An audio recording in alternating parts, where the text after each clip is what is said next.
baby, were you stuck? You okay? Jeez. Did you get stuck? You stupid dragon. I love you so much. You're so stupid. Oh my god. I'm gonna get a hug from both of you. There's nothing you could do about it. Just give me the hug. That's all you can do. Oh, that's where the door is. I need to fucking wipe that. Oi. Yeah. Yeah.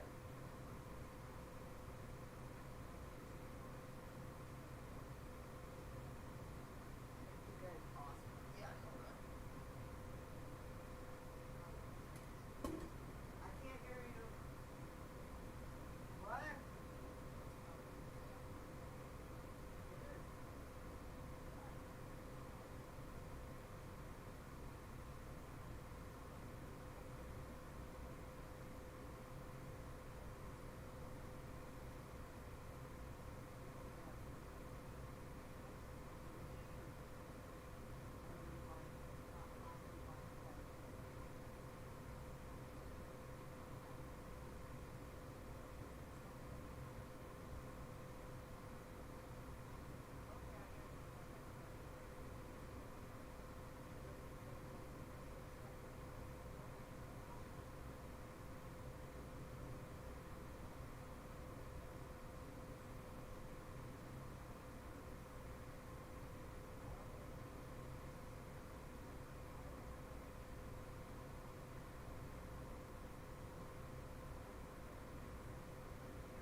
It's stupid. It shouldn't exist. It's there only to enrage people. That is what it's there for. I don't want to have to sit there and do extra math when I should know just the time instead of I have to do math. It's like, no, give me the time so I can go and keep doing what I'm doing. So I don't have to sit there and focus on every goddamn thing. But no, gotta add extra numbers and shit and fucking do that. Yeah, I gotta.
deal with it when I got more time.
She's just looking at me like.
Eat the fucking food.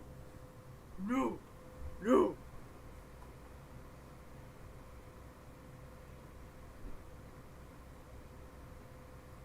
Not so different, you and I. The Yautja are bipedal species as seen. In fact, much like humans, their physiology is strikingly similar if you pass the Sangheli facial features, which I think we all know. Halo took inspiration from the Yautja for the creation of Sangheli. I mean, they even cloak. Anyhow, I had a migraine yesterday, so expect this to be a little scattered, because literally that's actually a symptom of the postrome, which, oh God, it sucks. But back on subject. In human society, there are many different versions of us. In fact, throughout all of history and us coming to be what we are now, there were even different species of the genus Homo that humans would interact with. The biggest one being Neanderthal. Now, the thing to note about humans is the typical held belief is that humans, as Homo sapiens, are about 100,000 years old. Well, prepare to get your mind blown, because now there's evidence to suggest that we are actually about 300,000 years old, which would make our current technological leap highly impressive, or even more impressive than it already is, given that just really that amount of time in the last 200 years amounts to 0.0006% of our time being sapiens, which means we went completely from the mercy of elements to leap.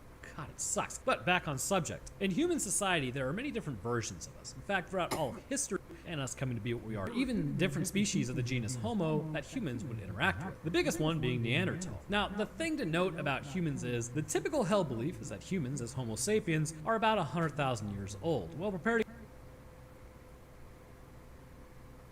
get your mind blown, because now there's evidence to suggest that we are actually about 300,000 years old, which would make our current technological leap highly impressive, or even more impressive than it already is, given that just really that amount of time in the last 200 years amounts to 0.0006% of our time being sapiens, which means we went completely from the mercy of elements to leaving our planet, to more recently actually just having figured out sustained fusion reaction in a reactor. Basically, we're pretty awesome. But the point to all this is, with a very short amount of time considering how old a species may be, there were versions of us on this planet that we could interbreed with, but we're definitely not us. Neanderthals, quite a while back, used to populate much of Europe. Having migrated there during the original first push out of Africa, they were likely Homo erectus. Now, there were a whole host of issues for this species to be dealing with, such as mRNA viruses, which I'm sure was an absolute blast. And spoiler, it wasn't actually a blast, because the erectus body was more adept at dealing with parasites and viruses. But eventually this would result in Homo neanderthalensis. Later on, we find evidence that Homo erectus that chose to stay in Africa would eventually evolve into Homo sapiens, and upon running into their former kin in Europe, the differences were fairly striking. Whereas Homo neanderthalensis would be more stocky and muscular with a wider face and lighter skin due to the angle of the sun and colder climate, Homo sapiens would be more lithe with a darker complexion due to the angle of the sun, which necessitated more pigmentation to protect the nucleus within the cell.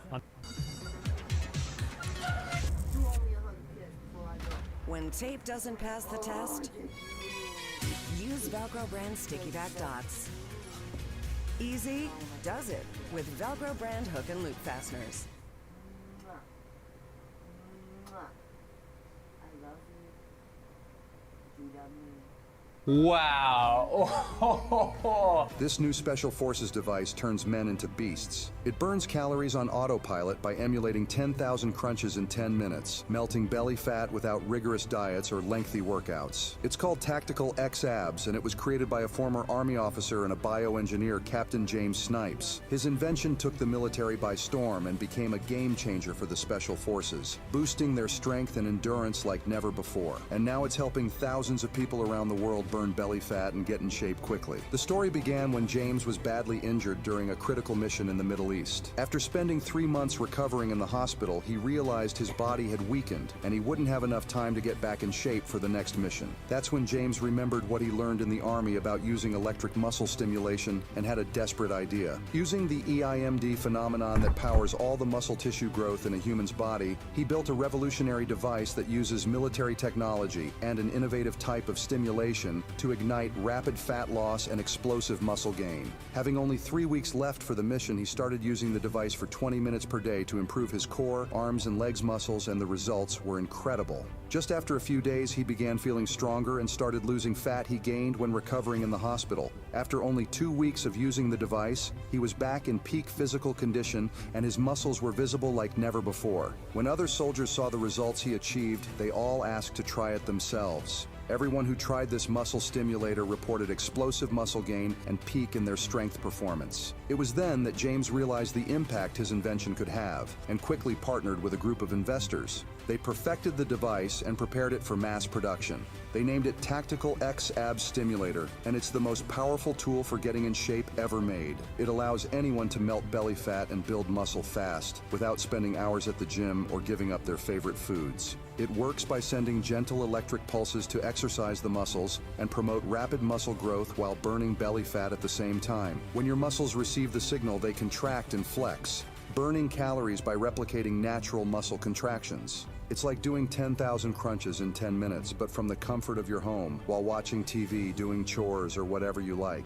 Just stick it on your belly, arms, and legs and select one of the 10 intensity levels. For best results, use it for 10 minutes every day, slowly increasing the intensity. No matter your age or fitness level, this fully natural solution will allow you to safely shed pound after pound of belly fat and reveal that six-pack abs you've always dreamed of. Best of all, it saves you hundreds of dollars yearly on gym subscriptions and fitness equipment, not to mention hours of time you could spend with your family instead. James wants everyone to know about this new technology, so he's offering a 60% discount for the next 500 orders. But this has sent demand through the roof, so this amazing offer won't last long. Click the link on this video to order Tactical X from the official website. James is so confident in his product that he's offering a 30-day money-back guarantee with no questions asked. So, don't wait. The sooner you take action, the sooner you'll enjoy all the health benefits of a slim physique. Click the link to get yours with a 60% discount now.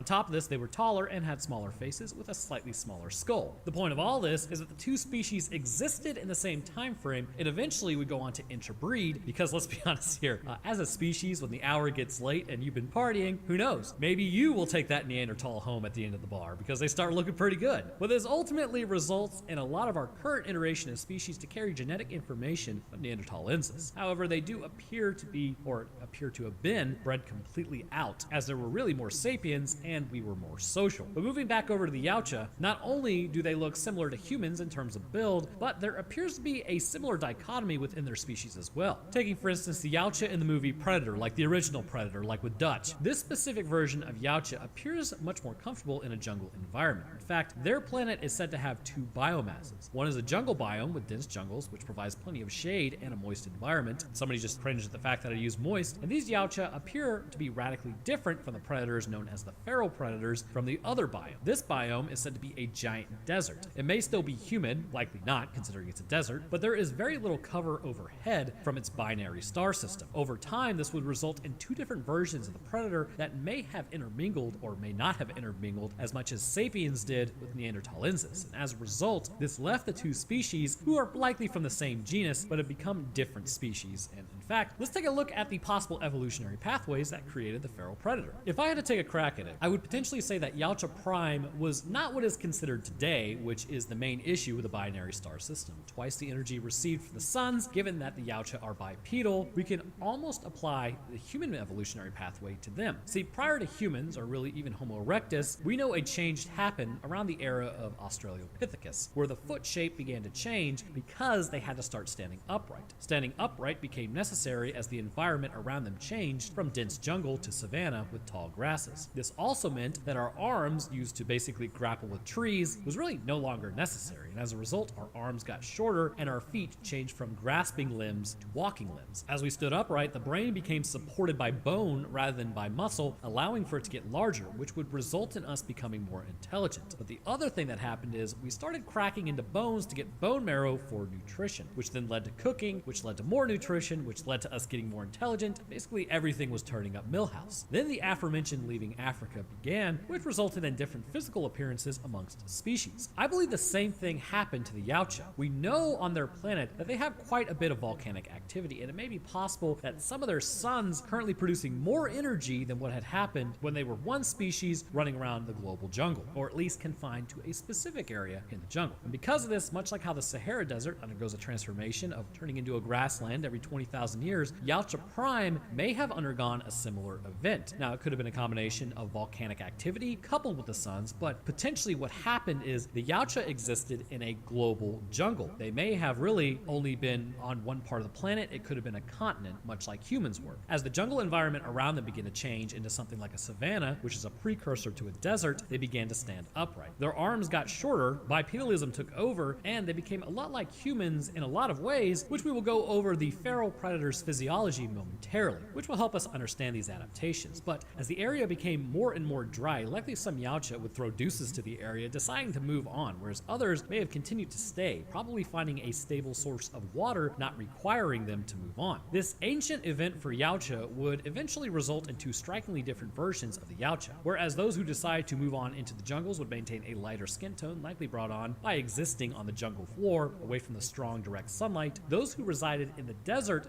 would develop a darker complexion and become more lithe to basically lose heat. Look, all I'm saying is, basically Basically what happened to humanity appears to have happened on Yautja Prime as well. Now, something to note before moving on is that there is like a lot of different versions of Yautja, and likely due to how intelligent their race is and their technological prowess, there could be some direct gene manipulation happening, creating new versions of Yautja. Anyhow, Alright, so, the big question is, in a world of unlimited distractions, where do we find the space to decompress? Personally, I found it in trips to nature, but as I return from every adventure, I find myself looking for ways to bring that peace into where I am now.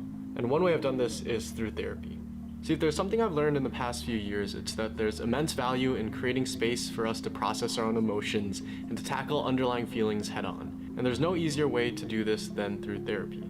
And that's where BetterHelp comes in. It's online therapy made easy, and they're on a mission to make therapy so much more accessible. It's why 4 million plus people have already signed up through BetterHelp to get matched with a therapist. To get started, all you have to do is sign up online, fill out a quick questionnaire, and they'll match you to a licensed therapist. And if the match isn't perfect, you can switch right to a new therapist. So if you're looking to create more space for yourself this year and beyond, would definitely recommend checking out BetterHelp today to get started with therapy. Much love. We'll see you in the next one. Simon.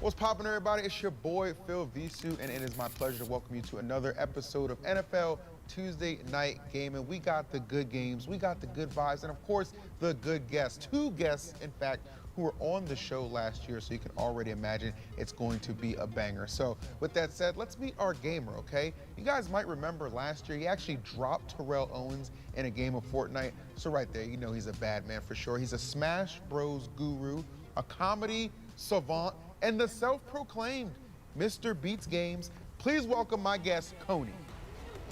Get the door. Oh, good. There we go. I mean, once you actually get through the door, it works out. That door was harder to open little than I thought. sticky. Did you lock it? What did you do with that? I'm not in charge of that, okay? I'm not actually allowed to leave this seat, to be honest with you, so that's They told me not to touch the thing that was fresh paint on there, but I did. Don't worry about it. Sorry We'll about that. clean it up in post as we usually do. Yeah. Now, you're actually in for a treat because we're actually doing something a little bit different for this particular episode, okay? We're gonna do something, I have it listed right here. It's called Tumble Talk, okay? Can you imagine what that's gonna be? I don't want to do no gymnastics. Okay. You doing flips and stuff? We are, but we're doing it in Fall Guys. Oh, baby. Okay. I love Fall Guys. There we go. Let's grab the controllers and get it started.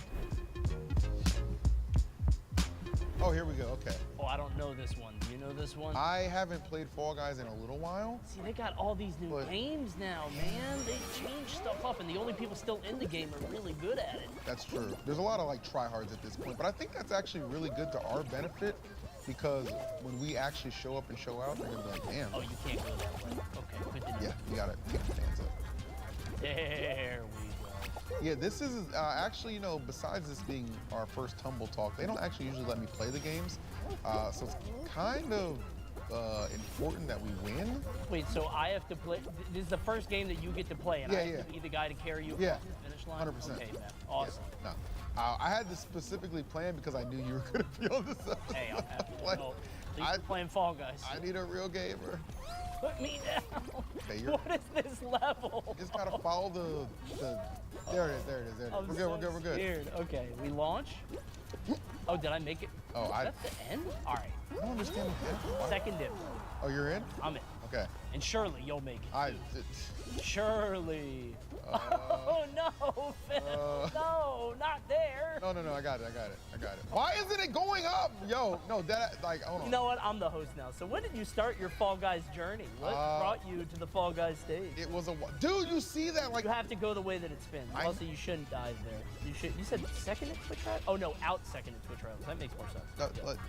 All right. There we go, okay. Nice, good one. We're Here we go. good, we're good. 8 more in. Easy. Surely. Easy. Surely we make it. Easy. You made it all the way up. That was quick. Yeah, I got second.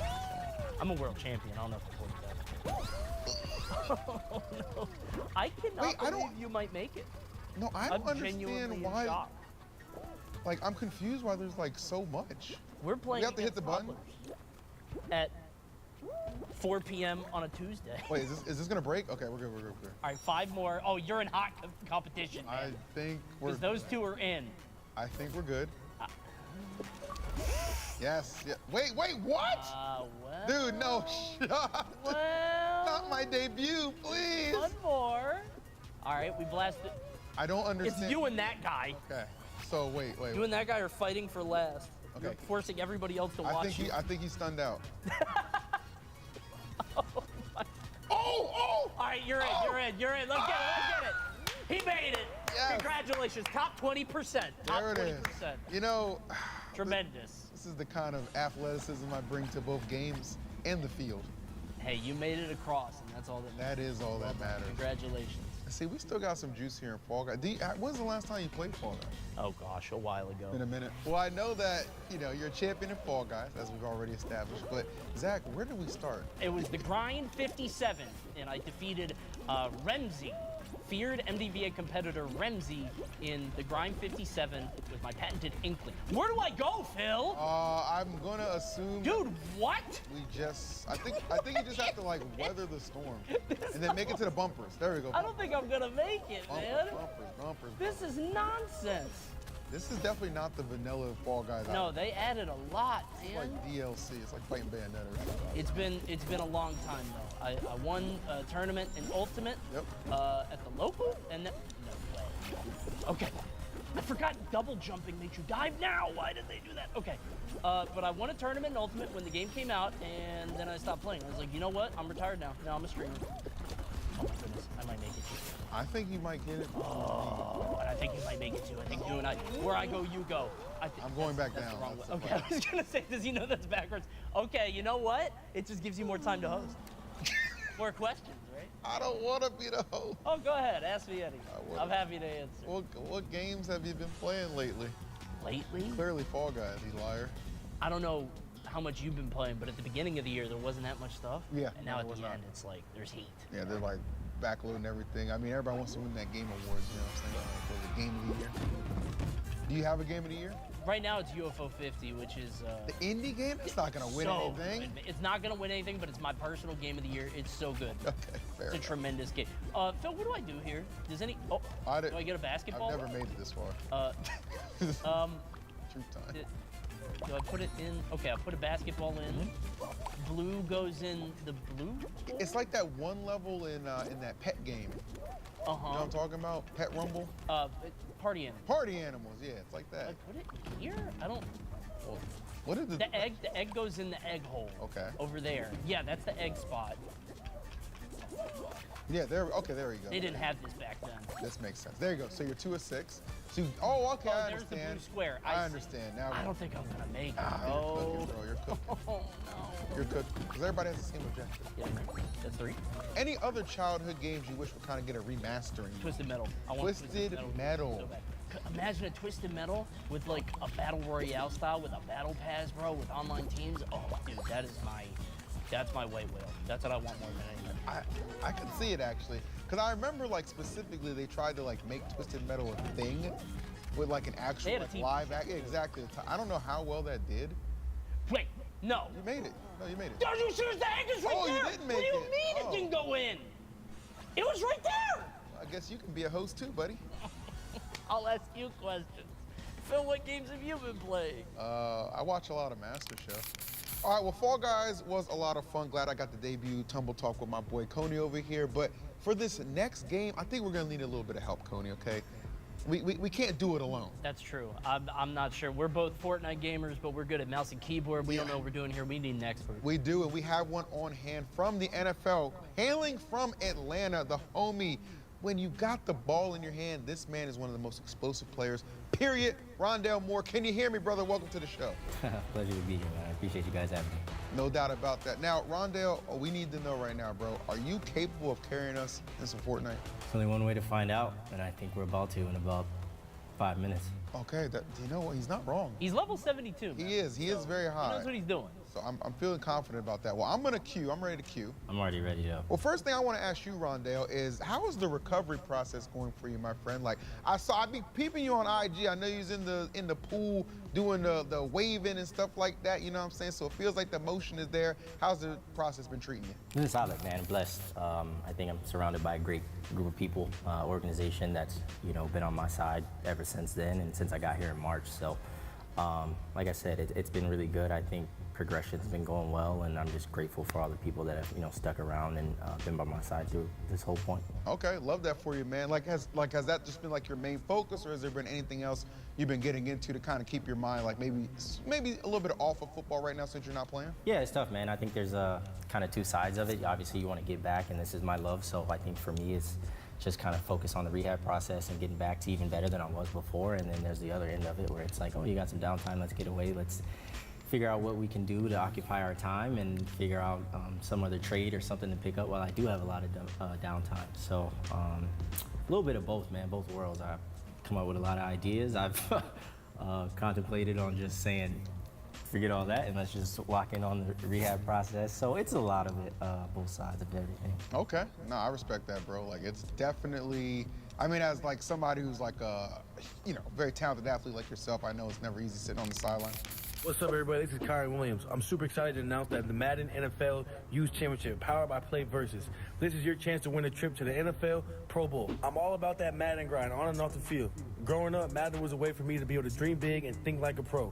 Now it's your turn to bring the heat like we do on Sundays. Go over to playvs.com/MYC for your chance to sign up and be able to compete for a spot at the NFL Pro Bowl games.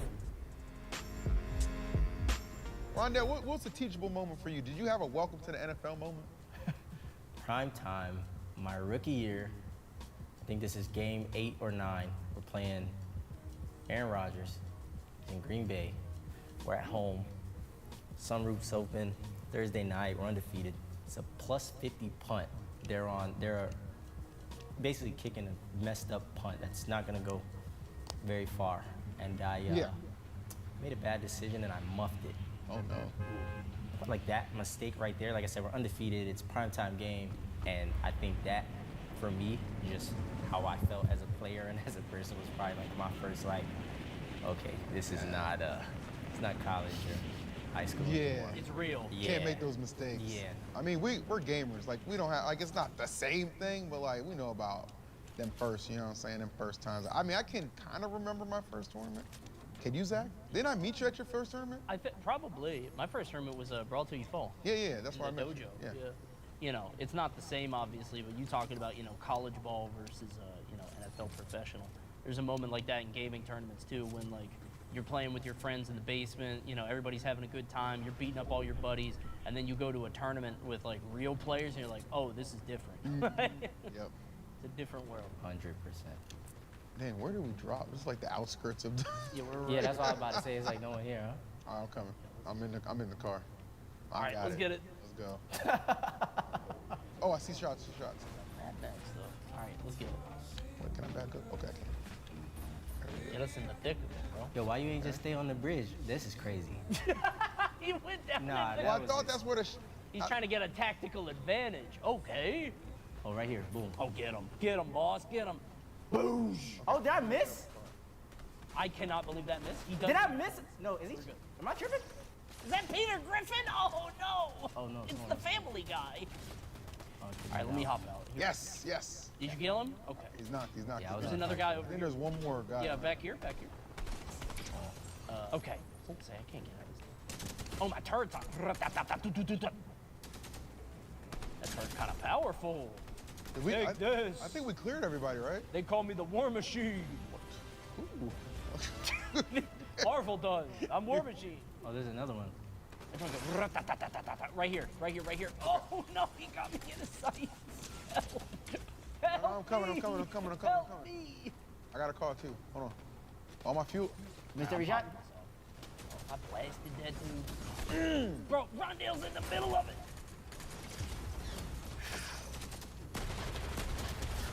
Nice. Okay, one down. Got one down. Okay. Oh, dude, this is a party. Oh, man.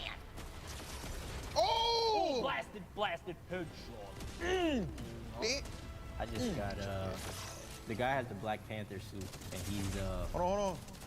Oh, I thought that was you. Let me get that dude. I'm healing. Thank you, War Machine turret. Wait, Rondell, are you dead? I'm very dead. There's a card over there. If you got that card, then you could grab me at the Rudy's. Pick him up, bro. Pick him up. Okay, I'm Oh, down. that's the I'm guy down who too. killed me. Yeah, nah, I ain't gonna lie. He's alright. I think I'm getting Black Panther, man. Dude trying to chop me. Oh, it's the Black Panther. Oh, you Get did it, you did it, you out did of it. here. Wait, there's somebody. There's still there's somebody else. somebody else. Oh. The tree. The tree. There you go. Alright, There you go. alright, The tree. Uh-oh. Oh, you gotta run. You gotta run. The bush.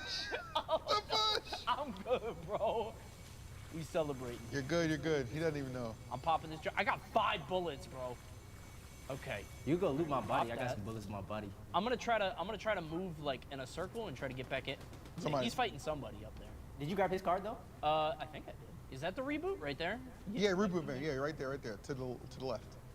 Well, you probably want to go to the circle. So like right here is probably the closest that. Okay. Good Alright, I'll mark. run in there. Good mark, Rondell. Good mark. Now, why you can heal and move, by the way. Oh, you can? Yeah. Bro, wonders abound. Is this the teamwork we can expect when you're back on the field, Rondell? You like to hope so, right? Oh, you left the jetpack. You gotta grab the jetpack. Wait, there's a jetpack? You gotta I'm go too back. Scared. I'm not doing it. Oh. All right, yeah, I'll reboot you and then you go grab it. Jetpack's pretty good. It sounds good, but I'm afraid that I'm gonna get like blasted going to get it. It's very cheesy. Yeah, it's like the most overpowered. They need to volt it. Oh. They need to volt it. There it is. Okay, you gotta Oh, fight I'm somebody. firing somebody. Kill him. Good thing I got Oh! No, that guy's gone. Bring us back. Yes. Relax. I'm Beats Games. Do it. Second chance. Oh, Uh-oh. oops. Hey, yeah, you gotta hold it. What the? You gotta keep. I didn't know I had to keep looking at Yes. it, bro. I thought I could like look around, you know. That would defeat the purpose. Do I have to hold it twice or does it? No, just hold it, please. It'll bring us both back. Okay. Thank you. There you go. Well, you got my card, right? Wait, maybe you didn't grab. No, I'm back. I was like, why am I taking? Oh, I am back. I am They're back. both back. You scared me. I was looking at the wrong screen. Oh, you fighting one? There's something going on in there. Is he fighting? Oh, look at his HP. He's fighting. I think there's a guy on me. I got feet on me, so we're close to each other. I'm coming.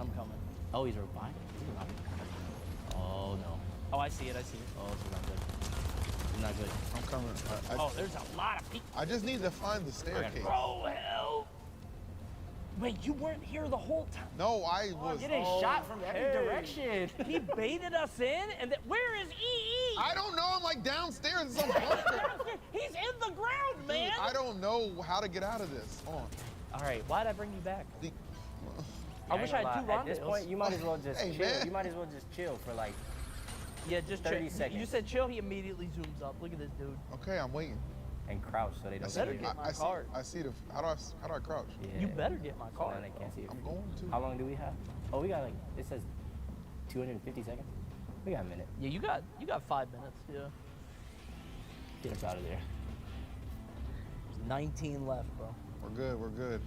This is my turn to be a hero. Oh, wait, no. Why are they still here? Uh-oh.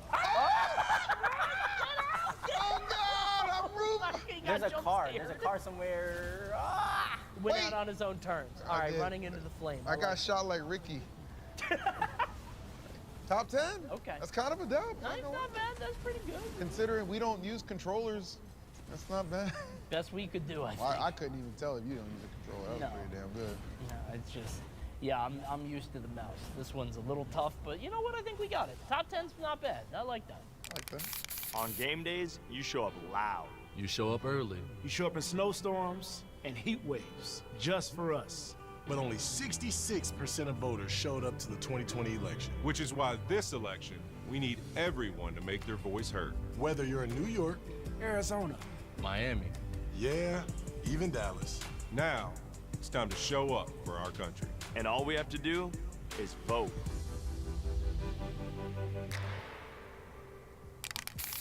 I feel like we were pretty locked in during that game. I mean, going from 13th to 9th, clearly we showed improvement. So I can't be mad about that. Boys, we did a great job. But Rhonda, I actually had a question for you I was saving till after the game. It's about your charity. I saw that you hosted your 3rd annual Rondale Moore football camp for the youth.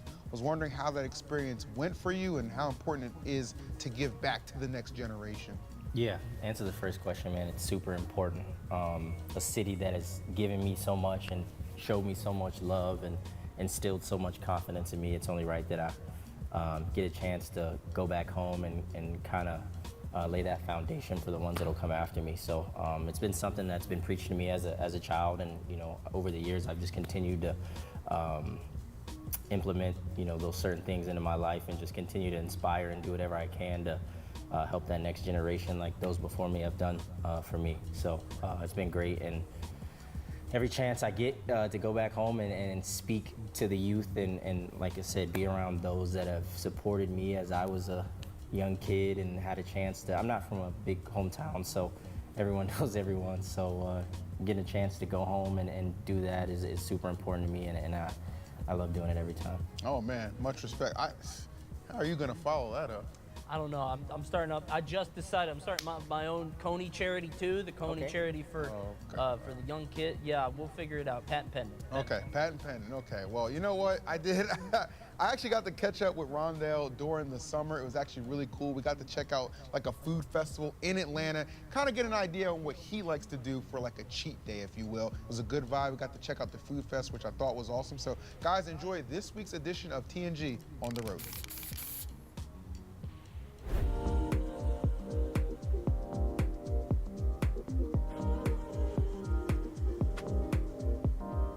What's good, everybody? It's your boy Phil Visu, and I am here for a special edition of TNG on the road. I am in hot Atlanta, okay, with Atlanta Falcons wide receiver Rondell Moore. Rondell, I'm ready to receive the tour from you. Talk to me. What are we about to do in Atlanta? Yeah, so we're actually in Sandy Springs right now, and we're at Food That Rocks Festival. Ooh. And you and I are gonna go around and see what the community has to offer. Food That Rocks Festival, as I like to say, I'm a big boy who can rock some food, so let's head on in and get it started. All right, man, I'm assuming that growing up, you like chicken growing up, right? Chicken wings? Absolutely. Absolutely? Well, that makes sense that our first stop is right here, Southern Bistro. How you doing? I'm Phil. Fellas, how are you? Justin. Rondell. Good to see you. Good to see y'all. Try some chicken wings? I would love to, Justin, if you don't mind. Yeah, we did some smoked chicken wings. They have a little peach bourbon barbecue glaze. Okay. Man, that sounds good. Hope you enjoy. Say less. Let me take a bite. First bites. Let's get the first impression. Let's see.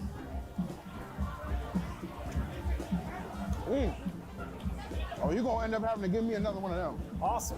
What's it been like being able to kind of serve the greater community here in Georgia and Atlanta? It's great, and we're blessed to have a local support of community. Of course. We're blessed to be in Sandy Springs. Well, Justin, I feel like I'm blessed just to taste this food, because this... Thanks so much. I'm a bit of a chicken snob or a chicken connoisseur, depending on how you want to frame it. You know, there's a couple different ways you can go with it. But this right here, this hits the fresho-meter on my scale, Justin. You killed it. Absolutely. I'm glad you enjoyed it. Appreciate Come it, see us Justin. at the restaurant. You know we'll be back. Thank you. My man, let's roll. Yes, sir. Thank you.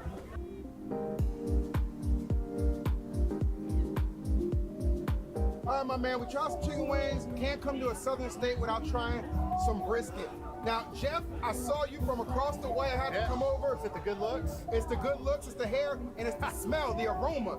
Breadwinner, talk to me about Breadwinner. What are we about to try right now? We're gonna try our smoked brisket. Smoked brisket?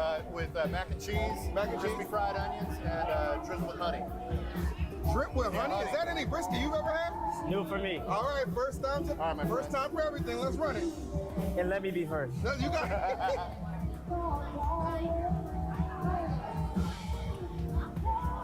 Hold on, let me get in there too now. You gotta get in there. I know a little something about brisket. All right, fast and fast. Lord have mercy. Thanks, sir. That's incredible. All Wow. right. How long is the brisket smoked for? 14 hours. Ooh. And then You wouldn't have the patience to do that. No, I wouldn't. 14 hours, I definitely can tell though. Yeah. Meat super tender. Everything was great. I think the fried onions adds a really nice touch at the end. I love when my dish has a good crunch element in it. I think the fried onion or crispy onions hit the mark and it just elevates the flavor. Jeff, knocked it out the park, bro. Thank you so much. Absolutely. Breadwinner, check them out. Thank you. Sandy Springs, Breadwinner. We will be back. Right on. Appreciate it, guys. Thank you. Nice to meet you.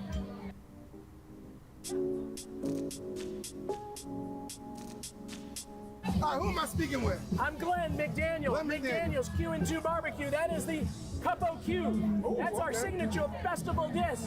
Pork, sauce, slaw, beans, pork rind dust in a cup. It's a barbecue parfait. Now it's real good walking around food. Okay, interesting. I don't think I've ever been to a food festival or maybe even a barbecue spot where you can mix what you want in that much in a cup. Whatever you want. And it tastes this good. That's really Was there good. a lot of trial and error, or did you guys just have a hit right off the bat? No, it was natural because we were making sandwiches with those two sides. Yeah. And they were like, I don't want bread, just put it in a cup. And that's how it's born. Makes sense. Well, I'll tell you what, you put it in a cup, you can put it in my hand anytime, my man. Good stuff, You're killing it with this well, one. I'm glad you're here. Love this We're stuff. glad you're in town. You stay safe and stay healthy, okay? You be good. Good to have you. Playoff bound, baby, and I'm going to be back for this because it's We'll good as see you. hell. This is going to build muscle. Don't you worry about it. You're going to be good. I need it. Stay lean. Appreciate you guys. Thank you. Come back and see us.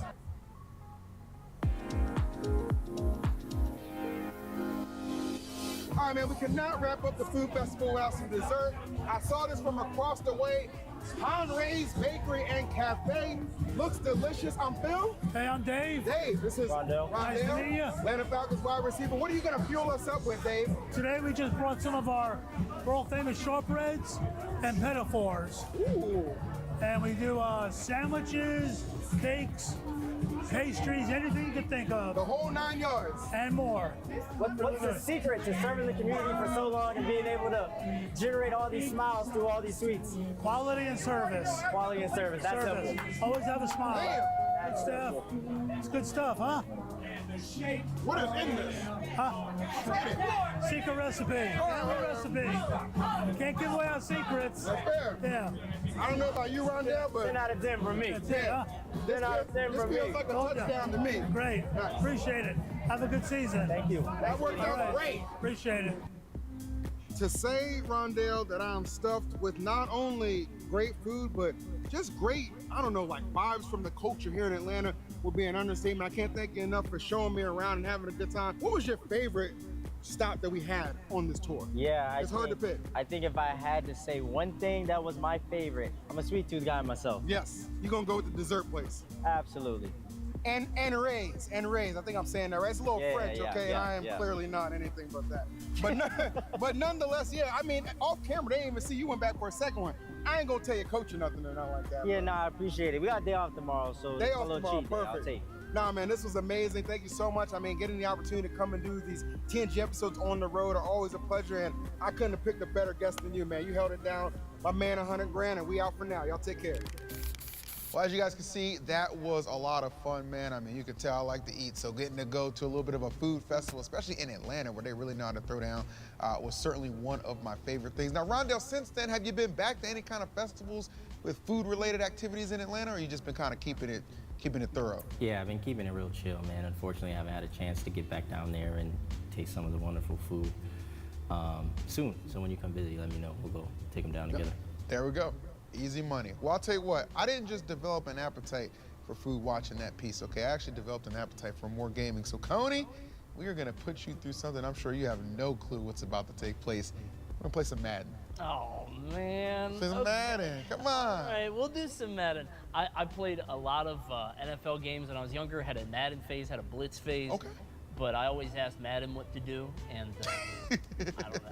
Maybe you're my Madden today. I'm gonna ask you how to move forward. All right, I'll do my best to guide you to victory. Cue up and let's get this thing started. Get it. Falcons and Ravens, battle of the skies.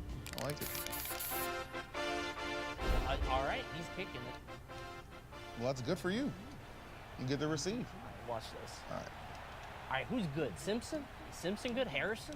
Maybe we go Hill, right? We go Hill. All right, what's the hit stick? Right stick? Okay. Right stick, there you go. Oh, wait, I'm on offense. Yeah, that is correct. I don't hit stick with the ball. That is Right, correct. right. You're The whole fine, time okay. I'm thinking, like, why is he asking that? I remember the hit stick being a big deal when it came out, bro. I'm going to tell you right now, I can tell Rondell's already very into this. Oh, jeez. Oh, All right, okay. Oh, jeez. I didn't know. Okay, hold on. Listen, I Oh, thought I was jeez. passing. I'm heating him up. Rondell, you ever hit the wrong button in the NFL before? What? On the field? Truthfully, that's a fair question. And the answer is yes. It's Pick. Other way. 6. Bro, what do you mean, pick? Go, Might be a Jesse. pick 6. No, Let's go, Might be a pick Jesse, 6. come on, man. Oh, no. He's got Bates 3 on his team. Indiana. Y'all know where Jesse Bates is from? Indiana. Jesse Bates from Indiana? Oh, You were doomed from the start, man. Indiana, man. Nice. Indiana. I thought the Ravens had Jesse Bates. Oh, good. Nice kick. Gonna concuss somebody with that. That was crazy. Not so strong when you don't got Jesse Bates. I forgot to hold it. You gotta hold it down. I didn't hold it. I'm about to hold it down. Watch my boy Hardy. Okay. Here we go. Oh no, blow the whistle. Stiff arm. All right, hold up. 89 about to be wide open. You better throw it. All right, watch you your better boy, throw watch it. your You better throw We it. go to Oh, miss! I'm throwing it. Oh! No. Yeah! They got the best defense in the league. That's a terrible ball. He got Simmons too. Oh. It's a stacked roster. Let's make it easy. Tyler Algier, come on. All right, let's make it easy. All right, I blitz, you run. Here we go. Is that how we're gonna do this? Okay. His ass better not pass. Nope. Oh, he's so sneaky with it. And Do it. come on. Do it. That's fine though. Look, All right, but you won't land the kick though. I know he won't land the kick though. I've seen those he's kicks. not gonna remember to follow through. That's He's what not I'm gonna. thinking. He's not gonna do the kick. I know he won't. Luckily for me. Oh, he's going for 2 points. That's cheating. Oh wow. Look, that backer in the box has the tight end 89. I'm throwing it to him right now. This man coverage. The 80, 89. Oh, it's not man. I got fooled. Oh no! Go! Hold it, Zach. Hold it. I didn't know what the jump button was, bro. Don't worry about What's it. the jump button. Okay. So now I have possession, right? Now I you're got good. possession. Now Okay. you're good. Now you're good. Okay, here we go. Okay, now this is where we distract Rondell. Rondell, All right, here we go. I have a mandatory solve question. quadratic equations. I have a mandatory question for this. You became the first wide receiver in Cardinals history with over 100 rushing yards in a season last year. It's quite an accomplishment and a testament to your versatility. Did you have any favorite rushing plays from last year? Detail them extremely. Dallas at home. Okay. I think that was the 45-yard rushing one, right? Yeah, look at that. Look at Bro, that. think about the question. That's very rude of you to not answer the question. Come on, man. Yeah, that's probably my favorite run play for sure. I'll make it interesting. 1 Here's one of minute, these world-famous 15 Jackson seconds. Sphinx. Oh! Wait! Hold on. Jackson known for that. You gotta watch out for that, Rondale Moore. You gotta watch out for that. That's one of his best plays. He is a very athletic and fast quarterback. He's a wily quarterback. Watch is. this. You never know what he's liable to do. Like this. Uh-oh. A big surprise for Rondale Moore. What a big What? It's it. Oh, he got it! Ravens! Dude, he actually kept his feet in bounds, too. Wait, what is this meter? Yep. Well, obviously, aim straight. Look, watch this. And he's not gonna watch this. And No, I make it though. All right. Well, you know what? He I was didn't just hold matching it. your You see what I'm energy. saying? No, you gotta hold it. Yeah, you see what I'm saying? I didn't know that either. I can hear that competitiveness gearing up. I won't let Matt It's happening. I'll still root for you, though, Cole. I'm asking. I'll ask him another question. What did you spend your first NFL check on, Rondale? No! Oh, it's working! Almost. You gotta be a little more See, careful, he doesn't know I'm from Maryland, too. Okay. All right. What was my first big purchase? Probably my mom's house. Respectable purchase. All right, I want to see that field goal. Go ahead. Oh, I might have missed. Yeah, I might have missed. Wait. Oh, is it Did he make it? That went in. Oh, my bro. God. He lipped it. It just barely eked over. Are you kidding me? Ready to get going. Oh, jeez. Shouldn't do that. All right, watch this. Pass off, but actually, no. Oh, the fake. Into oh, come on. You got to get that thing off a little quicker. Where's my thank you? Okay. Yeah. Could you see an NFL player? Let's take Jackson for instance, right? Yeah, Lamar Jackson. Right, Jackson. Could you see him in a Smash Brothers game? Could it work? What would be the moveset? Think so? Well, apparently it would be he would throw the ball to the opponent pretty often. No, that's my team. Yeah, and you didn't catch it. No, you just swat that thing down. No. You gotta go for it. No, I'll punt it. Don't worry. It's a good idea. Is what I would say. Wait, what? Where'd the ball go? Where'd the ball You go? snapped it to the PP. Oh, did I? I did the pass thing. Did you trick play yourself? I Is that think what so. happened? I Okay. think there was some miscommunication on the sideline. That I don't is- know. I can't remember the last time someone scored. That's what I'm saying. It's been a little right? while, guys. Kind of a low-scoring game on this one. 15-06. Oh, you have no shot. You have no shot. Snap the ball. Good. No! Oh, that was a big hole. That's a Oh, score. He's in that there, yeah. He has more players than I do. How does he have, what are we doing with this, man? This is how you stick it to somebody. Watch this. Hot route. Mooney. Hot route.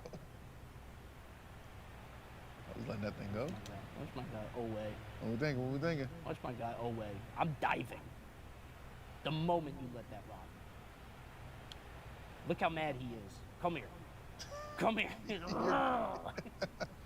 Oh, he's offside. You're gonna get an offside, you idiot. I didn't know you could go offside. All right, decline the penalty. You know what? Restart the play. Restart. No, accept the penalty. Accept. I decline. Yeah, that's what you told me to do. That's what you told me to do. All right, he accepted. Okay, good. Okay. Hold on. I'm gonna try another experimental play. Okay. Oh, that was a lot of arrows. It's just I'm gonna catch the ball right here. That's not. All right, bro. How you gonna snap I'm not even sure How they're you gonna snap it? Are they even going to hike Good it? luck. Snap it, bro. You think the ball's gonna block? go through him? Block. Oh, it went through him. What the heck? Oh no! What the heck?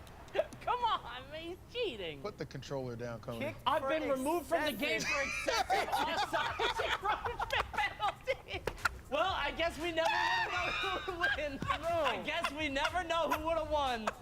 Oh man, hey. That's insane. I guess we would have never known. We would have never. Anything could have happened. Hey, Rondale, great game, brother. Great game. We never would have known who would have won. That is a TNG first. That has never happened before. I don't remember what the score was. I think it was close. You are a. It was pretty close, I think. All right, well, while we collect ourselves from easily the wildest ending to a Madden show match that I can recall here on TNG, we actually got to catch up a little bit with this cheater right here, Coney. Why don't you guys check it out? When I was younger, I really wanted to get into pro wrestling. Not as a wrestler, but as the guy that talks, like the manager guy. I thought that'd be really cool. Wanted to be a manager, and then I also wanted to do radio for a little bit, like talk radio, like morning radio kind of thing, which is kind of what streaming is, so it worked out anyway. I was an actor for a little bit, like a stage actor. I had a couple different things I wanted to end up doing, and they all kind of blended together to go into streaming, which is like, it's kind of a good marriage of everything, because I get to talk trash to people, and do a radio show when I want, and do anything else. It's great. Hidden talent or skill? Not really. I'm very good at changing diapers. I'm very good at all the dad stuff. Changing a tire, I can do that pretty good. In the 3rd grade, I won a prize for blowing the biggest bubblegum bubble, and I've held on to that accolade for a very long time. I beat your fave at that. I'm pretty good at that. Number 1 at the top is Project M, which may or may not qualify. Let's put that at the 0 slot, okay, depending on your qualifications. Then, I mean, the conversation is always Brawl or Melee, right? I came up in Brawl. Melee's better. Melee is like a 20-year. I'm gonna put Brawl there, whatever. That's how I came up, okay? Then Melee, obviously. And then Ultimate, I think. And then, you know, Smash 4, which I think most people would agree was filler arc. Oh, Smash 64, what am I talking about? Smash 64 above Smash 4. Smash 4 at bottom, PM at top, that's all that really matters. That's fine. Steve, for sure.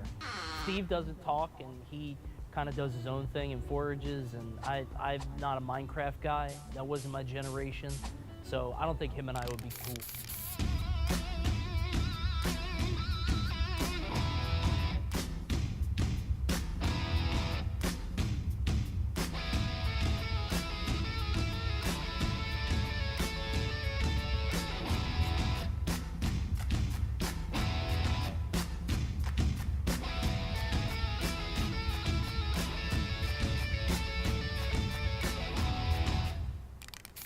All right, always appreciate hearing from my guy, Coney, for sure. Appreciate you, my man. But I actually want to hear from Rondale for a moment, because that was, again, one of the craziest Madden matches that we've ever had out here.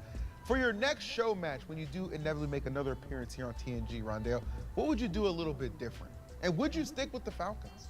Yeah, I think I made the right decision with the team. I think my opponent made some very questionable decisions out there. I think for me personally, I'd probably if I could go back, I'd accept all the penalties. I'd blitz every single play. And I'd throw the ball every single play. Okay, I like it. How about you, Coney? Anything you'd like to do differently at all? I would injure Bates immediately. So I would take Bates out of the game. First thing I'd do in Madden. In the video game, I would injure Bates post haste. And you know what? I might throw it into single coverage. Okay. Single coverage. No more triple.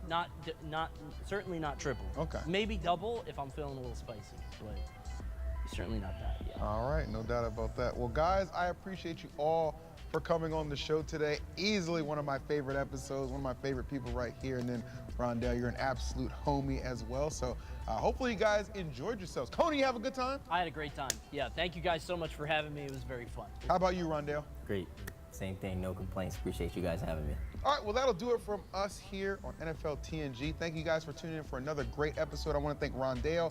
I want to thank Coney for pulling up. And, of course, you, the viewer, for checking us out every single Tuesday. If you want to keep up with us a little bit more, check us out on Instagram and TikTok at NFL TNG. We're there for your viewing pleasure. But until next week, guys, we'll catch you later. Peace.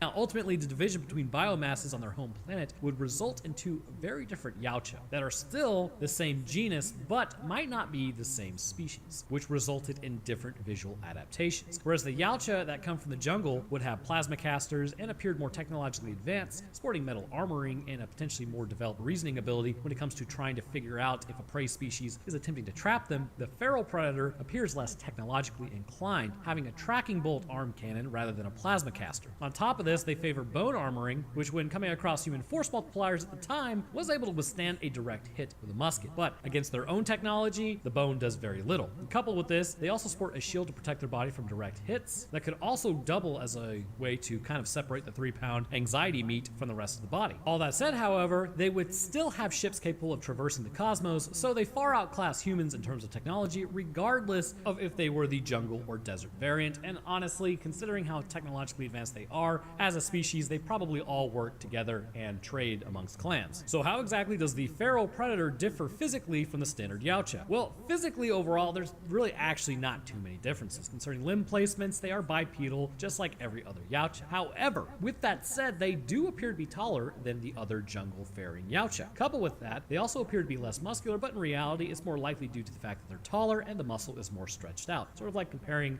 muscle pound for pound on a 6'8" man who lifts weights and is as strong as someone who's 5'8". They have similar muscle strength and likely amount, but the taller of the two is going to appear less bulky due to bone length. The skin of the feral predator is much darker than its jungle compatriot as well, and this would be highly necessary to its survival. Due to the binary star system that Yautja Prime orbits, the surface of the planet is absolutely blasted with solar radiation as well as ultraviolet light. Now, for life to exist as it does on Yautja Prime, it would need a strong magnetosphere to actually block out the more dangerous bands of radiation, but UV radiation is still something that the species would have to contend with. The issue with UV radiation is it has a tendency to just absolutely screw up your DNA, which let's talk about what it would be doing to the Yautja genome for a moment based on what it does to human DNA, or really any animal DNA on the planet. When UV radiation hits a cell, it will shine through the surface of the cell and then pass through the nucleus. When it does this, it will strike the DNA, and this could result in something known as a thymine dimer. Thymine dimer is when two thymines next to one another will connect, rather than with the adenine across it. And it should be known that cytosine can do the same thing, pairing with a cytosine next to it. But this ultimately leaves guanine hanging. When the cell then undergoes mitosis, the cell attempts to copy its DNA to send to the daughter cell. And this thymine dimer will cause an issue because the cell really won't know what was supposed to go there. Now, the body does have an ability to break these two apart using a nucleotide excision enzyme, which is pretty metal sounding. But it will clip out the base, allowing for it to be repaired, utilizing the coating that was across from it. But even then, it really doesn't directly recognize it. Basically, UV radiation is really bad for your body. So what's the fix? Pigmentation. Well, it's kind of a fix. With the feral predator, the darker complexion would be necessary, as there are no trees overhead to block out the sunlight, meaning that the Yautja, if they're going to survive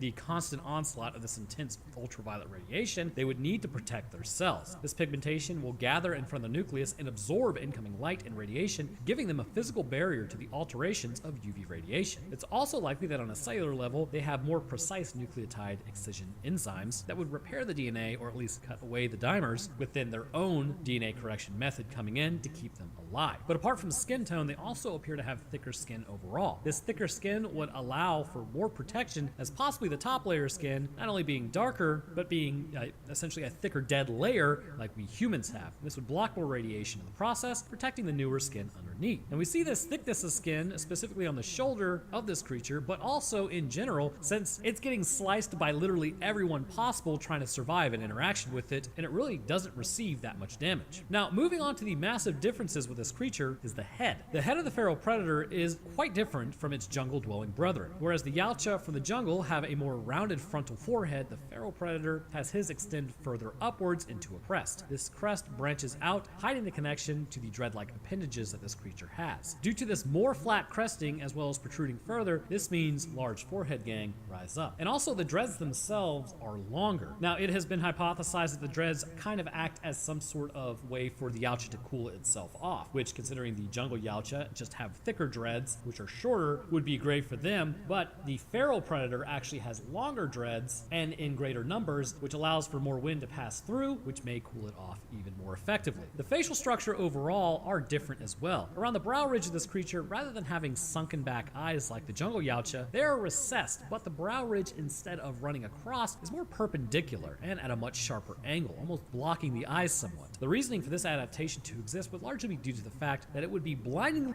The new $7 Lux Cravings Box. It's Lux for less, only at Taco Bell.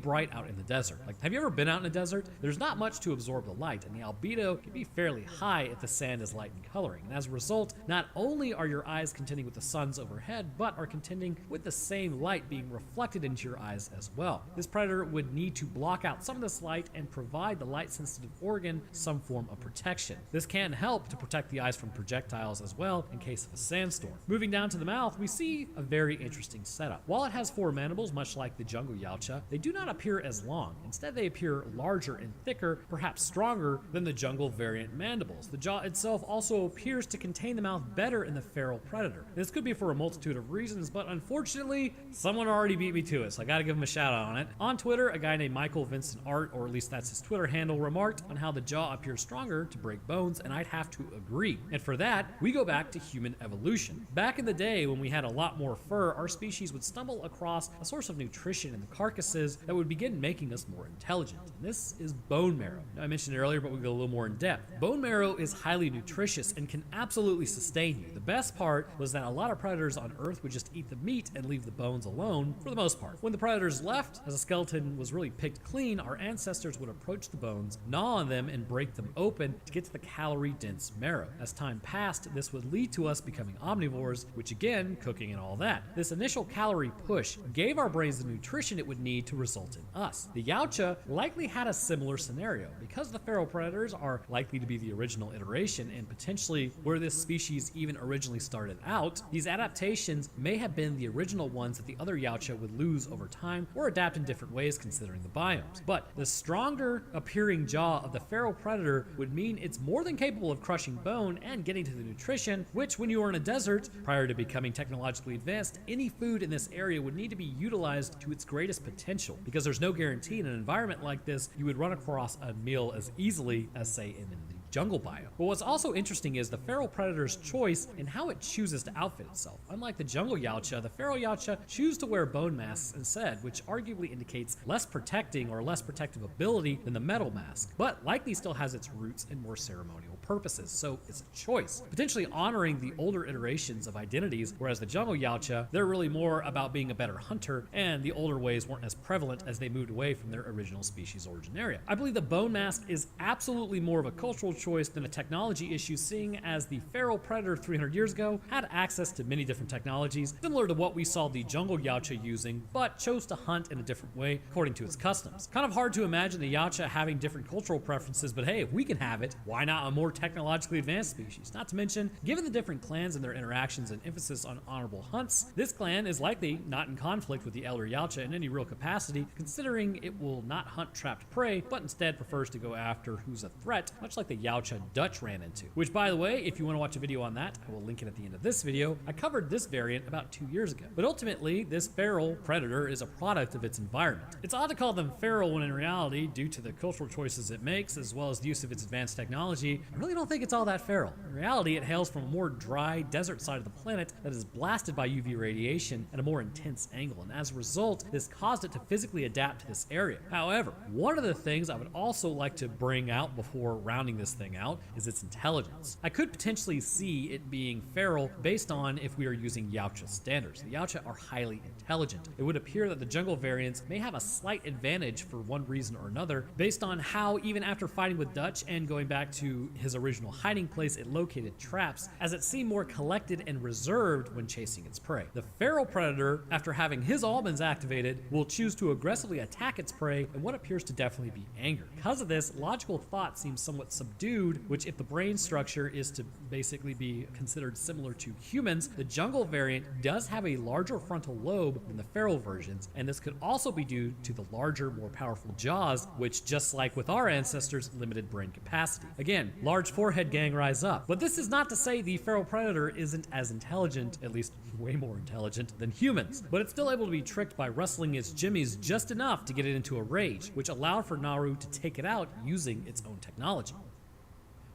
But anyhow, I want to thank you guys for watching. If you enjoyed, then leaving a like would be great, and subscribing is a great way to stay up to date on what I post. I'll drop my Twitter, Discord, Patreon, and streaming channels in the description. And speaking of patrons, I'd like to thank mine real quick. First, huge thank you to our 2 astronauts, Charles and Wesley A. Weaver Jr. Thank you very much, guys. I'd also like to thank our astrophysicist, Death Dancer, as well as our scientists, Countryside Limbo, Demon Ripper, and Phoenix. And to the rest of my patrons, I thank you guys as well. Your help goes a long way towards helping out and is greatly appreciated. All right, so that's going to do it for me. I hope everyone enjoyed, and I'll see y'all in the next one.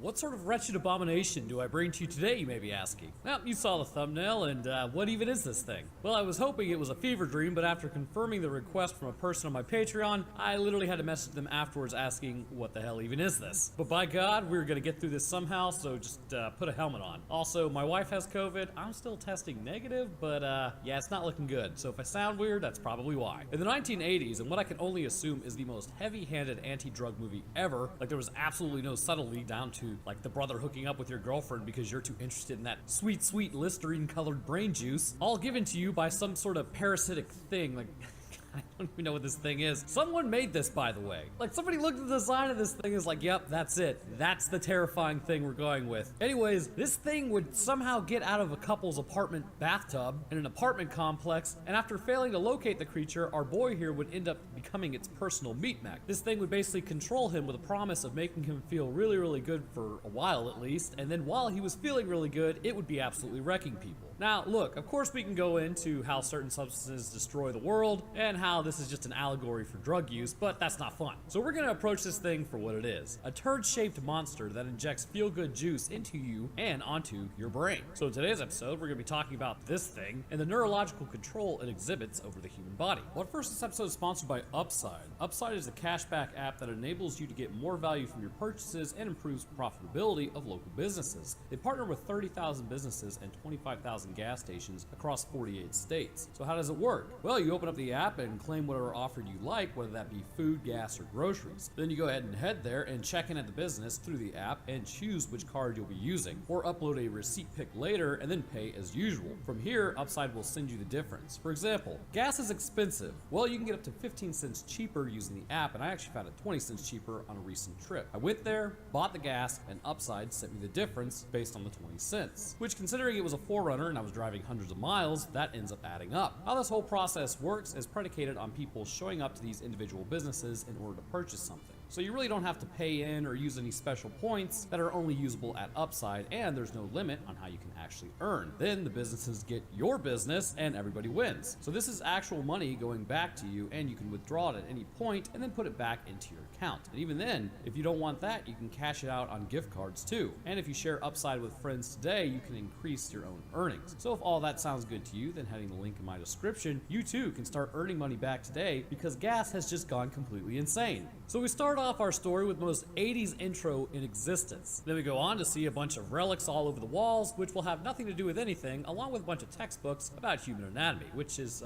actually pretty fun to read sometimes. As an old man comes in, he locks like 12 locks on his door. His wife comes running up to him asking, how big are they? Which is what you always want your wife asking, but it's a bunch of monkey brains. As she goes on to serve whatever it is in the tub, Din Din, she breaks out in this long, massively drawn out scream because she's officially been like totally cut off, man. Talk about harshing her mellow. The husband comes in and then starts losing it as well, as his mellow was ruined too. Meanwhile, in an adjacent apartment, a man gets a call from what I can assume is like 8 p.m. A woman is calling him saying he should be getting ready, as the elderly couple then tears apart their entire home, like complete crackheads. Like, why break the plates too? No idea. I'm just assuming they're probably completely fiending at this point. Anyhow, as tough guy in the tank top goes to answer the door, also known as Mike, Barbara goes in to Brian and sees that he appears to be sick. Meanwhile, elderly couple arrives at their neighbor's door to check on her bathtub. Like, they just sort of walk in. See? Crackhead behavior. So Barbara was electing to stay with Brian that night rather than going to the concert, but Brian just sort of like pawns her off on Mike, who's clearly interested in her. Also, they're like standing super close. Look, all I'm saying is it's a great way to lose your girlfriend. So Brian goes back to sleep as Mike remarks Brian will be a new man in the morning. Meanwhile, the elderly couple are just straight up withdrawing and foaming at the mouth.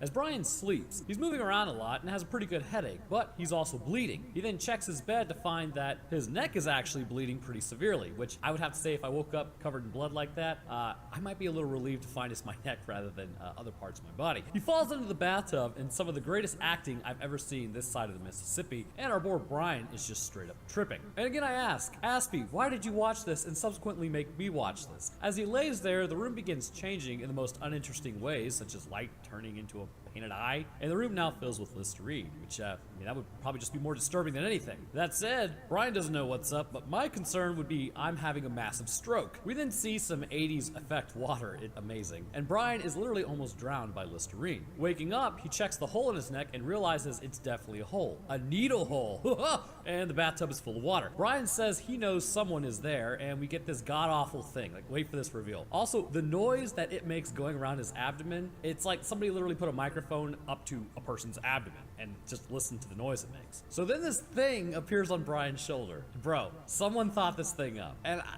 they literally had to sit there and say, this'll work as an antagonist. I love it. The thing then tells him the start of his new life has begun with no pain, no sadness, and he's the only thing he will need. He just needs to listen to the light. Now, Brian doesn't know it yet, but this thing's name is apparently Elmer, which I'll explain that later. But then he tells Brian to go for a walk as he's hungry. He will do all the thinking from here, so just put him on his neck. I don't know. I'm just as confused as you are with these interactions. So Brian grabs his turd-shaped thing and puts it on his neck. And oh god, I just hate how, like, look at him walk with it. It just swings its tail around.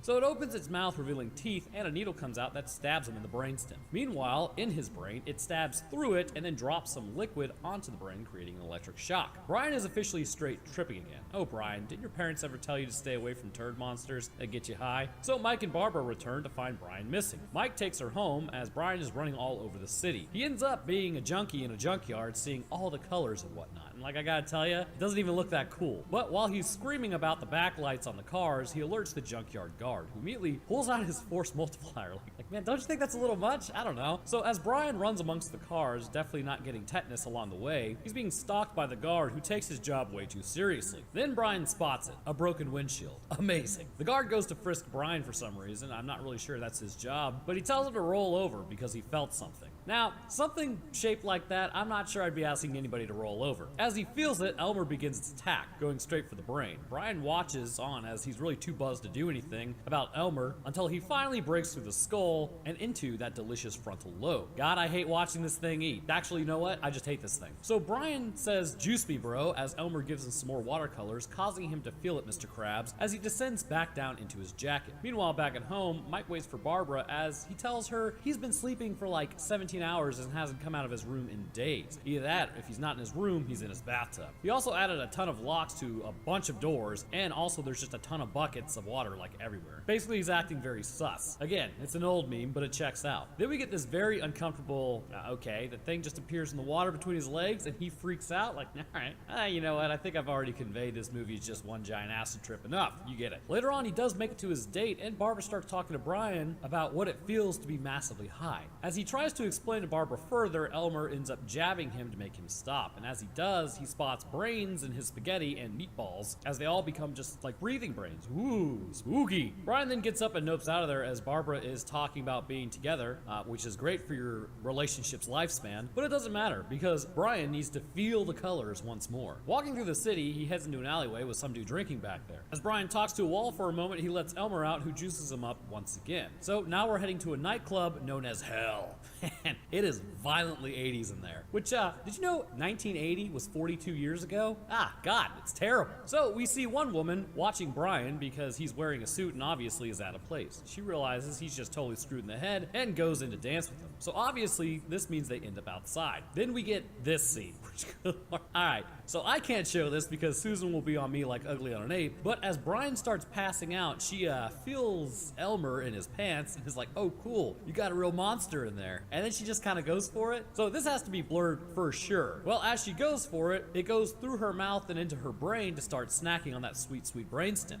Trust me, this won't be the last ridiculous thing that happens like this. So Brian heads back inside past another dude who's not looking so hot. And as Mike then hangs out in his whitey tighties in a shot that nobody needed to see, Barbara calls him. Meanwhile, Brian goes and changes out of his pants, and I didn't need to see that either. Editor, alas, we're gonna have to blur that as well. While he's changing, he checks his underwear and finds blood. Meanwhile, the elderly man yells at him, saying that he's been feeding them human brains and he's only making him stronger. Then we get the most relatable part of this movie. The elderly man tells him, "You've been feeding Elmer."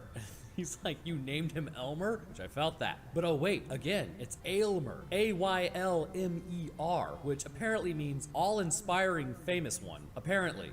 He then talks about its history of how the turd came to be and how it gets you high, and it was taken from person to person. Basically, this thing is just super old, so its lifespan is quite expansive. Brian makes a break for it as the old man yells about how it's his. As Brian runs inside, Mike asks him what's up as he goes in and packs his stuff. Mike attempts to help him out, but Brian just nopes out of there and goes to the worst part of town. Walking through the city once more, he ends up at the Sunshine Motel. A nice place, if your mind is completely melted. It's kind of like that clown motel out in the southwest. Not gonna be staying there. He drops Elmer in the sink and starts asking him if what the old man said was true. And Elmer says, Aylmer says yes, and that they kept him there, feeding him animal brains and draining him, and that he will leave Brian too if he goes back to feeding him animals. Brian at this point sort of pieces it together that he can't think straight. Then we get the best line in the movie. Brian can't remember the night before, right? And I quote, "All I remember is finding something sticky in my pants and then finding some blood." A true masterpiece of dialogue. Elmer says the blood came from a girl whose brains he sucked out, and then he proceeds to say that he sucked the guard dry too.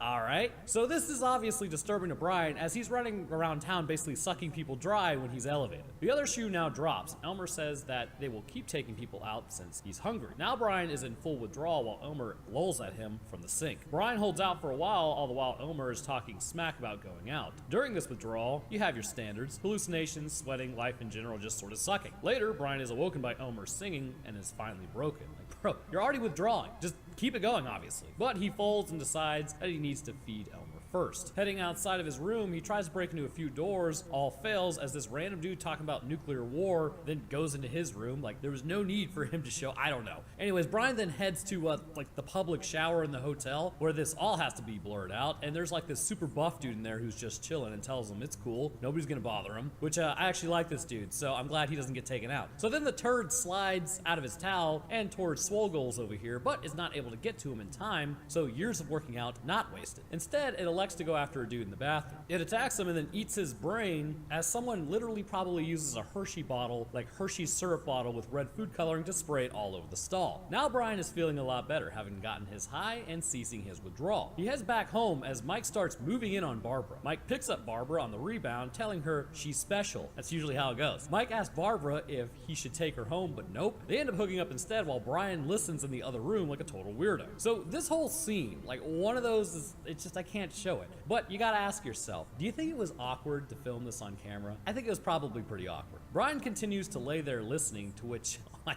god, Elmer emerges in the blanket like the Force perspective. Anyway, so Elmer whispers to Brian to get him juiced once more, as we pan over to the ceiling, which is now just stars. So then we get this horrible scene where it's Mike, Brian, and Barbara, and he's got like suction cups all over him as then he eats Barbara's brain. Later, he exits the room, and well, it's not really a confrontation, but he just tells Mike and Barbara to go, as Mike protests, saying that he can't just leave and expect nothing to happen. I don't know, man. I mean, if I'm down on my luck and my brother tried to hook up with my wife, I think I'd still be a little mad. But anyways, no idea why Barbara says it's not what it looks like, because I think it most certainly is what it looks like. But Brian goes on to say that he's hungry again and he wants them to go for their own safety. So Brian nopes out of there as Barbara chases him down. He stops her, yelling that one brain is as good as the next, but she continues to chase him down into the subway. He hides behind a pillar like a complete I don't know what he's doing as a train approaches. I have no idea why he leans his head back, but he elects to get on the train and get out of there, probably to go to La Crosse, Wisconsin or something. Barbara tries to talk to him, as every time she looks away, Elmer comes out of his mouth. Like, this is completely new. He's never done this before. He was never internal to Brian. Why is he internal to Brian right now? So anyways, then we get this part where this man sits across from him, and I can only assume this is a call out to the movie Basket Case. This is the thing about references based on things happening on a specific time. They don't really age well. Barbara says that Brian needs help, as Brian looks at the basket case man, who then just walks away because even he's creeped out. Whoa! Barbara then makes out with Brian, as she then has her brain eaten, at which point this goes to show you can't really try to help people if they don't want to be helped. Then you just end up getting bodied in the process. Remember those wise words from Roanoke. Brian then leaves Barbara on the train bench in the most city life thing imaginable, as nobody checks on the girl bleeding from her mouth not moving. Brian is now a big sad as he goes and looks for the old man behind the trash can. He pulls off his turtleneck sweater as it has blood all over it. The elderly couple have now arrived with a force multiplier. Some random dude shows up, then gets lead thrown at him, which he's never shown again, which I mean, it does make sense. The old woman grabs Aylmer and goes straight for her brain, as her husband stands by idly before finally making a move on the thing. The force multiplier gets thrown around at this point as the old man tries to hold off a 1-pound organism, but it's able to get into his skull and eats his brain as well. Brian finally sees this thing for what it's doing and is big spooked over it. Aylmer tells Brian basically to put him on his neck as the old man wakes up. As Elmer goes to stab Brian in the neck, he squeezes the absolute hell out of Elmer,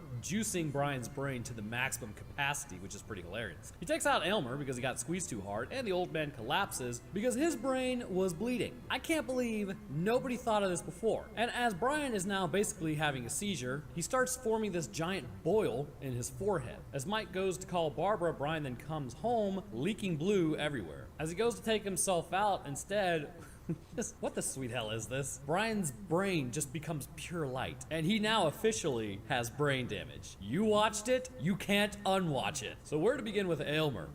What makes a lady a baby go out on the loose? Why does a gander meander in search of a goose? Well, believe it or not, what he's doing to the human brain is actually quite interesting based on his diet and influence on human neurology. But before getting there, first we must talk about what in the name of all that is holy even is an Aylmer. That's right, I'm actually taking this serious in the science portion, because, I mean, that's why we're here anyhow. Probably. I don't know. Maybe it's just for the B-movie reviews. I'm not a cop. You can stay here and listen to the science portion if you want, but let's get to it. First and foremost, Aylmer is most definitely a parasite of some sort. However, with that said, he's not a traditional parasite. Typically, the understanding that we have, or at least a designation of a parasite, is using another species or host as food. But there is a middle step in terms of Aylmer's species. It doesn't just use another species for food, which would make it a predator more than anything, but actually will use a member of the same species to hunt more of its own kind, giving it the ability to get close to what it needs, which is ultimately going to result in the end of that prey. That's the main issue with the true label of the parasite, because it does not really consume the host in the process, but still needs the host in order to hunt others. With that said, I suppose we could call this thing a parasite anyhow, because without another host, its hunting ability becomes severely limited. However, even by that metric, it still does not necessarily need a host, seeing as he ends up leaving Brian in the shower while it went off to completely hunt on its own. Even still though, by enticing a more mobile animal to help it, its ability to move around and search out the area for new meals makes it much more of a threat. So anyhow, moving on. As Aylmer is, at least quasi-parasitic, but is definitely also a predator. Aylmer in no way appears to hail from this planet, but does have compatible biology to a degree in order to manipulate Homo sapiens on this planet. But it could be assumed that due to its understanding of neurology when it comes to humans, on a planet of say just animals, their brain tissue would operate a lot like ours, which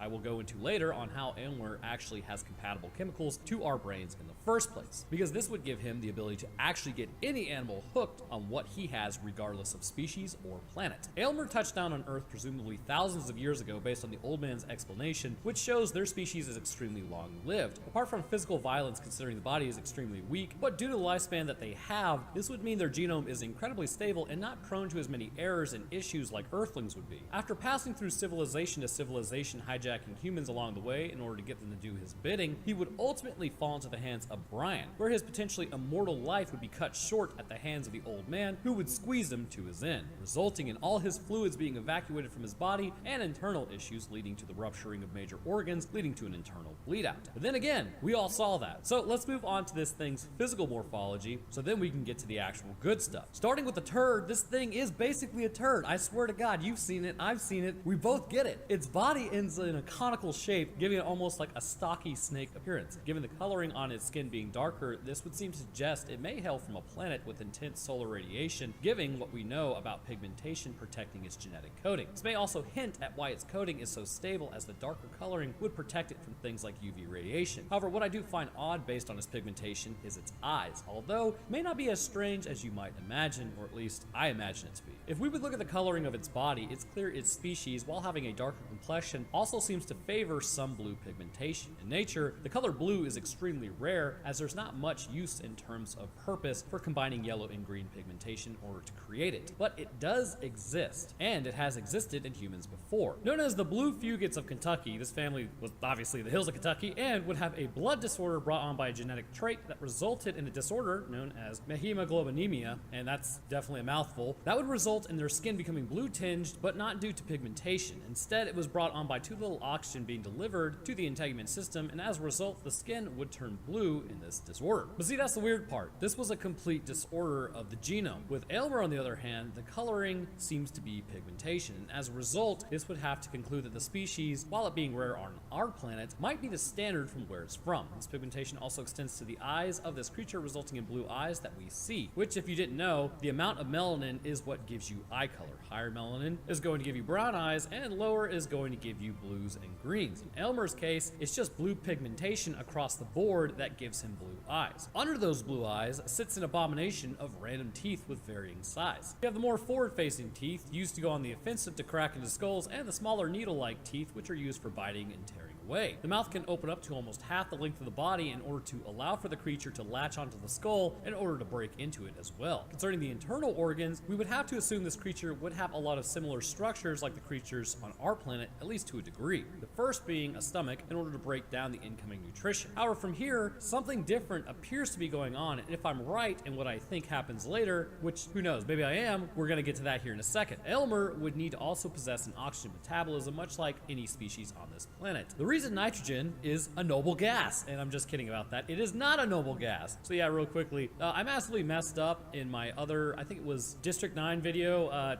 Nitrogen's not a noble gas, but the point was, back to what I was saying in that, was it's actually inert like a noble gas. Yeah, I messed it up. Anyhow, the reason is because Earth's atmosphere, which is 78% nitrogen, is triple bonded with another nitrogen. So while nitrogen by its lonesome is reactive, nitrogen triple bonded in our atmosphere with another nitrogen is incredibly stable at normal temperatures and pressures, basically down here on this planet. This does not a good metabolic source of energy make. However, O2 is still reactive despite being bonded with another oxygen. As a result, it can be paired with things like carbon and put through a metabolic cycle in order to create energy for the body to use. Because of this, I would have to suspect that Aylmer is a carbon-based organism relying on an oxygen metabolism in order to power its body, and considering it needs to eat other carbon organisms for sustenance, this supports that thinking as well. That coupled with the fact that he gets hugged by a hand to death and bleeds red, which suggests iron-based blood, which carries oxygen. But moving away from the metabolism, intellectually this species of animal does appear highly intelligent, either as smart as humans or possibly even smarter, but may have actually possessed a more technologically advanced status, or at least hijacked a more technologically advanced species member in order to get to Earth. The reason I suspect this to be the case, that they didn't just ride an asteroid here or were adrift through space, is because their bodies are incredibly fragile and would not be able to handle that. Instead, long ago, considering they're able to get humans to do what they want to do, I believe at some point another species may have found this creature, and considering it can talk and reason, it may have been able to convince a member of another species to work with it towards the ultimate goal, acquiring brains. Given its savagery at first when dealing with any species in order to eat, this would make sense, and I believe it all comes to its ability to interact with any species at any point, given what it eats and what it injects. So we know with Aylmer, the needle-like appendage that comes out of its mouth appears to be concentrated something. When it works its way through the back of the neck and into the brainstem, continuing up to the actual brain itself and exiting through the cerebral cortex, this liquid is able to drip onto the brain and diffuse within it. Once this happens, electrical activity in the brain is increased by quite a bit, which results in an elevated feeling of reality and mood in general. The question becomes, how does this work exactly, and what is that liquid dripping out? Well, it's no secret, it gets you high as all get out, boy, but how is that accomplished? I believe Aylmer in this aspect is a great parasite. Given how much he's really spent with humanity and how much time he's spent, it's likely it didn't take him long to figure out the chemicals in our brains and how it affects us, which arguably was rather easy for this creature given its own biology. So here's what I believe is happening with this species, at least with Aylmer in particular. We see that it does eat brains. Whatever species brains that it actually eats, I believe it has a process in its intestines or stomach that will not chemically destroy the neurochemicals from the brains that it eats. Instead, these chemicals are taken to a holding area where they can be used to manipulate another species. This means that after its first takedown, it would be able to keep these chemicals to get more of the chemicals to continue on its hunt, which also makes the first interaction potentially the most dangerous so that it can get a foothold. But after the takedown, Aylmer gets the actual nutrition from the brain where the neurochemicals are kept. And this may be why eating animal brains was making it weaker, because the chemicals that it was keeping were not as potent, which means when it injected Brian, it did not have as much of an effect as other chemicals gotten from humans. This process would allow the creature to interact with any species in any way, rather than having to make just broad chemical stuff, which would result in its ability to manipulate any species it runs across. It can use the species naturally occurring chemicals in order to accomplish this. This completely eliminates the issue of different receptors in any different life forms. Because in our brain, you know the big ones, right? Dopamine, serotonin, norepinephrine, etc. How would the species be able to interact with our brain in the same way of manipulation as, say, an alien who has none of these chemical signatures or receptors? It wouldn't. So,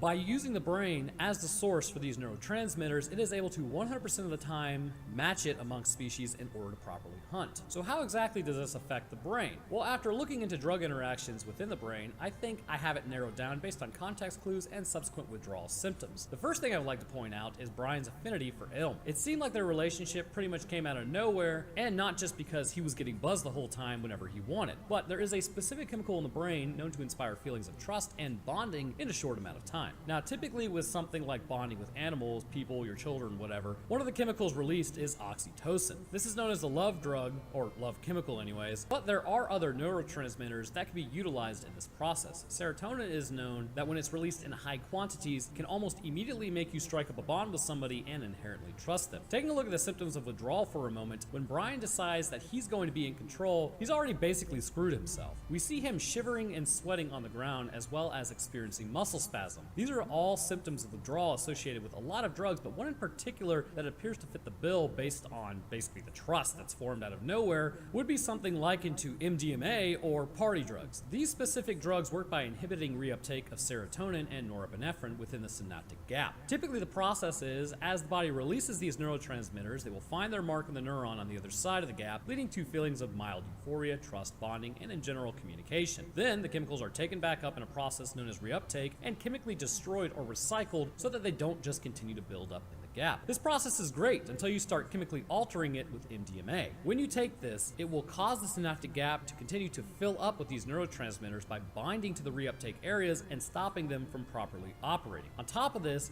this will stimulate the release of more serotonin and enter the neurons themselves, getting the neuron ready to release more. All of this leads to way more than what is considered normal to accumulate in the synaptic gap, leading to a massive feeling of euphoria, seeing colors, and an explosion of activity in the brain. However, it's not all great, because if it was, then there wouldn't be problems. The issue with this process is the after effects. As your brain struggles to reach its baseline once more due to the massive release of serotonin as the body destroys more than what's natural, this will leave you with a deficit of serotonin when your brain returns to its normal operability. This can lead you to basically experiencing depression, sweating, dietary changes, and in general, a less reactive brain. As a result, you feel like you're coming down hard, which leads some people to actually seek out more to stop the symptoms. Now, this is the effect of the neurochemicals on the brain, but I do not believe Aylmer is releasing MDMA, because if we take a look at Brian after the first few times with Aylmer controlling him, he seems pretty much okay. So I believe half the process is taking place. Rather than Aylmer stimulating Brian's brain to the point of releasing these chemicals naturally, leading to the brain depleting itself, I believe Aylmer is providing the chemicals necessary to give him the high equivalent to an MDMA ingestion. But his own natural cells are not losing neurochemicals themselves. This is why Brian is capable of moving on once the high is done, at least at the beginning. During these times, things like memory formation is also severely inhibited, which is why he seems to remember very little once he comes down. Now, I can already hear you, but Roanoke, if the creature is providing the chemicals, then his brain wouldn't be depleted. So then how is he going through such terrible withdrawal later on? And you are correct. Look at you. You're a smart fella instead of a fart smeller. The key to this is that you have to see what happens to the brain once a massive amount of serotonin amongst other neurochemicals are released into the brain on the other side of it, apart from just depletion of said neurochemicals. A test was conducted on primates who were given MDMA twice daily for 4 days. That's it, just 4 days. 8 doses total. They found that after this test, there was an apparent amount of brain damage to the primates. Ha! He said it. Basically, they had a reduced number of serotonergic neurons at 2 weeks. But then, up to 7 years later, they still had a reduced amount from their baseline that was quite noticeable, but it had recovered at least some. Basically, the brain, even after 7 years later, after only 8 doses, had issues with serotonin activation. What was most interesting with the study was that specifically in rodents, 1 to 2 weeks after binge dosing with MDMA, which is 3 to 4 doses in a day, rats showed a decreased expression of serotonin transporter, which allows for cells to reuptake and recycle serotonin. So basically, because of the massive buildup of serotonin in the brain would do what the brain does and says, oh hey, I've noticed we have like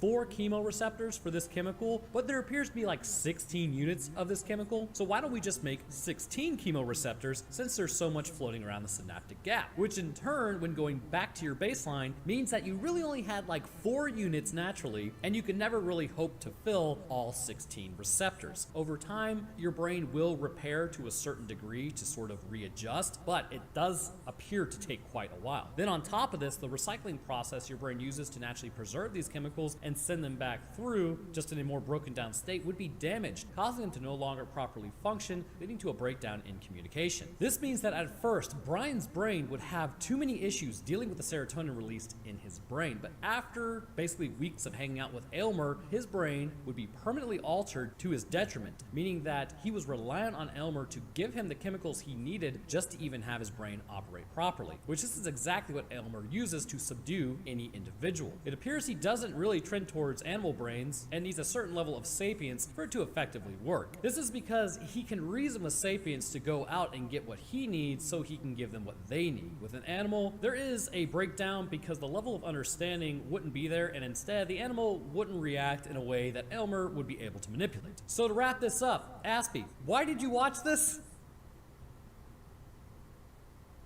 But anyhow, I want to thank you guys for watching. No, really, because let even. And if you enjoyed, leaving a like would be great, and subscribing is a great way to stay up to date on when I post. I'll drop my Twitter, Discord, Patreon, and streaming channel links in the description for all those interested. And speaking of patrons, I'd like to thank mine real quick. First, huge thank you to our astronauts, Charles and Wesley A. Weaver Jr. Thank you guys. I'd also like to thank our astrophysicist, Des Dancer, as well as our scientists, Countryside Limbo, Demon Ripper, and Phoenix. And the rest of my patrons, I thank you guys as well. Your help goes a long way towards keeping everything running and is greatly appreciated. Alright, so that's going to do it for me. I hope everyone enjoyed, and we'll see y'all deep within a cave system, presumably sealed off from the rest of the world, but actually not really sealed off, which is pretty hilarious. Like, really, it wasn't a closed system. How do these things evolve as such due to the circumstances given? Well, we'll get to that. But in this cave system, a form of creature would become the dominant apex predator of the expansive subterranean tunnels. Then introduce man into the picture. We are smart, we have a lot of anxiety, and we know how to throw rock. Basically, past that, nature had no chance. So what does nature do? Convert man and mole rats. Now, it probably is starting to sound like word salad, so let's move on. Within this cave system, a group of cave divers and explorers would be contracted to enter the system in order to discover what was in there, as it's said to be an ancient place essentially secured by old Romanians who battled some form of monsters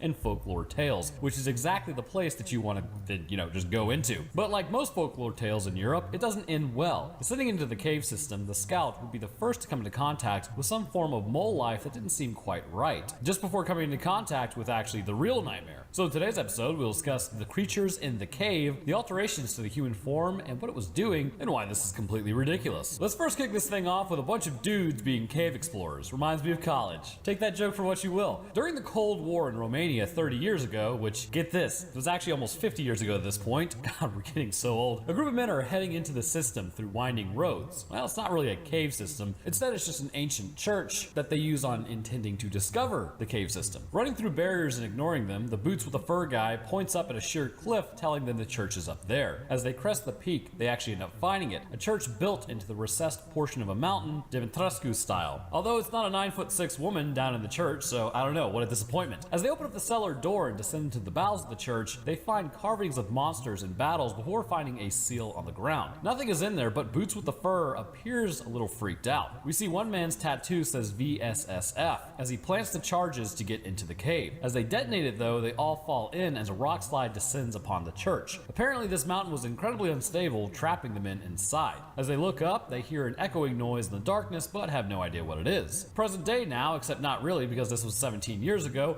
the group are exploring a cave system as they have found the site once more, except they do the smart thing and don't just, jump in. Then jumping over to the ocean dive team, this one guy ditches his breathing apparatus to crawl into a small hole under the water, like an idiot. They're all looking for something as Mr. Hero here has completely lost his mind. Although I guess he found what he was supposed to look for, so okay. So he was told by the surface to get out of the water, so he gets chewed out by his brother. But it's not all bad because they found whatever they were looking for. Later on, they get a call from Dr. Nikolai about coming to Romania for some down-home Romanian fun, whatever that may be. Probably running from monsters. That's what I always imagined, because like Transylvania and all that. Anyways, as they land the helicopter, they are briefed on what's happening. They found a cave system underneath the church and have been employed to search the area. Tyler gets hot-blooded, check it and see he's got a fever of 103 for Dr. Jennings, like right out of the gate. Then again, he's a cave explorer, so wait a minute, I already used that joke. So she's a microbiologist, clearly, who chooses the beta path of microbiology, cave flora and fauna study. Ugh,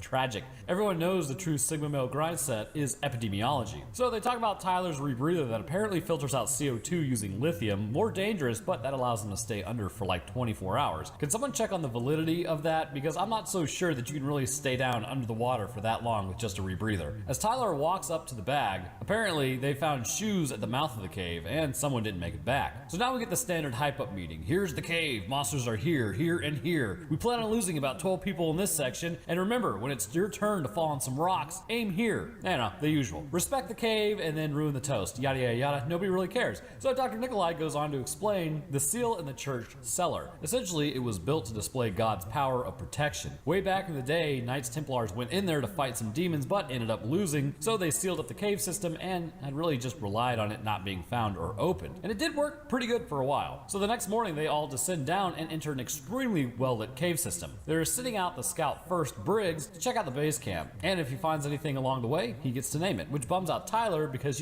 gotta feed that ego, bro. He heads in, feeding the lines through of what seems like a literal nightmare fuel scenario. Jack tells Tyler to be ready at 1 a.m. just in case, and Tyler is ridiculously salty over it. Also, Briggs is using sonar to map all the tunnels to figure out which to go through, and this will be important later. So Tyler continues to try to bond with Dr. Jennings because what happens in the cave stays in the cave, and the rest of the team gets into contact with Briggs, who's 2.4 miles deep. While talking to Briggs, he is able to grab some sort of mole monster thing, and then has to sleep down there all alone, but he hears an echoing noise in the distance. He looks around, but the feed gets cut as he tries to figure it out. This prompts the team to go in after him. They realize at this point that the line must be broken, so they take it slow and try to re-establish connection. Also, I love how everyone is talking with rebreathers like in their mouths while they're swimming. Like, you can't do that. But as they swim along, they end up finding bones of large animals that ended up in the cave as well. Making it to base camp, there's no sign of Briggs, but they spot his gear on the ground. But he appears further in the cave and shows the rest of the group that he actually found some boots like way back there. Meanwhile, the swim team, who are trying to repair the cables, catches a glimpse of one of the moles but can't seem to find the broken line anywhere. Strode then emerges out of the water to find one of the mole things has been bitten in half as another crawls away. He hears an echoing noise as Tyler finds the optic cable and sees that it's been chewed. As Strode looks up, he's grabbed by something and then tries to get back under the water to his underwater craft, but he's dragged off as it explodes on the wall due to a 3-mile-per-hour collision. Surely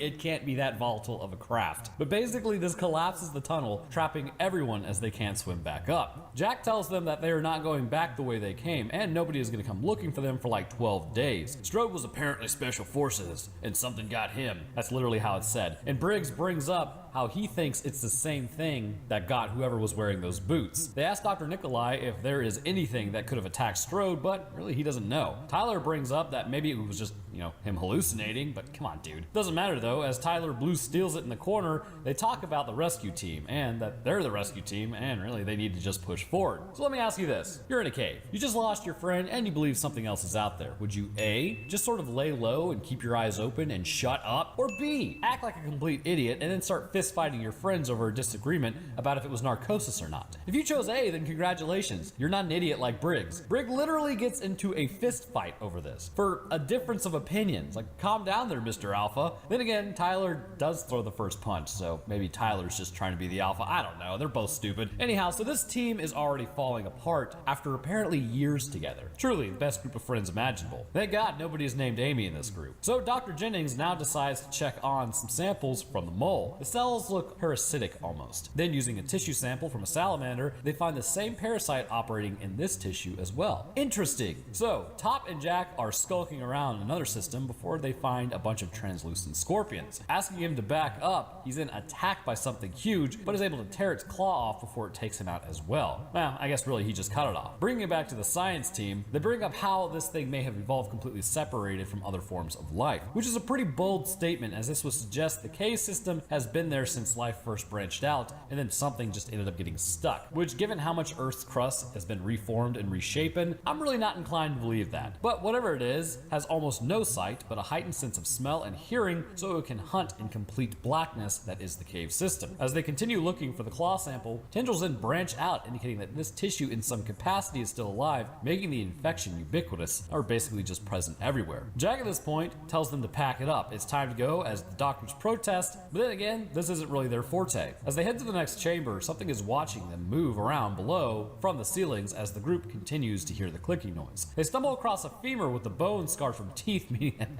ooh, it's a man-eater. Moving into a claustrophobia central, they then continue to hear the noise, but press on anyhow, and then take a break and a fork in the cave system. Jack scouted out ahead as Briggs protests because he's scared and on that gamma male nonsense. I don't really know when I'm gonna stop using this joke, it's just so stupid. As Briggs uses a sonar gun to sort of map out ahead, he says Jack didn't pick the dominant cave system area. Tyler then tells Briggs to go scout out the darkness, as Briggs says, hey, you know what, I'll just go ahead and follow Jack. Probably a wise choice. Top tells them that they need to rest, but Jack says they can rest when they hit water. Top says he doesn't hear any water, but apparently Jack can smell it, which this is not typically in a human sense ability. As they do hit water, Alex the cameraman then asks Jack something, but he gets upset by the light on the camera and then pushes Alex down, calling him a nerd and then ruining his camera, which was literally paying for this whole expedition. So now not only are they trapped down there with a bunch of monsters that they don't even know about, but they're also not even getting paid for it. The real nightmare has now unfolded. God, how will they pay their mortgages? Jack apologizes, but he just really ruined all of their paychecks, so,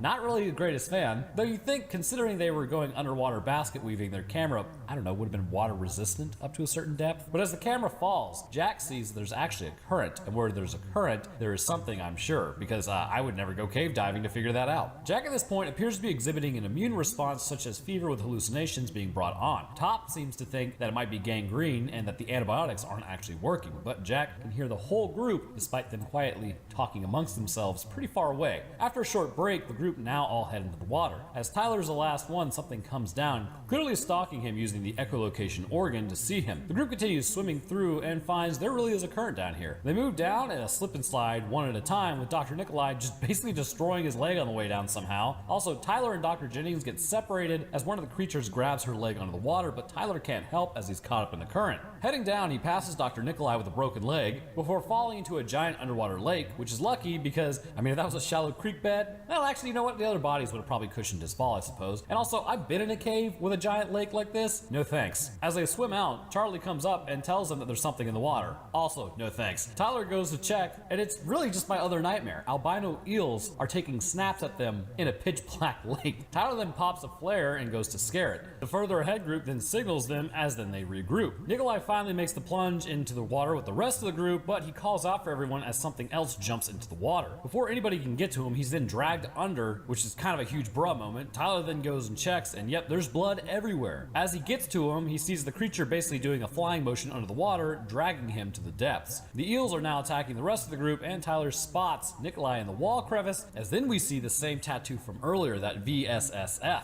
as then the creature drags Nikolai off for snack time. Moving along the wall, they hear echolocation noise some more and determine that they are being hunted now. Clearly, they find the water is running to one side of the cave, which is an exit sign, as Jack says they need to climb instead of follow that. Jack says it's apparently a trap, which, I don't know, man. Jack then picks a random point on the wall about 100 feet up and says that's where we're going. Why exactly? Well, it's based on feelings. Dr. Jennings tells Tyler that Jack is compromised as he's not in his right mind, as Charlie decides to just climb it herself. Spider monkeying her way up, she's doing pretty good at placing all the points so she doesn't fall to just a grisly demise. You see, she's the climber, because at the beginning, she was climbing on the boat. That's what we like to call character development. But as she climbs up to the hole in the wall, she looks in and can feel a draft. But as she shines her flashlight, she spots Mr. Monster Man. She lets out like this hilarious scream and falls, but is saved by her belay points, or whatever it's called, I don't really know. But looking up, this thing's now crawling down after her. Also, Jack is having convulsions at this point, so that's probably not a good sign. Charlie then Dead Space 3 styles runs across the wall as the monster is waiting for her on the other side. However, the next run she's able to get across and then blast the creature in the face with some sort of flamethrower. I'm not really sure where she got that. Her line is then cut as she yeets herself across the cavern onto the other wall as she realizes that these things can actually glide. It comes across the cavern and then jumps onto her as she then cuts its wing and lights it on fire. But when she was like cutting it, I suppose it then like kind of like sliced her and she just sort of bleeds out as Jack then brings her by to the rest of the group. I mean, it did look relatively superficial to me, but hey, whatever. As Jack mentions how there's enough rope to make it an opening now, Alex spots, Jack isn't looking so hot. His entire irises have changed into a 4-pointed star-like configuration. Alex is on it, man. But Dr. Jennings suggests it's maybe a parasite. Alex asks if that's what's going to happen to all of them, but she suggests it only enters your bloodstream and it's affecting Jack's nervous system. Briggs is now upset at the amount of people dropping under Jack's rule. He elects to go off on his own. Briggs tries to convince Tyler, as clearly Jack isn't human anymore, which I mean, he is. He's just riddled with parasites. So Jack, Top, and Tyler go off as Dr. Jennings, Alex, and Briggs go into the water. Call it Team Jack and Team Briggs. Team Jack sends Top down as they find the White Cliffs of Dover, apparently, as, you know what, I have to say it, these are the worst carabiners I've ever seen. They just constantly break. But by breaking, the oxygen then hits Top, knocking him off, and then it goes through the ice. Oh, and it's an ice wall, by the way, not the White Cliffs of Dover. And it smells like methane in there. Top survives the fall, but hurts his leg in the process, as the team then enters what I can only imagine is a toxic gas area with methane. They see a bunch of human skulls and realize that this area is the mosaic that the seal was actually hinting at, and that the opening must be nearby. Jack is the first to spot it in the open water with cold water bubbling up, which means they may actually have found a way out. As Jack continues to talk, he's continuing to also morb. Tyler elects to defy Jack's orders, which causes him to almost enter morb in time, but luckily he doesn't. Meanwhile, Briggs' team is having a bad time. As he hears the creatures, he tells the rest of the team to run as Alex and Dr. Jennings nope out. But Briggs is got by one of the creatures. At this point, the open attack begins on Jack's team as well, but luckily Jack already can see the creatures as he's changing. Tyler now heads out to attempt to find what's left of Briggs' team. Arriving at the surface of a creepy lake, he finds blood everywhere and then finds Briggs being dragged through a small hole. That kinda sucks, but he gives chase, but the dude is basically donezo at this point. Briggs was pulled up into the roof onto the stalactites, because how you know they're stalactites is they have to hold on tight, and they're holding on really tight to Briggs' body. Briggs tells him where Dr. Jennings is, and then drops him the ice pick before the monster mash can begin. Tyler takes off, being cornered by another one of the monsters, as Dr. Jennings arrives to use a sonar gun on the creature and injure it enough to go away. This whole time, they could have just been using that thing. Dr. Jennings and Tyler then jump into the water, and I guess kind of just saying screw Alex, as they begin to swim and leave their oxygen behind. Smart. But they're able to make it, because of course they are, and then emerge onto the other side, back at the ice cavern. And man, that water's gotta be like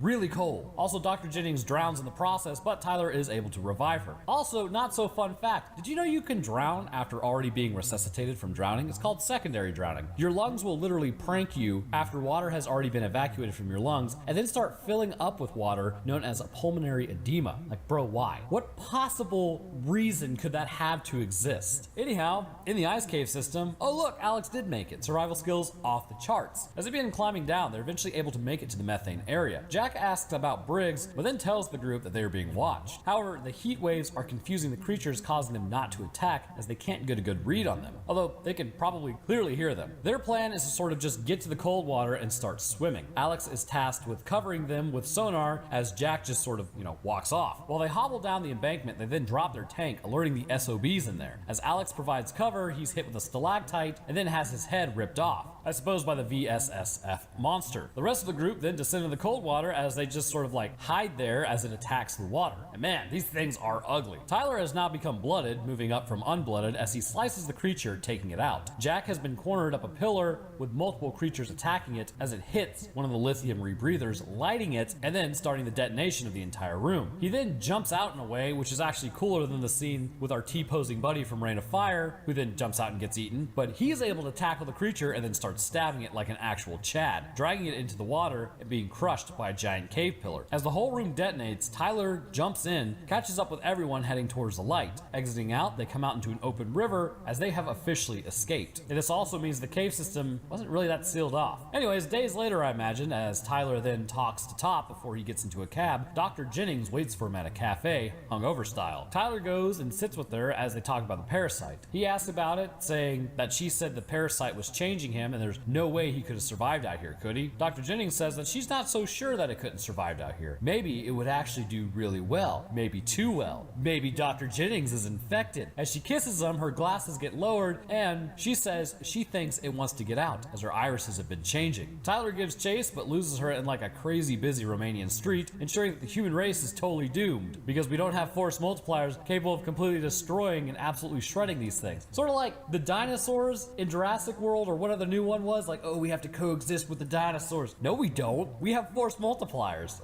What are you talking about? So where to start with these things? I think the first place we should start is we only see these things for like a total of 5 minutes in a 90-minute runtime. So this presents an interesting issue because we do not see the creature that much. It's difficult to visually show you all the points I will need to when explaining the evolution of this creature's body. There are drawings and still frames, but I will attempt to use those sparingly, but you might see a bunch of these things running around. It's actually a shame too because the creature looks really cool, and showing the actual monster more would have probably, upped the fear factor because they're actually liking the aliens at this point. But with that disclaimer out of the way, let's start to talk about the actual body and then move into the parasite and ultimately how this seemingly completely hijacks control away from the host, which would mean that Jack was actually fighting tooth and nail in there to lead his people out of the cave, whereas Dr. Jennings just kind of sucks. Starting with the feet of this creature, we see them exceedingly elongated, likely to the point of being at least 3 to 4 times the length of the average foot. In fact, a case could be made that the feet are now the same length as knee to ankle as ankle to talon, because that's right, talons have sprouted out where the original toes were, and these talons are incredibly long and they number in 3, meaning that 2 toes, likely the pinky toe and ring toe, have fused, and the index toes and middle toe have also fused, creating a large central talon toe. These feet can also be used to grab onto ceilings and walls, but also snatch up humans or any other prey that is located below. This would mean that the feet, due to their length, have become prehensile in a way, allowing for grasping motions. Moving up to the tibia and fibular area, this is also likely increased to about 1.5 times the original size of the leg of the person. This has had an effect on the presentation of muscles, stretching the soleus and gastrocnemius almost to the point of likely tearing. This, however, has also had a likely kind of added advantage, but is also a bit of a disadvantage due to the lengthening process of the muscle and it being under more tensile strain. This could lead to basically injury, but could also increase the effectiveness of contractions, allowing them to leap off walls better and onto prey. Moving to the quadriceps region, this area is still larger than the calf region. However, the lengthening having taken place here as well, which is to be expected, has made the thighs appear maybe about as thick as the average human calf, and as such, those have been stretched as well, allowing for the creature to have the same aforementioned ability. However, I do not see much more added muscle mass when it comes to the legs, hinting that the upper body is really where all the work was done and the legs are not used as much for locomotion as they are in our unaltered species. Moving into the abdomen, this creature has an incredibly physically emaciated appearance, and this may be more circumstantial than desired. You see, caves aren't really like a plethora of nutrition. In fact, surviving in a cave is incredibly difficult. It's almost likened to a desert in some areas. It's just really underground and not as hot, and there's no light, and there's cave monsters. But because of this, it appears as though these creatures are just barely scraping by on rodents that they are able to find, and a really occasional cave eel, which sounds like something totally different. But because of this, their abdominal area is incredibly sucked in. There's virtually no fat on this creature, despite coming from a human, and even given their growth, you'd expect their abdomens to be at least somewhat similar. However, they're not, and really almost only about as thick as what it takes to run a spine, a few intestines, and the abdominal wall to the pelvis, which is also completely visible due to the extreme lack of body fat. Then finally, we see where all the nutrients actually appear to go, the upper body. Moving to the chest of this creature, while we can't really see it all that often, we can assume the pectorals are very well defined. The reason we can assume this is because the creatures can fly and regularly swims. As such, the flapping motion, or what is known as a pec fly, which makes you great at hugging, would be employed quite regularly. And this means that if the muscle signatures normally associated with humans are still somewhat the same, the pectoral muscle would also be strengthened quite a lot for this movement. Not only this, but the human form has been reduced from bipedalism into quadruped, meaning that the pectorals are now also involved in walking. Moving around the back of this creature, several spikes jut out. I can imagine this is for several reasons. The first is that these are likely sensory spikes. When moving through a cave, it would probably behoove you to form a few adaptations that would sense how high above you the roof of the cave actually is. These spikes can relay this information to the brain, and there are also a few adaptations, literally just for the explicit purpose, which we'll go over in a moment. These spikes also could help them blend into the ceiling when hunting to look like stalactites, keeping prey from becoming wary if spotted. It would be like a cloud-shaped predator out in the open in the sky from our perspective. Moving to the shoulders of these creatures, they are massive, like bodybuilder massive, likely just really swole goals. The trapezius running to the deltoid region are 2 to 3 times what they originally would be on a human. There are a few reasons for this. First is using the shoulders for walking. Think of how large gorillas' arms and shoulders are. Constant use causes them to increase in size and strength. This can also be seen in people actually confined to wheelchairs as their arms and shoulders become more developed in the absence of being able to use their legs for locomotion. The second reason is constant swimming. Look at Olympic swimmers and you'll find a lot of them are built like triangles for this specific reason. And also the third reason is once again flying. All this comes down to the shoulders being a critical component in everything the creature does, meaning that it needs to be essentially the largest joint on this creature, or at least the most bolstered. And not much is different the further down you go. The triceps are well defined due to the walking motion. The biceps are also large due to the need to hang onto ceilings and walls. The forearms have been lengthened quite a bit to around 3 times the length of the humerus bone in the upper arm, allowing for them to essentially flap their arms appropriately. Then moving down to the hands, we get the absolute human mutation. The hands themselves are prehensile, which is to be expected, but much like the feet, they have the added talons. That said, it appears as though when it comes to the last 2 fingers, the pinky and the pinky and the ring finger, they have elongated to the size of the body almost. And with this, a web of skin has formed, allowing the creature to be able to glide and fly to some degree in the more large caverns and swim as well. These will fold up when the creature is walking, allowing for them to stay protected. And then finally moving to the head, we get to the good stuff, which again is a shame that we didn't get to see this creature more, as it's absolute nightmare fuel. The head almost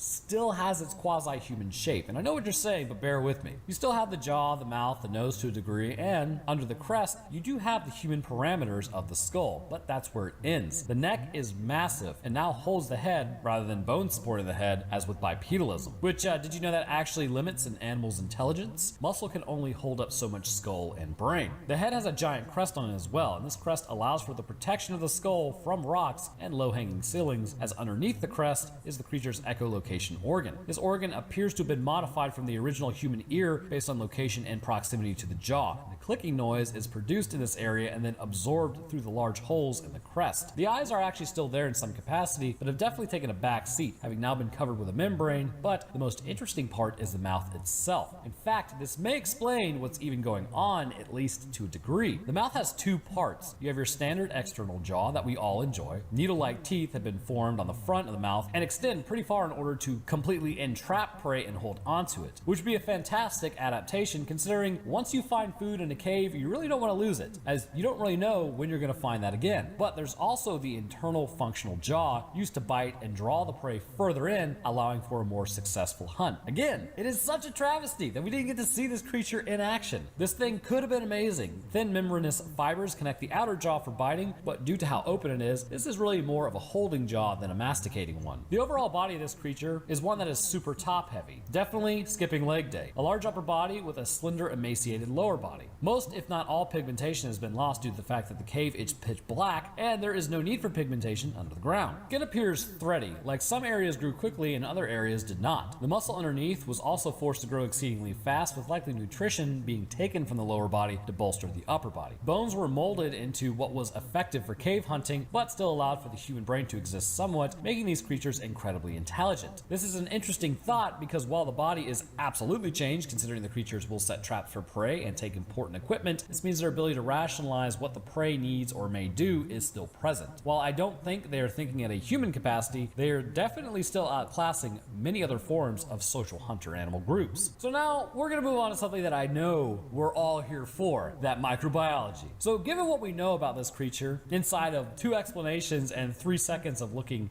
down a microscope, what's going on? Well, let's take a look at that because I believe I can shed some light on it. First things first, we know it's a parasite of some sort, but what it does to a human form, it may not be so much of a parasite, but a cell actually forming a symbiotic relationship with a human. But unfortunately, to our mental detriment, and this actually harkens back to my clickers video that I did over The Last of Us 1, The Good Last of Us, and it's okay if you like The Last of Us 2. I just personally didn't enjoy my bloodlust being cut short at the very end, and it wasn't even my choice to actually end everything. Anyway, it doesn't matter. What was I saying? Oh yeah, okay. So the concept that we have in our heads is always this. For something to be symbiotic with us, it has to preserve our intelligence and help us survive. But that's actually not true in the slightest. The fact is, if another organism invades your body and helps you survive the environment at the complete and total loss of your consciousness and personhood, it doesn't matter. That's technically a symbiotic relationship. Your brain function in no way is a requirement for it to be designated as a symbiote. That's just human ego thinking it is. Now, to add to this, think of a cave system. Would a human be able to normally survive in a cave system by themselves in this environment? And the answer is likely not for that long. Our senses are too dulled from being on the surface. Our hearing is okay at best, our sense of smell is hilarious compared to other animals, and we really don't have any type of adaptation that would help us in that environment. The only super well developed sense that we do have is sight, which is completely useless in a cave. Basically, humans are in no way built for subterranean living and hunting, and along comes this parasite. When entering the body of the host, it's clear this symbiote is, well, it's a symbiote. The reason is it changes the human form and body by molding it into something that can actually survive being underneath the ground. And this organism, in doing so, kept the original group of men years prior alive by turning a few first, who would then turn on their comrades and revert to eating other cave fauna in the area to keep going. This means the symbiote in this example successfully kept them alive,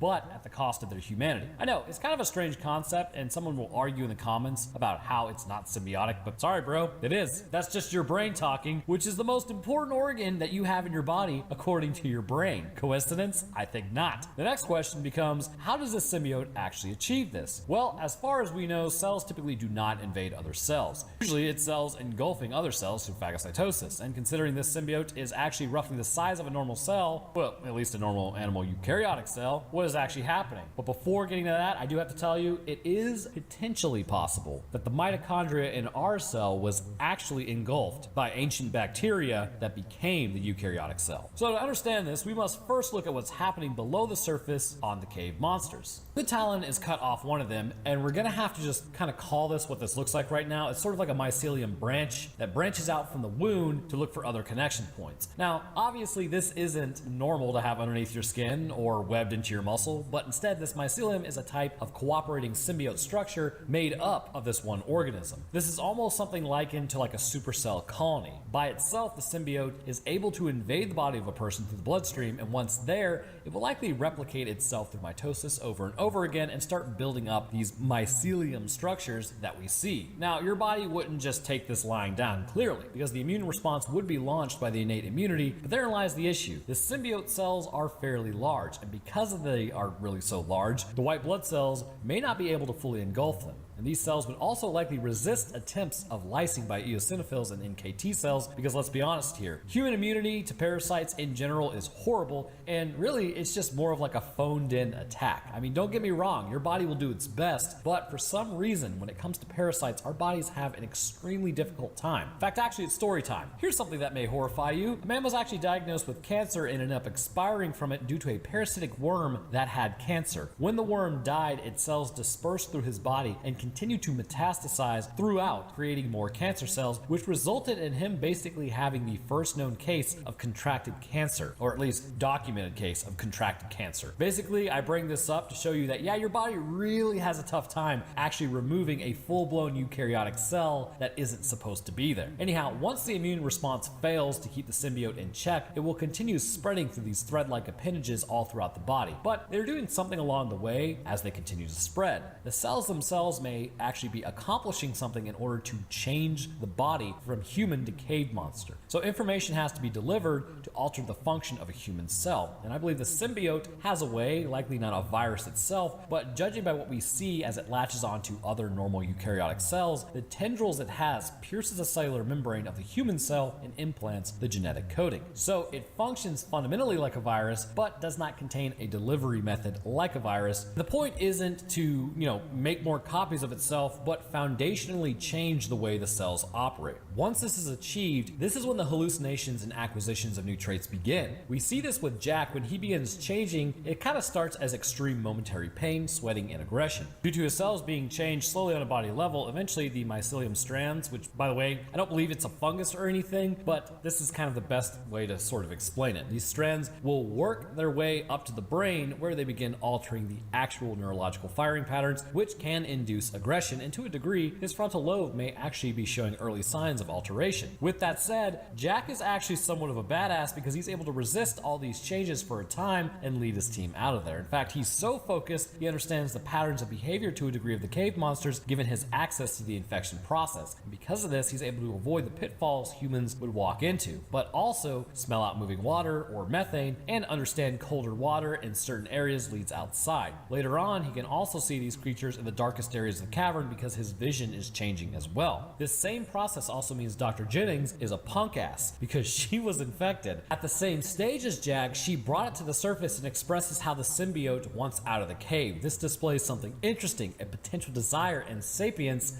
of the symbiote itself. It's clear that the human brain in some capacity is still there even post-infection given the intelligence, but because of Dr. Jennings, we can no longer rule out that the symbiote isn't intelligent itself, if at least not on an animal level, and this may be due to the fact that it is paired with an animal that allows for it to experience and understand the world in a greater capacity than if it was on its own. You could apply the same thing to our own brains. A neuron by itself cannot process and understand the world, but a collection can form consciousness, and from here, us. Now the question is, are we the sum of our parts or something more? And that remains to be seen, and really is dependent on what you believe in. But as the symbiote grows and infiltrates the behavior of creatures, this in turn will cause them to act more instinctively than rationally, which results in these creatures. And not much more would be typically experienced, that is, until it ran into humans. It's clear in the cave system that animals in there are infected with the same creature. In fact, one interesting thing I'd like to point out is the eels, and also, really, if you took a look at the moles, those things are definitely altered. But getting back to the eels for a moment, moray eels in particular are animals that have similar setups concerning the double jaw that the cave creature does. And there are also eels in the cave. And all those creatures appear to look similar in one fashion or another. So let me just go ahead and piece this together. I believe it's a symbiote. It manipulates the DNA to create creatures that can survive in the cave, and also ends up taking some of that DNA and incorporating it into its own genome. By doing so, this may even allow it to form the correct cellular markers to be recognized as a body's own cell. So that would really make the immune system just kind of leave it alone, and they can continue to mold the body into a survivable physiology. In doing so, the DNA of other animals stays with them, and then the symbiote goes on to infect other creatures, and then you begin to see similar structures show up as almost they're shared across infections. Then once coming across humans, much like how we are astronomically more intelligent than anything else on this planet, the symbiote would infect as normal. However,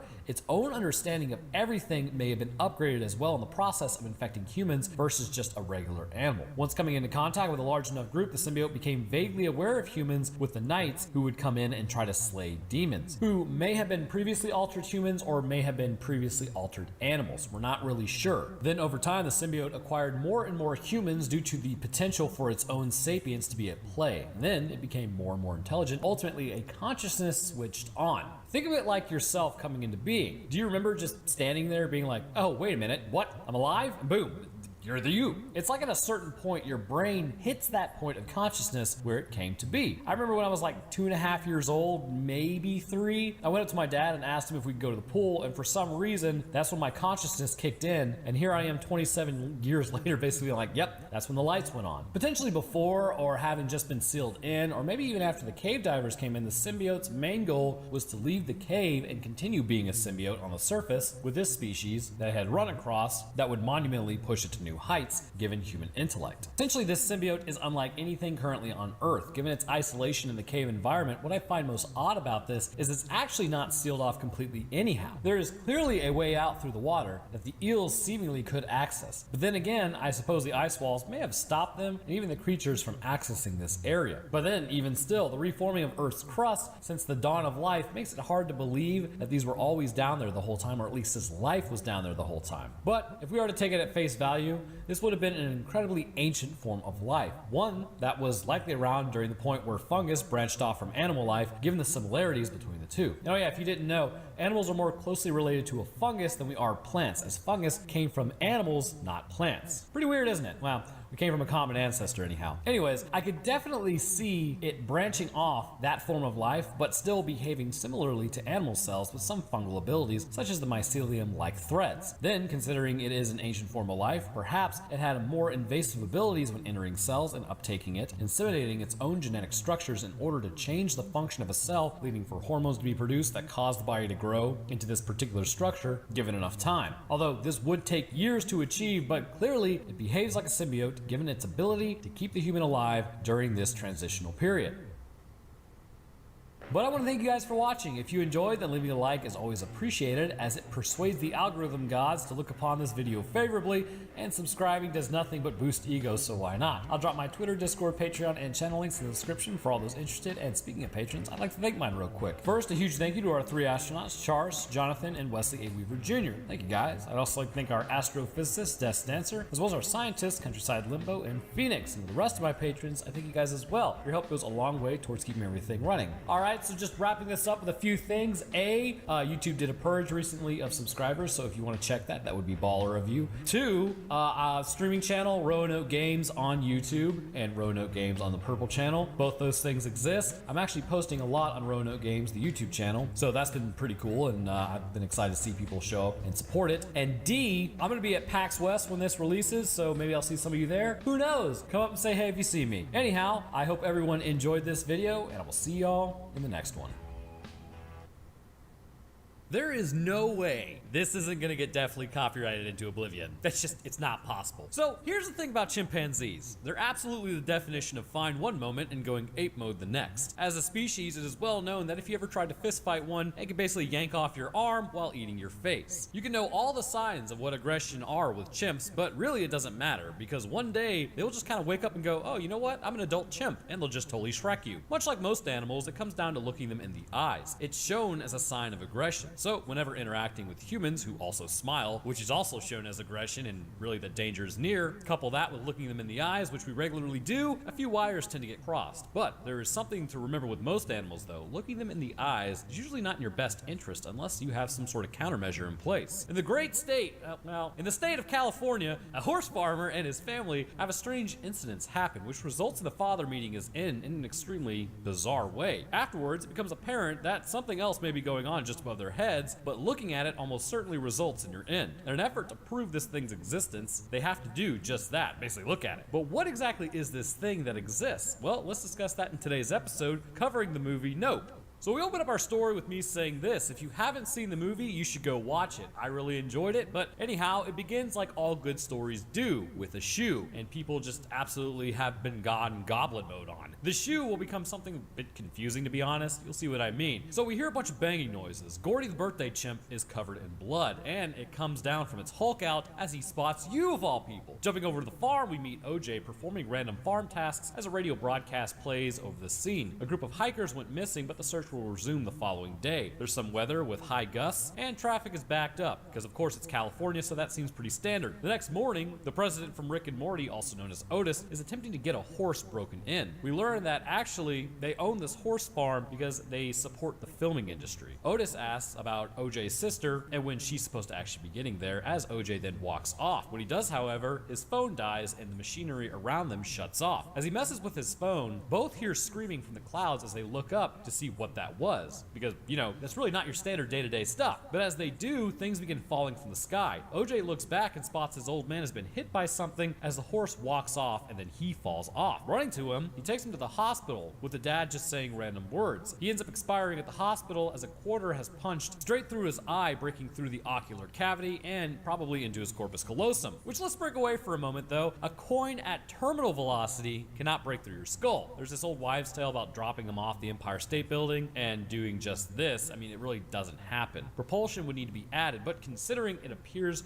to have gone through his eye again and punched through the ocular skull wall, this may suggest something about the creature. Anyways, as OJ returns back to the farm, he spots the horse with a key stuck in its upper thigh, which that's kind of painful. We then get the standard intro of Nope, with then a scene that will be very important. As the names pan over, we see it's kind of like a blue-green box. Remember this? Well, I suppose it's actually the black box with blue surroundings, but you kind of get the point. And on the inside is the first motion picture ever made, a man riding a horse. Jumping over to the set, OJ is getting a horse ready to rock. They talk about how OJ's dad met his end with stuff falling from a plane, which is a total bummer, but getting the horse into position, he launches into the safety meeting and is put on the spot. He tells them what to do, but it's Hollywood, so it's like they're not really going to listen anyhow. Luckily, his sister shows up to self-promote and then address everyone. As it turns out, the guy from the horse on the first motion picture was actually their great-great-grandfather. As they begin to shoot, they immediately forget everything they just learned about the safety meeting and put a mirror up to the horse's eye, which causes it to spaz out and almost kick someone. So they let him go home and use the fake horse instead in order to get the shoot done. We also get the most sibling conversation in existence. Emerald tells OJ that she'll be gone in the morning since she can stay with a friend, which means that he has driving duty. It literally sounds like my little sister. So yes, a several-hour drive on the back of a several-hour drive. What fun! Heading to the next location, it's an old western town known as Jupiter's Claim. Now, this place is pretty busy for a random western town in the desert. OJ is there to actually sell some of the horses from the shoot. At this point, he has sold around 10 horses and he's trying to move on from the horse business. As they walk in, a woman is talking on the phone about the biggest and best live show in existence. And we will get to see how good that show is later. And here's Glenny. Well, his name is really actually Ricky Jupe Park, but you know,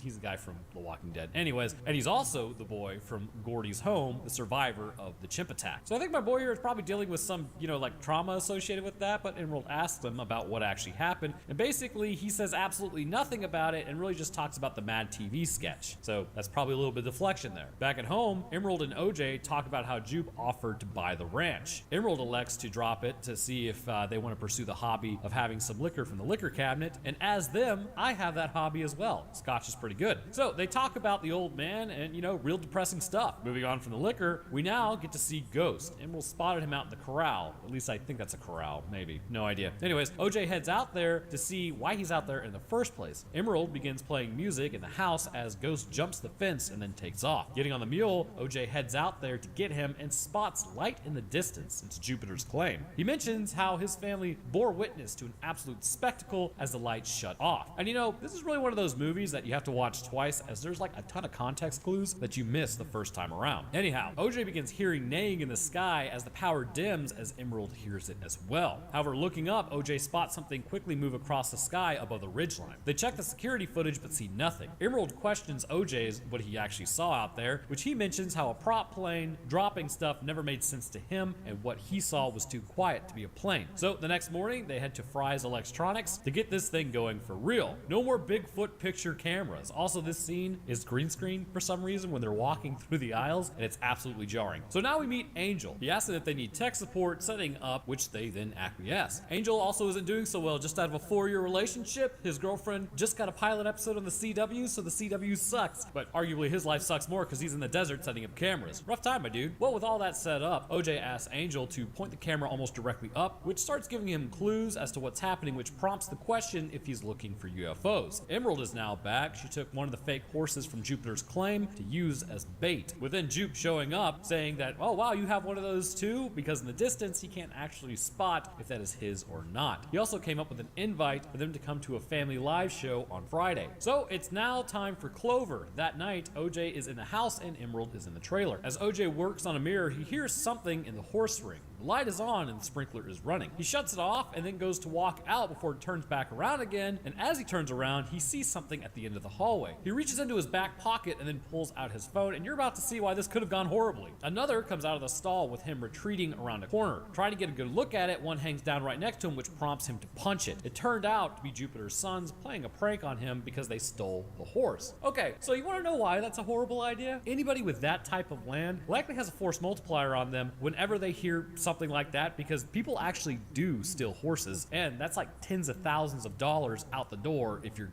have a horse that goes missing. They could have just straight up had some lead introduced into their anxiety meat behind their forehead. Fantastic thinking. As OJ heads back outside, he spots Clover in the distance. These horses are just pretty much running amok. It's very weird. As Emerald watches the camera, a praying mantis lands on it and blocks the view. Angel calls her to tell her to move the bug as camera A is down, meaning that the thing is close. OJ grabs Clover, but the horse freaks out and runs away. Meanwhile, behind him, the decoy gets lifted up into the air via a wind spout. Angel keeps trying to get the bug off the camera while the cloud above shows the line from the decoy is still there. We now see that, yep, it's definitely moving above him. Running to a small building, he escapes it as it begins going after the horse. Emerald runs to the camera to get the bug off. As OJ continues to stay in the small building, he sees that this thing is clearly in the moonlight. The horse continues to run around as it's lifted up into the wind spout and taken into the sky. Power returns to the building as it goes over the ridge. Emerald tells OJ that they need to go, but he elects to stay as it's not coming back tonight as it's eaten, and he's got to get up early anyways. This makes Emerald stay as they need to figure out what this thing is, as you can't just leave the horses. Then we get a flashback in a dream of just prior to Otis meeting Zen. He remarked how Ghost was out there acting all territorial for no reason. He assumed it was because some horses aren't fit to be trained, but really it's because something horrifying is in the sky. The next morning, Emerald makes a call to Antlers Holst, the director from the shoot from earlier. Emerald offers him the deal of a lifetime. She tells him that it's a documentary and tells him that they are looking for the impossible shot. She tells him that there's something out there, and he hangs up on her, but he will be showing up later. After the call, Angel just randomly shows up and walks past the two, looking into the distance, remarking that he can't believe it's real. He asks them if they know what he's talking about, and checking the security footage, there's one cloud just above the range sitting there, menacingly. It hasn't moved at all for the whole day, despite others going by. Emerald says there's their proof, but that's just not good enough. OJ asks, what if it's not a ship though, which is some foreshadowing. So now it's fun time with Gordy again. As they start giving him gifts, balloons come out, and as one of the balloons goes up, it pops, and then Gordy starts going ham on him. So now it's 1988 once more. As the set is creeped through, we see Gordy going once again berserk on the woman who's still alive as he starts biting her face off. The father of the sitcom then tries to run like an idiot and then gets got around the corner. Probably would have just been better to hide, my dude. We then see once again the shoe is just sitting there upright. I don't really get the shoe. Like, if anybody knows by the end of this what the shoe represents, please go ahead and tell me. So Gordy now spots Jupiter. As he comes over, there's a thin veil of a tablecloth in the way. Gordy then puts his hand towards Jupiter as he goes to fist bump it, but then Gordy takes one to the dome, ending the attack on the sitcom family. See? Unresolved trauma? I tell you what. So now the time of Lucky has arrived. Angel's on the roof, tarping up the camera just to be safe as a storm is coming in. OJ finds the flyer for the once-in-a-lifetime show that Jupiter is putting on. As the crowd watches, we also see the woman who was attacked by Gordy is there. Jupiter launches into the show, talking about how everyone will leave different. Every Friday, something happens that they all will witness that will change them. He was trying to wrangle a horse in a thick fog as a flying saucer showed up and took the horse away. Jupiter calls them the viewers, and in under an hour, the show will start. In the distance, however, the viewer is showing up pretty early. Dropping down a flag line, this startles Jupiter as this wasn't really what was happening normally. As the thing approaches, literally roaring, they all look up as the wind is then kicked up around them and the people are brought up into the sky. We now see the internals, tumors. Moving through membranes, they're being pulled through, and they're just sort of stuck as the metal horse is above them. OJ arrives at the western town to see that it's trashed with pigs on the roof. Heading out yonder to the stadium seating, he finds stuff left over from the people, including the kid's monkey glove. However, the horse in the center area is still there. In the distance, he spots the ship moving once more in the clouds, with people screaming in the distance just as faint popping noises can be heard. And I think we all know what those popping noises are, so the creature comes at him, creating massive wind, knocking OJ out underneath the cover of the stairs. That night, Angel finishes up his work and begins to head out, but as he goes to take off, his truck dies. OJ then calls Emerald to tell her that she was right, it's not a ship. He says it was an animal and that it ate everyone. But in the middle of talking to her, the phone cuts out as Mr. Monster Ship has arrived. Heading back to the farm, Angel elects to run inside and grab a knife and hide while Emerald looks outside. She hears a thing above them and the screaming of people inside as the rain stops just around them. She whispers to Angel that it's above them. As it begins making noise, all the people screaming is quelled pretty much instantly all at once, basically from being squished as their inorganic stuff begins dropping out. And then that's when the blood starts. It's literally raining blood, which is pretty metal. As OJ approaches the house, his truck predictably dies as well as he watches the house being showered in blood. Eventually, the creature moves from that area as the rain returns, but it moves towards OJ's truck, blocking the rain, which is a nice indicator of where it is. He opens his door slightly to look up and confirms that, yep, it's overhead as it growls. He closes his door saying no,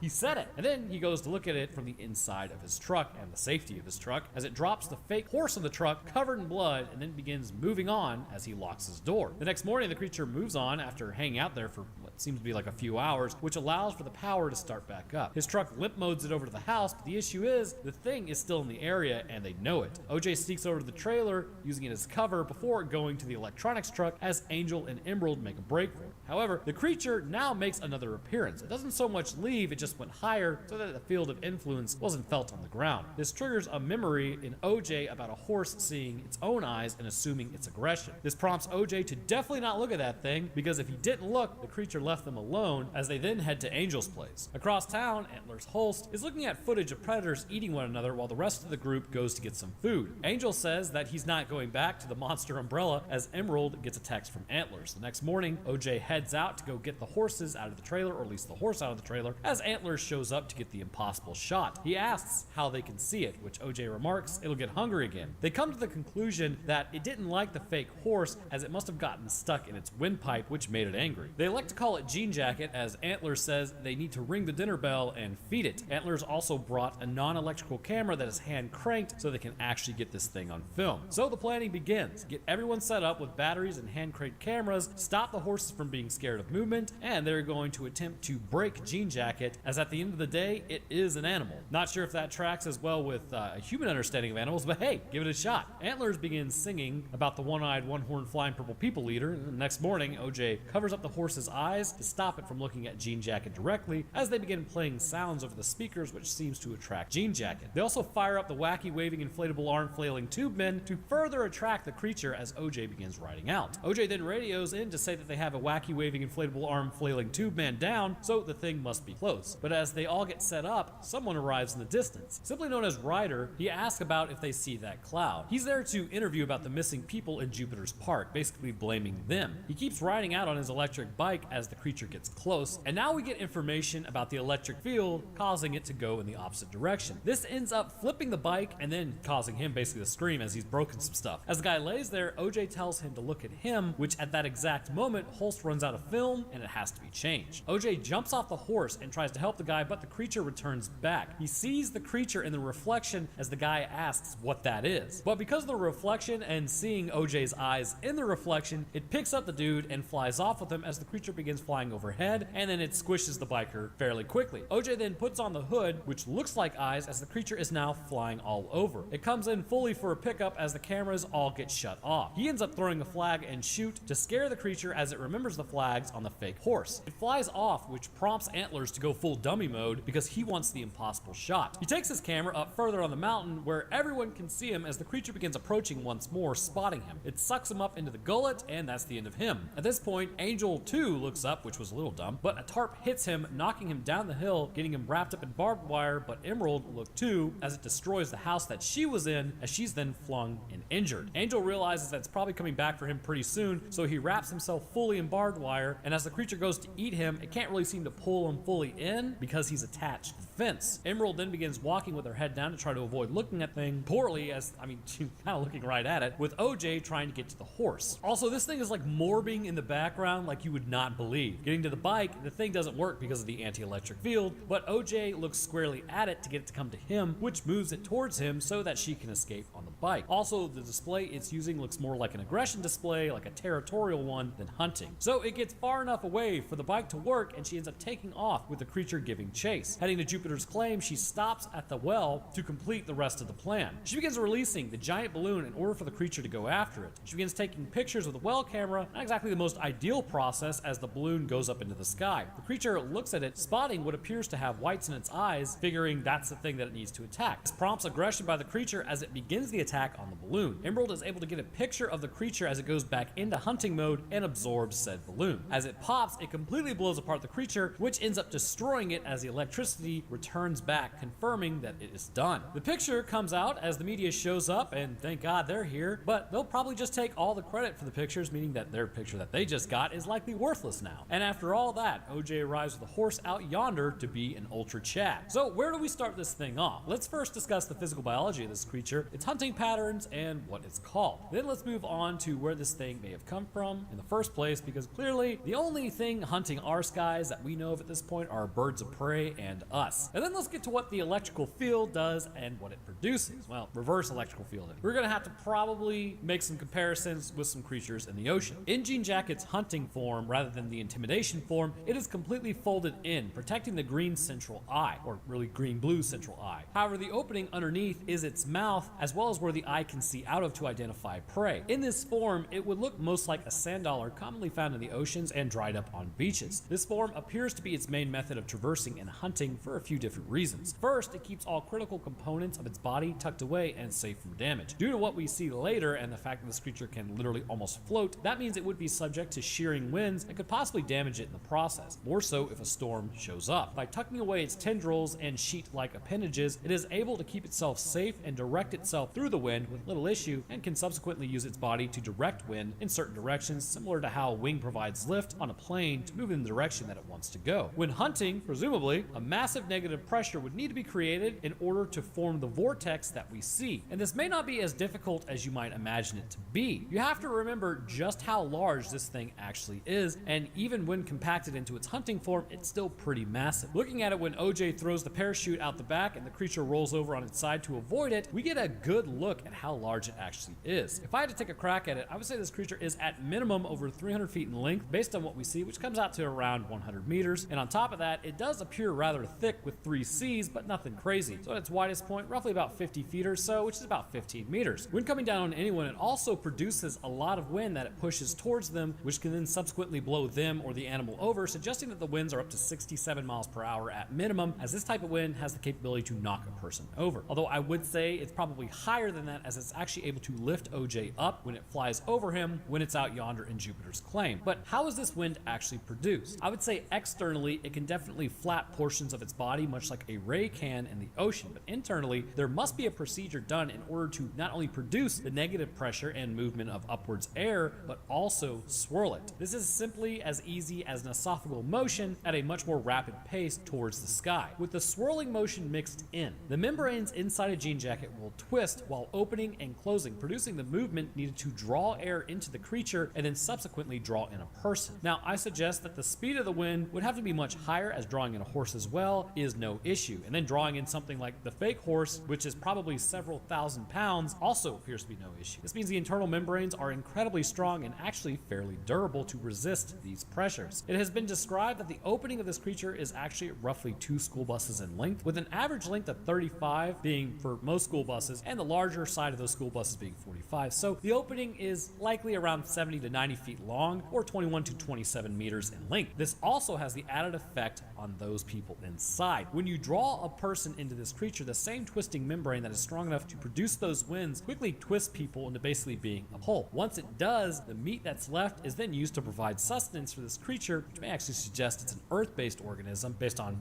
going back to enzymes, but we'll get into that later. Now, just like any other animal, Jean Jacket is an animal and thus territorial. There's an intimidation form the creature uses when it believes that something else is squaring up on it, potentially another of its own species, or in this case, humans pissing it off, because humanity humanity is always going to be number one. This version of itself is absolutely massive. It's hard to get a really good read on how large it actually is. When opening up into this form, it's a lot like a jellyfish, really. It has branching tendrils and sheets spread out that allow it to still direct itself in the wind, but also go into fight mode. It appears at will. It can use the intestinal walls that were there for squeezing the life out of people and creating the vortex for fighting as well, which makes sense seeing as how powerful they are. Opening up, it can use these to grab onto larger prey like the balloon and wrap around it quickly, destroying it in the process. This is presumably what it would do to other larger animals that may not fit into its hunting mouth and need to be entirely engulfed. And again, this is actually how jellyfish eat prey as well, by grabbing and engulfing them through their mouths. Which the other related piece of trivia for you about this is they also move by spitting water out of their mouths. Interesting, is it not? Potentially a similar method of travel between Nadarians and also Jean Jacket. The only issue with this form in particular is that it does have some flaws. Because it is an animal, it doesn't really know what's edible and what's not to a degree, which, let's walk this back for a second. Due to the vortex created to suck up prey into its mouth, we can probably agree that when it comes to spitting out inorganic matter, it's not a passive process, but instead an active one. Because of this, if it happens way up in the sky, there really isn't a visible vortex, but really just downward pressure. So instead it would be a lot like a thunderstorm rolling into an area. The downward force of rain creates a lot of wind, much like how this thing's intestines twisting will then twist out keys, coins, buttons, anything inorganic, and they would also be, like I said, forced out, likely approaching over 120 miles per hour. Because of this, sort of like how a tornado can send a piece of straw through a tree, this is likely what happened to Otis Sr. So this kind of gives more explanation on my earlier statement. The coin went through his head because it was accelerated well beyond terminal velocity, and coupled with the fact that it went through his eye, which is a weak point, it was easier to punch through the ocular cavity and into the brain more deeply, which is sort of like Phineas Gage, but he was able to survive the initial and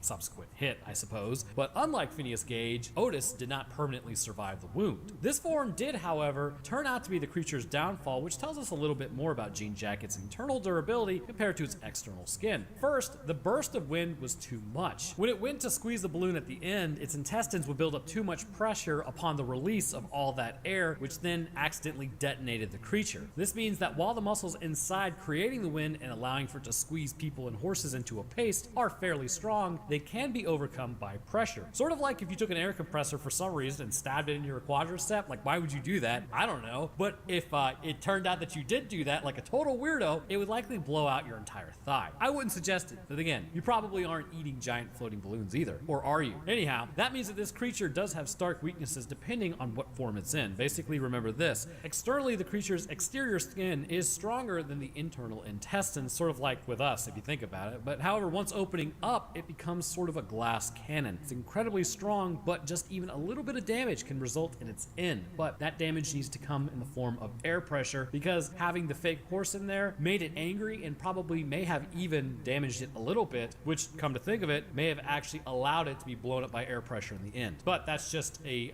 theory on that one. A copyright theory.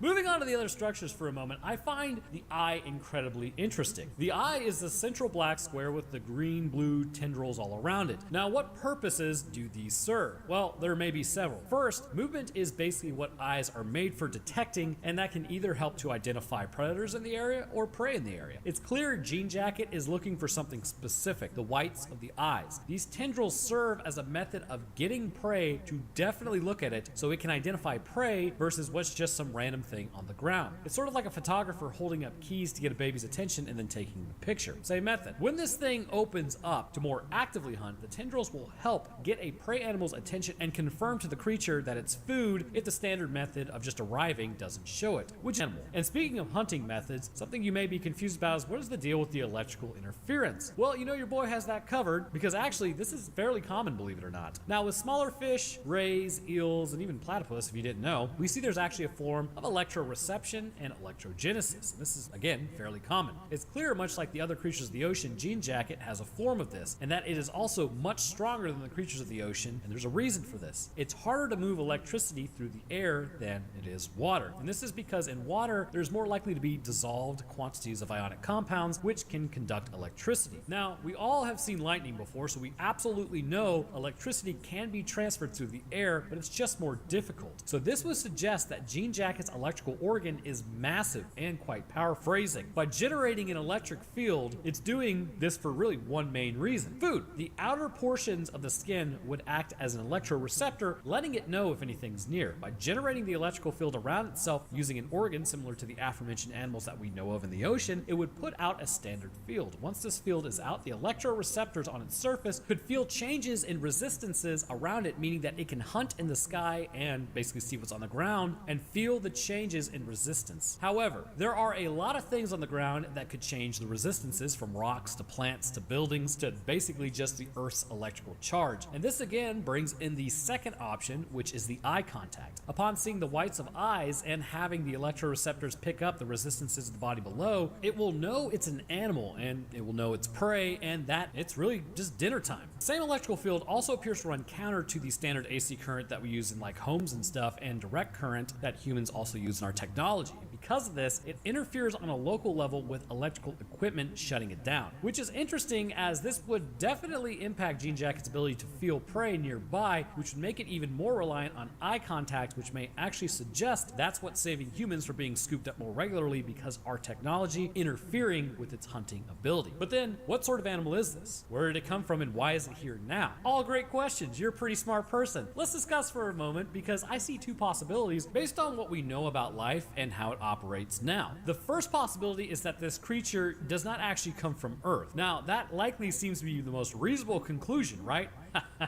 Wrong. But we'll get to that momentarily. Judging by how the creature looks and operates, it would be safe to assume that it doesn't come from Earth because, you know, after all, we would have seen it, right? Well, there are several issues with this. First, the creature is definitely influenced by pressure changes as it's seen when it explodes, so it's not drifting through space as we know it without basically succumbing to issues. And it's definitely an animal that is reliant on nutrition, so it's definitely not drifting through space for very long without nutrition. And it's also an animal that has cells, so being exposed to any solar radiation is just going to sterilize the thing. But it also appears to be highly adapted to sucking in air, which means likely it needs air in our atmosphere to a degree for breathing. Not to mention, considering it can perfectly mimic a cloud that is composed of water vapor, that means it may be intrinsically linked to our atmosphere. Basically, how this thing hunts, how it hides, and how it responds to environmental stimuli, to me suggests a homegrown organism. Which brings us around to the second option. It is from Earth. But what is there to actually support this? Well, first let's take a look at the differences between the oceans and our atmosphere. One's a liquid, one's a gas, but really, both have a ton of similarities. It just depends on how buoyant you are. For instance, dropping an anvil into the ocean causes it to sink, but dropping an anvil into Mercury allows it to float. You being dropped into the sky causes you to fall, but being dropped into the ocean, if you know how to swim, you can float. The same applies to these creatures. It is simply a more buoyant creature, likely using its own mouth as a sort of propulsion and also the sides of its body to flap, and because it's,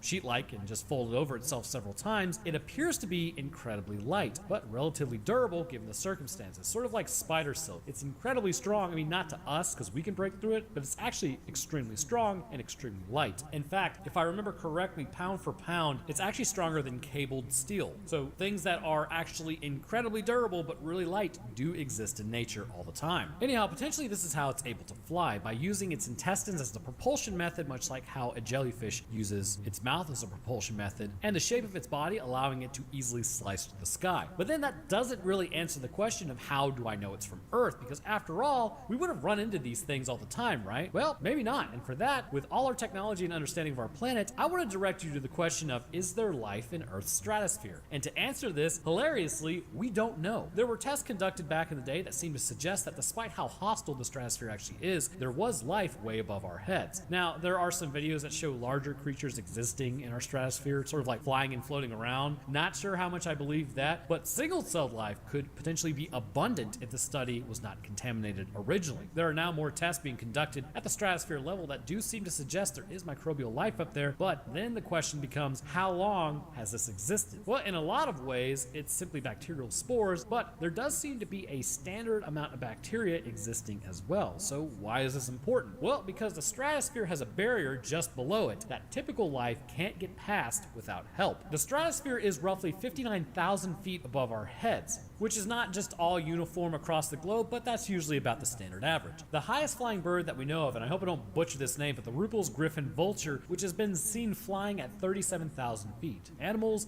we just can't go into the stratosphere. In fact, humans that have done it with weather balloons before, if anything happens to their suit, history is littered with people just basically dropping because their suit depressurizes and that's it. But there still are things that can. It has been hypothesized that when hurricanes, typhoons, tornadoes, or any other major weather event happens, it can suck up bacteria and actually throw it high into the stratosphere, where it does have the potential to remain floating around, but we aren't really sure for how long. That means that actively the troposphere has been seeding the stratosphere for quite some time. And this would be critical because it goes back to how life formed on this planet. So let me give you the abridged version. Prokaryotes were the first. These simple-celled organisms with no nucleus were just hanging out having a great time, till potentially one prokaryote accidentally engulfed another. It was like, whoops, sorry bro, but it's cool if you hang out here and be the mitochondria if you want, which the other one didn't have a choice, so it acquiesced. Thus the eukaryotic cells were born. Eventually these eukaryotic cells were like, hey, you know, there seems to be other eukaryotic cells eating us, so what if I just made more of myself, and instead of them wandering off to get eaten, we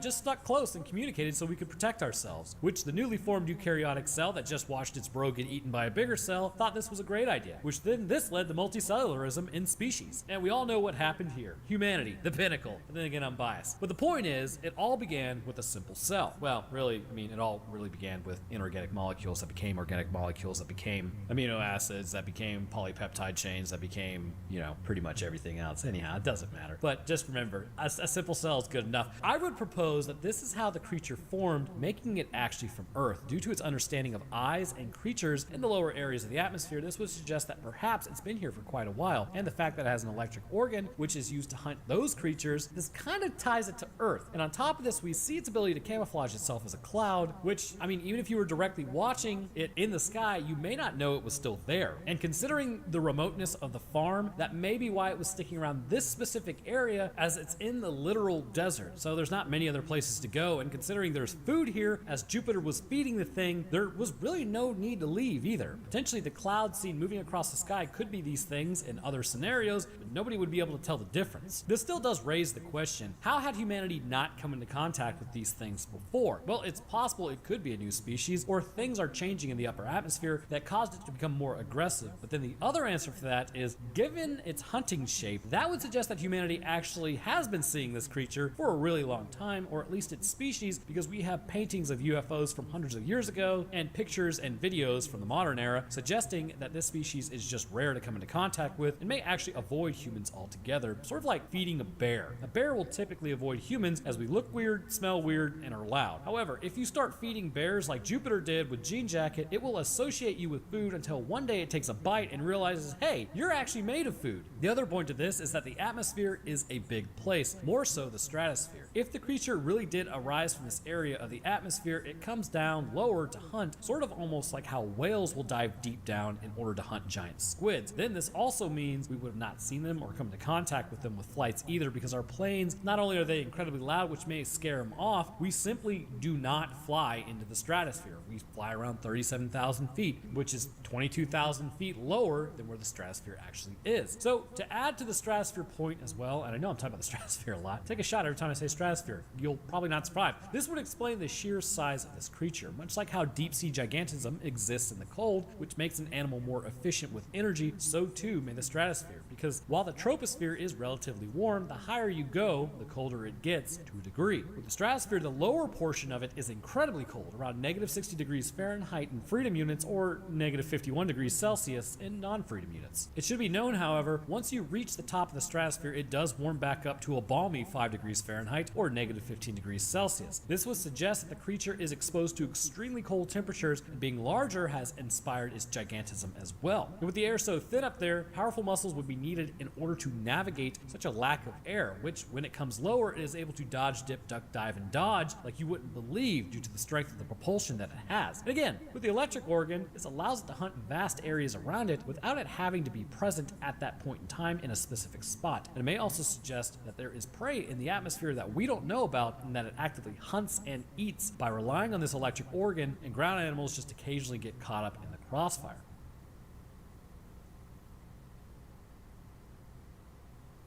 But anyhow, I want to thank you guys for watching. Leaving a like is appreciated, as YouTube is an algorithm-based platform and it helps the video get into the algorithm. And subscribing is a great way to stay up to date on when I post and lets me know that you're enjoying the channel. I'll drop my Twitter, Discord, Patreon, live streaming Purple channel, as well as the VODs that are uploaded to Roanoke Games in the description. And speaking of patrons, I'd like to thank mine real quick. First, huge thank you to our 2 astronauts, Jonathan and Wesley A. Weaver Jr. Thank you very much, guys. I'd also like to thank our astrophysicist, Des Dancer in Phoenix, as well as our scientist, Countryside Limbo. And to the rest of my patrons, I thank you guys as well. Your help goes a long way towards keeping this channel running, more so because there's no way this is about to not get destroyed by copyright.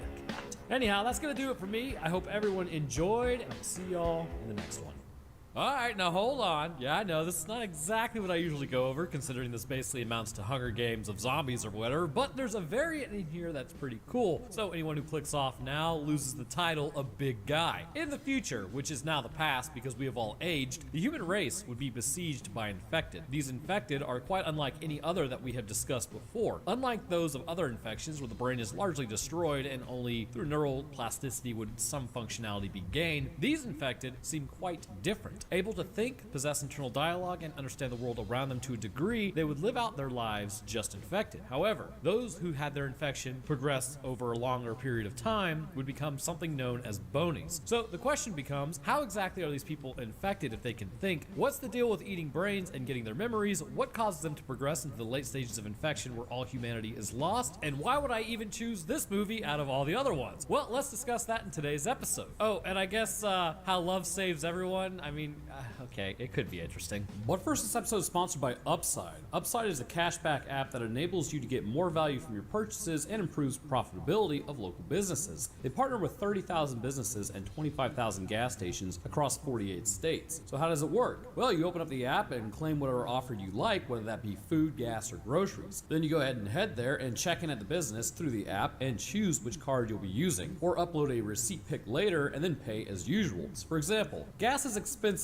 Well, you can get up to 15 cents cheaper using the app, and I actually found it 20 cents cheaper on a recent trip, which, considering it was a 4Runner and I was driving hundreds of miles, that ends up adding up. How this whole process works is predicated on people showing up to these individual businesses in order to purchase something. So you really don't have to pay in or use any special points that are only usable at Upside, and there's no limit on how you can actually earn. Then the businesses get your business and everybody wins. So this is actual money going back to you, and you can withdraw it at any point and then put it back into your account. And even then, if you don't want that, you can cash it out on gift cards too. And if you share Upside with friends today, you can increase your own earnings. So if all that sounds good to you, then heading the link in my description, you too can start earning money back today because gas has just gone completely insane. So we kick off our story with this being Lionsgate, and if the past holds true, that means Lasso Entertainment will copyright this and it'll turn into a whole giant struggle for who's actually breaking the law. Spoiler alert, it's not me. We meet our main character having internal dialogue about how he can't connect with any of the people. Being in an airport, we see that they are all infected. He doesn't remember his name or his parents or his job. Large portions of his brain have been subdued or appear to not be functioning at all. As he walks through, he begins naming off traits that he's attributed to others. He doesn't remember how the outbreak began, but then again, it really doesn't matter. We also get commentary on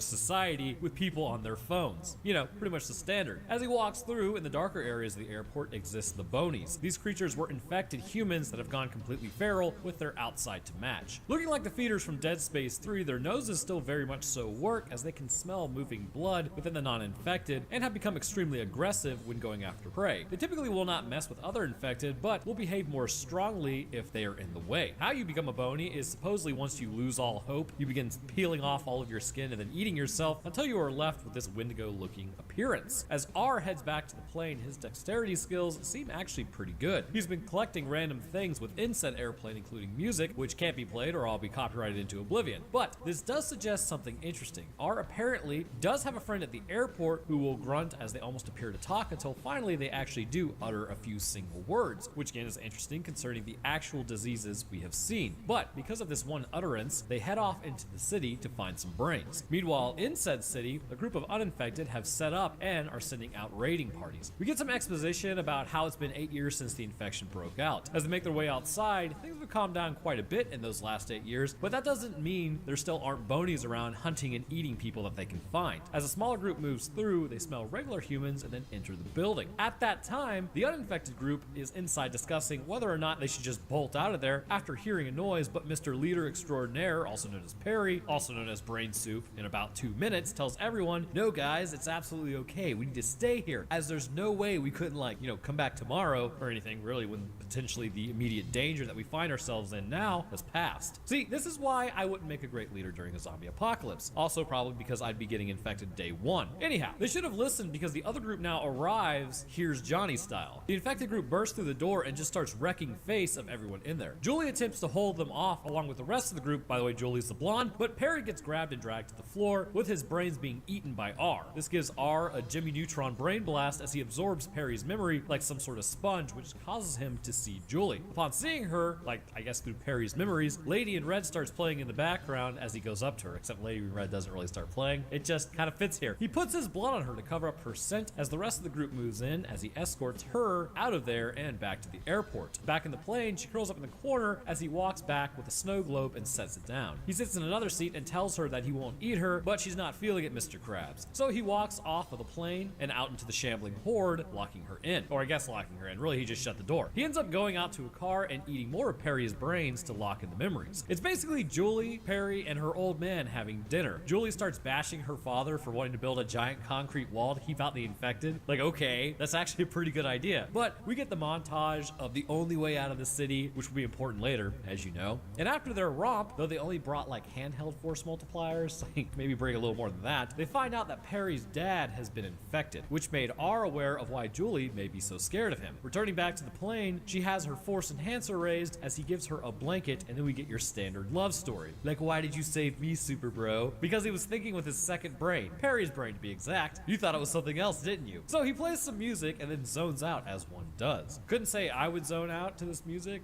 You can't hear it, just trust me on this one. Not great. But as it plays, his heart beats once, indicating that the tissue must be at least somewhat alive. The next morning, he didn't sleep because he's infected. He just really stares at her. She tells him to let her go as he says it's really not safe out there. She needs to eat, so he has to go get some food. You know, actually, zombie life isn't much different from married life. The going out and getting the food part, not the holding her against her will part. Anyways, before I get put on a list, she does the smart thing. Like, I'm not even actually bashing her at this point. I would have run away too. So she runs away. However, it's an open tarmac, so the infected are everywhere. As she bolts, she gets surrounded, as they can just completely smell her, so it's kind of a futile thing to run, I suppose. But R shows up and covers her in the dookie blood once again to hide her scent. And like, quick question, is anybody else getting Twilight vibes from this? So R teaches her how to walk past the infected, although it looks ridiculous, but it does work. And she's able to find fruit salad and eat, along with a single beer, which is a Corona. Oh god. Now, any port in a storm, I suppose. So they elect to call him R, by the way, since Prometheus can't really remember his name, and the talks about her getting out of there start up again. Also, you think this filming was like awkward? Like, he has to stutter, and anyways. Julie asks if there are others like him, which he doesn't really know. So, okay, check it out. They get in a car, which, by the way, just so you know, gas goes bad after like 6 months, even with a fuel stabilizer. You really only have about a year and maybe some change. So after 8 years, that gas would be straight varnish, and the car wouldn't even really start. But anyway, back to my previous complaining. But you may notice something here. The whole concept is they'll notice she's gone. Like, why does that matter? But yet they're driving a car at the airport. Like, bro, just keep driving. Head to the woods and just walk off. Well, we can't have that, can we? So R tries driving. Obviously, there are some issues, you know, lack of fine motor skills, and this results in him wrecking the car. Back on the plane, they continue to listen to music and bond as one does. She really seems to be over her boyfriend getting eaten like super quickly. But what you may find interesting by playing music that long and going through things like slapping hands, it causes the brain to actually fire more aggressively, which may be important. In fact, a case could be made that this is some form of stimulating neuroplasticity, sort of in line with what we may do with somebody who has traumatic brain injuries or TBIs. Obviously, this isn't the only thing that's done for TBIs, but pretty much anything to stimulate the brain is important. Later that night, R heads to the front of the plane to eat more of Perry's brains. It's Perry signing up for the armed guard area as he has a flashback of when he actually got his brains eaten, which makes R upsetty as he spits out the brains as they now apparently taste bad, I suppose. Also, Julie apparently made a run for it in the middle of the night and got surrounded. R is able to fend off the other zombies before his friend confronts him angrily. R declines as the Bonies then show up because they also smell Julie, and luckily for her, it just sort of stands there and growls and then slowly walks up. So they make a break for it to get out of there. However, the Boney is now mega angry at him as 3 others corner them, but his friend arrives, and oh, by the way, his name is M, so M then hits them with the luggage cart and takes them away. M asks R if he's okay, as they just got cornered by another group of zombies, which they hold hands, and with the power of love, they're able to pass. Corny? Yes. Dumb? Yes. Dead inside? Absolutely. So the group moves out of the way as she gets into the BMW, which I'm surprised can even run on regular gas, as then the Bonies move in and give chase. But they get out of there, driving in the rain in a convertible, which indicates there was no blockage for her to go through if she just wanted to keep driving earlier. She could have just taken the, okay, anyways, doesn't matter. But I guess they didn't realize that there was like a roof for the BMW. I mean, it's a convertible. It should be a cloth roof. Anyways, heading to the last neighborhood her dad evacuated, they go inside and stop for the remainder of the night, though it looks kind of like early morning. Luckily, there's a lantern with matches right there, and she finds a camera and takes a picture of him, which, I mean, she doesn't know. That could have made the dude go like ape mode or something. So she goes up to sleep and then asks if he wants to lay on the floor, as one does. Back at the airport, things are not cool kosher. As M looks at a reflection, he sees hand-holding, which makes him remember things of his own past. Another walks up and remembers his original life as well, as M talks to him, and the group all has their hearts beat occasionally, but that attracts the Bonies, who can smell it as they approach. You see, they don't believe in the power of love because they're big nerds who live in the basement of the airport and talk about how nobody likes nice skeletons anymore. And they also finish last. But at the neighborhood, a search party then goes through and does an absolutely horrible job at searching for Julie, as she then strips, which again, this is for teenagers, so that's like the pinnacle for them. And I say that having once, I know, been a teenager myself. She asks R if he has to like eat people or will expire, and he confirms that yes, people taste pretty good. She tells him that he's a good person after having known him for like 4 days, which he then confirms that he actually ate Perry's brains, which she suspected but didn't want to believe, which she bonded with him while knowing this, like dang, pretty ice cold. So she rolls over and gives him the cold shoulder as he sort of lays there and goes to sleep. So he has his first dream, which is hilarious because it's like the group picking on him except for Julie. I mean, Perry probably deserved to have his brains eaten if this is how he acts, but this is just a change fundamentally in the operation of his brain. He wakes up the next morning and then runs outside because Julie went missing, so he's on his own once more. And now you know this part of the movie where there's like a separation and blah blah blah story arc, so R gets in his own head about it, which you never want to do. Always remember to gas yourself up after something bad happens. And finally, the BMW does what BMWs do, which is break down as she's forced to walk to the giant walled off city. You see, the walls represent safety, but also separation, the power of love. Anyways, so she gets tested for infection, passes, and then talks to her old man. As he asks if she's sure that she wasn't bitten, and without checking, he can just kind of like, okay, sure, yeah, whatever, I'll take your word for it, and they all head back inside. So then R does the classic thing and walks in the rain and is cold, and as he does, M shows up with a squad and yells out to him. As they talk, R is turning back into a human. M tells R that the Bonies are looking for him and her. Apparently he started something, as M also saw a dream last night, which means his brain is changing as well. The power of love. So he asks the rest of the group to help him find Julie, as the group agrees. The slow shamble now begins that would likely take at least a month at this pace. Using Perry's brains and subsequent memories, he's able to traverse the same area from earlier when they escaped the city to look for Perry's dad. See, told you it'd be important later. He backtracks to the uninfected city as he still clearly kind of walks infected, but seeing his reflection, the coloring of his skin is starting to come back. Approaching this giant manor with every light on in the house, with a strained electric grid and resources likely running low, I can only imagine, Julie is talking to her friend Nora. They have a very teenage conversation about dating zombies. Maybe I'm just getting old, but the cringe factor appeared off the charts. But as they wrap up their conversation, Julie goes outside onto the balcony and spots R below, real Romeo and Juliet style. Wait a minute, R and Julie. Bro, it is Romeo and Juliet. I literally just connected that. Anyways, so Nora yells at like, how did I not get that? Okay, it doesn't matter. Moving on. So Nora then yells at Julie that she's trying to sleep, which how can she hear her through those thick walls? It's beyond me. But Nora then comes out and spots her boy Romeo down there, and they let him in. Bold strategy, Cotton. Let's see how it plays out. So they hug it out, and he now feels warmer than normal as his metabolism has probably started back up as well, hence being cold and rain. Nora asks him a ton of questions, which is basically what I would do as well, because you need to learn about the disease. You have someone here who has first-hand knowledge, so why not ask him? R talks about how the rest of them are starting to dream again and change, so they like totally give him a makeover so they can move him through the city without him getting got. Oh, also the Bonies are still on the trail, but considering the giant walled off city, I mean, that should work in theory. So they begin moving him through the city and then go to talk to Julie's dad. Apparently the city is on high alert for one reason or another, but apparently it's classified. They're mobilizing, and luckily the dad expositions the hell out of us. Reports are coming in from scouts that large packs of skeletons and Bonies are coming in for an attack. Julie tries to tell her dad that they are curing themselves, and her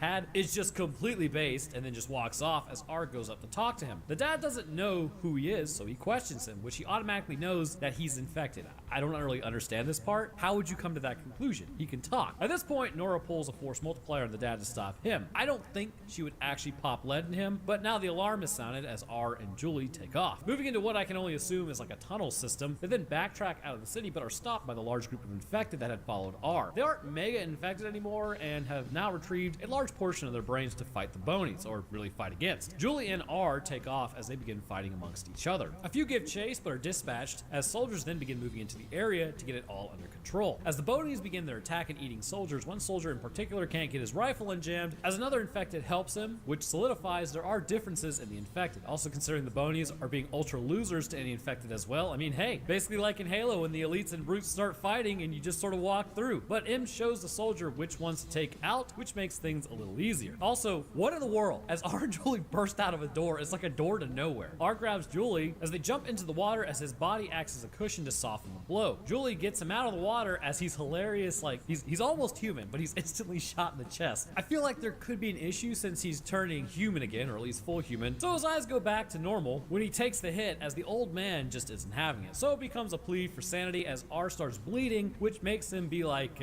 oh yeah, he's alive. He's just completely destroyed his aorta from that round in his chest, but yeah, he'll be fine. Anyway, so the colonel gets on his radio saying that the situation has changed, which I can only think there's like one dude fighting for his life against something, hearing the situation has changed and never really getting clarification on it. It now becomes soldier and infected, or at least lesser infected that is, moving through, taking out the Bonies. The infected learn to live once more, sort of, with the key to their cure, just living your life. With the past. Is that joke getting old yet? Probably. So the world is exhumed as all the infected hearts started back up and everyone finds a counterpart. Now, this would likely kick off a whole host of socio-political issues like, are humans humans and zombies zombies? Do we treat them the same? Can they survive more dangerous environments? You know, the same kind of issue that when machines achieve AI, if we really don't treat them correctly, we're just gonna get stomped out. The standard stuff. So it ends with the wall being torn down, which the whole world hasn't been fixed yet. There's still plenty of infected out there who haven't changed. And what about raiders? I don't know, man. You already had it. Was there a need to tear down your walls? Probably not. So let's start with common knowledge. I think we all know at this point, as stated in the movie several times throughout, the infection was viral in nature, which will be important later to discuss how it was able to sidestep the human immune system, as innate immunity should have already formed a response to the invader once the person was bit, which is rather interesting considering we don't see too much swelling when we get there either, but there likely is still some to see. This will also help us to understand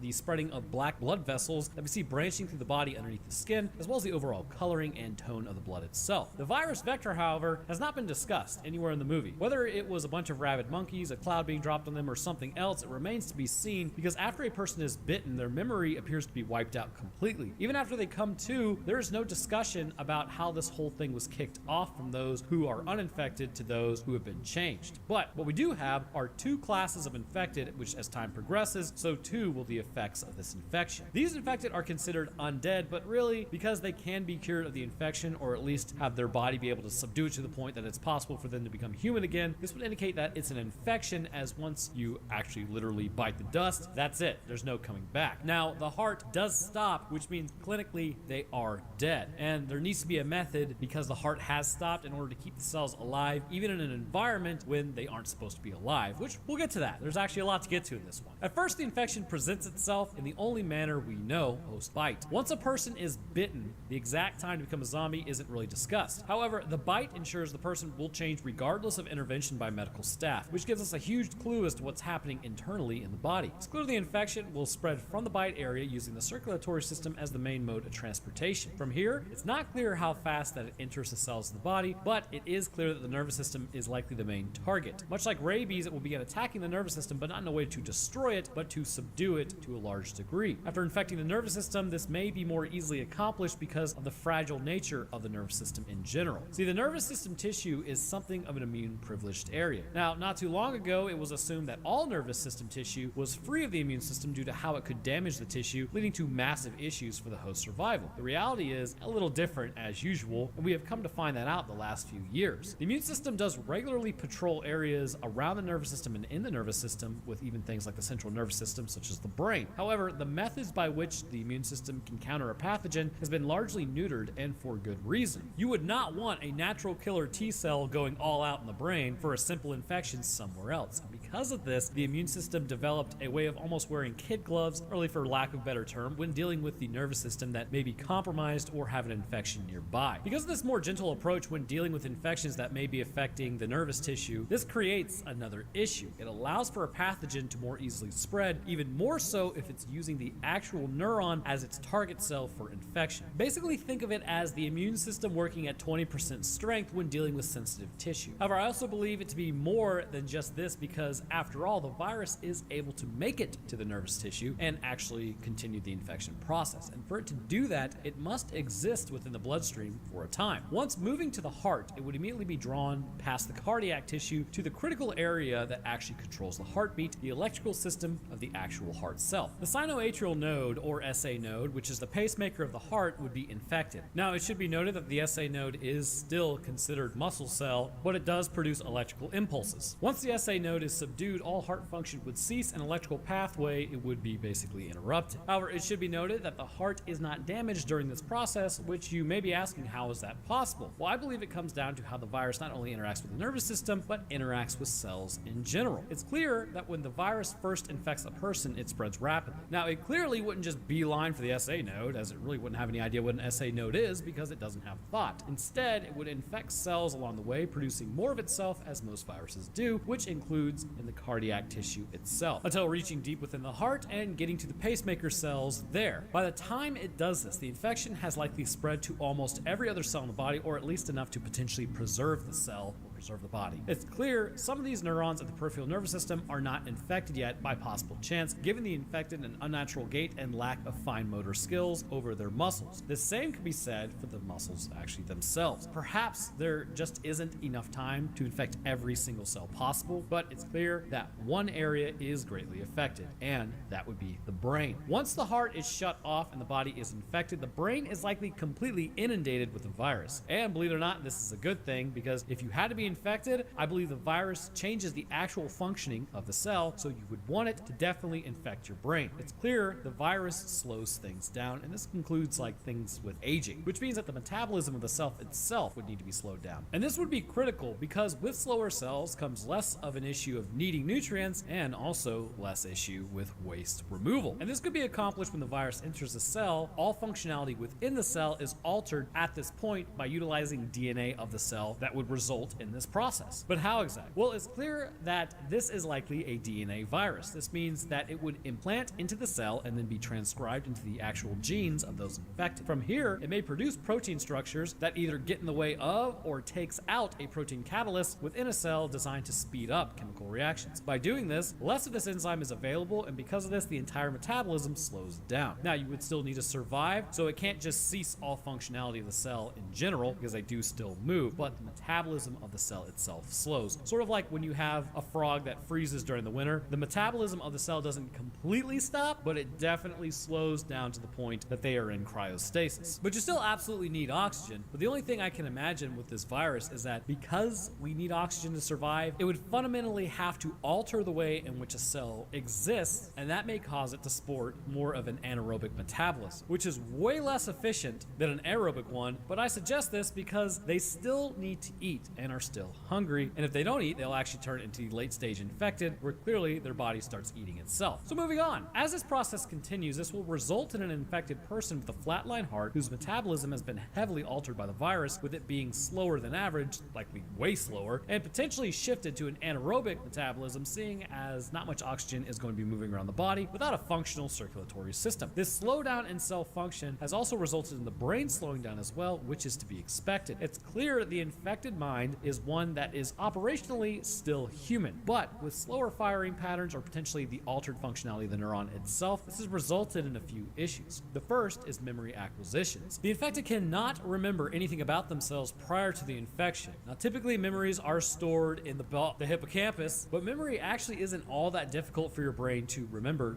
Typically, in the order of 3 to 8 times per second of an electrical current, it'll cycle, and that'll help you to retrieve memories. For something like sensory information, this would be be 30 or more cycles per second. But I imagine this is where the issue lies. Because of the slowdown or alteration of the neural tissue, the functioning of the hippocampus would be severely altered, stopping or interrupting at random points is 3 to 8 cycles per second. Because of this, memory can never be retrieved from your previous life, and only new memories of your infected life are actually stored. And this may mean the hippocampus is working as when R remembers his friend M, but in a much more altered state. That also raises the question, if the brain returns to a normal functionality, would he still remember his infected life? And there's potentially the possibility that he may not. The second phase, or late stage, of this infection is one that is more complete and what we would think about with your standard infected, that supports a few ideas mentioned about some of the cells not having been infected yet. When a person apparently loses all hope, considering their brain is still functional to a degree, they will become a bony. These creatures have completely lost their skin and pulled it away, revealing the desiccated muscle underneath, as it has been exposed to the environment and now in no way is as effective at moisture retentiveness as the skin layer is. Judging by what we see on R, the skin to a large degree may not have been infected as deeply as the rest of the body. This has resulted in his own skin becoming ashen and gray, as the skin, being one of the fastest dividing cells because the cell cycle is shorter, means that the virus itself may become more broken over time, or cells that weren't infected are dividing and then likely meeting their end much earlier because those cells are dividing quicker. This results in a virus implanted into the DNA exercising less and less control over the ones that it did infect, becoming more fragmented during mitosis, which results in the skin actually meeting its end because it may not remain anaerobic but return back to its normal metabolism. This means that for all of them, the clock is ticking, and ultimately, should enough time pass, they will all become bonies regardless if they give up or not. Although picking at the skin does make the process accelerate. So you may have noticed that the muscle itself is gray in color as well, instead of the deep red coloring that we would expect, and this is indicative of what's happening in the blood. As the muscle is infected and the heart is eventually stopped, all the red blood cells could potentially undergo the same process as the rest of the cells. This is why when the heart is able to start back up, they don't just immediately drop dead. But due to the stagnation, this leads to the plasma to begin dehydrating over time. This in turn will cause the blood to appear a brownish color as the plasma itself loses water, and this results in the black veins that we see underneath the skin that seem to progress the longer the body has been infected. It should also be known that without the constant beating and mixing of the heart, the components of the blood may naturally separate over time. However, again, the cells inside, if altered by the virus on a metabolic level, would still be somewhat viable. This then will sit in the muscles, causing them to appear much more brown to gray with more dehydration, leading to almost a complete dehydration of the plasma, leading to the outer muscle to likely meet its literal end and become something of a new skin. Apart from that, though, we do see some other differences between the ones who have flesh still and the bonies. The bonies are absolutely vicious. They can smell moving blood rather than just the generalized scent of a human, like the flesh-bound ones can, and they can also move quicker. And this could be due to the overall lost weight on their frames by skin falling off, taking any fat that it had with it, and some of the muscle. Because of this, they appear to literally be nothing but bone and a light covering of muscle. That has clearly affected their strength, as Julie is able to hold one off from attacking her, but this has made them much faster and more agile, able to jump on soldiers and bite them quickly to begin eating. Their brains would be in also a more subdued state, with likely damage having occurred in areas such as the prefrontal cortex and the hippocampus in general, as they don't appear to remember much about their infected life. It's probable that this is due to time and really just not giving up. The brain, even in a subdued state, would not have access to energy levels that the rest of the body may have, and as a result, this would cause damage to mount over time, which plays into why R may actually have been different from the rest. While different from the rest, however, it appears he does still fall in the same category as everyone else who's infected. He still needs to eat in order to maintain his nutrition levels. Energy output requires energy input. Upon eating brains, it is said that he can see the memories of those that he eats. And it may be possible that with the virus having such influence over the neurological tissue in his own head, that when eating another brain, the virus infects the tissue that he's actually eating, and this causes it to fire electrically upon doing so. The virus itself would be in mass levels in the saliva, considering the bites are effective, so that would make sense. Once the tissue is infected, considering the proximity to where our brain is in our own skull, there may be a bleed over effect, activating neurons to fire in a similar method due to the viral integration. But again, I think we all know this part is a little strange, as there's no direct link. However, I guess you could make a case that the same nerves that give you brain freeze may be the bridge that causes the firing pattern to allow him to see memories as it runs up to his brain, and again causes the nerves to fire in a similar pattern in his own brain when he's eating brains that he's currently infecting. Yeah, it's quite the process. But it's clear there is a period where your brain still functions actually rather well. People all over the airport would continue to do what they did in their non-infected life quite regularly, such as scanning people, ordering drinks from a bar, like M does when he goes to close his own tab to go get food with R, or flagging down planes for them to land. This is the critical period of the brain. Should you act out these with no new challenging information for your brain to undergo, pushing for neuroplasticity, your brain will continue to degrade until you basically become a bony. But with R listening to music, collecting things, and experiencing new events, his brain, every once in a while, would reconnect with the rest of his nervous system, likely with a single big push of electrical communication, and this is all based on neurochemicals, likely coming out in enough force to push the electrical communication, which then would bleed over into the brainstem, which runs down to the spinal cord and would communicate to the heart to increase rate, which allowed it to pump one time. And this would move nutrients to other parts of the brain, which may have helped long term. Now, this wouldn't be enough at the end of the day to save himself, but it may have preserved his brain for longer, and with the interaction he had with M, this may have helped him as well. The bonies, on the other hand, were those who basically had no new experiences or enough time had passed for them to basically end up like this. Instead, they wandered around and their brain continued to sit and starve in their skulls until eventually they wouldn't know who they were, where they were, or what was happening, resulting in them just sitting down. Portions of the brain would continue to devolve and degrade until it resulted in more animalistic instincts taking over, along with self-mutilation. However, that's not to say they were not intelligent. A case could be made that the bonies actually enforce somewhat of a hierarchy, screeching at the infected, who they know are like them, but also aren't. And considering the regular infected look away somewhat fearfully, this means that potentially there are attacks from bonies on regular infected. And this is shown to be the case when the bonies literally begin hunting down R after he inadvertently triggers a mass change to Team Human towards the end of the movie. Which, speaking of, how does this happen? Well, it's all dependent on the brain itself. Once you become a bony, there is no going back due to the actual brain damage that has been incurred. Much like if your brain gets eaten, you don't arise to join the horde later, you're just meat. This means that the brain is critical for the actual infected to move around, and because it's critical, this means the brain itself plays a huge part in how the disease was overcome, and this once again is reliant on the heart-brain connection. I had mentioned previously about this connection not too long ago, but with R experiencing what he has, once in a while this causes his heart to beat once. Along with the others who experience a strong enough feeling, this causes their hearts to beat, and once it beats once, this triggers a process based on the immune system itself, which, for us to understand, we must learn about how diseases actually sidestep the human immune system. When you are first infected, skin cells, and this is basically like any infection, like there's an abrasion, you have an infection. Skin cells will yell for help, which will result in inflammation and the flooding in of innate immune cells such as white blood cells. However, they will not find what they are looking for if you are infected with this specific virus. When an innate immune cell goes to basically read what's human and what's not, it will typically do so by using toll-like receptors. These receptors, upon finding something it does not recognize, will then activate, which basically will tell it to immediately destroy what it sees. But this is how the virus insidiously infiltrates the body. Much like how the herpes virus can cause Kaposi sarcoma, this tricks the toll receptors into leaving the virus alone, and so too this may exist in the warm body's virus. Oh, and if you don't know what that is, basically it's a gamma herpes virus that can actually cause quite a few forms of cancer. But what's even more fun is your body can really never get rid of it.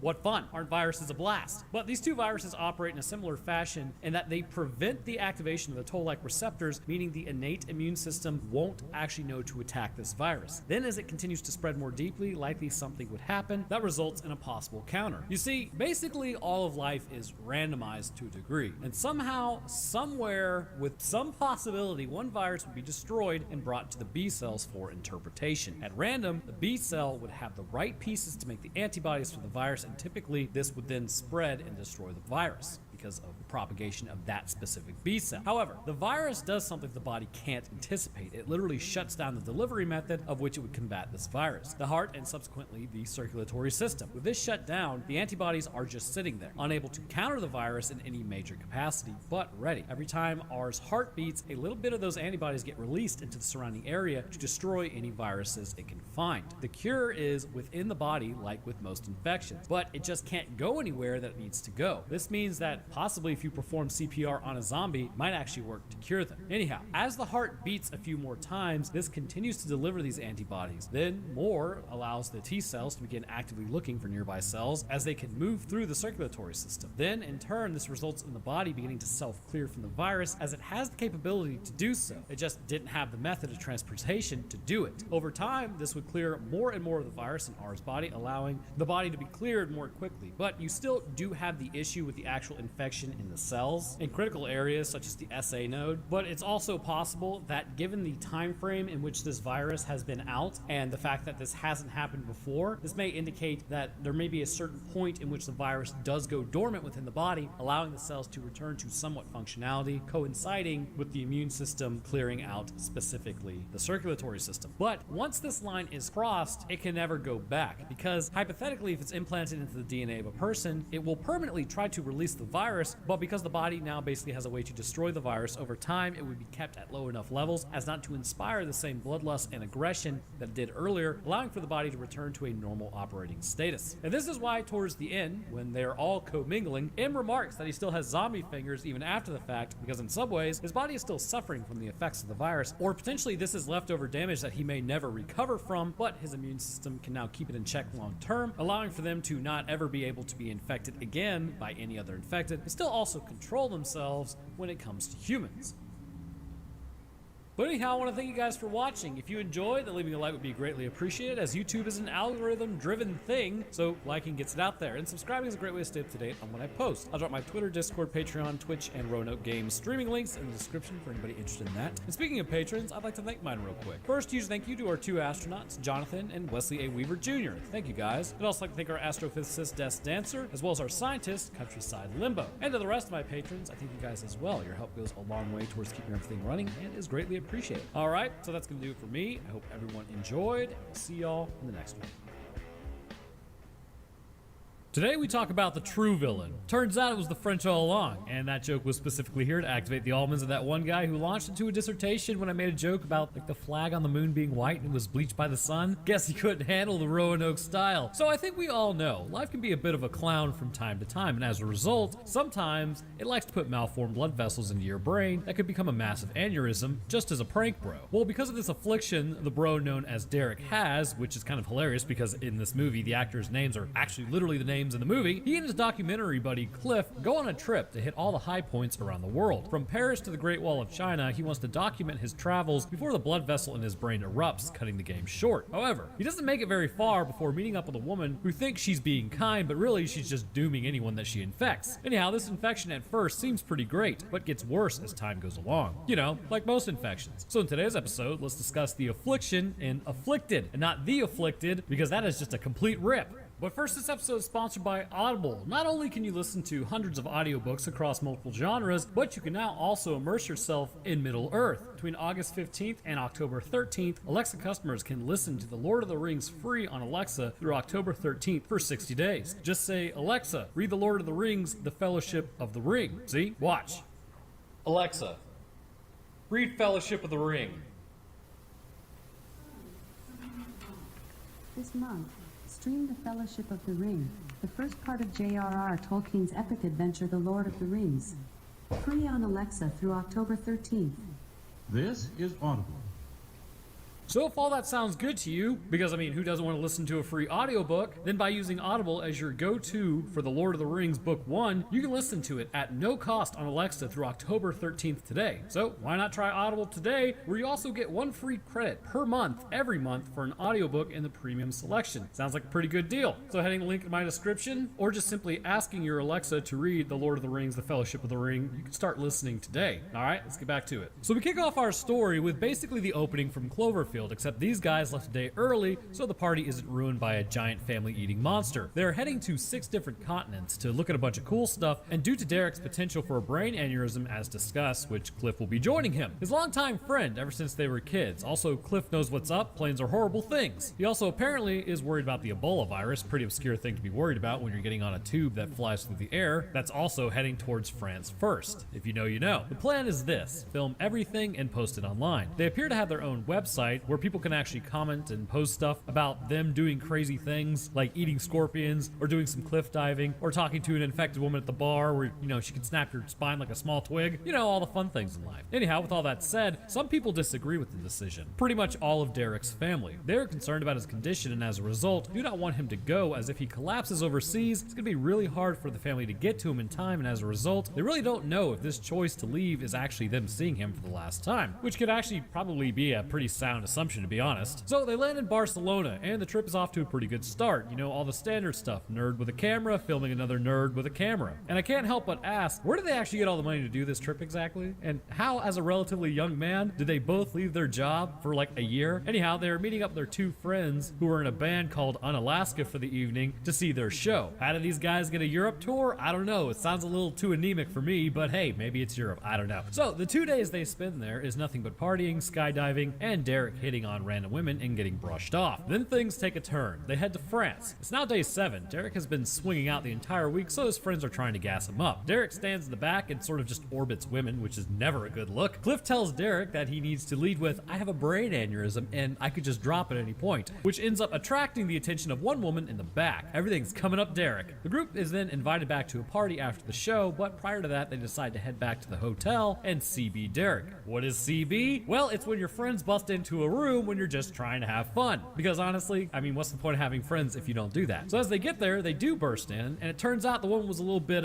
aggressive, which, believe it or not, is really not as fun as it sounds. But they find him on the bed bleeding with his eyebrow cracked open and a bite on his arm. At this point, they debate on if they should go to the hospital or not because they don't know if it was brought on by the aneurysm, but Derek wakes up and says he has no memory of what happened. So okay, I want you to remember this part right here. Derek is pretty much beaten up. We'll make what's said later completely hilarious. So all of the woman's clothes and all of her stuff are still just laid out on the bed, which means she's running around in the nude. The next day, Cliff and Derek continue their trek across Europe, with Derek being an extra sleepy man, sleeping on the train, wincing at the light, and finally making it to Italy, where Derek then crashes out for the evening, attempting to sleep the entire next day. Cliff finally had enough of this and wakes him up to the harsh light of day. Also, after only 2 days, Derek's wounds are healing like suspiciously fast. They head back out to the patio and go get some food as he's starving. As he launches into it, it's not going to go down that easy, and he ends up puking it everywhere and freaking everyone out. That night, Derek says he's feeling better, but Cliff suggests that they need to go to the hospital. Derek says that he doesn't want to because if he goes and they find something, he might get stuck there, so it's an instant decline. So it's now day 11. Derek is having difficulty dealing with the light in his eyes as they go get a tour of the local vineyard. As they begin walking through outside, Derek is dealing with some integument system pain as his skin starts literally burning off of his body. The vineyard owner points out to the inside of the house and says just run there as Derek's skin continues to burn. They give him water, but his skin has become quite blistered. Cliff later does a confession moment on camera talking about Derek. He has to convince Derek that it's time to go home as clearly something isn't right. Derek gets upset by the news and goes goblin mode on the wall, punching a hole through it. At first, they believe maybe the wall was just cheap plaster, but in reality, it was made of rocks. Derek has super strength at this point and can literally just break things with his hands. This prompts him to go outside and try another larger rock to confirm that he has become the Giga Chad, which he has. The tests continue at this point, showing that not only does he have super strength, but he also has super speed. At first, they're both pretty stoked over it as they walk back home, but then Derek begins having some issues. Grabbing his eye, he literally removes the outer layer of his cornea and what appears to be his iris. This results in an eye changing for a moment as the transformations continue. Essentially, his pupil can now enlarge massively, helping him see at night. Later on, Derek attempts to eat regular food to find out what he can actually eat and what he can't, but he continues throwing up. Derek's brother now calls Cliff to yell at him and basically tell him that he needs to get Derek to come home. As Cliff goes to talk to Derek, he's just kind of Spider-Manning in the corner to scare him, but Derek says that he feels fine and begins jumping around also like Spider-Man in public, heading up onto rooftops and climbing buildings. As Derek goes to jump from one building to prove that he's not sick, because that's going to prove it, he ends up failing and then falling, which proves virtually nothing really. I mean, he just needs to go to the hospital. Walking across the road, I don't get this part. They almost get hit by a car, and then randomly the Italian guys get out and just start attacking them. I'm not really sure why. They were in the middle of the road for a while walking across. This car had plenty of time to stop, but then Derek just yeets one dude hardcore against the car, which bloodies him up. But unbeknownst to Cliff, in the footage that he uploaded, Derek begins licking blood off his hand in the background, which is fairly tasty. So as you might imagine, that's a bit alarming to, probably anyone involved. So Cliff does decide to confront Derek, asking him if he licked the blood off his hand, which Derek appears to acquiesce over. Now he continues to cover up his window with newspaper to block out the light. Cliff suggests that this is literal vampirism, which is actually pretty cool to see someone literally call out what it looks like. But Derek does the skeptic thing and scoffs, but then understands, you know what, actually maybe you're right, I probably need blood. And he needs blood really badly. Cliff goes and gets Derek cow blood and then documents it. Unfortunately, it doesn't go well as Derek starts to begin regurgitating it because it's not what he actually needs. He says it smelled awful, so maybe it needs to be fresh. So he hatches a plan. Go get some sausage, go out and find a stray dog or cat, and then feed. However, all the animals around are people's pets, so basically family. Cliff talks him out of it, but then they remember the pig from the vineyard. Derek goes goes to get the piglet, and I think he kind of just like tears off its head, starts drinking its blood, which appears to not work as he throws up that blood too. Derek surmises that it has to be human blood, which that's always kind of a monkey wrench in the plan. So they decide that they need to go to a blood bank to get some blood, which Derek just totally botches it by showing his ID for some reason, and then having to run out of the blood bank because it's not looking good. Derek then goes GTA on an ambulance as there's some guys back there flatlining. Paramedic is yelling at them in Italian, which they can't understand her, but Derek sees the blood and begins going goblin mode before stopping and both running out from the ambulance. Derek then tells Cliff that if things get any worse that he needs to leave. Spoiler, he won't. Good friend, bad judgment call. Later that night, Cliff is woken up by Derek in his room as he immediately begins seizing on the ground. Derek at this point ain't looking so hot. His body is continuing to seize, but he can smell Cliff's blood and reacts to it. Cliff makes the rookie mistake of being like, oh, I'm not worried about it. Derek's still in there. Derek won't hurt me. Derek will hurt you. Despite Derek going full vampire, this didn't say to him to just get out of there. So on night 17, Cliff decides to actually help him. Cuts open his arm, collecting some of the blood, and goes to feed Derek. Running through the streets, they appear to end up back in the vineyard where Cliff actually tracked him to an abandoned area. You know, with these tracking skills, he'd actually make a great vampire hunter. However, he doesn't have the common sense. Entering the cellar area, from what it looks like, he spots Derek in the corner. He goes to give Derek the blood, but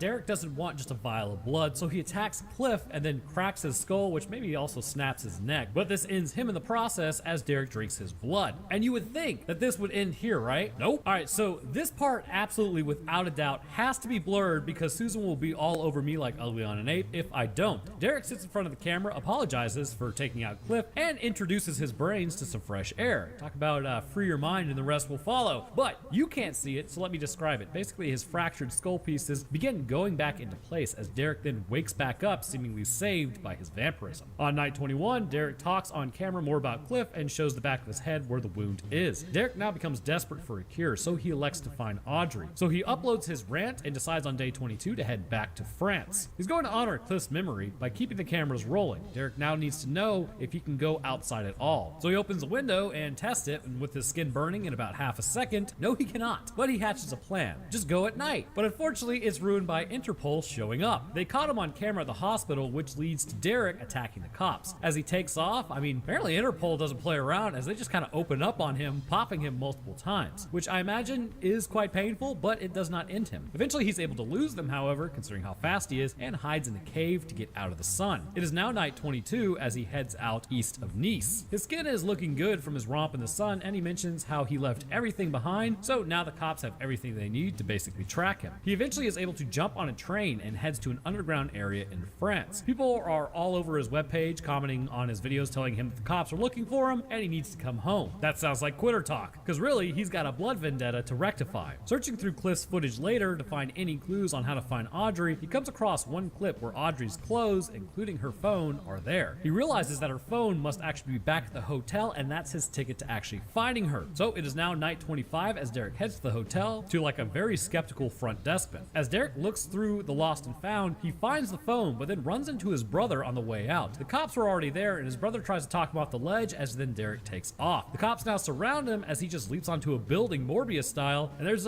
for some reason already a cop up on the roof who then gets knocked off. Derek then tries to go to help him, but he falls to his doom. I'm not sure why he couldn't pull him up, but Derek is also looking rough. Meanwhile, back in the Batcave, Derek shows that he has the phone. He messages everyone in that phone to come and find Audrey, which basically come and find him. But it doesn't go very well as nobody responds to Derek, and he continues having issues with the lack of blood. But finally, someone does call. It is now night 27. He stalks the area as a man shows up calling for Audrey. Derek stalks him back on his route home. I mean, I guess it's his home, just really it's a giant abandoned building. But going into his room, Derek is attacked by the man, but he gets overcome by Derek. So here's the thing. This guy is supposedly not a good dude, but he's got a bone saw with him, and it's already covered in blood. Derek thinks that it must be one of her friends, but really doesn't understand the situation of why he would have Audrey's number in the first place. He says that we will wait there until she shows up, or he can't hold out any longer and needs blood. Derek questions Maurice, by the way his name is Maurice, on where Audrey is, but it turns out he's got bite marks all over him as well. Derek isn't the first one Audrey has turned, but he tells him to run, which is a little bizarre.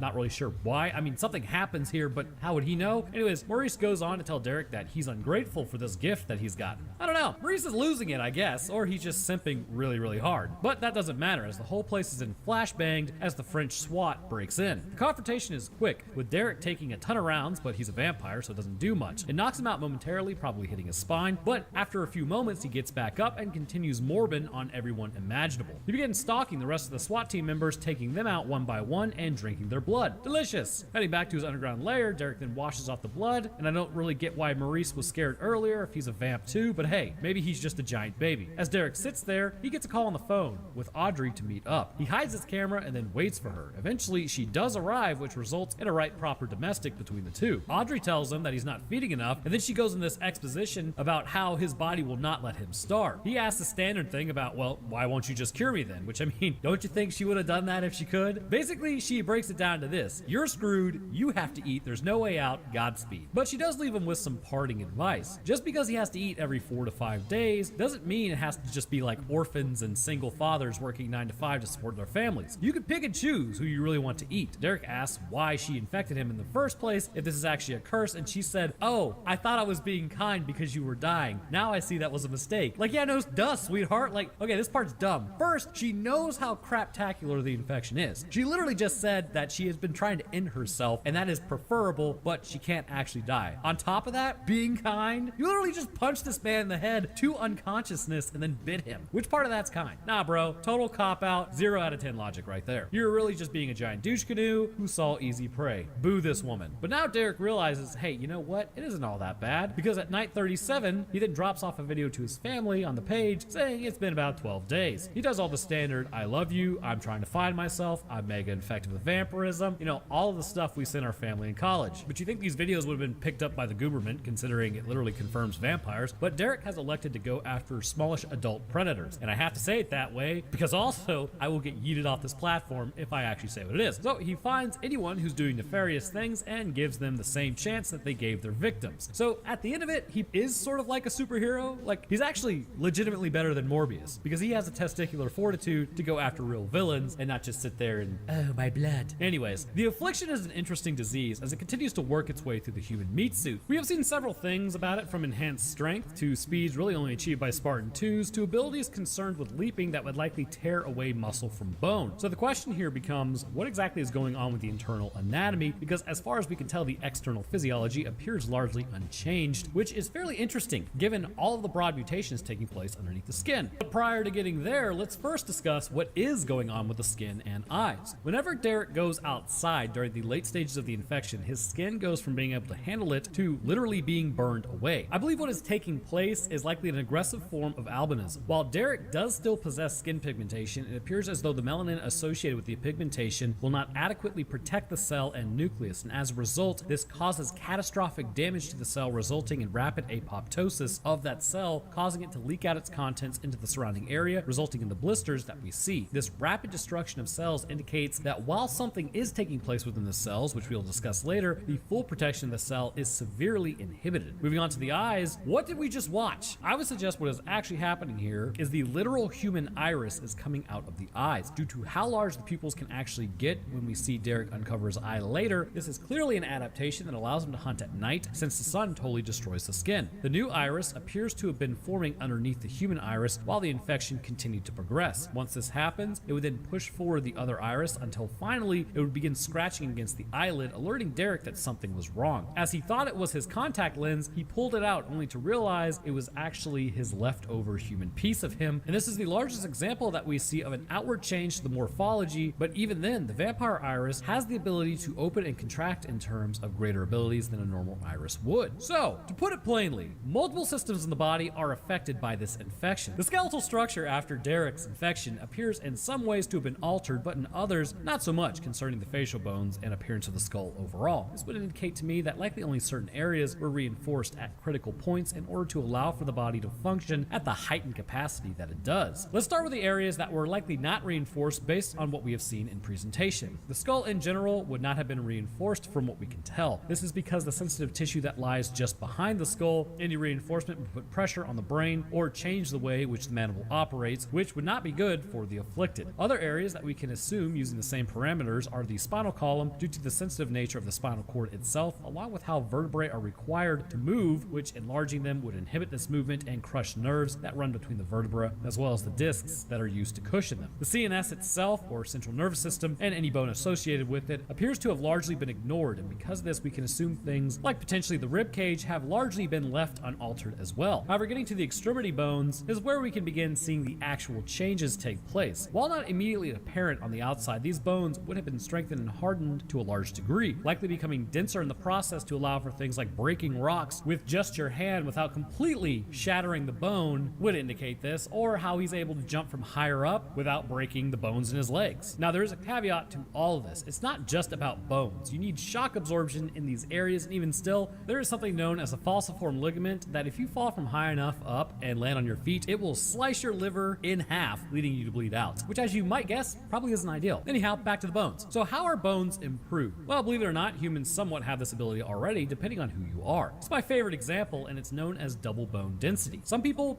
just have thicker bones than others. And yes, bone thickness absolutely equates to strength of the bone. I had somebody try to argue a counter before. It was a real head scratcher. It went a little something like this: dinosaurs didn't have stronger bones because of how large they were. I know, I'm just as confused as you are. Like, look at Titanosaurus. You're telling me that thing with massive bones only had massive bones because it was for funsies and not like to support a giant amount of weight? Truly, sometimes there are visionaries in my comment section. Okay, so where was I? Oh yeah, this double bone density really has no drawbacks apart from making you heavier and maybe a little less buoyant. Most people do not even realize they have it, so potentially, if you've ever been in a situation where you probably should have broken a bone and did not, it is possible that you do have double bone density. For what Derek has to pull off, however, he would need potentially over quadruple bone density. This would require bone to become much thicker than average, even well past anything that humans could do, to allow for him to hit like he can and land like he can. This would mean that osteoblasts could be released all over the extremities under the direction of the disease to begin strengthening the bone. The only drawback to all this would be that it would tank his calcium levels in his bloodstream to a massive degree, and this would affect other systems downstream. This may be the reason he's actually degrading and sleeping as much as he can. As the body begins changing, this induces a sort of tiredness as it then grows and changes. Upon feeding, his system restabilizes and continues the process. Basically, for lack of a better term, the requirements his body needs in order to effectively grow in this new direction requires him to feed, and if he doesn't, he's literally starving to death. But the bone isn't the only issue when pulling this off. You need muscles, tendons, ligaments, all of these to act as shock absorbers and pullers to throw bone around fast enough. And when it's operating that fast with this much backing with the bone, that can break rocks. So let's move on to the musculature system, or really the connective tissue system, which is not necessarily a system, but the vernacular works. Muscles, tendons, ligaments, and cartilage all play a crucial role in helping you not melt into a puddle on the floor and in general maintain your life. Muscles help us move and absorb massive amounts of energy from things like walking. In fact, over time, our bodies have developed ways in order to use this passive energy in order to conserve our own energy. If you compare chimps walking to humans, you'll see there are a lot of differences. In fact, chimps use way more energy when walking, as they are lacking something comparable in size that humans have under a lot more tension: the Achilles tendon. This tendon acts as a spring when a person walks, absorbing and releasing energy to help with the stride. Chimps, on the other hand, have their Achilles tendon much smaller, and because of that, less energy is absorbed by walking and thus is in turn released, meaning the body overall has to supply this energy to maintain walking, so it's less efficient than human walking. Cartilage also serves as a fantastic shock absorber when coming down onto the ground in terms of anything between bone on bone action. This slimy substance that covers the edges of bones has a pretty good life expectancies, but as ours lengthens, we are learning the limitations of it more readily. However, back when we only lived to be like 30, this would help hunters run more fluidly with drastically less friction in our legs, helping to also conserve energy and pad the bones themselves. We can go ahead and assume, considering all the rest of the healing abilities of Derek, that the cartilage that he has will continue to also self-repair at any other rate that we have seen. The tendons and ligaments serve to keep everything together while the body operates. Tendons serve the crucial role of attaching muscle to bone, with the connection points being a structural weak point, which allows in extreme situations for muscle to actually tear away from bone by pulling the tendon so hard that it detaches from the bone. Sounds a little strange, but there's actually a story of a man who had a 1,200-pound boulder, or 544-kilo boulder, fall onto his chest that then was pushing him down a cliff to his doom. But due to the release of adrenaline, he was able to lift it off and continue the momentum of the rock, saving his life. It did, however, completely tear his pectoral muscle from his shoulder due to how hard the muscle had to pull, which detached the tendon from bone, which is pretty metal. Ligaments, on the other hand, keep bone connected to bone. Pretty crucial if you want to stay the shape that you are. are. Tendons and ligaments are known to absorb a lot of energy in themselves and release it in the next movement, taking the pressure off the muscle to contract for every single movement. Because of this, like the muscle, they too store the shock of energy and then disperse it. Now, all this sounds well and good, but the issue is taking a look at Derek and what he is capable of. Clearly, the connection points would need to be enhanced. However, lucky for him, the bone at this point was increasing in density. So I would suggest this. As Derek continues to grow, along with it, the muscle density, tendon density, and ligament density as well. Due to what tendons and ligaments are connected to, this meant that connection points were more readily integrated into bone as the bone grew into the tendon and vice versa, creating a much stronger melding between the two, which would be incredibly apropos considering the muscle behaves in a way that would indicate more intense contractility. And because of this, let's get into what the muscles would need to do to achieve such strength. With this idea summed up, with all the connections, bones, and muscles strengthened, let's talk about the contractility itself, as this was the only way for him to achieve what he can do. The first thing to understand about our bodies is we only access a fraction of our strength, and if you watch this channel a lot, you probably already know that. But this is by design, that we only access roughly 30% of overall strength, and at max 60% with focused training. Because if we accessed 100% of our strength at all times, we would not only break things around us all the time, we could kiss our fine motor movements goodbye, as well as any resemblance of life, because we would just be constantly injured. Just like the man throwing the 1,200-pound rock, muscle would tear away from bone all the time. Because we have that ability, our brain just won't let us use it, which is what we sort of see happening with Derek. Early into his starvation period, he is actually weaker. And this is because while the connections between muscle and bone have been strengthened, and with it likely the joints in his body, the brain is still largely in control of what's happening. And because of that, it is using human parameters still, despite his body being overhauled to the point that he's superhuman. As time goes on, however, he becomes more and more hungry, which presents an even more human response, believe it or not. Much like vampires, when humans become hungry, at first it may just present as a little bit of agitation, but as time goes on, aggression levels rise with it, and then, with that, strength. It's because your body knows that you're entering a period where energy levels are soon going to dwindle, and you should really start focusing on finding food. Because of this, portions of the brain will become less and less influential on maintaining the status quo. In some ways, the brain in some areas is enhanced in times like this, whereas in other areas it decreases in activity. For instance, the hypothalamus during times of starvation will have certain areas of it decrease in activity, allowing for you to resort to cannibalism if you become hungry enough. In other areas, such as the frontal cortex associated with planning, will increase in activity, allowing for you to, again, plan things out and find food. However, what I want you to focus on is aggression level rising the hungrier a human gets, or really, I guess, any animal for that matter. Survival is something most of us are highly interested in for as long as possible, and aggression, despite seeming like an outdated thing in our current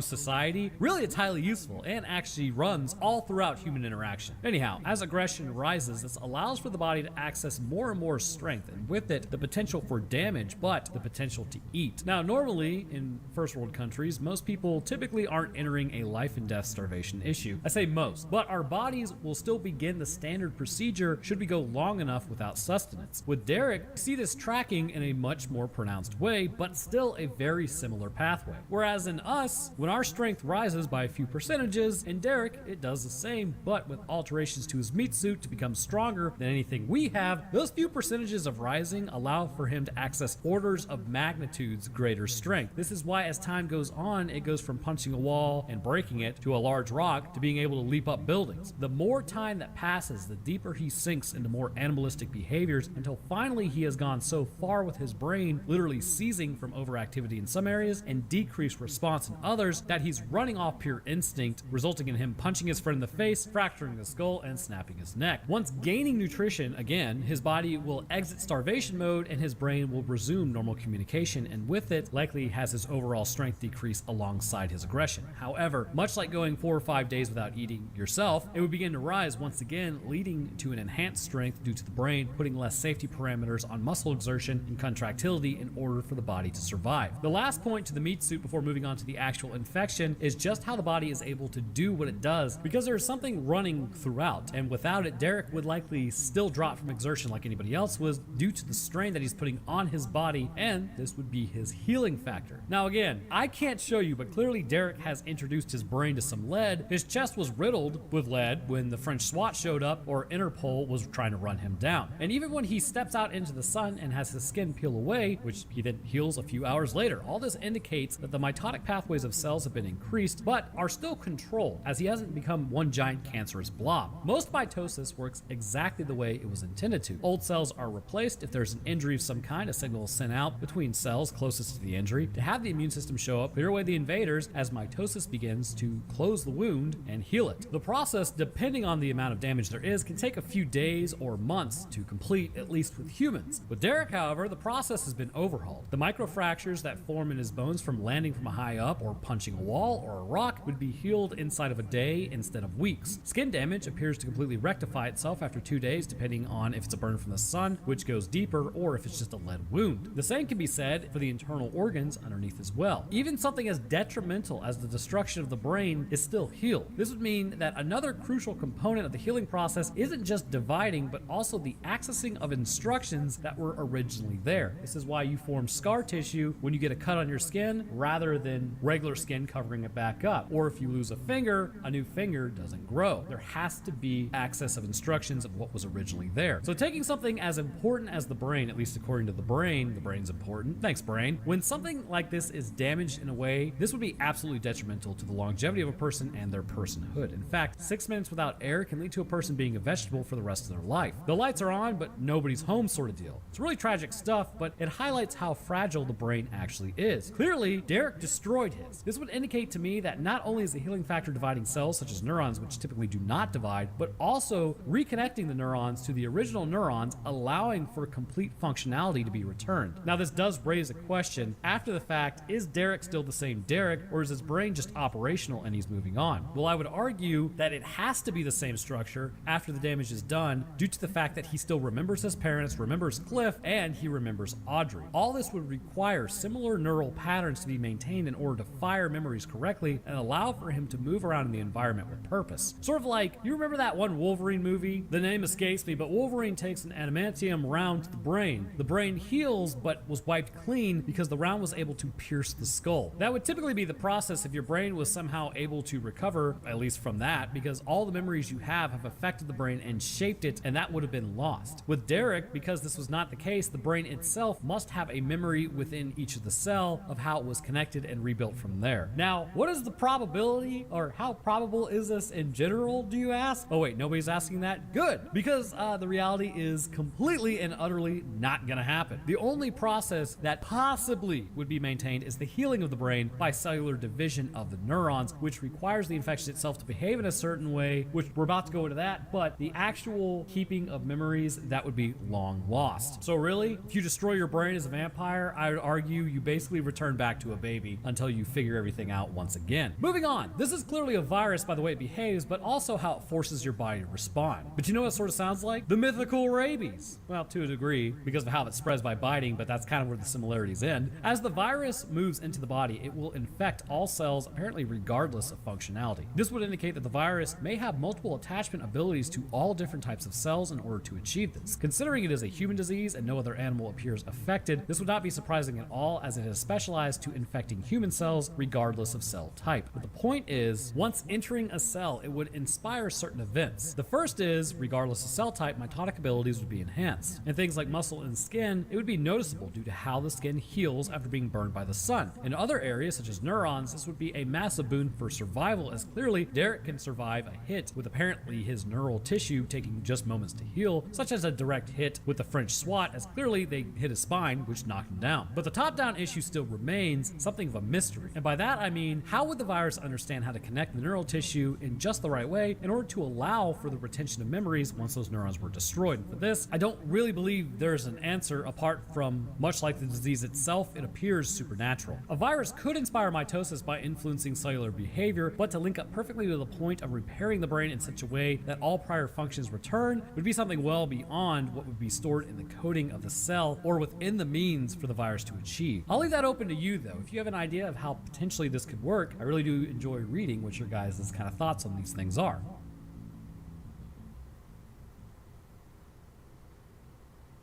But anyhow, I want to thank you guys for watching. If you enjoyed, then leaving a like is greatly appreciated, as YouTube is once again algorithm driven, and subscribing is a great way to stay up to date on what I post. I'll drop my Twitter, Discord, Patreon, Twitch, and Roanoke Games streaming links in the description for all those interested. And speaking of patrons, I'd like to thank mine real quick. First, huge thank you to our 2 astrophysicists, Des Dancer and Phoenix. I'd also like to thank our scientists as well, Countryside Limbo, and our residents, Amadeus Rivera and Trey Windenall. And to the rest of my patrons, I thank you guys as well. Your help goes a long way towards keeping things running and is greatly appreciated. All right, so that's going to do it for me. I hope everyone enjoyed, and we'll see y'all in the next one. Since the dawn of time, there has been one question asked by mankind more prevalent than the big 3. Why are we here? What are we doing? And are there others out there? The question that has resided above all these is, why does Tom Cruise run in all of his movies? We may never know, but what we do know is old Cruisy Boy must have found the fountain of youth, because have you seen the comparison of pictures between him and his co-stars from Top Gun back in the day? Good lord. In the not so distant past, when life was cool because I hadn't learned about taxes and the concept of my own mortal coil invariably being shuffled one day, others' mortal coils would be immediately shuffled. And a storm would be kicked up with the wind going towards it, which actually isn't as weird as you think, because tornadoes do that all the time. At the conclusion of the storm, giant mechanized tripods would rise up from underneath the city's streets, and in general all over the planet. Humanity would attempt to fight back, but their resistances would last about as long as Goose's testicular fortitude when he held on too tight and lost the edge. Seemingly, annihilation was all but assured for the Homo sapiens race, until as quickly as it started,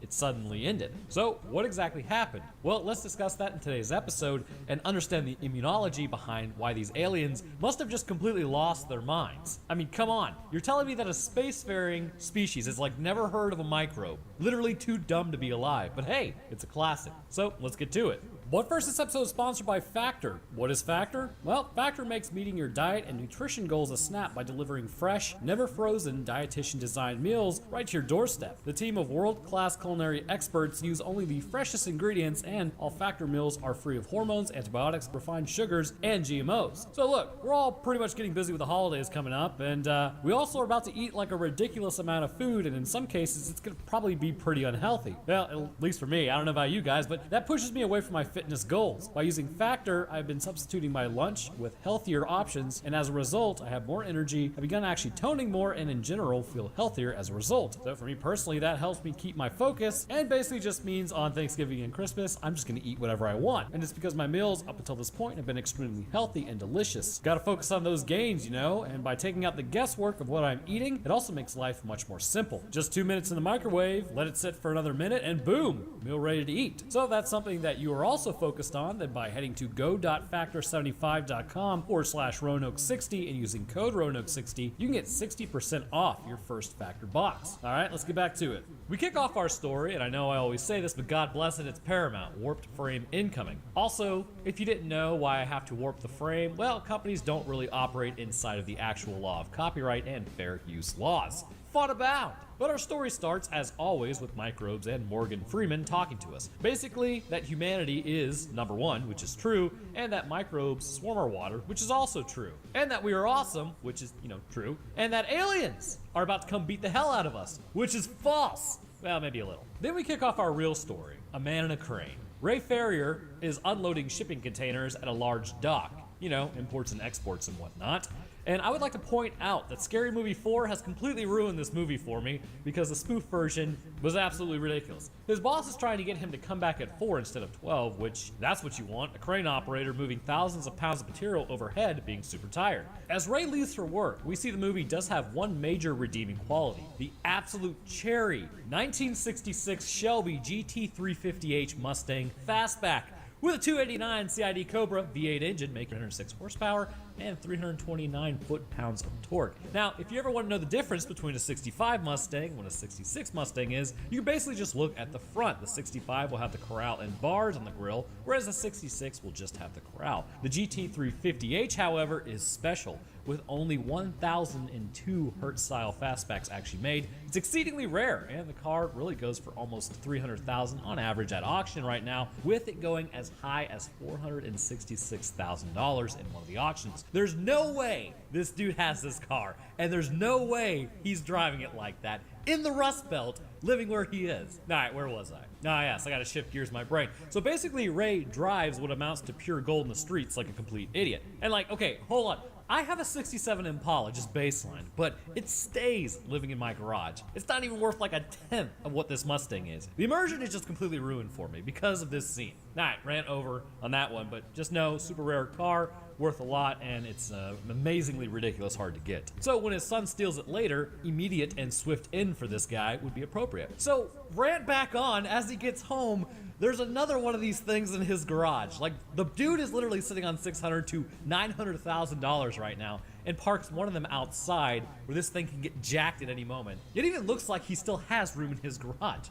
Like, I mean, I get it, rule of cool, but nobody is doing this. Moving on for real this time, his ex-wife is in the driveway, no doubt wanting one of these cars and dropping off the children. Ray makes fun of their car, not knowing that he's basically taking a dump on the cars that he's leaving in the driveway. His kids get out of the car, and his son basically walking by him because the teen angst, as you know, and his daughter going up to get her bag. As they go inside, there's a 302 V8 in the living room, and he mentions how it will be out next week. I can only hope he plans on fixing it for someone else, because if he's putting that into the GT350H, that would be like replacing a mansion with a shack and thinking you somehow upgraded in living quarters. So his ex goes to smell his milk, phrasing I know, and it shows that Ray literally has no food. The kids are already upstairs. The mom complains somehow that they're still sleeping in the same room, but what is Ray really supposed to do? Magically make a new room appear? It's a 2-bed house. Mary tells Ray to take care of the kids and then leaves. Later on in the news, they're talking about freakish lightning storms in Ukraine with seismic activity happening in the UAE. But all electricity in the area is knocked out after the storm, so nobody can really talk to them. So Robbie and Ray go in the backyard and have a father-son game of catch, which invariably turns into throwing it way too hard until Ray then breaks his own window. Never throw in front of a window. Ray at this point heads upstairs to go get some sleep while his daughter orders food. As Ray gets up for his shift, like an hour later, I guess, we get 2 instances referring to microbes, a splinter that Rachel's body will apparently push out when it's ready, which no, and Ray coughing. All seemingly no big deal unless you somehow knew about 2020 and 2005. But later, it will be a big deal. I mean, who hasn't read or at least knows or doesn't know about War of the Worlds? Also, retro statement, she says that they should get TiVo. Ray then eats some of the hummus and pretends like hummus isn't delicious. Rachel informs Ray that Robbie took the car, and if that was my son, I would probably have to murder him. As Ray runs outside, everyone just is sort of looking at the sky. He turns around and takes off running to the back to get a better look with a giant bridge in the way. As everyone comes outside, it's not looking too great. He remarks how the wind is blowing towards the storm, which again, it's not really that weird, as Ray then does the smart thing and calls his child outside to come look at the cool storm. Then suddenly, the wind stops, and the lightning begins. So Ray and Rachel also go back inside as Ray launches into a statement about how lightning doesn't strike the same place twice, which it absolutely can. Man, this guy is just like the purveyor of knowledge when it comes to weather events. But as quickly as it starts, it then stops. The power is now out, with even the cell phones not working. As he walks outside, all vehicles have stopped working as well, and Robbie says that the car just stopped, which the alien invasion would be the least of his worries after taking that car. Ray goes running off as the mechanic asks what's going on. Ray tells him to change the solenoid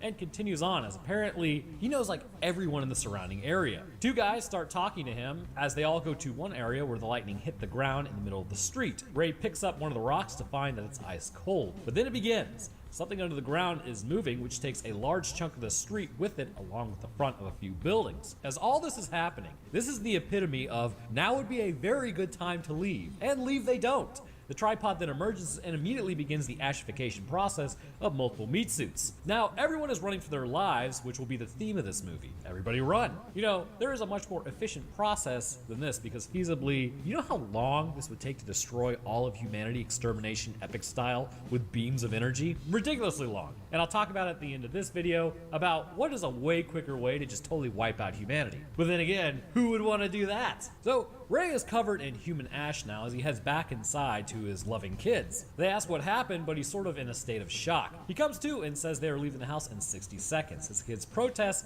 because they don't know what's happening.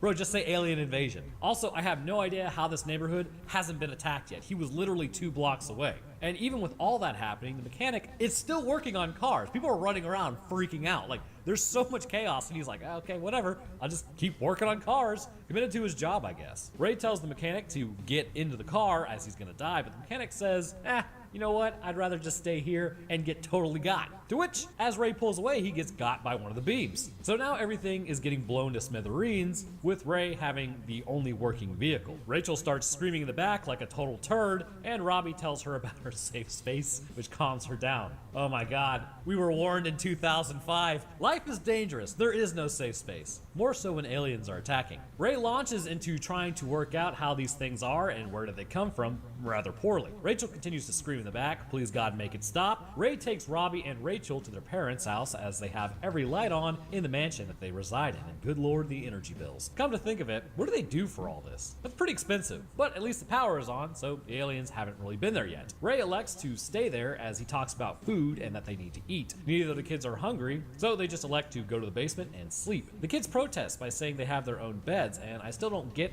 how the gravity of the situation hasn't hit them yet, but turned out to be actually the right move. As they go to sleep, the wind outside begins rustling a little more ferociously as beams of energy are seen outside the window. This results in a massive explosion, and here's the thing. The attack begins technically the day before. So you're telling me that nobody could get any info anywhere with major city centers being attacked, and there's still planes flying around? Like, no way, bro. But this one plane that was flying overhead got hit by one of the tripods and brought down on the house that Ray and the fam were staying at. But because they were in the basement, they're safe. The next morning, as he heads out to see what's left of the house, that's where he finds said plane. There are no survivors from the looks of it, but one guy is looting the plane. As he tries to talk to him, we find out that he's actually deafened by the attack, but his camera saved him from a shell that exploded near him during the counterattack. The reporter talks about how they can't affect any of the tripods with modern bombardment, but the whole planet is under attack. Once they show up in an area, the area goes dark. We also see that inside of the lightning there is something coming down with it,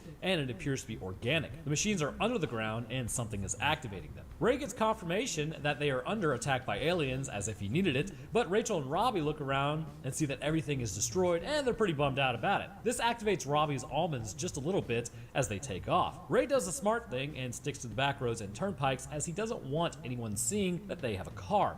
Also, wondering how much fuel they actually have at this point. They drove virtually most of the afternoon to get to Mary's house, and now they're driving to Boston. I'm not sure about the mileage on that thing, to be real with you. Like, surely, it can't be that much. But now Rachel has to pee at a very inopportune time. And if that's not my wife on road trips after like 20 minutes, I don't know what it is. I swear that woman hydrates on purpose just prior to us leaving. Rachel gets out and then heads behind some trees to get it done where a river is. As she looks out, for some reason, there's just like a ton of meat mechs floating in the river. Ask yourself, why exactly? I mean, I guess a bus could have fallen in, but for all of them to be released in a group like that, also considering in no way, shape, or form, does the alien tripod even leave a body behind? Just seems odd. After that fun time, which I'm sure she won't need years of therapy to get fixed, the military is finally mobilized. They are passing through with Robbie trying to join them. No training, doesn't appear to actually know how to fight, and likely can't aim. Sure, hop on board, son. Ray stops Robbie, which results in a fight to ensue, as Robbie says they need to get back at them. Robbie hasn't even seen anything yet. All he saw was his house destroyed by a plane. Rachel then yells at Robbie for trying to leave. Also, the audio in this scene is hilarious because they couldn't separate the voices from the actual noise of the, driving by military trucks, so it is so scuffed. So they get back in the soccer mom-mobile as Ray lets Robbie drive because Ray is beat. They drive again into the night, as this car would most definitely be out of gas now, and as they go, a crowd notices them because, well, they have a car. They're heading to Athens to board a ferry to get across the bay. At least I think it's a bay, I'm not familiar with the Northeast. But everyone wants a ride, as some people want to hijack them. Ray then turns to avoid a mother and baby as he hits a telephone pole and everyone just kind of breaks in. This results in a right proper domestic with Ray pulling out the force multiplier, but Rachel being stuck in the car. Ray gets Robbie, but gets another force multiplier pulled on him from behind. Ray is allowed to get Rachel as all three of them then head into the diner with fighting taking place outside over the car, and I really am starting to hate how it's Rachel, Ray, and Robbie. Just too many alliterations. Everyone now has a rumor as to what's going on as they walk along. Some say Europe had it worse. Some say it's not even there. Some say the US is the only country hit. But as they walk along, they are cut off by a train on fire, showing that the evac effort isn't going too well. As everyone walks along, the military is directing them to the ferry. They've been making trips all day, so there's no need to panic, unless all birds start flying in one direction to escape something, which then Rachel sees something in the tree line in the distance. Another tripod has found them. This starts a mad dash to the ferry with the boat captain trying to GTFO before any of those things get to them. Rachel, Robbie, and Ray, God bless it, these R names, make it just in time, but their friend is left behind. She wasn't important at all, like you just met her 2 minutes ago, it doesn't matter. As they set off watching people get got, all is well. Except not really, because something is under the water. Well, if it isn't another tripod here to ruin the escape attempt. As they go past it, the thing rises up and knocks the boat over. Everyone is thrown into the drink, with basically everyone meeting their end. Also, it's snowing, so that water is likely ice cold. How these three were able to swim back to just an abandoned hillside and survive not only the temperature change, but also the tripods attacking other people like all around them is beyond me. Plot armor. But they get on land, which is now raining again, basically freezing to death as others in the distance are running downhill, also getting got. Again, they continue to walk the whole night and somehow don't freeze during that night, which no way, they would be in mega rough shape, and doesn't matter how much you're walking, you're done. So they just keep walking with the group though, because again, plot armor. The military is currently engaged with the battle with the aliens atop a hill, but it's not going well. Robbie decides it's time to go full frontline infantry, as the soldiers fighting aren't too jazzed about what's happening, as they have literally zero effect on these things regardless of how many concussive force detonators that they use on them. But they need to keep going as there's a ton of civilians who are also running towards the fight. Like, bro, what? Like, you'd probably catch me going the other way, because if the military can't stop these things, what am I gonna do? I'm completely unarmed. So as Ray tries to choke out Robbie for being an idiot, Rachel's getting grabbed by other people. Ray lets Robbie go to play soldier like a complete dunce, as then he runs back to Rachel. The people were actually just trying to help, so no big deal, but as he turns around, the military line was completely obliterated, and with it, assumedly, is Robbie. Now some random dude with a pellet dispenser gets Ray and Rachel's attention, having a basement for them to hide in. This guy's name is like Oglavy or Oglavai or something. I'm just gonna call him Crazy Dude. And that's because he's really not the most stable of individuals, but it beats being turned into ash outside. Rachel asks her old man to sing her a lullaby, which again, Scary Movie 4 nailed it. You want this money, then you gotta be a bad bitch. Those movies have completely ruined my sense of humor. But Crazy Dude calls over Ray and gives him a drink. Ray says that they're going to meet in Boston, so it's not a big deal. Crazy Dude apparently lost everyone as well, so they're both pretty sad about it. Crazy Dude then launches into a monologue about how the aliens buried the machines right under their feet. They've been planning this for millions of years, and they are here to exterminate them, which, you know what, maybe he's not crazy. He knows what's going on. As Ray then goes to tuck in Rachel though, some of the building collapses in. The machines outside are tearing up the ground, almost tilling it actually. Crazy Dude talks about how they're going to be the ones coming up from under the ground, which, you know what, maybe he is crazy. So later on, Ray finds this weird red plant growing all over the place. It almost appears like blood and meat. Crazy Dude talks to Rachel about how he will take care of her if something happens to Ray. Little bizarre to say, I wouldn't trust that. As they talk back and forth, a camera then goes down into the basement. It's the aliens looking for any survivors. And now it becomes a fun game of keep away, where if you're caught, you're turned into meat paste. Crazy Dude then goes to basically chop up the camera as Ray says not to do it, so he elects not to and continues hiding. They hide behind a mirror, keeping away from the camera, as Rachel's foot moves, but they just leave a boot there, which makes it seem like they weren't really there. Eventually the camera does leave, satisfied that there is nothing in there, but now the real nerds get there, the aliens themselves. Looking at these things, it's no wonder that they needed machines, because I feel like I could totally take this thing in a fist fight. Their bodies are slender, they are tripods themselves with short torsos, with another set of limbs on their chest serving as grasping limbs. They also have 3 longer limbs used for walking and rather large heads. They actually do look like huge nerds. Great engineers, horrible biologists. Crazy Dude goes to take a shot as Ray stops him, which results in a quiet struggle for the force multiplier. Eventually a horn is sounded as the aliens leave, as they begin seeding the land with plants and showing they suck the juice out of people to use as fertilizer. Crazy Dude at this point freaks out and goes to start digging, making a ton of noise along the way. Ray goes to quiet him down as he's freaking out about it, and yelling won't help. Crazy Dude then smacks Ray with a shovel as it becomes clear they're going to meet their end unless Ray ends Crazy Dude from giving away their freaking hiding spot. Ray closes the door and takes out Crazy Dude, ending that annoying, just absolute babble that he was doing, thank God. So as they go to sleep that night, with a body no more than 10 feet away, Rachel wakes up to a camera having found them. What fun! Ray attacks it, but that's not gonna do much. Rachel runs upstairs like a Chad to confront them head on, yelling like a banshee the whole time. Ray heads outside to find her, but can't seem to locate her, despite her just screaming the whole time. As he crests a field though, he sees how far the fertilization process has gone, with a tripod finding him, and going after the truck he's in. Rachel keeps standing and screaming for some reason, like, bro, use your words, but it grabs her and takes her up and then just kind of completely forgets about Ray for some reason. Finding a leftover military Humvee that was clearly on fire but somehow didn't destroy the munitions inside, he grabs some concussive force detonators and then throws it at the tripod as he's then grabbed and brought up into the cage with all the others. So everyone's ultra sad about this fact as Ray then sees Rachel. The roof on them then opens up as a tentacle monster comes out and grabs a dude with like nobody resisting it. He just gets pulled up in and nobody cares, but I want you to remember this because the next one that gets grabbed is Ray. He grabs the grenades as he's pulled up and everyone now decides to finally help. They're able to pull him out of the sphincter in the roof as he pulls the pins of the grenade and counts to what? Blowing up the tripod and then saving his life. So I guess the guy before that just completely screwed him, right? So now they begin their march to Boston, however, and things are a little different. The red vines are turning to white and reducing to ash. A tripod in the distance has crashed into a building as Ray asks what's going on. Apparently, it just sort of started wandering around and losing effectiveness. As they all go to hide inside, another approaches and birds are flying around it, showing that it doesn't have its shield around it that it once did. The military now mobilizes to take down the tripod with javelins. Due to the lack of shield, it's effective, though this part makes absolutely no sense, and you'll see what I mean in a moment. As the tripod falls, the door opens with fluid coming out. One of the aliens halfway falls out, reeing the whole time.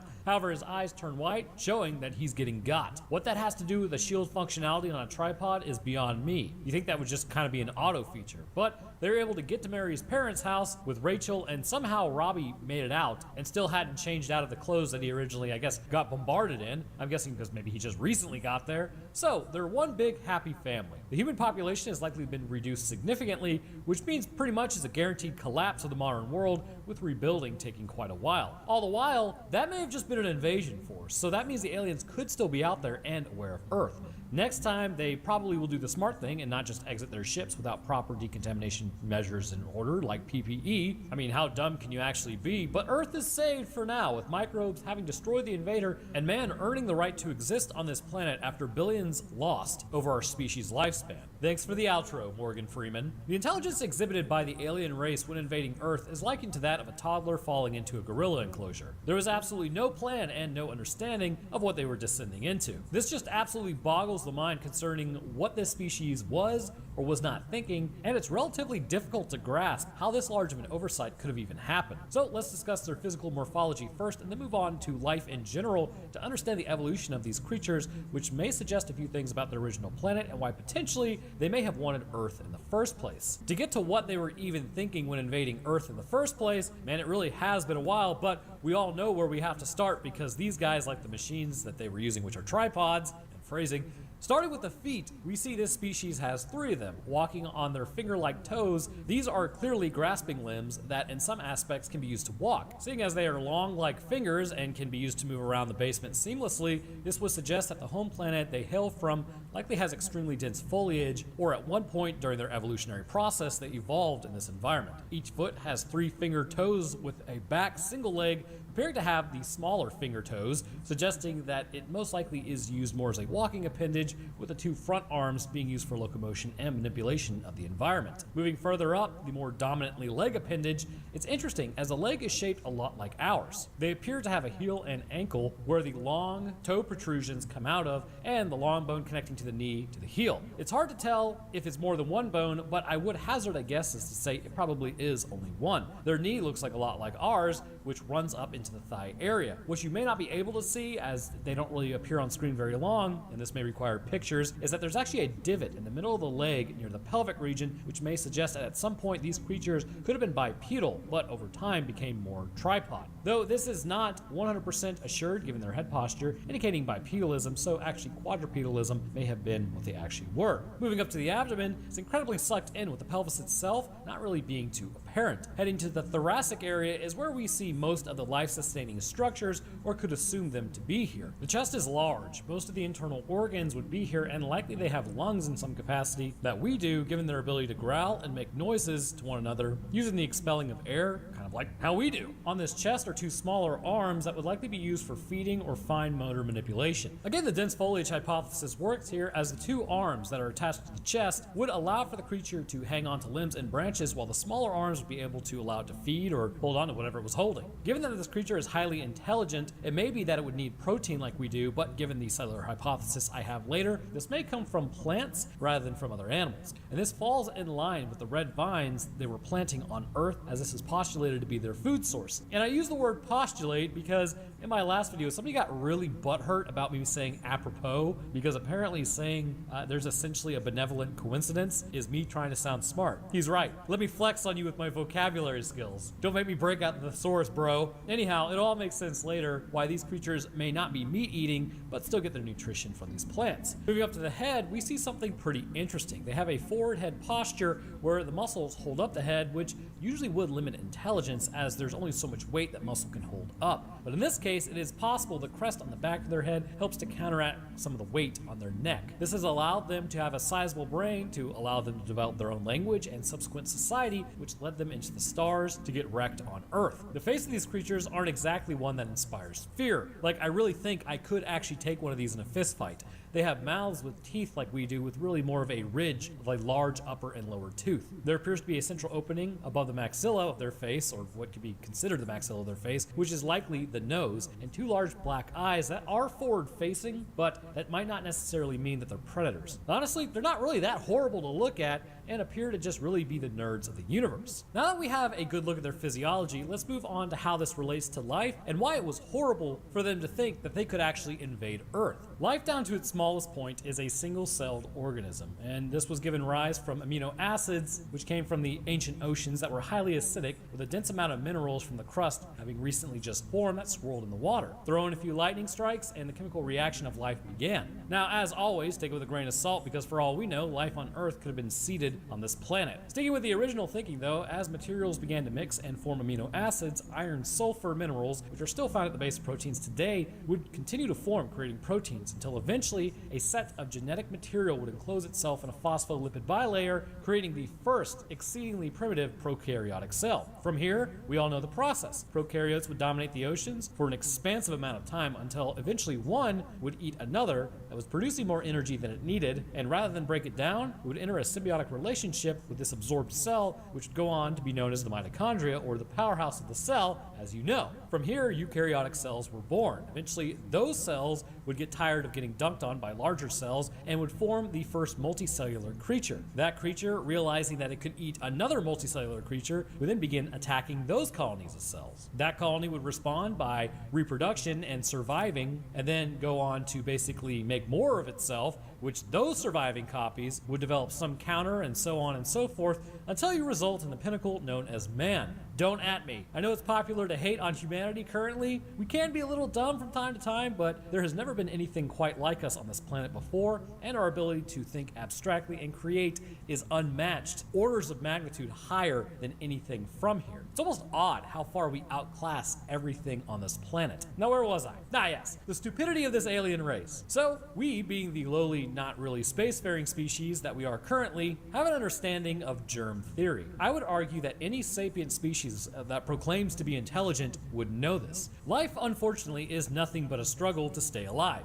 In fact, so much so that if you take a look at Earth's oceans, not only is it horrifying because whatever down there is biting off the heads of great white sharks, but also almost 40% of all bacteria in the ocean is destroyed daily by viruses infecting the prokaryotic cells, causing them to rupture once enough of the virus has been created. So what does that mean exactly? Well, it means life is honestly kind of a crapshoot. An argument could be made that Earth is a hostile place because, for lack of a better term, it kind of is. We are only marginally in the Goldilocks zone of our star because of our slightly elliptical orbit. And every second of every day, your body is under constant attack. Every breath you take in, mole spores attempt to siege your lungs due to the dark, warm, moist nature of the environment. Any cut you get immediately has bacteria enter it and attempt to flourish. You ever scratch your eye for a minute? Congrats, you just seeded your eye with bacteria. Oh, you walk past that random person coughing or sneezing? Nice, bro. You're infected with a virus that causes your cells to explode. Basically, down here, it's a constant war. A war of the worlds, if you will, just between the prokaryotic world, viral world, and multicellular world. How is it possible a species that is spacefaring, that would likely need similar events to start life on its own planet come to basically invade our planet and not have a fundamental grasp of this concept. Well, for this to happen, it's possible they chose a different route than humans did, or potentially the Quarian theory exists. Humans at this point in time have somewhat of an understanding of the importance and detriments of having microbes around us. On the one hand, we discover things almost daily concerning our gut brain or the microbiome that is formed in our intestines that can influence nutrient acquisition and go as far up, in some cases, influencing depression and the development of depressive episodes should the nutrition not be coming in correctly. Like, think about that. Cells that aren't even yours appear to influence your mood by directly talking with your body and causing you to respond appropriately. So who's really at the helm? Supposedly us. I mean, it's hard to say in some respects, but there is one thing we can agree on. Invasive microbes, on the other hand, are total clowns. I would argue that this spacefaring species, due to their technological level, may have actually eradicated invasive microbes at some point in their past and left the beneficial ones. It may have been eons prior that they accomplished this, and although they already knew how to do this, it may have just been one of those things that was put on the back burner and forgotten through time. There also is another idea floating around, which we'll get to in a moment. As their species advanced in technology and time, eventually they would have just virtually forgotten about invasive pathogens still having existed in the universe due to their own home planet having eradicated this issue. This would mean that Earth-like planets are extremely rare, and when they find one, they have to conquer it, otherwise their own species may not survive. But this is a dual-pronged issue, because it left them with a weaker immune system in dealing with microorganisms that they came into contact with, due to basically their immune systems becoming vestigial after generations being born into a sterile environment. Things like cancer, which if it can exist in our species, it likely can exist in others, would still be prevalent, but again, better technology, better methods of correcting it. This ultimately left them in a mental state that possibly they just wouldn't even consider the aspect of microbes being a problem, because let's be real here, the species is likely sending its military wing of its power to invade a planet, not its scientists and doctors who may have knowledge about microbes. It's possible that the invading force was told not to leave their machines, but then they just kind of did, which resulted in them being exposed. After all, for them to become spacefaring, they still have to be a lot like us and curious about the universe in order to explore it. So coming across human structures, they likely became curious and wanted to check things out. The Quarian hypothesis suggests something different, however. You see, once again, Earth is a war. This whole planet and everything on it wants to kill you, and as a result, your body has to kill everything it comes into contact with that's not supposed to be there. In fact, a case could be made that those who say war is unnatural, well, I mean, considering it's what organisms do on a cellular level, war itself is just a higher expression of what is happening all the time. That's why they likely call it denying your baser instincts and seeking peaceful solutions when you want to go fight somebody, but you kind of are like, no, I'm not going to do that. Anyhow, it's possible other planets do not operate the way Earth does. And if they don't, I mean, wow, what's it like living on easy mode? A species that evolved on their home planet may have done so in an environment where cells cooperated rather than attacking. A multicellular organism was just a natural expression of more efficiently gathering nutrition that was naturally occurring in the environment, rather than having to take it from other cells. Over time, this meant that multicellular organisms grew into complex creatures, their bodies still having a symbiotic relationship with other single-celled organisms as they cooperated with one another rather than attack. This would mean the need for an immune system would relatively be null and really only responded in the way to attack things like potential cancer cells. But even still, cancer cells by natural compulsion didn't take up nutrition from the body because the evolutionary pathway never needed to take from other cells. Now, this make love not war thing, if it does translate the same way our cells did, you would think they wouldn't want to invade on Earth and get their raggedy ass fleet blown up. But that's kind of what happens. This left them, though, in a completely defenseless situation against the ass-kicking machine known as Earth's microbiome. Welcome to the suck, my guy. That's why we only live for like 80 years or so if we're lucky down here. As soon as they were sent down the lightning itself, that may have afforded them some protection, superheating the air and sterilizing as they went. Plus, they were likely in a capsule of some sort so that the impact of the ground didn't just make them splatter. Once entering the ships, however, I also see another possibility for what may have happened. It's clear these ships, or tripods, were placed here long ago. Likely what happened was the planet had drones thrown at it at some point in the distant past. At least not within the last several hundred years, because there was no record of anything happening. Likely, it would appear as a meteor shower, but the entire planet had these tripods placed. It's possible it was sort of like a shotgun method. A previous generation sent out the ships in order to get a new planet ready for invasion should the need arise, and they had to leave their own planet. Then generations later, with faster ships, these alien species would arrive to take over Earth or any other planet that they seeded. However, there may have been an issue that they didn't account for. Now, planets were likely chosen due to the atmospheric composition, which you can see using a spectrometer and position around the sun, which, considering the images that we are getting from the James Webb Telescope, this is seemingly something that is more and more likely and something that we may be capable of doing rather soon, actually. But once a planet was located that seemed habitable for these creatures, again, the drones were sent out to get ready. What a spectrometer does not do, however, is tell you what's in the actual atmosphere that could be organic. Once the ships landed on the planet, it's possible this species never dreamed of hostile microbes and assumed it was all symbiotic, much like how humans never dream of microbes on another planet being anything but hostile. When the ships landed, all they knew is the atmosphere was habitable to them, so the ships were not sealed properly or as tightly as they should have been. Through the decades and centuries, these tripods would sit, causing them to be seeded by the bacteria in the soil here on Earth. When the aliens landed in them, they would be immediately infected, which would lead to their ultimate destruction. But what happens from here exactly? Well, it depends on this species in general. Should they have sent a colonizing force, and those that were in the tripod were supposed to basically get everything going, and there's no other operational ships above Earth currently, it may take them hundreds of years to return back to Earth. And at that point, we would have reverse engineered the ships and likely become spacefaring ourselves with a population that has largely recovered. And then we just wipe them out and then go colonize their home planet and be like, haha, get reverse Uno card, bro. But it's also possible that they may not even return. It may have been somewhat of a shock to see their force wiped out by some invisible force, and either they know what it is and will deem the planet uninhabitable given which side of the fence they fall on concerning if they eradicated their own microbes or if it's more of a symbiotic relationship, or they think humanity has access to something technologically way more efficient that affected the actual bodies of the species, which again, they may not want to mess with. Either way, as Will Smith said back when he was actually cool and not slapping people on stage for making a G.I. Jane joke about his cheating wife, welcome to Earth. But on top of all of this, there still is a third option, but the problem is it just does not work well with the concept of this species not understanding microbes on Earth. Remember, if we can understand it, they should be able to understand it too. If we were to come into contact with an alien bacteria or an alien virus, our body may not know how to deal with it as effectively, which could lead to our end, much like the War of the Worlds species. But the problem is we have germ theory. We understand what microbes are,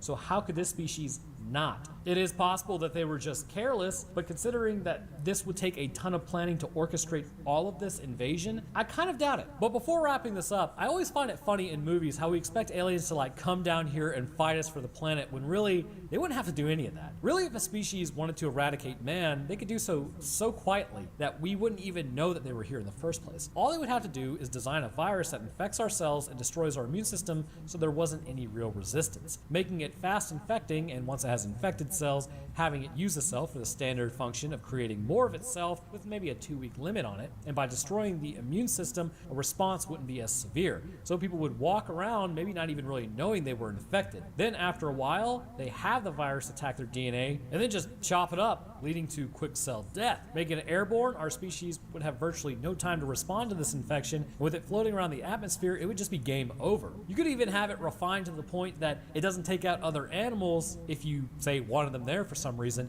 just have it take out humans. Then the species would only have to wait like a few weeks for it to take effect, then come back and boom, the planet is clear to humans. Any species that is spacefaring would likely be able to accomplish this rather easily, and there would really be no threat of them having to fight us for the world or us even turning to nuclear weapons because we couldn't do anything. Which again is why we should probably stop broadcasting our whereabouts on a habitable planet. It's just too easy to take us out considering we are a single planet species currently.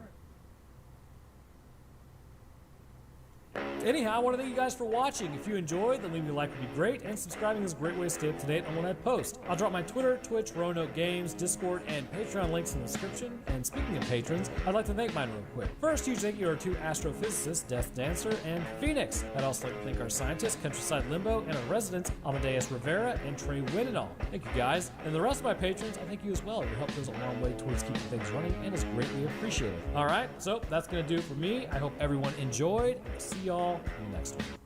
Alright, so I think I fixed my mic, but there might be some popping noise because my mic probably just friggin' sucks. So the thing about life, Jesus, you know what, we're keeping it in there. The thing about life is humanity doesn't really know all that much about it in the grand scheme of things. We are a speck of dust, orbiting a speck of dust, making up an average-sized dust bunny on a planet completely composed of, well, dust. Yeah, that analogy is really one of my better ones, but the point is the universe is pretty big. You can hear about it all day and still not grasp just how large of an area it actually is. And with that vast amount of space comes the potential for different life forms to crop up. We humans, along with everything on this planet, are carbon-based organisms. Our metabolism's perfectly adapted to the oxygen atmosphere, which there is a debate on if oxygen actually takes us out because it's kind of poisonous. But anyhow, this was supplied by the first cyanobacteria that came about, which interestingly enough would cause its own extinction event because organisms around the same time were not oxygen metabolizing creatures. But even that there shows while life here has a pretty good run, with some low points like giant asteroids crashing into the planet, not everything required the atmosphere that we have right now to support life. In a testament to man's arrogance, also known as building cities in a place called Arizona, where it has quite literally gotten up to 128 degrees Fahrenheit or 53.3 degrees Celsius, a meteorite would crash land on Earth because it had the right stuff. And that's how you can actually tell the difference. A meteoroid is in space, a meteor burns up in the atmosphere, and a meteorite has the right stuff to hit. Where was I? Ah yes, it would hit Earth and garner the attention of a firefighter in training, mainly because his car got destroyed, as well as 2 professors at a local community college. Each time they returned to the crash site, it seemed like a rapid form of evolution would be taking place, far outclassing life on Earth. Generations would pass in just a few days, allowing for life to alter and change rapidly from a single cell to complex multicellular life. So in today's episode, let's discuss what this cell is, how the fire helped inspire its rapid adaptations, and ultimately, what this would mean for life on Earth. But first, this episode is sponsored by NordVPN. Are you sitting there like some sort of huge dork right now, completely exposed to the dangers of the internet, apart from someone you don't like disagreeing with you? Seems like a bold strategy, Cotton. Let's see how it plays out for him. But why do that when you could protect yourself today? Using the link in my description or heading to nordvpn.com/Roanoke, you can sign up for a hugely discounted plan of 2 years and get an additional 4 months for free. And with their 30-day money-back guarantee, that means there's no risk if you don't like it. You see, it's not just all Reddit mods out there. Sometimes you beef with a guy who owns a website about something stupid and then remember that they actually have access to your IP address. Well, Nord is there to stop them from backtracking you and then standing outside your house every night at around 2:23 a.m. With its threat protection blocking trackers, it's a great way to start, but also with its IP protection that changes your IP address twice and ability to appear like you're anywhere in the world, it'll be a lot harder for that guy to track you. On top of that, Nord offers another protection feature that you may not think about, known as man in the middle. Basically, when you link up to what you assume is free Wi-Fi, but it's actually someone's hotspot, they can then jack your information, and with that, you're pretty much screwed. So Nord offers protection from malware, malvertising, and ransomware, and all this is included in the plan. So if you're ready to take back your safety and internet today, then by heading to the link in the description or going to nordvpn.com/Roanoke, you can pick yourself up a 2-year plan with an additional 4 months for free at a huge discount today. Alright, let's get back to it. We kick off our story, as with most things, a look at a meteor floating through space and becoming a meteorite as it descends. It then begins breaking up as it enters the atmosphere. Deep in the desert, a 1973 Buick Rivera is driving through, which I imagine is like driving your couch if it's anything like my 67 Impala. Great vehicles, horrendous on gas mileage. It is a man named Wayne, still in total firefighting gear, that way you know he's a firefighter. You know, I did some firefighter training back in the day. There's absolutely no way I would be wearing that for longer than I had to. The irony of putting on clothing that keeps you warm to fight fires is not lost on me. Seriously though, we would wear this stuff during like winter training because it's basically a winter jacket. Although, you know, I guess it is a desert at night. Anyways, he heads to the back and then grabs what appears to be a CPR dummy. Heading into a small shack, he places it inside and lights it on fire. He's attempting to practice for his upcoming firefighting test, and this seemed to be the best way to do it. As he rescues the dummy, he looks up and spots that a meteorite is coming in fast. Taking off, it completely wrecks his car, punching a hole through the Earth's crust and into a cavern below. We now jump over to the most realistic part of this movie. A tenured professor, or at least I can only assume he's tenured because he gives everyone an A on their research papers, except for like 2 of the guys who are talking about jail cells instead of regular cells, is discussing how he's only making $17K a year. Well, something to remember, this was back in the early 2000s. Now, I don't know, they're probably making like $60K a year or something, but at least he's in Arizona. And just for your references, C's get degrees. Later on, Professor Block gets a call about a meteorite landing in the area. As he walks out, it starts looking more like an internet situation forming with a student as Ira busts in to break up the potential. Heading to the landing site, the cops have already turned up and are attempting to turn over the classic 1973 Buick Rift. Because of this, Wayne misses his exam, but is taken back by the cops. Descending into the caverns, no PPE, no containment, cops getting pictures of the meteorite, real caveman mentality. Ira and Harry are down there to get some samples from the meteorite, but as Ira looks on, he spots it covered in something growing on it. So basically it looks kind of fuzzy. That would be an immediate heads up to not be standing close to this thing and breathing the air around it. As they hit it, it begins leaking fluid, to which they grab a sample, bring it back, and then cut it open in the lab. As Ira looks into the sample, Harry ends up leaving for the night, but when looking, however, he spots life clearly moving around on the slide. This life, however, far outclasses anything on Earth in terms of mitotic abilities. As he runs a sample analysis, the creature has 10 base pairs in its DNA. For reference, all life on Earth has 4 base pairs: adenine, guanine, cytosine, and thymine. He runs off to tell Harry, who's invested in coaching the women's volleyball team, he isn't paying attention, can't say that I would be giving this discovery the attention it deserves in that moment either. Is that a boomer thing to say? Probably. As they head back to Ira's office, he locks the door and then shows Harry something has changed. The creatures, which were originally single-celled, are now forming multicellular organisms. The rate at which they divide is exponential, and as a result, they are evolving millions of years in just a few hours. Meanwhile, back at Wayne's firefighting test, things don't go so well, and as a result, he has to wait another 6 months to retest, meaning that he's going back to work at the country club. Harry and Ira now head back to the meteorite, but this time with the rest of the class, which is still also a horrible idea. Talk about an exposure event on a massive scale, and this could actually quite literally cause anaphylactic shock in people because your body wouldn't be able to identify what it is, and it just turns into a huge issue. Anyways, heading back to the cavern, a form of plant, or likely more to be fungi life, has begun growing on the cavern floor and has begun producing a fog. Higher levels of methane and ammonium have begun building up, showing that this life form is not using oxygen for their metabolism.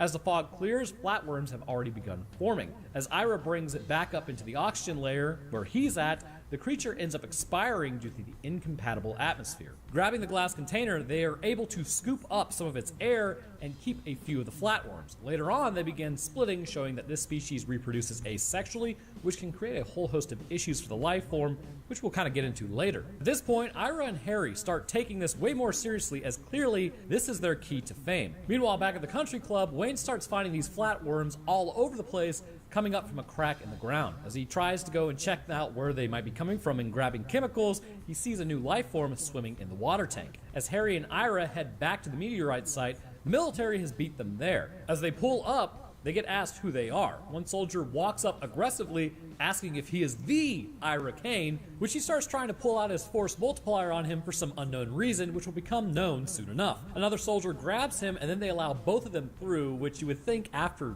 that takes place, they wouldn't. But hey, what do I know? As they pull up to the site, the government has actual PPE when dealing with this stuff, which is way more intelligent than these professors have displayed. As they meet General Woodman, they had both worked together in research at the Pentagon. The Millet Bros have been monitoring their computer, and oh thank God, the CDC is here. Allison scolds Ira, as clearly this is a majorly dangerous situation to not involve anyone else. It's alien life. Nobody has any idea what this thing could actually do. So they get relieved of the site, which spawns a fight over it. So they decide to put their faith in the judicial system, bold strategy, and then take this thing to court. It has been 2 weeks that they have been kept away when the truth finally comes out. Allison calls Ira's competence as a scientist into question because he created a vaccine for certain bacteria known as Bacillus anthracis, a highly potent bacteria with a 20% lethality rate. However, with proper treatment and early antibiotics being administered, prognosis is extremely good. However, what's better than that is just preventing it from taking you out in the first place. Now, something to be known about vaccines is, say if you get the polio vaccine, you actually can still test positive for polio. The original design is basically to stop you from getting the detrimental issues associated with the disease. Make of that information what you will. So here's what I don't get.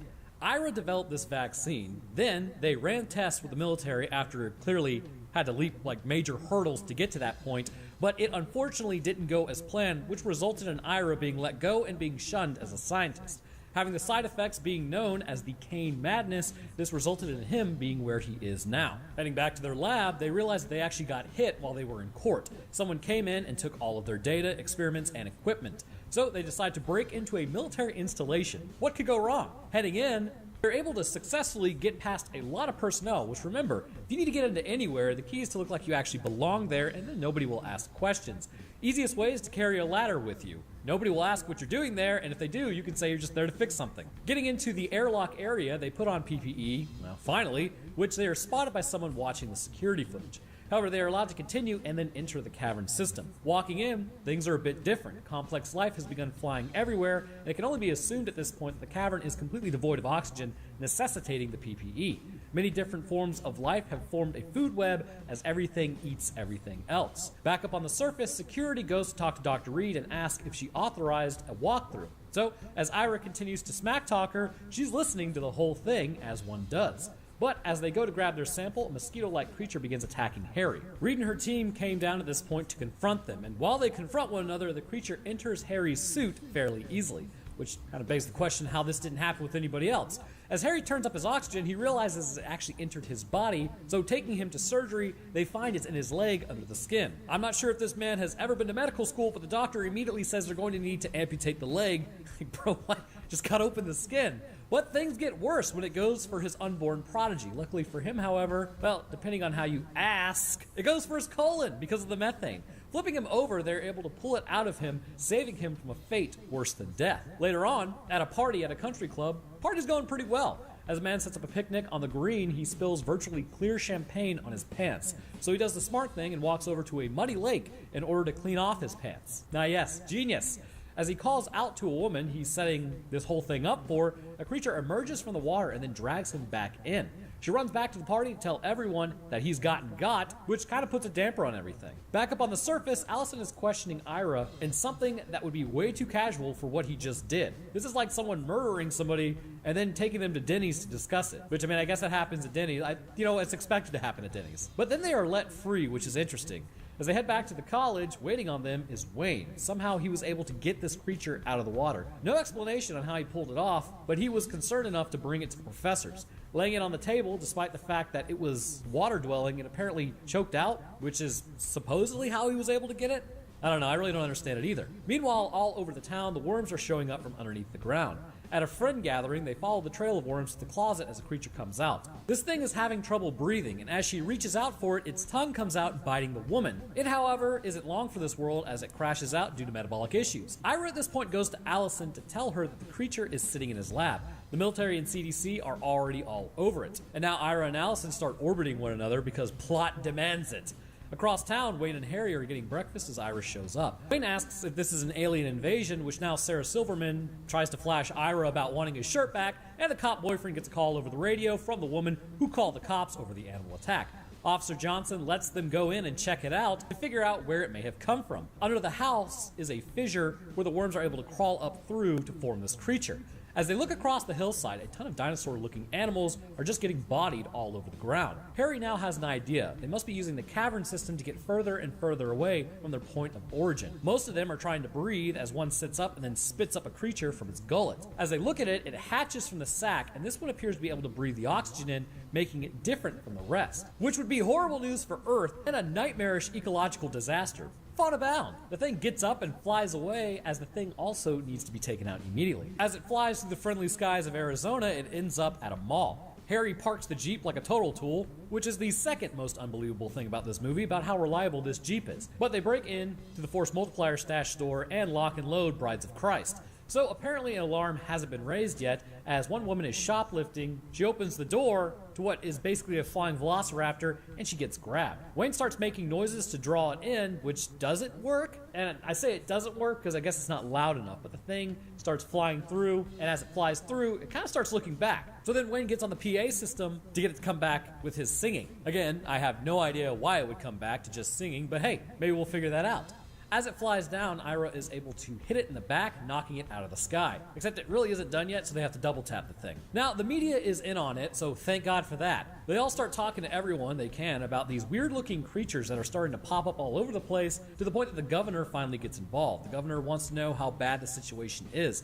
Allison has put together a graphic where in 2 months, if they don't get this thing under control, then the entire United States and everyone in it is going to go extinct. Again, not a good thing that these things are freely just evolving. The general has an idea, though. They're going to napalm the area to take out the animals. Ira objects, saying that they have no idea how they may respond to napalm, but as they talk, the aliens have evolved into a primate stage with bipedalism being present.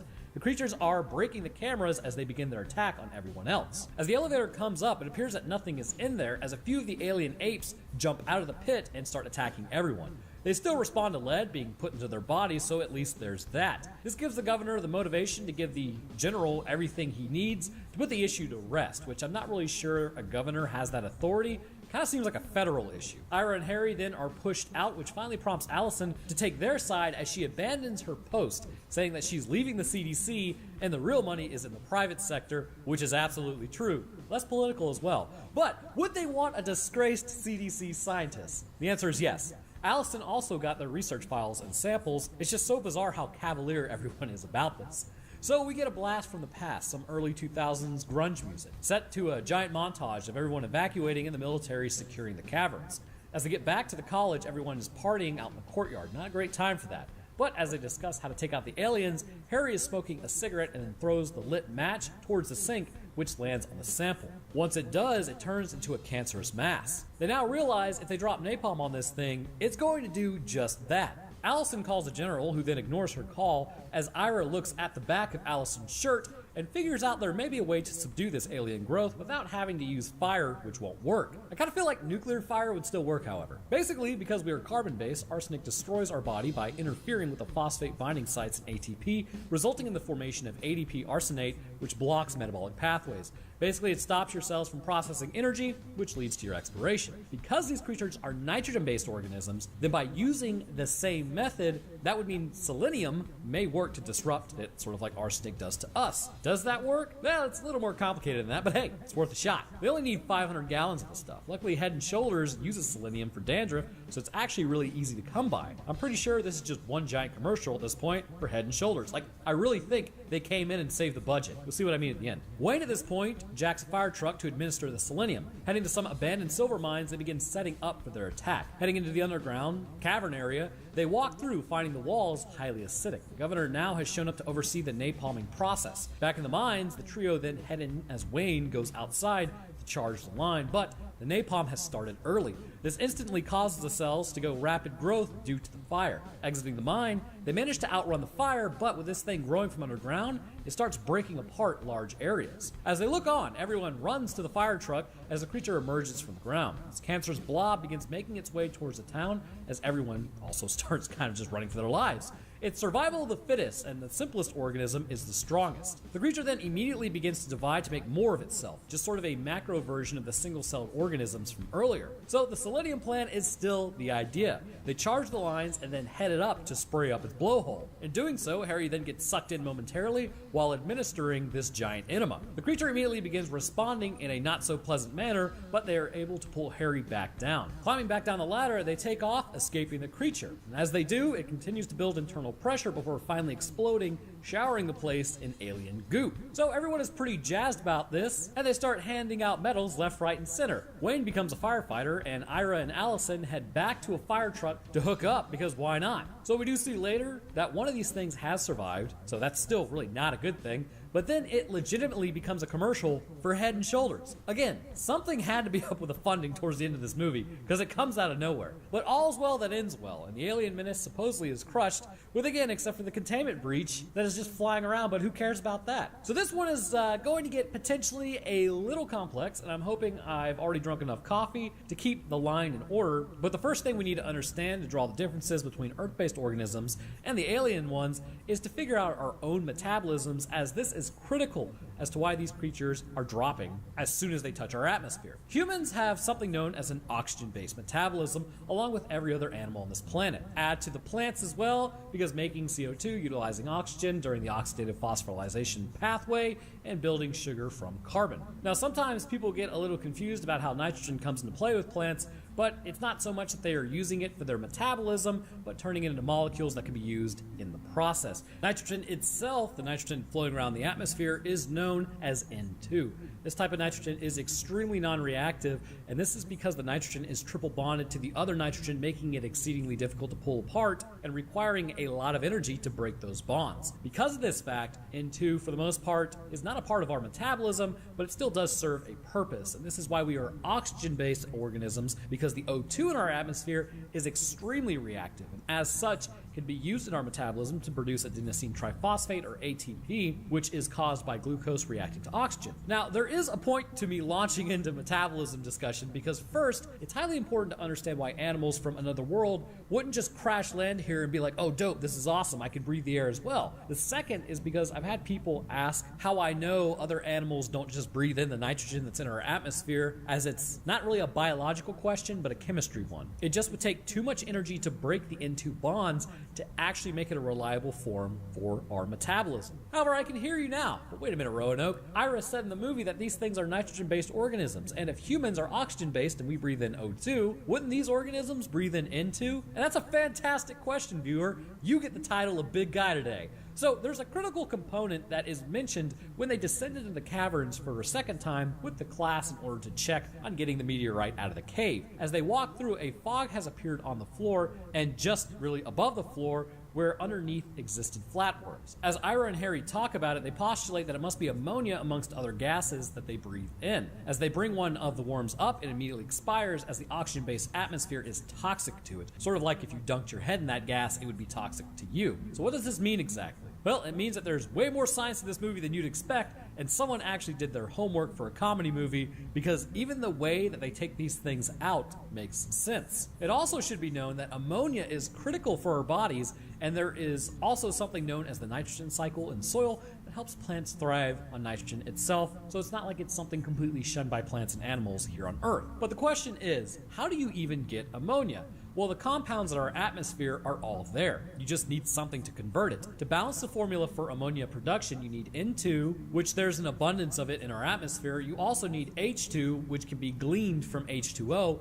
and this will give you NH3. Now, how do we know there's a H2O in abundance helping to create this scenario? Well, because ammonia typically is lighter than air. However, in the presence of moisture, it will form heavier than the air vapors, which allowed for it to settle on the ground. Once the ammonia covers the area, as it is heavier, it will push the oxygen out of the environment. Now, the thing about ammonia-based organisms and their metabolisms is likely it couldn't exist on Earth, and for all intents and purposes, it can't due to our atmosphere. That said, if it formed elsewhere on a different planet, what would that type of environment look like? Well, for us, incredibly hostile, but this may explain the mitotic rate that these creatures experience, which we'll get into momentarily. And this will also put to rest that I can hear you saying, if a creature can breathe in N2 and then convert it to ammonia in its body and use it, then it's technically breathing in N2. But for the ammonia to exist within its body, it's going to need a certain set of circumstances that is not going to happen on Earth, or at least largely on Earth. A planet where these creatures hail from is a place that would be the end of any oxygen-based organism's life, as it stepped foot there without a massive amount of protection, and not just from the atmosphere, but the pressure and temperature ranges as well. For ammonia to exist as a liquid, a few things must be satiated. It either needs to be really cold, or the pressure needs to be really high. Because these creatures can exist in our atmospheric pressure, I will assume that the planet has to be really cold. Liquid ammonia needs to exist at a range of negative 33.6 degrees Celsius, or in the Lord's units, negative 28.5 degrees Fahrenheit. At around 25 degrees Celsius, the ammonia will start to boil, and this is about 77 degrees Fahrenheit. Basically, you would likely freeze, because imagine Earth cycling through a temperature range where we're like, oh, well, liquid water can exist there because it's 199 degrees Fahrenheit. Like, for liquid water to boil, that would basically totally eradicate life. Nothing would be on this planet. So the same could be said for the ammonia planet.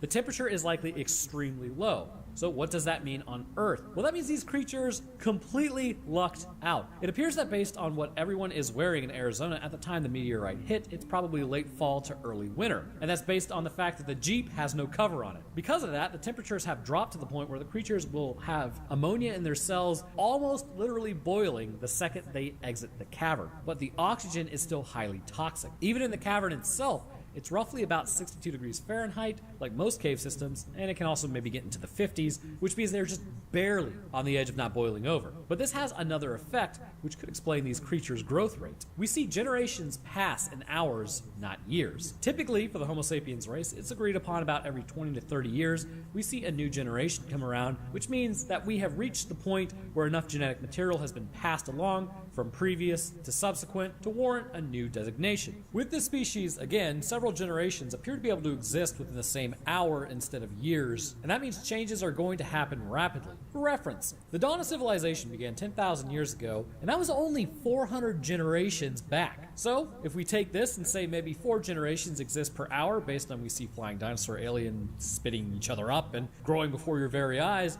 means in 100 hours, 10,000 years have passed, although I will say it's likely more than that. So that's just a few days, and seeing as Ira and Harry were blocked out for about 2 weeks, time was accelerating quickly for these creatures. Now, something to note, that's a generalization. This is because the time needed to go from fungal-like growth to a complex primate species would need to be thousands of generations, not hundreds. And even on our level, that would just not be enough time to pass, because believe it or not, Earth itself is exceedingly old. However, it does seem possible with these creatures, but then that begs the question, how? Well, something to know about ammonia and heat is there's more energy than in oxygen bonds. So here's my thinking on this. As we all know, cooler temperatures slow down cellular activity. With ammonia, the cells have obviously adapted to the cooler temperatures on their home world that they were on, and they may have lived out very natural lifespans due to these temperatures slowing down chemical reactions in their bodies, meaning on that world, it would have progressed much slower overall. However, once landing on Earth, the added temperature spikes allowed for the speeding up of chemical reactions of their life. This, coupled with the method of reproduction being asexual, would cause generations to pass exceedingly fast. Also, because of the increased energy that can be extracted from NH3 as opposed to oxygen, this was able to fuel the cells entering an absolutely ridiculous state of mitotic division due to the environmental changes. Eventually, however, this would result in a massive change. One creature in particular, after coming into contact with the oxygen atmosphere and several of its generations meeting their end before it, would develop an oxygen tolerance and in turn likely gain an oxygen metabolism like we have. This has the added benefit of slowing down the cellular growth of the creature overall, and there is less energy to be gained from an O2 environment, and by switching over metabolisms, cells also likely became more apt to deal with higher temperatures as the creature was no longer an ammonia-based organism. I think at this point, we probably have a pretty good idea of their metabolisms, but something we haven't discussed yet is how they even started, and for that, we look at our own evolutionary pathway and where we branched off. As you know, we belong to the Eukaryota branch on the phylogenetic tree of life,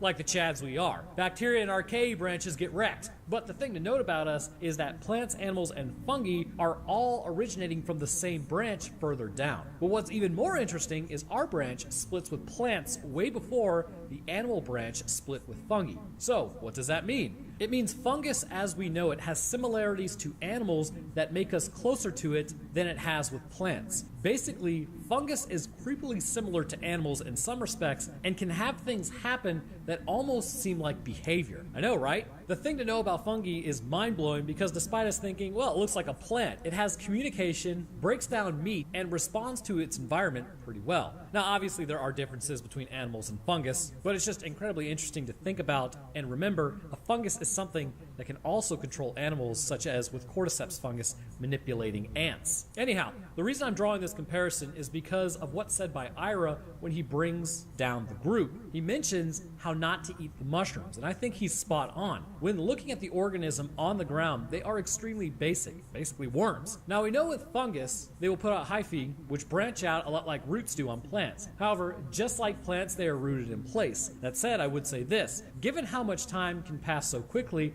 I believe it could be possible that the fungus, potentially being more closely related to animals on its planet, may have some of this hyphae section off to become worms. Now on our planet, you're talking about billions of years of evolution to accomplish this, but with this species, that time passes quickly, and I'm also not suggesting the hyphae on fungus created animals. Animals were doing their own thing by the time fungus came around. But remember, plants, fungus, and animals, again, all come from the same branch. A common ancestor split to form all three, but originally it was all the same. That common ancestor creating these three branches, I guess I have to designate this, when it split, it created plants, and then it created the branch that was going to create fungus and animals. And then that branch split, which created animals and fungus. There we go. Now we're all up to speed. It being a fungal-like species also has other benefits that allowed for its survival. As the meteor crashed into Earth, Ira marks how the meteorite looks fuzzy almost. Then cracking into a liquid, comes out, and it's clearly seen to be a eukaryote cell. This common ancestor continued to grow to become the fungus, creating an environment as it changed. Eventually, it would continue to grow until it finally split into the animal branch, with the fungus providing the atmosphere for itself to breathe, as well as the newly formed animal branch. All of this creates an interesting situation that mirrors life here. Because this is a fungus and its reliance on ammonia for its metabolism, it may have a similar process to what fungi does here. In fungus on Earth, ammonia is generated either extracellularly or within the fungal cell as a byproduct of protein and amino acid catabolism. Now, clearly the ammonia has nothing really much to break down in a barren cavern. This may indicate that the meteorite itself holds much of the initial nutrition that it needs in order to survive, but once branching out and absorbing nitrogen from the atmosphere as well as water, it was able to survive and create fruiting bodies once again. And considering the animals were on the same sigma fungal grind set, they also utilized this compound for their own metabolism. But with life comes the other end of the spectrum: death. So the next question becomes, how did selenium work against these creatures, or was postulated to work as well as it did?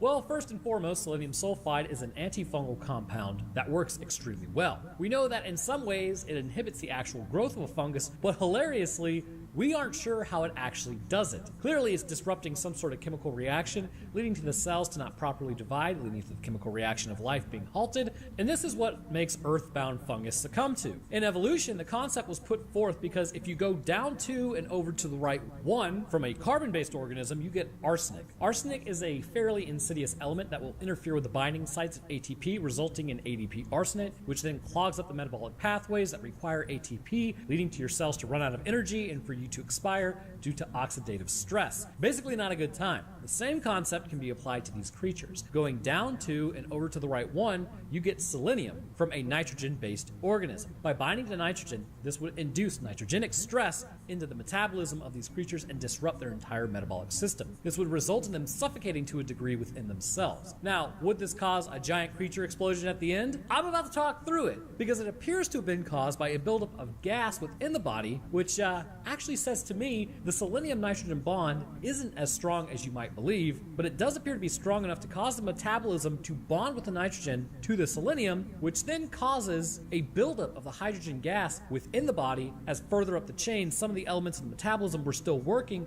separating the hydrogen from the oxygen concerning water vapors. So it actually does make sense. Thanks for hanging in there. It took me a while, but I finally worked that out. So to round this thing out, we have to talk about fire for a moment, as clearly that causes a completely diverging pathway within evolution. When this species is exposed to the open flame, it's clear that something that would have not happened on their home world with such cold temperatures, there'd be really no need for fire. Plus, you would, explode the whole planet. So it would be like us sitting around a nuke trying to stay warm. It would just destroy us. So what exactly is happening here? For this species to get to Earth, it's clear it was in the soil of its home planet. At some point, it was hit by some sort of asteroid or celestial body that glassed the surface and flung pieces of the crust into the sky with enough force that it was able to break the gravitational bonds of its homeworld and drift through space. Due to the even colder temperatures than normal, the cellular activity would decrease further, allowing for the single-celled organism to survive through space until entering our atmosphere. Once doing so, the glass was reheated and overall the temperature of the meteorite would be increased, shocking the cells back into functionality and with it, their evolution. Once striking Earth, they would have landed in an environment where liquid ammonia may have been able to exist, allowing for them to start the process of evolution of all of these creatures at an increased rate. However, all of that said, with the second application of fire, things change. It's clear that the finely tuned pathways become different, and this appears to me to be a result of genetic damage. When a cell is consistently exposed to things like radiation, heat, chemicals, or any other thing that's not so great, this causes this genetic damage. If you didn't know, which a lot of people don't seem to, things like high occupational heat, for instance, have led to statistically higher chances of developing breast cancer. But anyhow, These things damage your genetic coding and create cells that are out for their own survival, not a teamwork survival. And this is what I believe happens to the giant cancerous mass at the end. Remember that as minutes pass, so too are like hundreds of generations of cells. So even with the cells coming into contact with the heat for just a moment, it damages that line of cells, which quickly the cells behind it will divide even faster, probably more so quickly than the original version, because they now have become cancerous. And this causes them to outpace the fire, allowing for the outer area of cells to be burned away, but for the new deeper cells to keep dividing, allowing for it to survive the flames. This, however, doesn't stop once the fire has ended though. Because it's cancerous and broken, it will keep dividing hundreds of generations every few minutes until finally the genetic profile is stabilized. At this point, this caused the creature to stop growing larger and instead start entering a new form of mitosis to begin life once more. Essentially, in a few minutes, millions of years have passed and life restabilized. Once this happened, the metabolism, because of how quickly it just pushed itself to build up a large amount of gas, this means that the introduction of selenium then released the hydrogen at a rapid rate, causing it to literally burst from the gas built up. Something to note though, this amount of cellular activity would create an insane amount of heat that would have caused it to go cancerous to begin with. Just have to put that there. So life at this level would be interesting, talking about watching creatures' entire lifespan rise and fall right before your eyes. But what's more interesting, had maybe another week passed, the primates would have been creatures humans could have actually communicated with. But the issue is, with something as smart as us that is going to out-reproduce us, it could have been an issue. Which brings us to the final point, asexual reproduction. This species was screwed from the drop. Despite them having 10 base pairs and us having 4, all it would take is for one disease to wipe them out. And this is because with sexual reproduction and meiosis, genes are scrambled to a degree which makes it difficult for any one disease to wipe us all out. However, without sexual reproduction, even with the extra base pairs in their genetic coding, the recombination of genes wouldn't be there, meaning that if any disease got a foothold, there would likely be no variability to allow for survival. Now, a case could be made, though, that they could just out-evolve it, but that case sort of gets shut down if there's no new incoming information, so the out-evolving portion wouldn't work too well. The only thing I could see, however, should they have some sort of recombination mechanism in their own cells, this may be possible, given how they do change over time, and that would be their only way of countering any issues that may arise. But anyhow, I want to thank you guys for watching. If you enjoyed, then leaving a like would be great. And subscribing is a great way to stay up to date on when I post. I'll drop my Twitter, Twitch, Roanoke Games, Discord, and Patreon links in the description. And speaking of patrons, I'd like to thank mine real quick. First, huge thank you to our astronaut, Lipsy Genji, as well as our 2 astrophysicists, Death Dancer and Phoenix. I'd also like to thank our scientists, Countryside Limbo, and our residents, Amadeus Rivera, Hopalong Doucheboy, and Trey Windenall. Thanks, guys. And to the rest of my patrons, I thank you guys as well. Your help goes a long way towards keeping everything running and is greatly appreciated. All right, so that's going to do it for me. I hope everyone enjoyed, and I'll see y'all in the next one.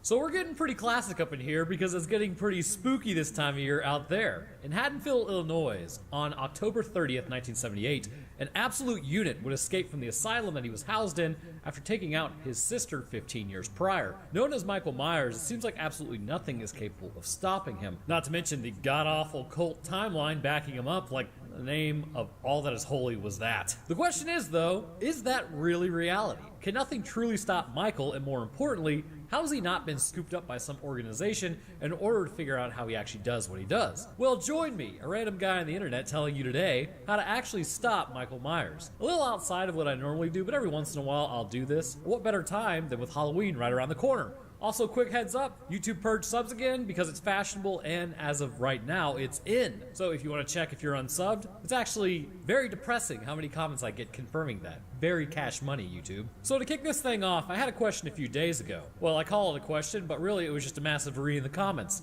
I cover summaries because not everyone has watched what you have. Believe it or not, random dude, you may not be the center of the universe. So shade aside, let's get down to the breakdown of what exactly happens and why we should ignore the cult timeline because God. But I unfortunately do have to include it because it's canon. And also, I don't have to bring up the existence of the third movie because even by me saying that, that song is now stuck in my head. We kick off our story with this absolute cherry opening known as Halloween theme, which you can probably hear it in your head right now. Don't lie. It's Halloween night, 1963, which arguably must have been horrible because the 67 Impala would have to be waited for another 4 years. Tragic. I've been talking about cars a lot on this channel, no idea why. But as we pull up to the Myers house, it's extra spooky out here. And what is this? Teenagers getting frisky?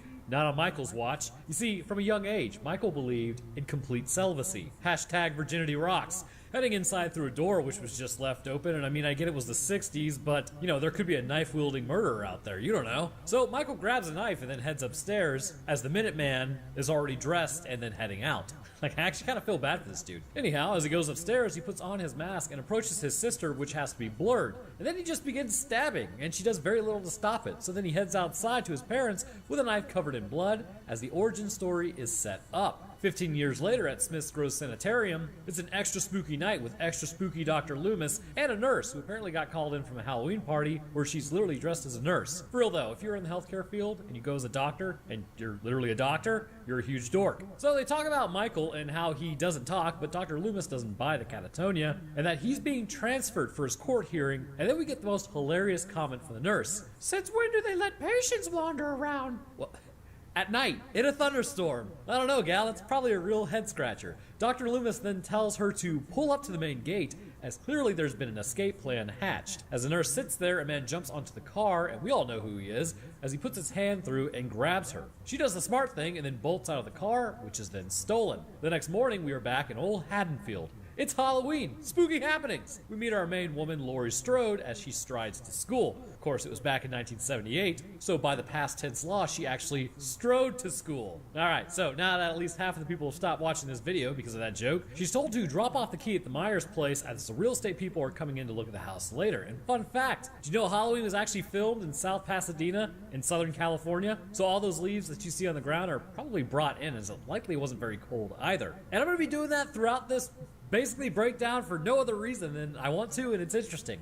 So as the kid runs up, Laurie goes to drop the key off, but someone else is already inside. The kid warns her to stay away from the house as a guy comes out in a boiler suit. So we now jump over to Dr. Loomis and another guy talking about where Michael went. Guy says that he can't drive a car, and that's based on what exactly? Well, maybe actually the manual transmission would be my guess. But as Laurie sits there in class looking out, Michael is standing out there like a total weirdo and nobody notices him. So the kid from earlier is getting your standard bullying in the 70s, and as one runs off, he's grabbed by Michael as he begins stalking the other kid back to his abode. And you know, I'm really starting to think that all the warnings we got from our parents is literally because of this movie. So here's another fun fact. You see Dr. Loomis on the phone here. They mention how he's only about 150 miles away from Haddonfield, but there are no mountains like this anywhere near where the fictional town would be. Another point to show that it was actually filmed in California. But Loomy Boy here tells them to be ready for Michael as he comes out and then spots a truck from Phelps' garage, as well as Michael's clothing. What luck to stop here of all places. There's also a guy who got in the weeds, but then nobody finds him, so guess he's just on the missing persons list. So Laurie and her friend now begin to walk home.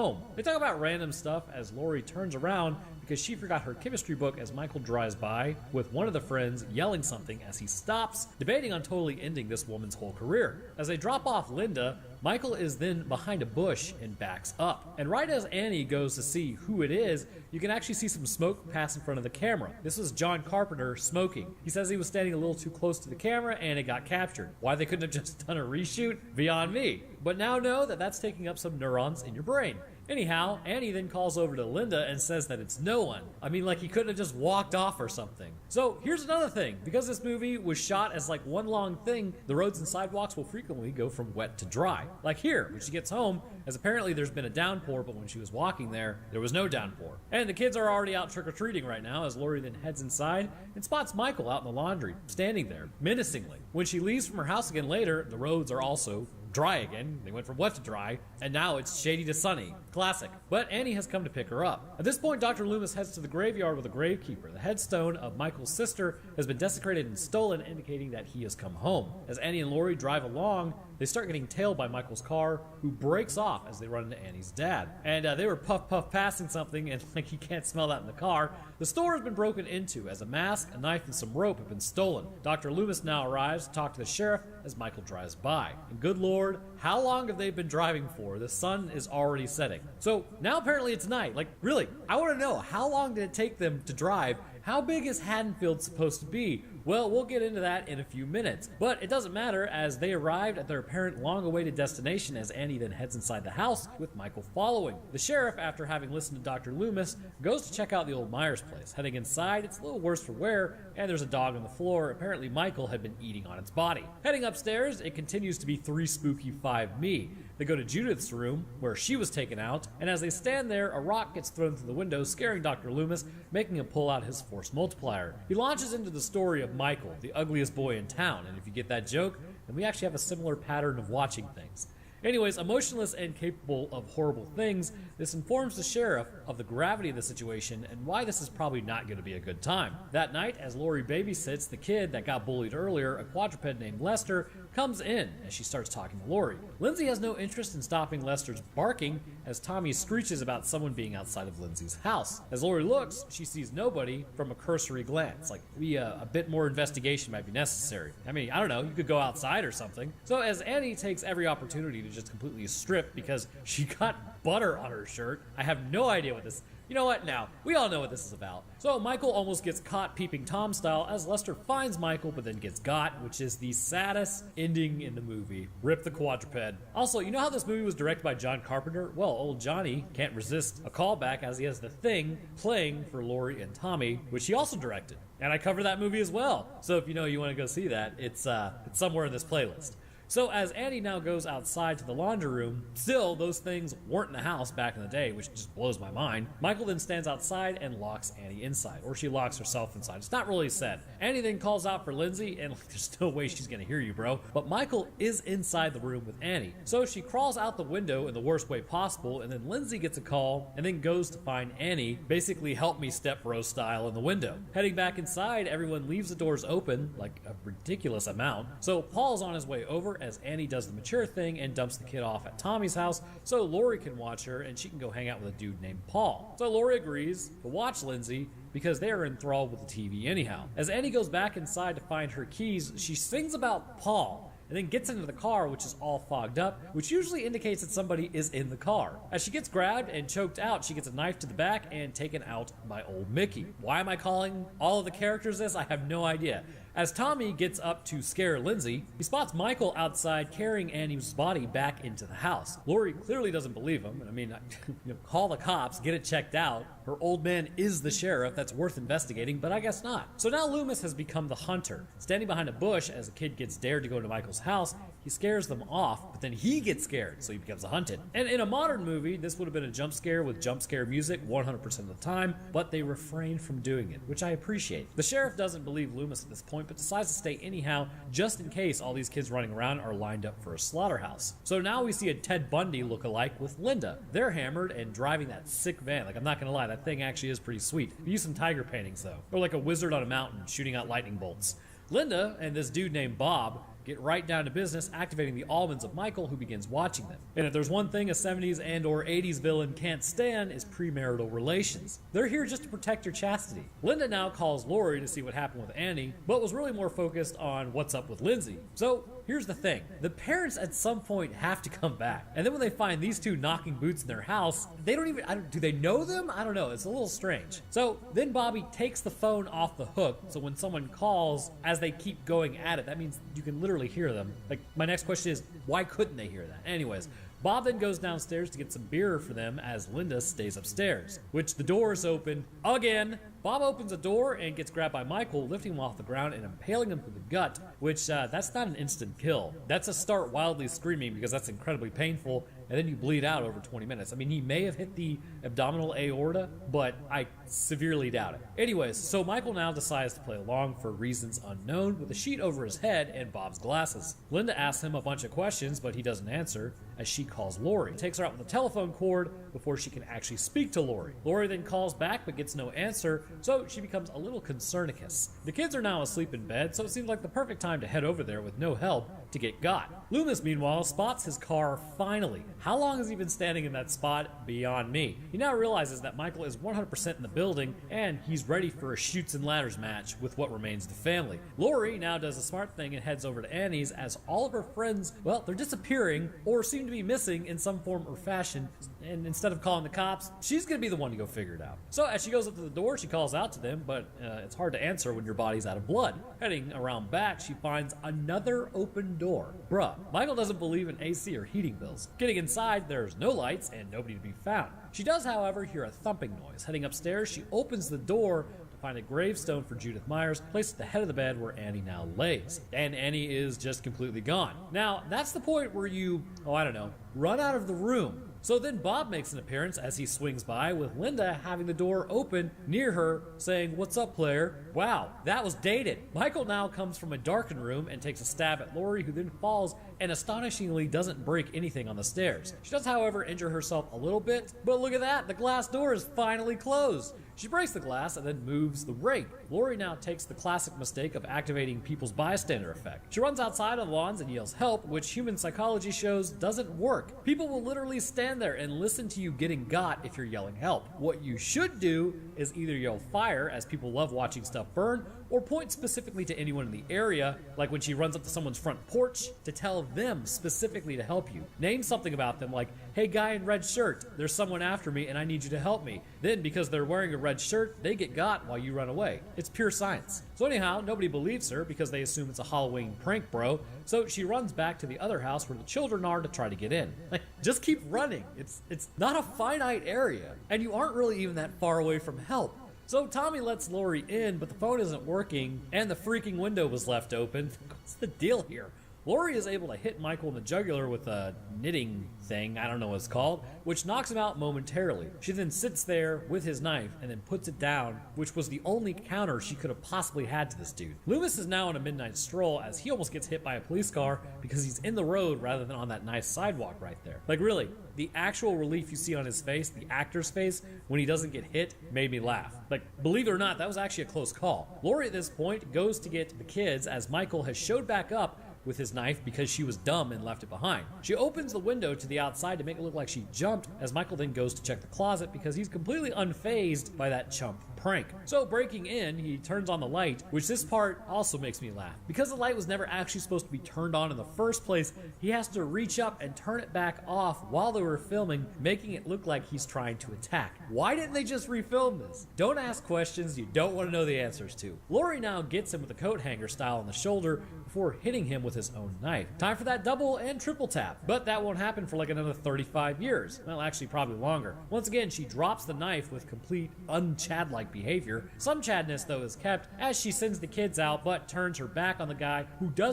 she doesn't know if he's gone yet. She already hit him in the neck with a knitting knife, or knitting thing, I don't know what the crap that is, but now it's like, oh yeah, he's done, don't worry about it. The kids then run out, and Loomis is looming nearby, which gets his attention. But here's the thing, he knows that Michael Myers was walking distance from Strode's house, and Loomis has been walking presumably not that long. So, why did it take Annie literally all afternoon to nighttime to drive from picking up Laurie at her house to getting to the kids' house to babysit? Distance doesn't seem that great. Maybe I'm just nitpicking. I mean, obviously, they do have magical drying sidewalks. So obviously, Michael gets back up and continues his attack on Laurie as Loomis arrives just in time as Laurie pulls Michael's mask off, which is when we get to actually see his face. Loomis then hits him with 6 shots to the chest as he falls out of the second-story window and falls to the ground. Loomis confirms to Laurie it was the boogeyman, and as Loomis goes to look at his good work, Michael has gotten back up and left, pretty much solidifying his absolutely ridiculous healing factor. He could be anywhere, even in your own house. Spooky!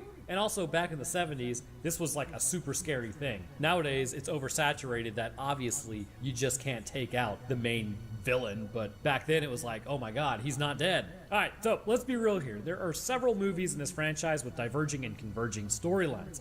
So here's the gist of it all. In the second movie, it's confirmed that Laurie is Michael's sister, but Michael is apparently ended in a great ball of fire, which moves on to the third movie, which is a god-awful mess of painfully annoying music, and it's face melting. It's because Halloween wasn't really supposed to be just about Michael Myers. It's supposed to actually be an anthology, but movies 4 through 6 bring in a Cult of Thorn. The Cult of Thorn is based on the visions that Michael had as a kid, where he saw a Celtic boy in the woman he loved because she rejected him because of his deformities. When the town caught wind that this had happened, they had a shaman curse his soul, and as a result, it was forced to wander the earth and never go to heaven or hell. Basically, he couldn't die, which is a little strange that a town that believes in heaven would have a shaman and then enlist the help of that shaman. Those are like two totally different things. The Curse of Thorn was added to this, that if you had this Celtic symbol, you had to destroy your whole family in order to stop the community at large from suffering a horrible fate. This gave you the powers like Michael had in order to do so, and in the end, when he was finally subdued, a cult member showed up to free him,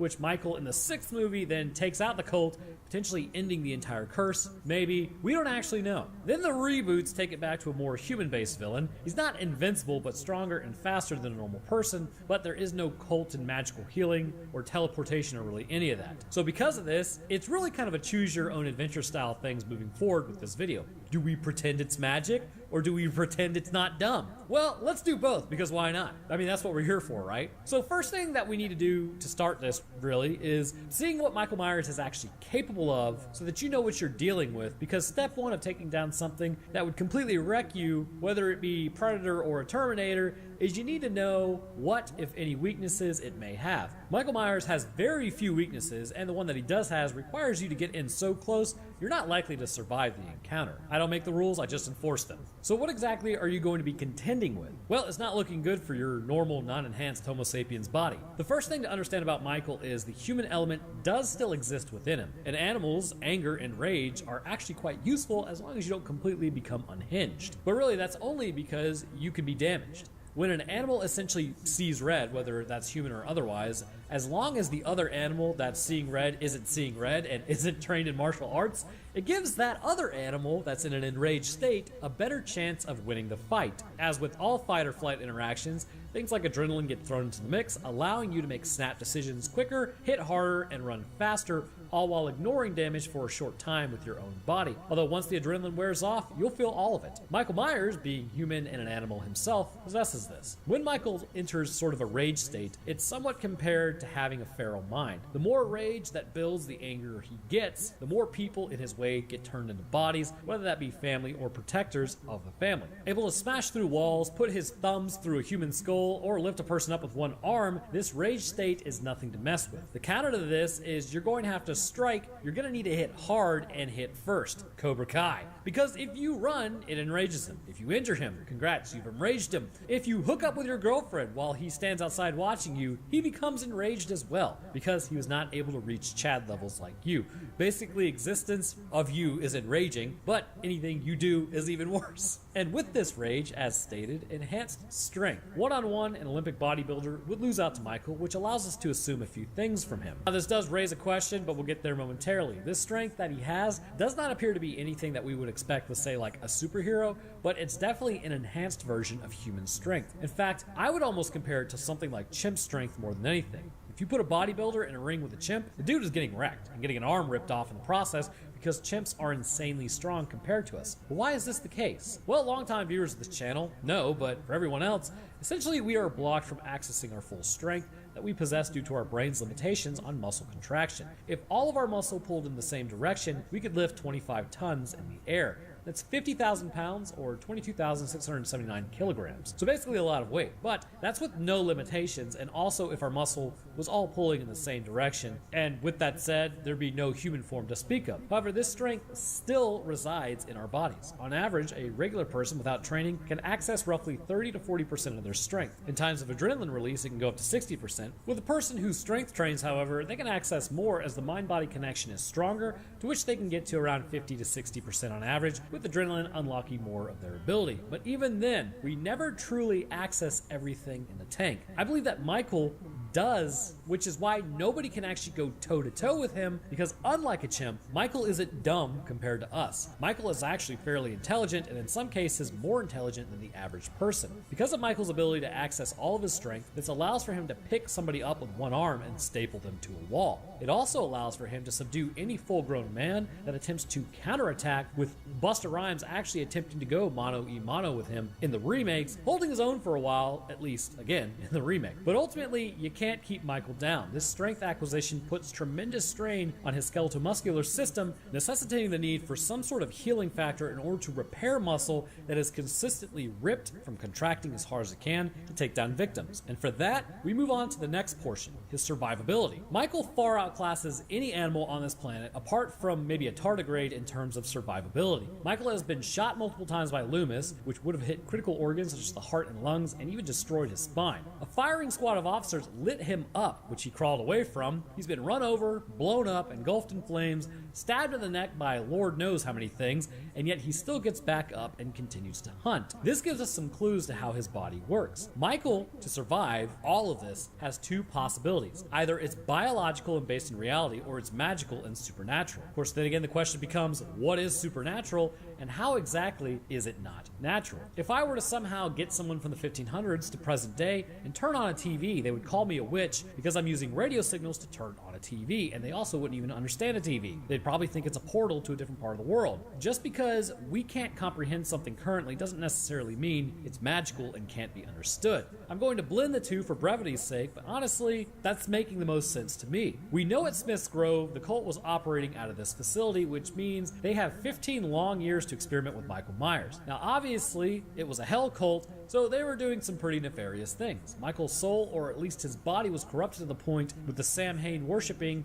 that heaven nor hell would take him in after he apparently met his end, which forced him back into his body. But it wouldn't be enough to just force his soul energy back into his meat suit. The meat suit itself needs to be functional and survive, because if Michael is damaged to the point that his body is completely broken, then coming back into it would just leave him in a paralyzed state. The spine isn't all that strong against direct force, plus explosions would blow apart the lungs and internal organs as well due to pressure changes. So what's happening? To survive the effects, I believe the soul would have to leave his body once he's apparently subdued by some method. However, after a short while, it comes back with consciousness remaining intact, but while he's gone, the body repairs itself from all previous injuries and muscle tears or bone breaks from hunting the family. This increased mitotic division of cells may actually require so much energy that it robs the brain of energy for the time being, which then renders him unconscious, which, if you really want to take a more secular approach on it, that could explain why he lays there for a while. But either way, this repair process is critical for his movement and continued survival, because as he lays there healing, most leave him alone for the time being, just letting him heal. Speaking of the brain shutting down, I briefly touched on it earlier, but let's talk about the intelligence just for a moment. A lot of people assume Michael doesn't speak much, so there must not be a functional brain in there, and that because he appears possessed, it's really not him at the wheel. Well, according to the lore in our boy here, Michael from the drop was witnessing things at the age of 6 years old through nightmares associated with the supernatural. And this is what would ultimately have an impact on him, driving him to do the things that he did. That said, this in no way means intellectually there's a deficit there. Now, given his time in the sanitarium, they were likely not educating him in any capacity as it was a cult, but likely they were teaching him methods of hunting down his family. So, while he can't probably read, he can think, rationalize, plan, and stalk. The stalking is the important factor here that denotes his intelligence because of this enhanced tracking skill. Michael, whether it is supernatural or just an internal bloodlust, has the ability to track down his family no matter where they are. In fact, Lori changed her name and moved from Illinois to California, and yet Michael was still able to track her down and go after her. This is like detective level intelligence and finding the right avenues in order to locate someone. And because this was the remake, that means Michael was biological and not a product of the cult. And finally, the last major skill point that Michael has is his insane ability to stealth. Basically being the Desmond Miles of a supernatural horror icons, Michael can appear anywhere around you quietly, but if you have a line of sight on him, he will only walk towards you. A case has been made that Michael can teleport, but it's never been confirmed, nor would it need to be. Honestly, it just seems like due to Michael's super strength, speed likely comes into play, and with that, insanely high levels of stamina that he's capable of. And then, as soon as he's out of your line of sight, he can likely hustle to where he needs to get to faster than you would be able to run. He chooses to walk towards you as a scare tactic, as Michael does enjoy toying with people before taking them out, sort of like when he wears the sheet over his body to freak out Linda before ending her. So I seriously doubt anything really has to be done concerning whether he can teleport out of areas, and the idea that backs up this mentality is even if you take the cult timeline, a cult member had to spring him from a jail cell of the police station that he was truly trapped in there. In the non-cult timeline, Michael is a super strong human, meaning that he cannot teleport anywhere that he wants to go. So either way, it doesn't look like he's teleporting. So with all that said, you've got your work cut out for you.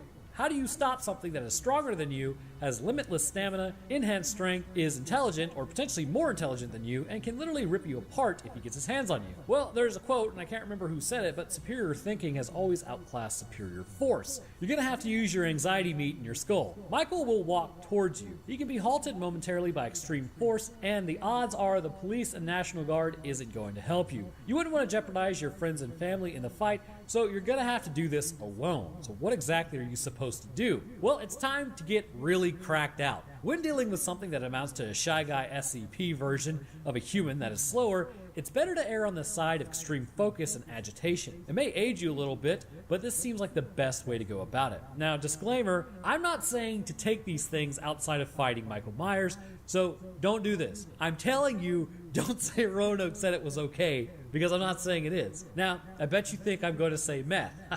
Wrong! If you can get your hands on, say, some ADHD medication, that's going to be your best bet. It's a stimulant for the brain and will help you stay focused and not fall asleep for several hours. If you have the luxury of knowing Michael Myers is close, then it will be possible that this can remain effective during the attack. If not, understanding that taking more of a dosage after the initial dose causes it to lose effectiveness. Once you have done this, it will allow for you to start in on the next part of the plan. Take your car to the nearest huge abandoned parking lot. Because of recent events in 2020, there's actually a lot of failed neighborhoods, so you might be able to find one. But you're going to want an abandoned place if you can, as Michael will not likely attack you as openly if you're going to like a Walmart. That's pretty much shown by how he follows Annie and Lori in the car. But this also is not to say that he won't, but then you're going to have stuff on you that you're probably going to get checked out by the cops, which also isn't a great plan. Once there, you wait. You may also attempt to track him down yourself, as best defense is a good offense, but you definitely don't want to go into any buildings after him. If you are successful in finding him, return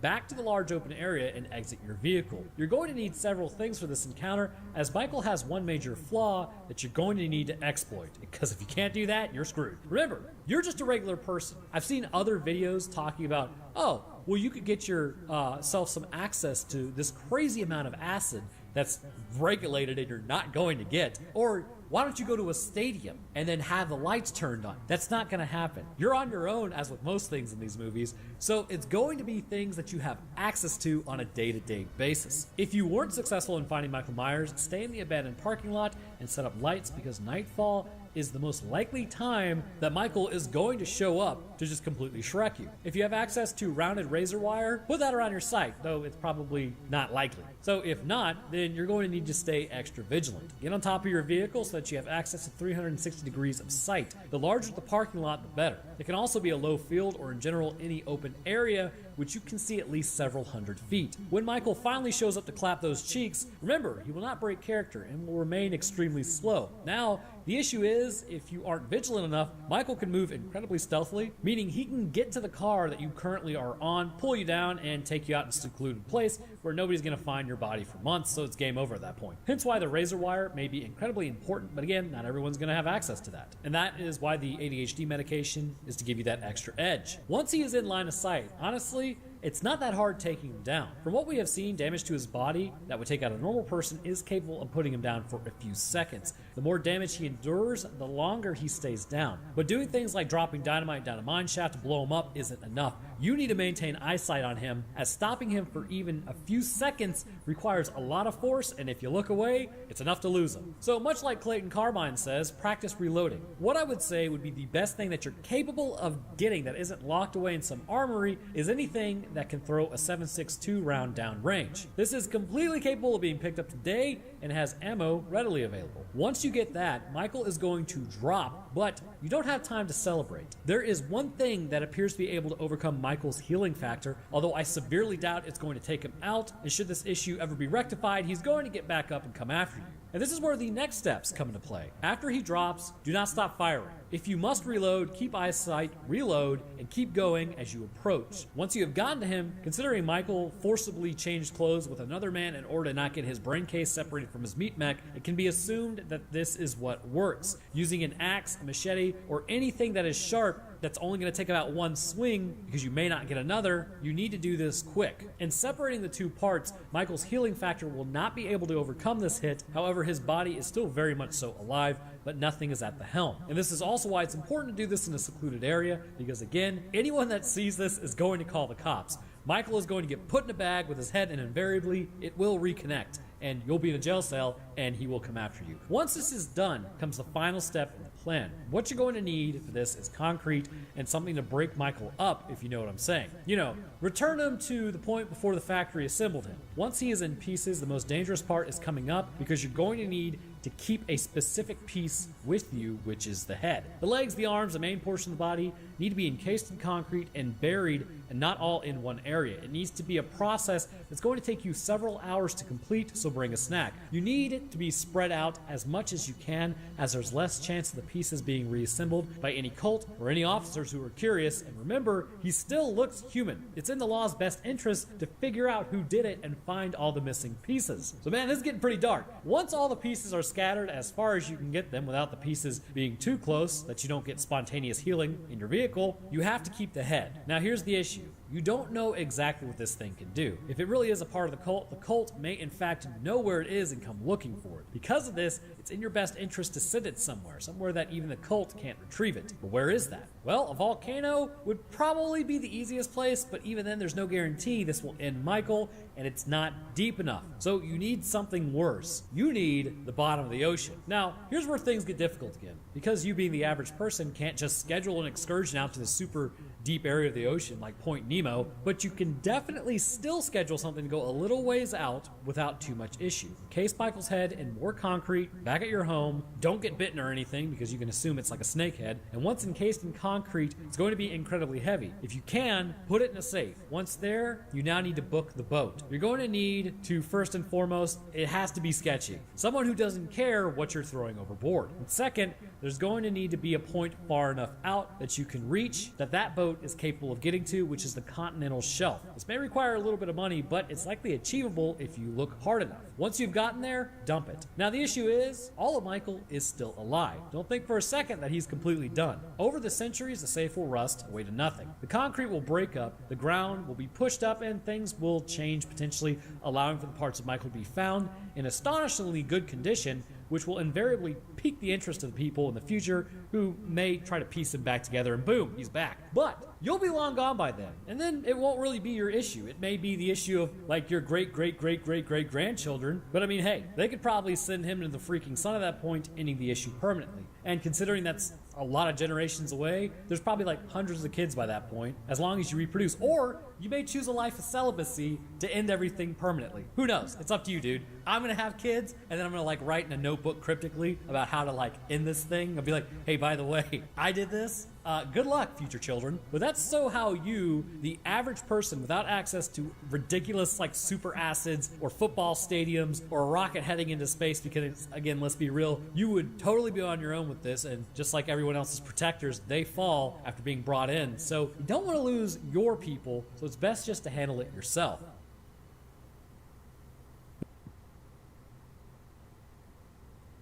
But I want to hear what you guys think and how you would get rid of Michael Myers, because probably next year I'll be trying to overcome Jason, because these are actually really fun to do. I want to thank you guys for watching. If you enjoy this type of content, then leaving a like is appreciated as it gets it out there and lets me know that you do enjoy it. Subscribing is also a great way to stay up to date on when I post. I'll drop my Twitter, Discord, Patreon, and channel links in the description for all those interested. And speaking of patrons, I'd like to thank mine real quick. First, I'd like to thank our 2 astronauts, Lipsy Gingy and Wesley A. Weaver Jr. Thank you guys. I'd also like to thank our 2 astrophysicists, Death Dancer and Phoenix, and our scientist, Countryside Limbo. And the rest of my patrons, I thank you guys as well. Your help goes a long way towards keeping everything running, and it's running smoothly, so it's greatly appreciated. Just to let you guys know, I'm officially moving from Twitch because I don't want to build basically anything there, and I'm moving specifically to YouTube streaming, so that'll be on Roanoke Games channel. But that's gonna do it for me. I hope everyone enjoyed. Have an awesome Halloween and be safe. I'll see y'all in the next one.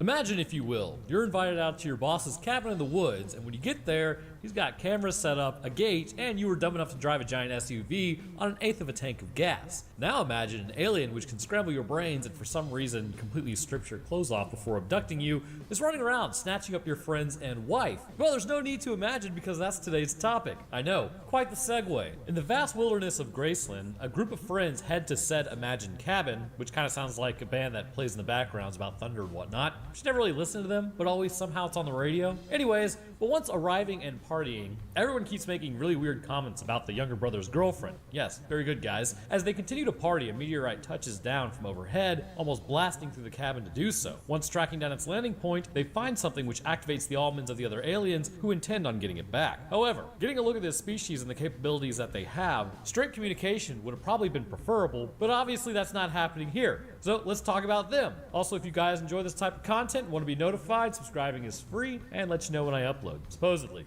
Yeah, you know what? YouTube will probably just curate it for you. But first, this episode is sponsored by Upside. Are you ready to save money on travel and groceries? Of course you are, because oh my god, the inflation! Anyway, sorry about that mental break. Well, with Upside and their partnership with over 30,000 businesses and 25,000 gas stations in the 48 states, they not only put money back into your pocket, but because they improve the profitability of local businesses as well, everyone wins. Here's how it works. Let's say you're buying gas. You can open up the app on your phone, find which business around you is offering the cheapest gas through Upside, which can actually be as high as 12 cents cheaper and up to 15 cents if you refer a friend. You go there, check in, and get your gas as normal. After Upside confirms the purchase through a debit or credit card, they will send you the savings through the app. And this is real money. It's not a point system, although you can use the money to get gift cards if you like. You can also decide to cash it out and it goes back into your bank account. Let's say you got started on the first of the year and regularly drove throughout the year, you'd have enough for Christmas presents by the time December rolls around. For instance, I went on a road trip to Seattle last September from Georgia to Washington. Using the app, I saved quite a bit of money on the way there and back, which then I proceeded to use in the actual stay in Seattle. Download the free Upside app and use code GAMING to get $5 or more cash back on your first purchase of $10 or more.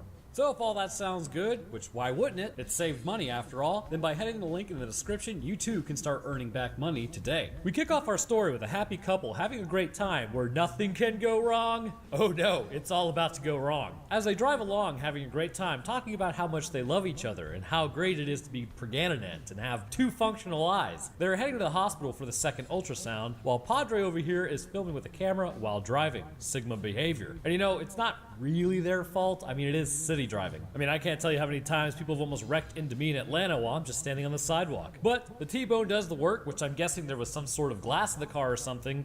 Maybe from the camera, I can't really tell. All I know is safety glass, which all cars have, does not break like that. But it went straight through his eye of Maddie B over here, so the eyeball is completely donezo. Then Jessica whispers about the baby, so she's straight up not having a good time. 10 months later, Matt is finally editing the videos from earlier and also doing something that I think would feel horrible. So he has a fake eye, right? Well, he jacks the camera from his phone, but here's the thing. The eye camera, I imagine, would need batteries and like an actual microchip to fit into it. I don't know if all that's gonna fit in a fake eye, that's all I'm saying. But once he does, he then proceeds to make it even worse on himself. He covers it in glue, which that's going in his eye hole. Then he covers it with like fibers, which are going in his eye hole. I cannot imagine a worse feeling than threads inside of your ocular cavity meat just scratching away at it the entire time. Ugh, God. Anyhow, so as he turns on his TV, an unidentified flying object ran into his satellite, totally wrecking the thing as Matt begins to drive to go pick up all his friends to go to the cabin. We meet Joe, who also is mega into cameras, as he brought a Canon camera, sponsored by Canon,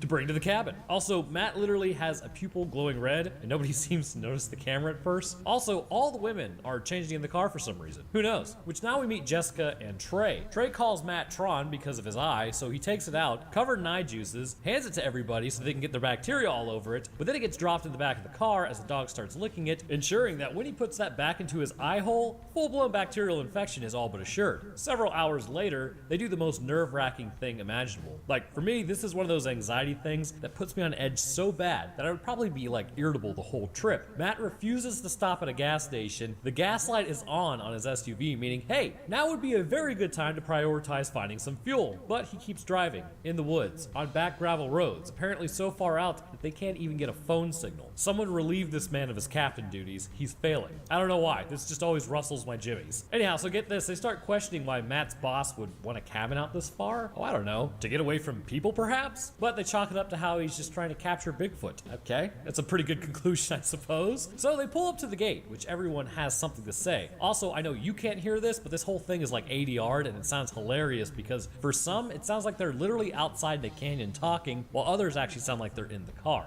I love low budget movies. Also, everyone's accent in this movie sounds way off. I know it's supposed to be Quebec, Canada, a hell on earth if you will, but for some reason it just sounds not very Quebecish. And me being from Georgia, I'm definitely a connoisseur of Canadian accents. The cabin is also pretty lit. It, however, begins a mad dash to what sort of room that you want. As Matt goes into their room, we get a jump scare from Jessica, because why not? It's a horror movie after all. Then they head outside. It's actually a pretty nice view. So the party begins as they eat steak and drink wine, and after my Halloween party on Saturday, this is painful to watch. So as Julia strips and goes into the hot tub, because it's a horror movie after all, and didn't I already say that? 2 tropes in just a minute? Wild. So Matt almost gets busted for filming that, but Jessica is too focused on the giant light in the sky getting brighter. It's obviously a meteorite as it flies overhead and lands a little further away. They now run off to it to go find it in the woods, where they still think there's big feats. Trey comes out to try to go with them, but because he's the little brother of his wife, they're just kind of like, go back and hang out with the women. Joe and Matt then begin their search, but do the ridiculous thing and get so far out there that they lose sight of the house, and also Trey just decide to come out anyways. As they split up, because that's the smart thing to do, Joe starts getting scared as Matt walks off. Also, Matt ends up finding the meteorite based on the fires on the ground. Coming up to it, they see a hole in the ground. Matt puts his hand in the hole, always a good plan, as Joe freaks out, which freaks him out, so he tries again. So you're not gonna believe this. He pulls out a rock, but this is a strange rock. It's super cold, and considering meteorites are ice and rock, anyhow, usually, I guess it's not too surprising, but usually entering Earth's atmosphere definitely heats things up. So they all head back to the house now, but are sort of lost. Matt does the smart thing and tells everyone to wait instead of moving deeper into the woods, which you should remember that if you're ever lost in the woods. Don't keep walking. You need to just sit down and wait. People are gonna come looking for you with the last place that you were. But they hear something in the woods, so that plan kind of goes out the window. And so here was the weird thing. They were apparently out there for like 3 hours. No idea how that was possible. As Matt begins his search with his light, spooky hands appear to grab his shoulders, but then he gets snatched up by a trap. Matt says something was walking around him, but he doesn't know what it was or how close it was either. Matt then hears his dog whimpering somewhere in the woods, which also isn't ideal. Matt hands Trey the rock as they begin to run and find the dog. Coming across a cave in what's clearly day, but they tinted it green for night vision mode. LOL. Like, look, even the cave entrance is lit up. It doesn't really matter. As they go Ted the Caver style in the cave, they hear noises in the back of the cave, but then find a phone just sitting in the cave. It's Trey's phone, freaking out on the ground as something runs by, scaring them. They then exit the cave, but forgot to put on the night vision mode for about half the time, and you can clearly see it's daybreak or evening, but supposedly it's 1:46 a.m. They then hear more of the growling noises and hide Hobbit style against a dirt mound, and of course, the camera is blurry, but we see the thing is moving above them. It can also move extremely fast. The thing is looking for them further up on the mound, but actually never finds them. So we now cut back to night as they run through the woods. The women now have come looking for them as Matt tells Joe to stay quiet about it, and Trey looks pretty freaked out. Joe wants to pack up and leave for the night, but Matt says they'll be fine in the cabin. Also, all their phones are acting weird, to which this prompts Matt to finally come clean that they're actually lost and lucked out that they found the boss's cabin at all, and that really they don't have enough fuel to make it back out at night because Matt is horrible at planning past 3 minutes from now. So Joe and Matt then go inside and have a right proper domestic over what to do. They argue about maybe it's a Bigfoot, and then we see some footage of something grabbing Matt's arm in the cave, but they didn't see what it was. Not sure how, but instinct would probably force you to look at what it was. Maybe that's just me. Matt now puts the rock back in his backpack and takes out his eye. Matt tells Jessica that Joe thinks it was a Bigfoot. Matt's pretty concerned about his dog, and considering my cat freaking got out yesterday and still hasn't come back, I can relate. So Matt and Jessica get in a fight over having a baby as she heads into the bathroom. Okay, this is the perfect example of accents I was mentioning. So the window gets broken as Matt then runs in there, and it's clear there's some sort of symbol on the window, to which he says the bird must have gone kamikaze on it. Like kamikaze.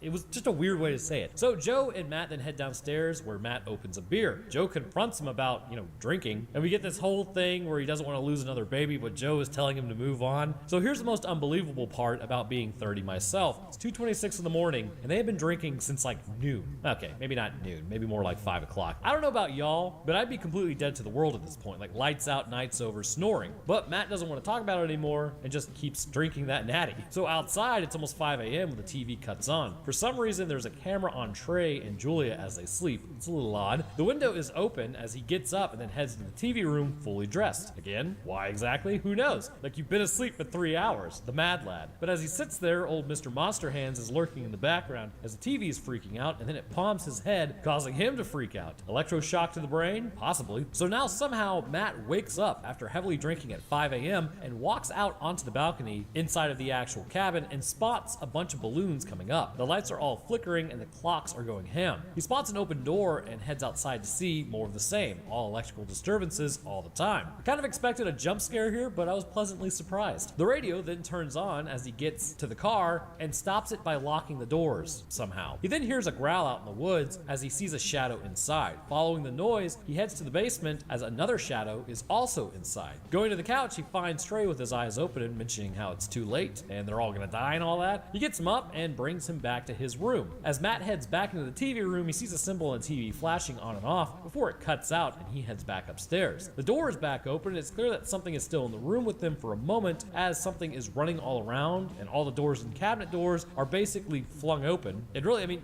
anything that can move is moved. And then here's Julia. She has come to find Trey. As they check the cameras, they find that Trey just sort of noped out of there and walked outside of the woods. Very good. They now try the house phone, and rather than waking up everyone and getting help, Julia and Matt begin walking in the woods as Jessica joins them. They hear something in the woods moving, but they don't really know if it's Trey or not. Julia decides to just Sigma female it and runs out in the woods, so now they have to look for both of them. Matt wakes up Joe, and then they go out there. Matt tells Joe how Trey looked hypnotized. There's a lot of names in this, and he has no idea what was drawing him into the forest. They then hear a screech as Matt goes caveman style and pulls out a knife. He yells out to it as it's clearly circling him. Matt then is grabbed and dragged by it, but it lets him go and takes off running. Back inside, Jessica's phone keeps recording for some reason, but she's able to get through emergency services somehow. But then she says they are at 1111 Ranger Lake. Bro, it's Ranger. What is Ranger? What the name of all that is holy is happening with these pronunciations? But the call dropped because there's no signal apparently at this point. So now Liz is able to find a map of where the Bigfoot sightings were. It's almost about 7 a.m. and Matt is blowing up yellow balloons to mark their way in case others follow or they need to get back. Julia is still on her own saying, Trey, you don't need to impress me anymore. Like, what do you even mean? There's clearly something else going on here, or this dude has like a severe case of sleepwalking issues. How far are you up your own back end to have to think that this is him trying to impress you? What a time to be alive. So as she goes though, Trey is impressively standing there, Blair Witch style, because he was trying to impress her, as you know, and she hears something behind her. As she turns around, Trey has impressively disappeared. Julie then gets grabbed by the alien and gets the same thing done to her head. They then find her shoes and then see that all of her clothes are up in the trees. They then hear Trey scream and somehow they take off and then bust out into a cornfield. You know that thing that the Quebec mountains are famously known for. Then again, I don't know, maybe they are. I don't really frequent Quebec. Joe then yells at Matt that they would need a helicopter to find anybody in this cornfield. They then hatch a plan. If you could tie a balloon to the phone, which has no signal, they can get a perspective on the whole place somehow. But they don't really have any helium with them, and they only have 2 balloons left. Also, how would the phone connect to whatever they needed to view it through? And how would it even remain stable once up in the winds? Sounds like they got a real dumb plan there. Let's find out how it goes. Luckily for them, the plan is saved because balloons appear out of nowhere, so Operation Cannot Possibly Fail goes off without a hitch. They then send the phone up, somehow are able to view it through another phone, and then get a look at the cornfield, which of course has a crop circle in it. Joe asks, are the creatures doing it to them? Which yes they are. So Matt is the first one to notice it, that this is a symbol that he saw on TV. Joe is able to spot Trey somehow as Matt then takes off running. Joe gives chase, but as they get there, they find it's just Trey's clothes, which means he's also running around in the nude. Now they hear the thing in the cornfield, so they take off because, of course. So these things are trying to communicate with them, obviously, but at the same time, it's just screeching. We then get the most sign scene imaginable as a leg exits the cornfield, as it jumps out and out of the corn tens of feet high. Matt and Joe are now attempting to exit the cornfield. Matt tells Joe that the creatures wanted them to see the symbol and that they really do be trying to communicate with them. They're just getting more aggressive and angry at them though, so obviously they aren't doing something that they need to do. They need to get back to the cabin. So these things again are listening and then set up balloons to lead them back. Matt tells them about his eye recording as then they head back. Everyone is still inside. Well, Jessica and Liz anyhow. So they go back to the car to try to leave as Joe and Liz head out. But of course, the SUV A has barely any gas and 2 has all of its fuses fried. So they will return to Monkey. Well, maybe a little more technologically advanced than that. They're gonna try to use the bikes. Joe says something hilarious that it's 9 a.m. at the latest, right? He looks up at the sky and says, we have about 5 hours of sunlight left. Unless it took them 4 hours to exit the house and get in the car to find out the fuses were fried, the sun goes down at like 5:33 in November in Quebec. They should have like almost 9 hours of sunlight left. No idea where he came up with that guess. Joe needs to probably get outside more. So Liz and Joe take off with the bikes. Now, not very far anyhow, because as soon as they try, hilariously seen in the rear window of the car, they just get sucked up into the sky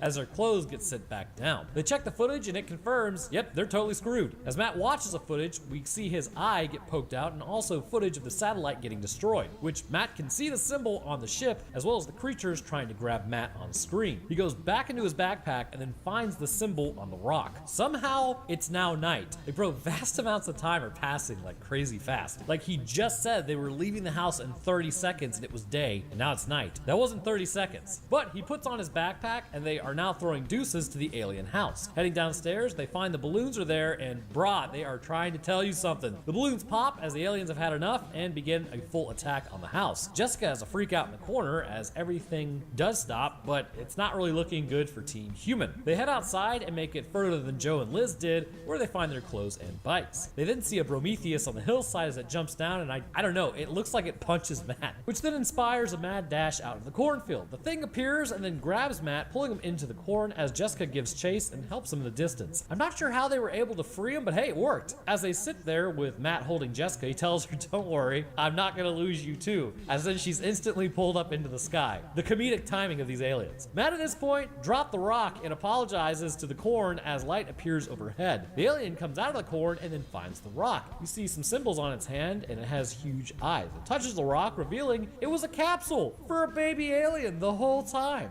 Ask yourself, why did that get blasted through the sky?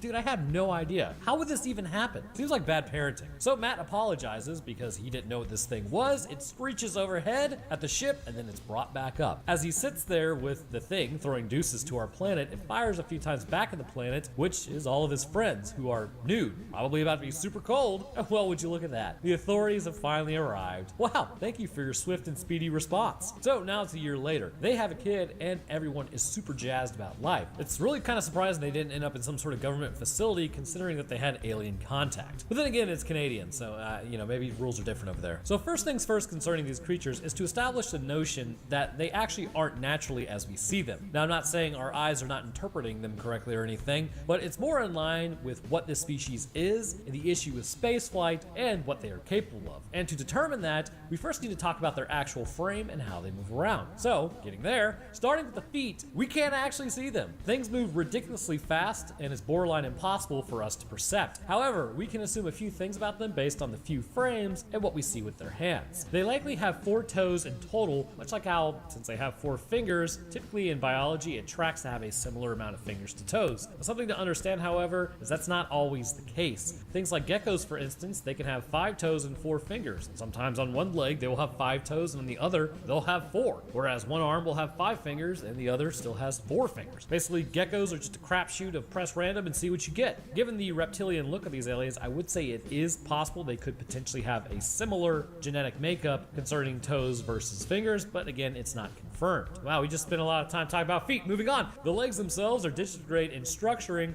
and will have the ankle actually bent at roughly 90 degrees when running, with the knees, as you could also call them, bent up at 90 degrees. But what's interesting is this may just be the migraine talking, because I have a migraine right now, but it appears that they are triple jointed in their legs, meaning that there is the ankle as discussed, a second knee to point the leg upwards, and then run to the upper leg with like the first knee. This configuration has allowed for the creature when all 3 joints are completely outstretched, but the creature standing upright is extremely tall. Moving up to the abdominal region, their frame is overall extremely lithe. Sporting no visible body fat, their musculature in this area appears sinewy but not bulky like humans are. Also, given the fact that they stand over humans quite easily at roughly 7 to 8 feet tall, or 2.1 to 2.4 meters tall, the muscle stretching would cause this to be the rule rather than the exception. The abdomen sports a somewhat sucked in appearance, as well adding to the slenderness of this creature. Moving up to the thoracic region, the rib cage is set up almost like a human's would be. There is a central sternum with connecting ribs running in an orientation that we would expect to see on primates. Moving up to the shoulders, the creature has been lifting because, good lord, those are some pretty large trapezius muscles, probably to hold up its huge nerd head. Got him!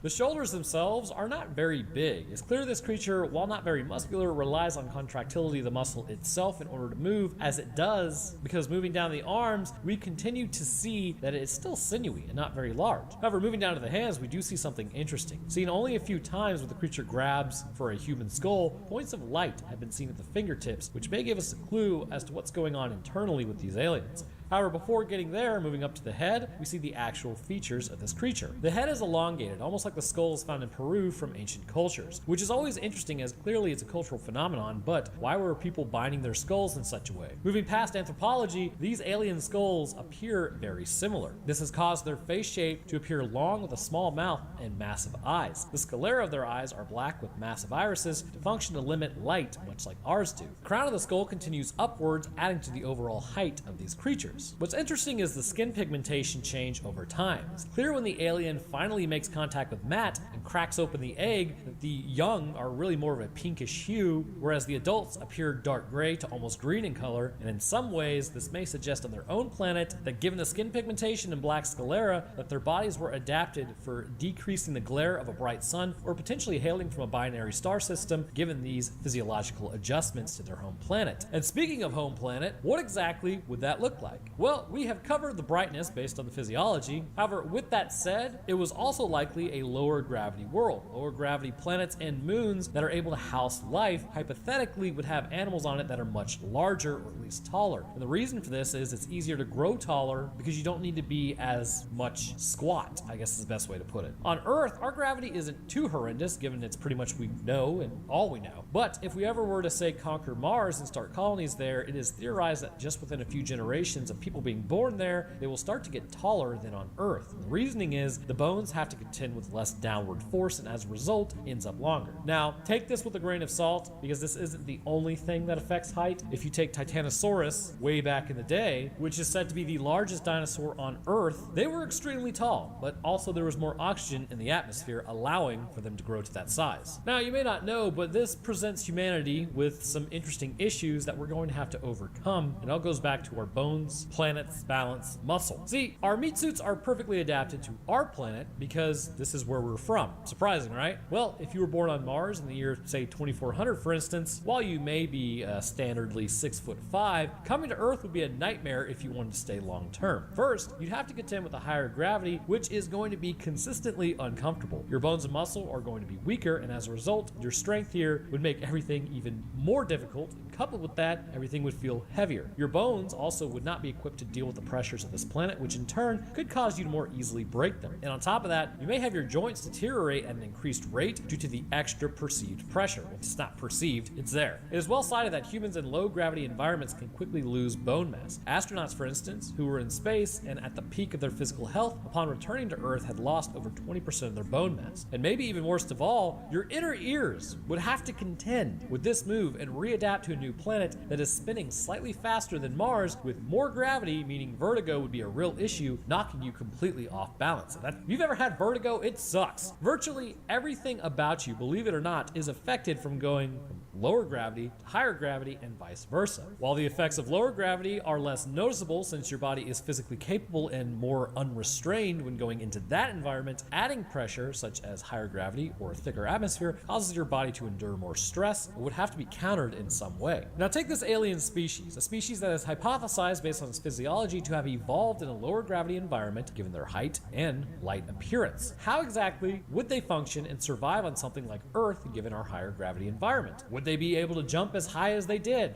Likely no. So now take this with a grain of salt again, and there's a lot of grains of salt in this, but we know very little about their actual planet. In fact, we actually know nothing about their planet in the context of this movie. This is based off assumptions that we can see looking at their musculature and height. I personally believe there must be bioengineering that is done in order to correct their own adaptations to a world they have left, which is something humans are going to have to do if we ever want to survive in our solar system. Either we need to create a way to change the environment in order to match Earth, or we need to change our bodies in order to adapt to a new planet. So which one sounds easier to you? If you said make it all Earth-like, you're correct. We need to find a way to chant Earth like we chant USA. So anyways, where was I? Okay, yeah. So much like how we would likely have to alter our bodies on the fly to deal with high gravity environments, we would also need to make sure we didn't lose bone mass in lower gravity worlds or moons or even long space flights. You would have to over-engineer your body. So imagine it. If you could take your body, have greater contractility of the muscle you already have to deal with the oppressive gravity, be able to maintain bone mass, but not based on what planet you are on, but also by stopping the process of acclimating to the world and instead just have it naturally sit at a more bolstered level, and in general, have your body operate at a higher baseline in order to cope with the demands of wherever you may actually be, that would be ideal. And the takeaway is that the issue of having to transform over time to these demands would no longer be necessary. Given the technological prowess of this species, this is exactly what they did, and we see the largest example of this is things added to the body that allow them to interface with their world in a way that would almost appear like magic to humans. The bodies of these creatures are able to pull off feats that appear to put them well beyond superhuman levels, and it's because they have engineered themselves to be as such. For instance, the jumping portion seems pretty cool, but you have to remember you have to come back down.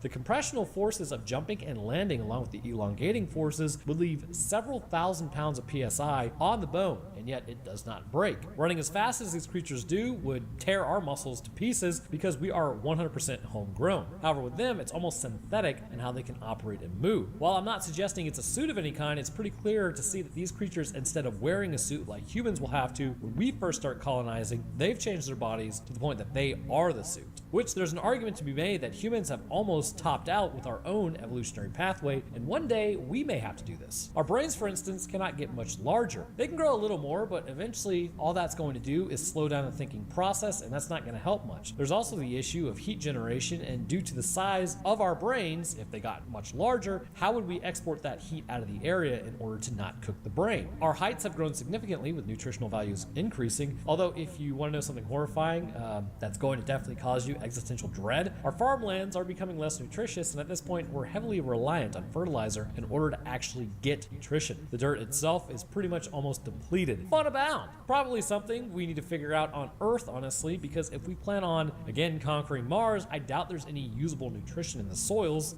sand anyways. But back to what I was saying. So with humans, there's an idea floating around that the next stage in human evolution is something that we have to add in, a deliberate attempt to move ourselves forward with something like implants. At a certain point, it would alter the species in such great numbers that we would eventually enter an era known as the era of Homo cyborgus. Then over time, as more is added, potentially having consciousness transferred into, say, a machine, we become Homo machinus. Now, is that really going to happen? Who knows? I'm just a Homo sapiens. It's hard to tell what the future has in store for our species, and even if it will last that long. But with these implants, dealing with other worlds would be much easier, and we would be massively more adept at it. And coupled with that, our ability to interact with one another or even other animals would be increased, which is exactly what these creatures are doing. On the hand of this species is something specifically that shows they have artificially influenced their species in a way that explains how they're able to achieve what they do. The glowing fingertips that they use to directly interface with the human brain is fairly interesting. As to our brains, it's probably more of an electric shock, but gives the creature usable information. So it's likely fairly unpleasant, given that everyone is screaming while it's happening, and you are borderline comatose afterwards, almost like a postictal state, which you enter after a seizure, which, considering the process causes you to fire your neurons, probably even if you don't want to, it basically is a seizure. But on top of that, given their other technological feats, which are not limited to just the ship itself, but also things like being able to materialize matter, such as balloons out of nowhere, or snatch humans up into the sky, which I also imagine requires dematerializing of their bodies and rematerializing it on the other side, because given that their clothes disappear, this means their bodies are the only thing to go, because it seems like only organic matter is capable of being moved around, and maybe the aliens are just sending up the balloons super fast. One of the things that I do find the most interesting, now two things actually, is first their understanding of human intentions, and also the inability to miss one of our satellites around our planet, and this may hint at a few things. The first is that the Greys, as they're likely called, are a species in human mythology, or maybe it's not mythology, but supposedly they've been interacting with human beings for quite some time, though, you know, like the gray aliens with the huge eyes and the large head. However, they are usually depicted as being shorter in stature than humans, whereas these creatures clearly tower over us. This species in particular would be in line with the Greys, something that has been around our planet before and understands humans to a degree, because let's be real here, had they not at least studied us to some extent, we don't really look that far removed from other animals on this planet, and by comparison to their own technology level, we really aren't. They would even know if we were aggressive to try to crack open the rock and actually eat the kid. However, when Matt basically apologizes to the thing, it seems to understand and accept it as a miscommunication. All that said though, what is up with the inconsistencies? These aliens seem rather intelligent, however, how would they run into our technology out in space? Is there like nothing on their own ships alerting them to space junk? Because there's definitely a ton of it surrounding Earth. Although this may be why when they came down and interacted with Matt and his group, they attempted communication at first, because it's clear by having things in orbit around your home world, we are at least somewhat capable of communicating, but given the cross-species interaction, it's hard hard to see what comes off as aggressive versus what's just average communication. For all we know, these creatures grab onto one another's heads to communicate, and that's sort of just non-aggressive. So by grabbing our heads, it's like a handshake, whereas us screaming at them in fear may seem massively aggressive because they do not understand our customs, which again, scores a point for what in the world was this species thinking. In fact, actually, that's one of the issues that if we do in earnest run across alien life, how do we communicate with it? We had this issue on our own planet and we're all from here. Humans smile at each other to indicate friendliness. However, with almost every other species on this planet, baring your teeth is a sign of aggression. Even something as simple as extending your hand towards an alien may come off as aggression because we are moving something that we can strike with closer to them. Standing upright may also be seen as a move to fight because bears stand upright when they're ready to enter combat. Basically, this whole thing is an example of how not to communicate with one another, which is always an interesting concept because the problem could have been solved in a few seconds given no cultural barriers or species barriers. But this is something that we will have to contend with if we ever do find alien life. Regardless, this species is one who has altered their bodies to become the suits they need on other planets. However, by doing so, they also risk incidences with the local population, and by using their methods of communication, it appears aggressive to humans, which in the short term, not exactly a great way forward, but hey, it's a start.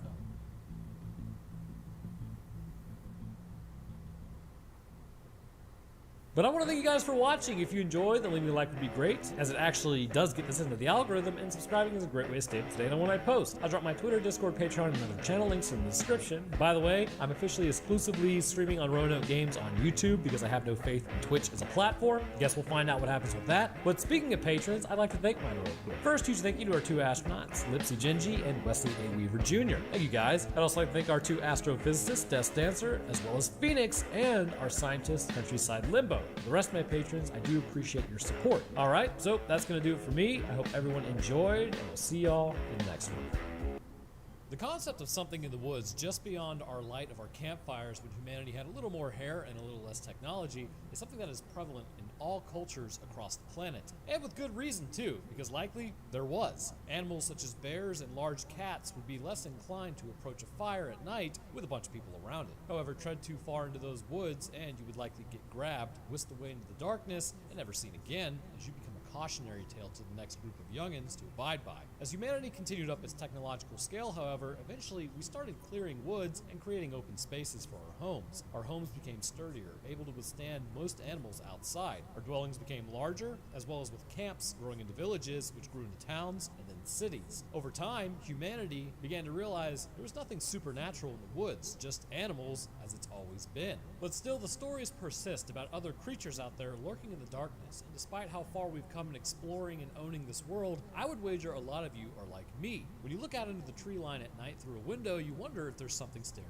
back. When you go to sleep, do you ever think about what's outside of the walls of your home separating you from what's stalking? In a small town in Maiden Woods in upstate New York, a logging project to clear out materials north of a small town surrounded by woods would start having pets and horses disappear over the course of a few nights. As the sheriff began investigating what is happening, eventually he wakes up to find the evidence that something has been stalking the town and its inhabitants, getting closer and closer, and even leaving footprints from its late night activities right outside his own home, which is actually based on a true story, believe it or not. But what exactly is this creature and where did it come from? Well, let's discuss that in today's episode. But first, this episode is sponsored by Factor. The holiday is coming up. I bet you're a lot like me. You're going to consume untold amounts of calories, fall asleep in front of the TV a lot, and say, well, if I'm going to be eating Thanksgiving leftovers for the next week, why go to the gym? Then with all that said, you're going to start to feel sluggish and tired. December is also trashed because you're just going to be napping after work. If that sounds like you, because again, it is me, then Factor may be what you're looking for. Factor offers 34 meals per week and up to 36 add-ons like smoothies, juices, snacks, and more to keep you going. With choices like Protein Plus, Keto, Vegetarian, and healthy eating in general, you can keep on track with your goals and feel better by eating more nutritious foods. I personally go with the high protein meals, seeing as I'm doing more weightlifting lately. It helps fuel me to keep me working out and make the most of my lifts. So if that sounds like things that you would be into, then by heading to go.factor75.com/Roanoke60 and using code Roanoke60, you can get 60% off your first Factor box today. All right, let's get back to it. We kick off our story in the deep woods. Looks great for hiking. Apparently even better better for logging. The crew is working for the day, and as they wrap up and head out for the weekend, everyone starts clearing out. The foreman is waiting up at the front as the crew begins leaving. As one of the loggers drives by, he tells the foreman that Jesse's crew is still out there. He gets on the radio, calling over to them, but Jesse has got problems of his own, it seems. The radio is on the ground and the equipment is scattered around, indicating that Jesse and his crew likely aren't having a good time. As the foreman continues to call out, Jesse gets to the radio,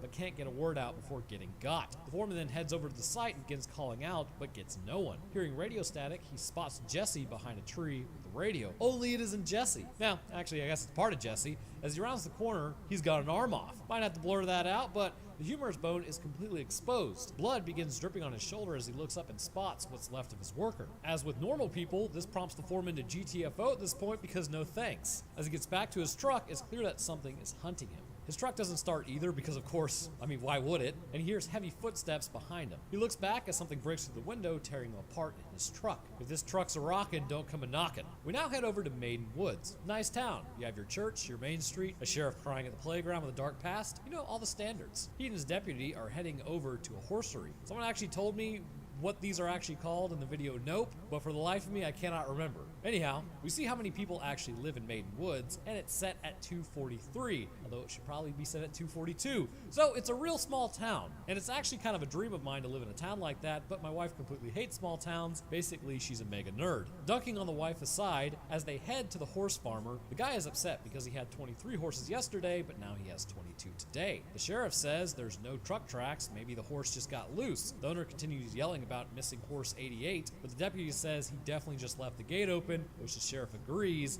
as he looks out and spots the daughter. Now, if the ancient texts hold true, to date a farmer's daughter, you're going to either need a 1969 Mustang or a 67 Impala. I guess you could go with a 68 Dodge Challenger if you're just like a mega nerd, but you also have to be okay with getting shotgun blasts in it. Otherwise, it's just not going to work. But then they head back towards town. So now we meet the sheriff's family, now borderline estranged family. His son Adam and his wife-ish Susan. We also get some backstory on the deputy. It seems that he was up in New York, but left for some reason. Does all law enforcement in town have some horrible backstory that plagues them? The answer is yes. As Paul talks to his estranged wife Susan, she brings up how she's been getting therapy and they could go together, but Paul says he's not the one that left, then he takes off and heads home. That night, as Paul makes French toast for his son, he starts asking downer questions about when's mom coming home, and is this about Tim? You know, the type of questions kids ask because there's actually no filter there and it makes you question your whole existence. Sort of like if a kid says you're ugly, you're actually probably ugly. It's a brutalization sort of stuff. Then as they sit there, the kid spots something move across the window. And here's where old dad has got some terrible advice for his son.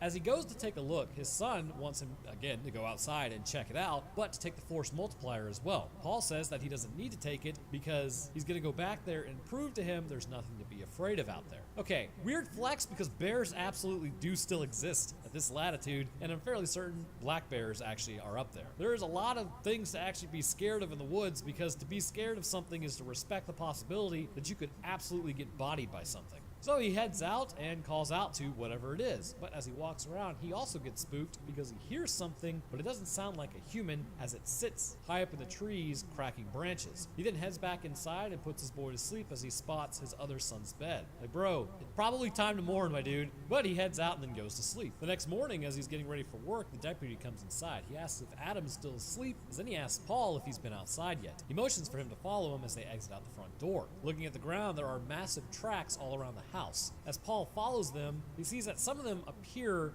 that they were looking in his window at night. The spacing is wrong to be a horse, and it also appears that this thing is on 2 feet. They continue following the tracks as apparently they go all throughout town. And now it's story time, because this is actually based on supposedly real events. In the town of Topsham, England, I'm pretty sure that's how you say it, in 1855, an event took place known as the Devil's Footprints. Between February 8th and 9th, during the night, in 1855, after a heavy snowfall, a series of hoof-like marks appeared in the snow. These footprints, most of which measured around 4 inches or 10 centimeters long and 3 inches or 7.6 centimeters across, with between about 8 to 16 inches apart, mostly in a single file, were reported at more than 30 locations across Devon and a couple across Dorset. And I'm pretty sure there's going to be an English guy in the comments like, that's not how you pronounce it.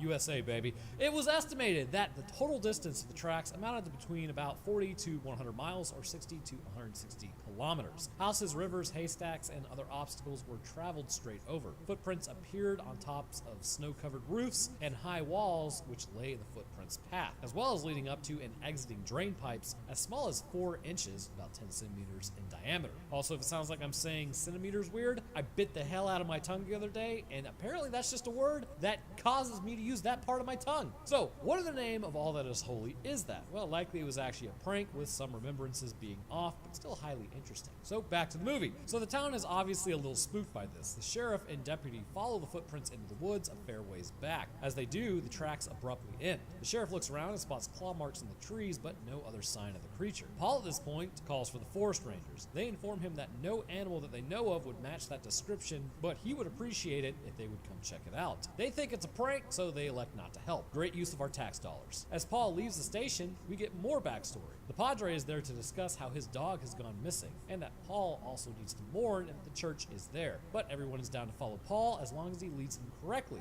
Exposition! As the deputy works on paperwork, he also finds a picture of Paul's other son. Paul is now being questioned at the gas station by the townspeople. Jim is a little upset as there's a lack of action. He questions Paul about why they aren't hunting this thing down right now, and I get it, but they don't even know what they're dealing with yet. Paul keeps trying to calm everyone by saying it's obviously just a prank, bro, but Jim thinks it's the deputy because he's a city guy stirring things up.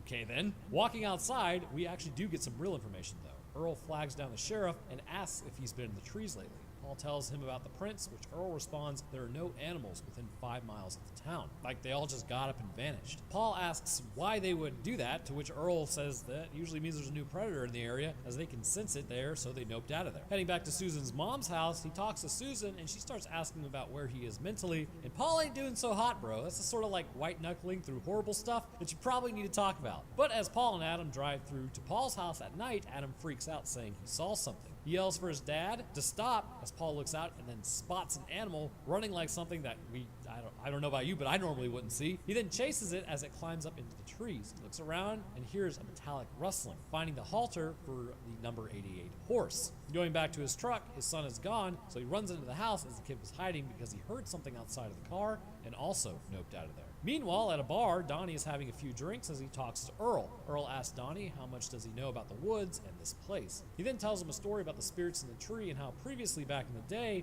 when the trees were disturbed, the spirits came for every man, woman, and child. He then goes on to tell them about a boy that went missing when they found him who was 30 feet up in the tree. You know, probably not good stuff. The next morning, Susan and Paul meet with Adam's teacher to discuss a horrible word that he said. Brace yourself for it. He said pecker. I know, Earl clutching a bound. But as they talk, the teacher gets upset because obviously Susan and Paul thinks it's funny because it's really not that big of a deal. So the teacher way oversteps and mentions how Adam needs to stop referring to his dead brother in the present tense, which activates the mama bear instincts of Susan as she shuts the teacher down faster than a babysitter's boyfriend when the car pulls up, which honestly, she deserved that. So Susan and Paul leave as she tries to hug Paul, but he just kind of posts up and doesn't hug back. Ooh, that was awkward. So Paul drives over to the graveyard where his son is and spots the deputy waving at him. Donnie goes to talk to him as they start hearing a bunch of birds. They look up as apparently a mass migration has begun and the birds are noping out. Donnie and Paul go to get lunch as they discuss what Earl told Paul. It's not a migration as they were flying north, not south, but the animals are all going missing. Paul still doesn't believe there's a monster in the woods, but as Donnie brings up the boy they found in the trees, Paul says it wasn't monsters, it was humans.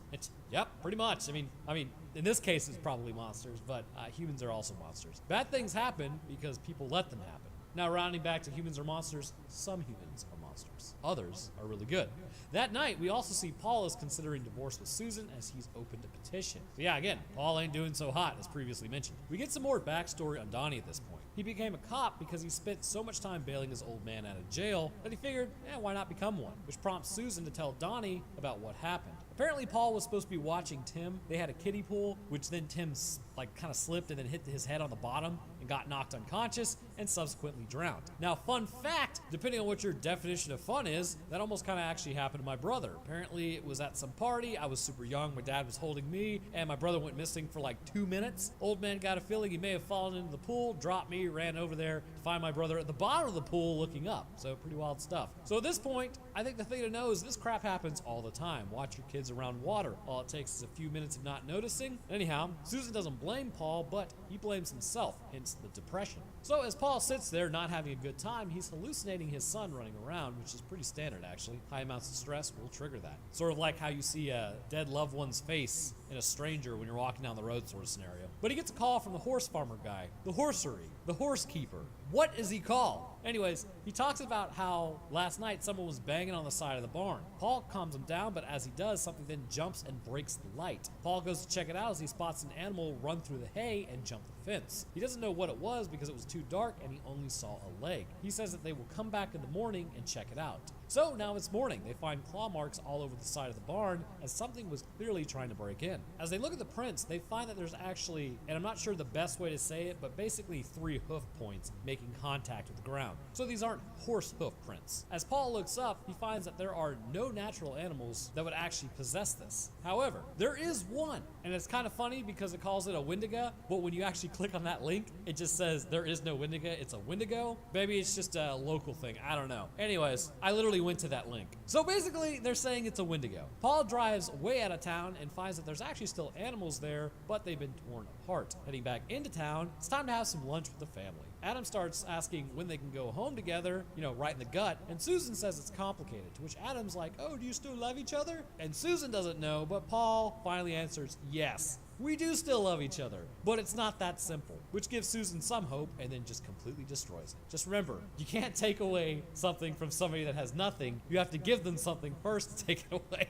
Anyways, this does give Susan hope that they'll be able to mend their relationship. That night, things are about to get way worse. A weather system is moving in and it's going to start dumping snow. The deputy goes to the gas station and drink coffee near the squirrel and hit on the attendant. Paul is patrolling around where he finds a deer in the road. He goes to check out its body and move it out of the center of the road, but finds it's disemboweled as something is moving the tree line. There's not believing in like there's monsters with no evidence, but considering what Paul has seen, you wouldn't catch me outside of that cruiser. Something then lunges at Paul as he heads back to the cruiser. He looks down for like half a second and then looks up, seeing that the deer carcass is completely gone and something's in the woods. He heads back to the bar to talk to Donnie at this point. Paul begins telling Donnie that the deer looked older, like it couldn't keep up with a younger deer, and that the horse didn't just get out of the gate along with the claw marks. The claw marks in the deer sort of confirmed to him that, you know what, maybe there is something out there despite only seeing glimpses of it, 3 or 4 times. The deputy confirms that, hey, we find things all the time that we didn't think were alive but actually are. As Paul and Donnie go to leave, we get this absolute clown known as Jim once again.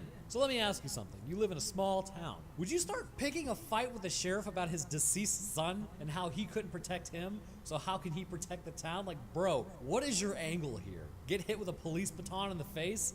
Just what a jackass. The next morning, it's the last bit of deer season and some hunters are in the woods looking for the deer. However, they become the hunted at this point as something is moving around in the trees. As an attack begins, a hunter gets one shot off, but it doesn't sound like much. Back at the station, we finally figure out why Donnie came to the small town. Looks like he took some lead to the meat suit. Apparently, him and his old man were shot together. His life was going well and boom, derailed. So he figures maybe he just wasn't where he was supposed to be. Maybe here is where he was supposed to be, to protect people. Who knows, because back out of the road, as Paul returns to where the deer was, he sees the blood is still there at mile marker 5 and hears that there's something else in the woods again. But he starts hallucinating that he's hearing Tim as he calls out for him, and then a hunter grabs him, telling him that something is behind him. They then go back to the station. The hunter tells him about the attack and how all of his friends are gone. There's no need to look for them, which, I mean, that's not suspicious at all. Paul then still doesn't understand how this animal could go unnoticed for so long. This would mean it knows how to hide and may even know that humans are a threat, and because of that, it's intelligent. Earl now calls Paul and Donnie as they get there and spot the other hunters up in the tree, and Jim is an absolute idiot. I hate Jim. Jim is basically Amy. Paul tells them to get out of the woods, right? Because it's pretty much for their safety. Well, Jim protests, saying it's the last 2 weeks of hunting season. Bro, their bodies literally torn to shreds, pulled up into trees, and these guys were armed. You really want to be out in those woods for deer? Like, what are you even thinking? Nothing. Nothing could possibly be what you're thinking. Paul issues the order to get everyone in their homes before nightfall. Paul calls the forest rangers once more, to which they finally agree to come out with 24 men and 24 hours to hunt down whatever is causing the issue. But now, the storm is moving in, so the roads are starting to close. The town is now completely cut off, as apparently most of the town has chosen to leave to not be trapped there, as just a few choose to stay. Kind of reminds me of 30 Days of Night, to be honest with you. But Susan calls Paul to tell him thanks for taking Adam, and that she loves him. Call back, man. Donnie now arrives with information, but Paul puts together that the logging operation caused this creature to be flushed out towards them as it continues to push south. Paul then gets a knock on the door, and it's Jimmy Boy, Jim John, Jimaroo. Jim has a trail cam that he's been using in the forest that he keeps for bucks. Something comes by and knocks over the camera, but in one frame, we see a hominid-shaped creature. Paul keeps the picture as Donnie mentions how the cell service is down, which always happens in a storm. And not a good time for these things to be wandering around because it's finally entering the town. As Paul continues to look for pictures, he hears something trying to break into his home. They run up to the bathroom to hide from this thing as it begins walking through the house looking for them. Paul calls out to Donnie on the radio as he starts heading back to the house. We get a good look at its feet with 3 claws, which can either be curled up to walk on or outstretched in attack mode.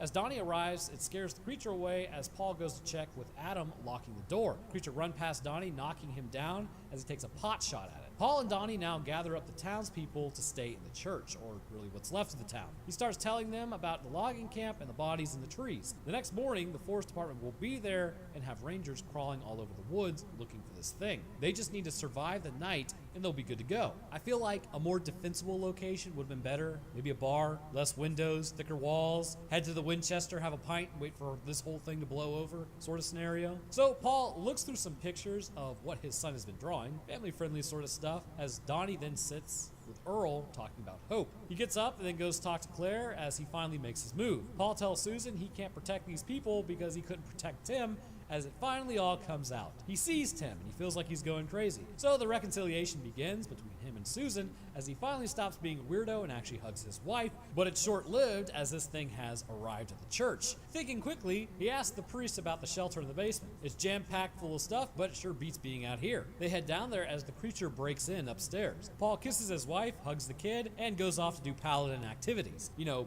battle class in a church. Trust me, it works. Paul tells Jim to hold the door, handing him a force multiplier as Donnie and him ascend the stairs. Then, the power gets cut because of course it does, but moving through, the door has been broken open and they can't see much. Continuing on, so too does the creature, knocking over chairs, climbing walls, but Paul tells Donnie to stay there and don't let the creature get around him as he heads to the back of the church to confront the thing. Heading into the Sunday school area, it's clear this thing is back there. However, outside, another shadow appears in the kitchen. Donnie then heads in there, finding the prince in the flower as he gets grabbed by it, but he lets out a shot near his left ear. Donnie is like 149% deaf in that ear now. The creature approaches him as he lets out some more shots, tagging it. Donnie has been cut, but he's alright and tells Paul to go get the creature and that he'll be fine. So now Paul begins to hunt the hunter. Around the corner, well, there it is. He attacks it as it grabs the force multiplier, stopping him from hitting it directly. Paul then runs off and starts hiding underneath the pews to get the upper hand again as it begins walking by. He unclips his sidearm as he hears it and kicks the pews. Paul lets off a shot as the thing climbs the wall behind him and jumps down, squaring up. And look me in the eyes and tell me this thing doesn't look like a Goomba from the Mario movie,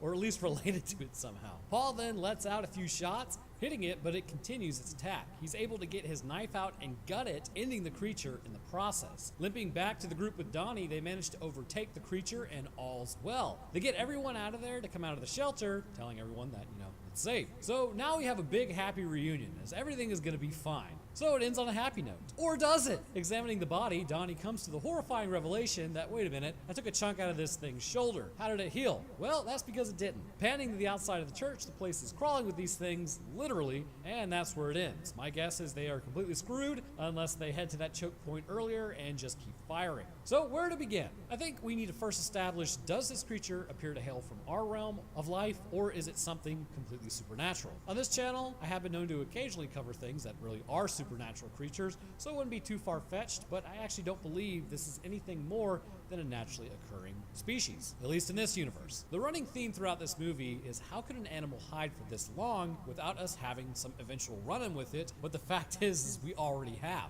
As Earl was telling Donnie, back in the day, Europeans arrived and took over the whole area. They were told about the dangers in the woods, but refused to adhere to the warnings. Because of this, every man, woman, and child in that town was wiped out. The thing to know about upstate New York is also the woods are quite expansive, and despite the country's largest city being located in that state, there are huge huge swaths of land, absolutely covered in forests, and actually have some pretty good hiking trails, but is fairly dense and with few towns in between. In fact, the state itself is covered in forests up to 61%, with roughly 18,600,000 acres of deep woods. Because of this, is it possible that something has gone unseen in our more modern age? And now I have to ask the question, why does this channel start sounding more and more like Ancient Aliens? On literally the heels of what I've just said, clearly I would have to say yes. It has apparently gone unseen. But given that in the movie there is already stories about this creature existing, man had really already come into contact with the species several times before, hence the warning to stay clear of them. All throughout human history exist stories that were actually there to serve as warnings to others. In fact, arguably, that's where most of humanity's fairy tales come from.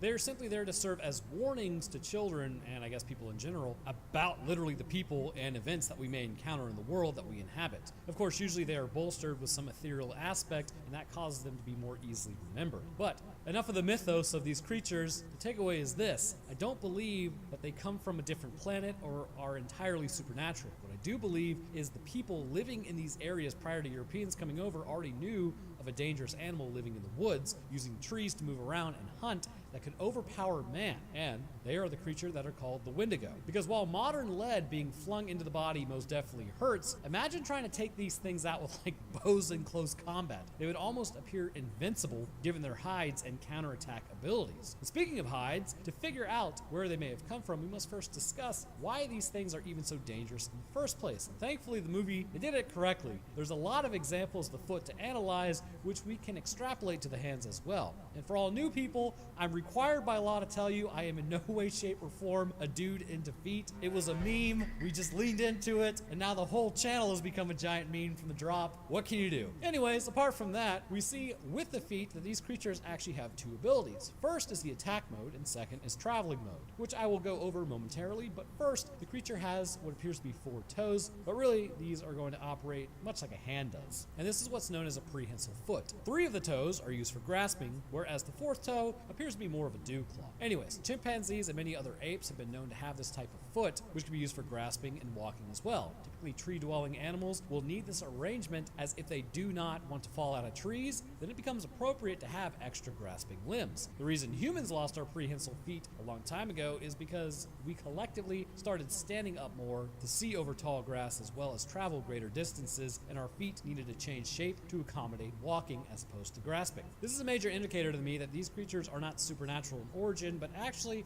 have a distinct evolutionary pathway given their adaptations to the natural world. Given that the foot is prehensile, the creature has adapted in a way to move around on the ground as well in order to chase prey, and because of that, they needed to have a way of actually getting their claws out of the line of fire, as this would dull their claws and in general make it more difficult to run. Like imagine running literally in scuba gear. That's what these claws would do to them. The adaptation to the feet is when the creature is covering vast distances. They will curl up their claws underneath the foot and sort of run on the knuckles of them. In doing so, this creates the 3-hoofed pattern that we have seen in the snow and when they were first walking around the town. The second adaptation is when it's time to move in for an attack. The claws will uncurl and move forward, allowing for the creature to walk on the balls of its feet for a time so that the creature can then eviscerate anything that it needs to attack. Along with this animal will have a back claw around the heel of the foot, much like how, again, other animals have dew claws, such as mammals, birds, and reptiles. The foot is also fairly elongated and continues up into a digitigrade structuring of the leg. The legs are fairly muscular from calf to thigh region, seeing as these creatures are able to run and leap vast distances almost in the blink of an eye. This would make these legs incredibly powerful. On them, like with the rest of the body, they are covered in a thick green scaly hide that is difficult to penetrate with anything but a powerful force multiplier. But if you only had, like, say, a force enhancer, aka a spear,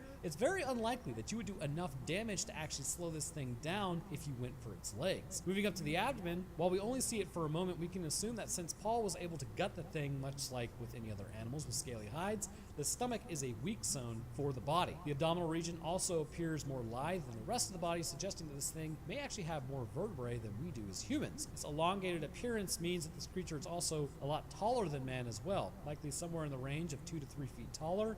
human when standing fully upright, or about 0.7 to 1 meter taller. The musculature build heading up to the thoracic region is fairly pronounced as well, with the shoulders being swogols. Moving down to the arms, we see they are built in the same way as primates are, with a bicep and tricep clearly visible, but unlike humans, and like with primates, the forearms are longer, indicating that they are definitely living up in the trees. The hands are stocky given how long the arms are, but they are powerful and likely they also rely on the claws to a degree to make up for their more stocky fingers, which is why they tend to leave claw marks in the trees whenever they begin climbing. They have 3 fingers and 1 thumb-like appendage, meaning that they have the same amount of toes to fingers, which may actually indicate that these creatures are purely reptiles rather than potentially amphibious. The head of this creature is fairly interesting, but again, it looks Goomba-ish. It has a forward-facing head, meaning that the muscle holds up the skull as opposed to bone holding up the skull like with humans. And this sort of shows that while they may be as smart as an orangutan or a chimpanzee, they are not as smart as humans.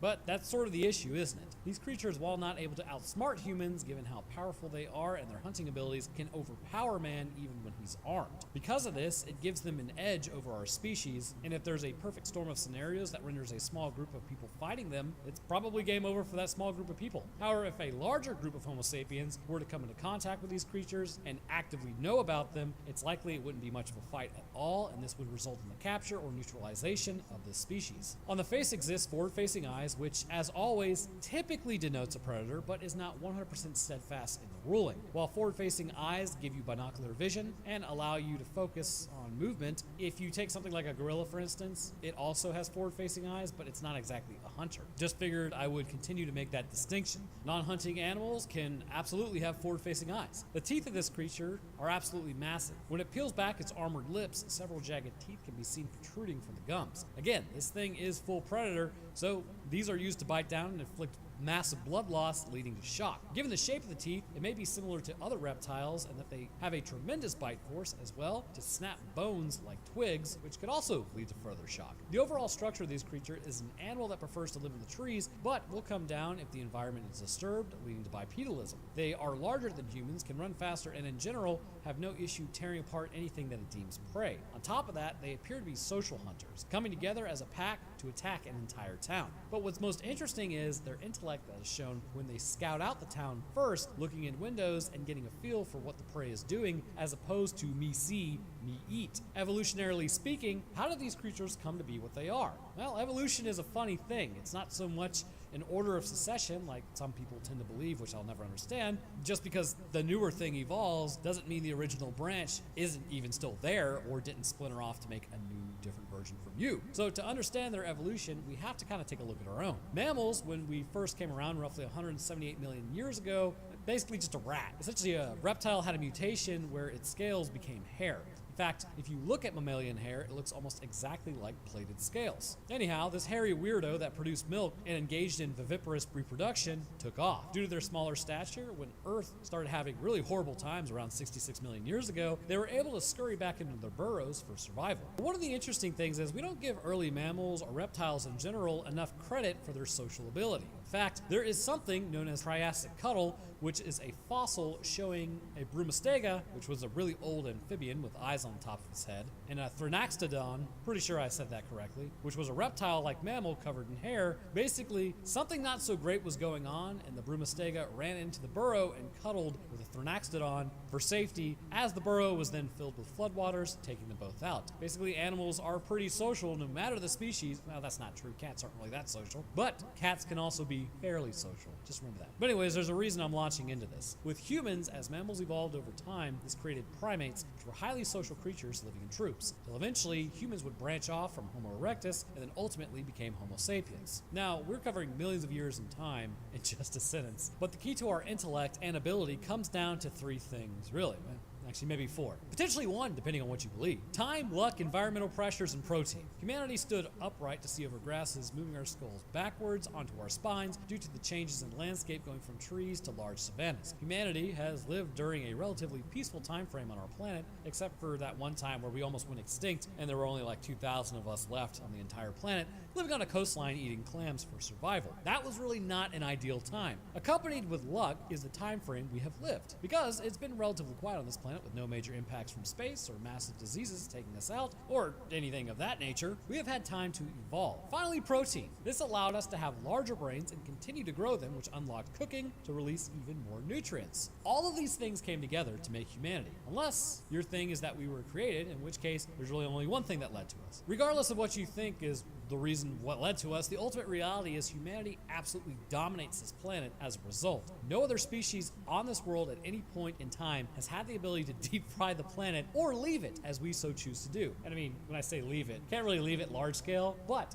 we have left it, and that's the important part. Now, all of this also can apply to these creatures, but on a different branch of life. If within the last several millions of years we can go from quadrupedal to semi-bipedal to fully bipedal, then it stands to reason that another creature could do this as well. In fact, potentially less time would be needed based on the fact that they aren't likely fully bipedal right now, just mostly. I believe these creatures from Dark Was the Night are reptilian. As you probably have gathered by now, given the scales, teeth, and claws, it's likely at some point in Earth's history, these creatures were on a similar pathway as mammals were. Considering reptiles back in the day were also quadrupedal, this would mean that eventually one of them stood upright, which obviously happened because as time progressed, we had dinosaurs who were archosaurs, which is basically just a larger group of reptiles. This in turn would cause them to have their head upright, then over time, they evolved on a separate pathway, sort of like primates did, but retained their reptilian traits. Because of their stature not being much larger than a man, this would require them to band together in order to hunt down larger animals that existed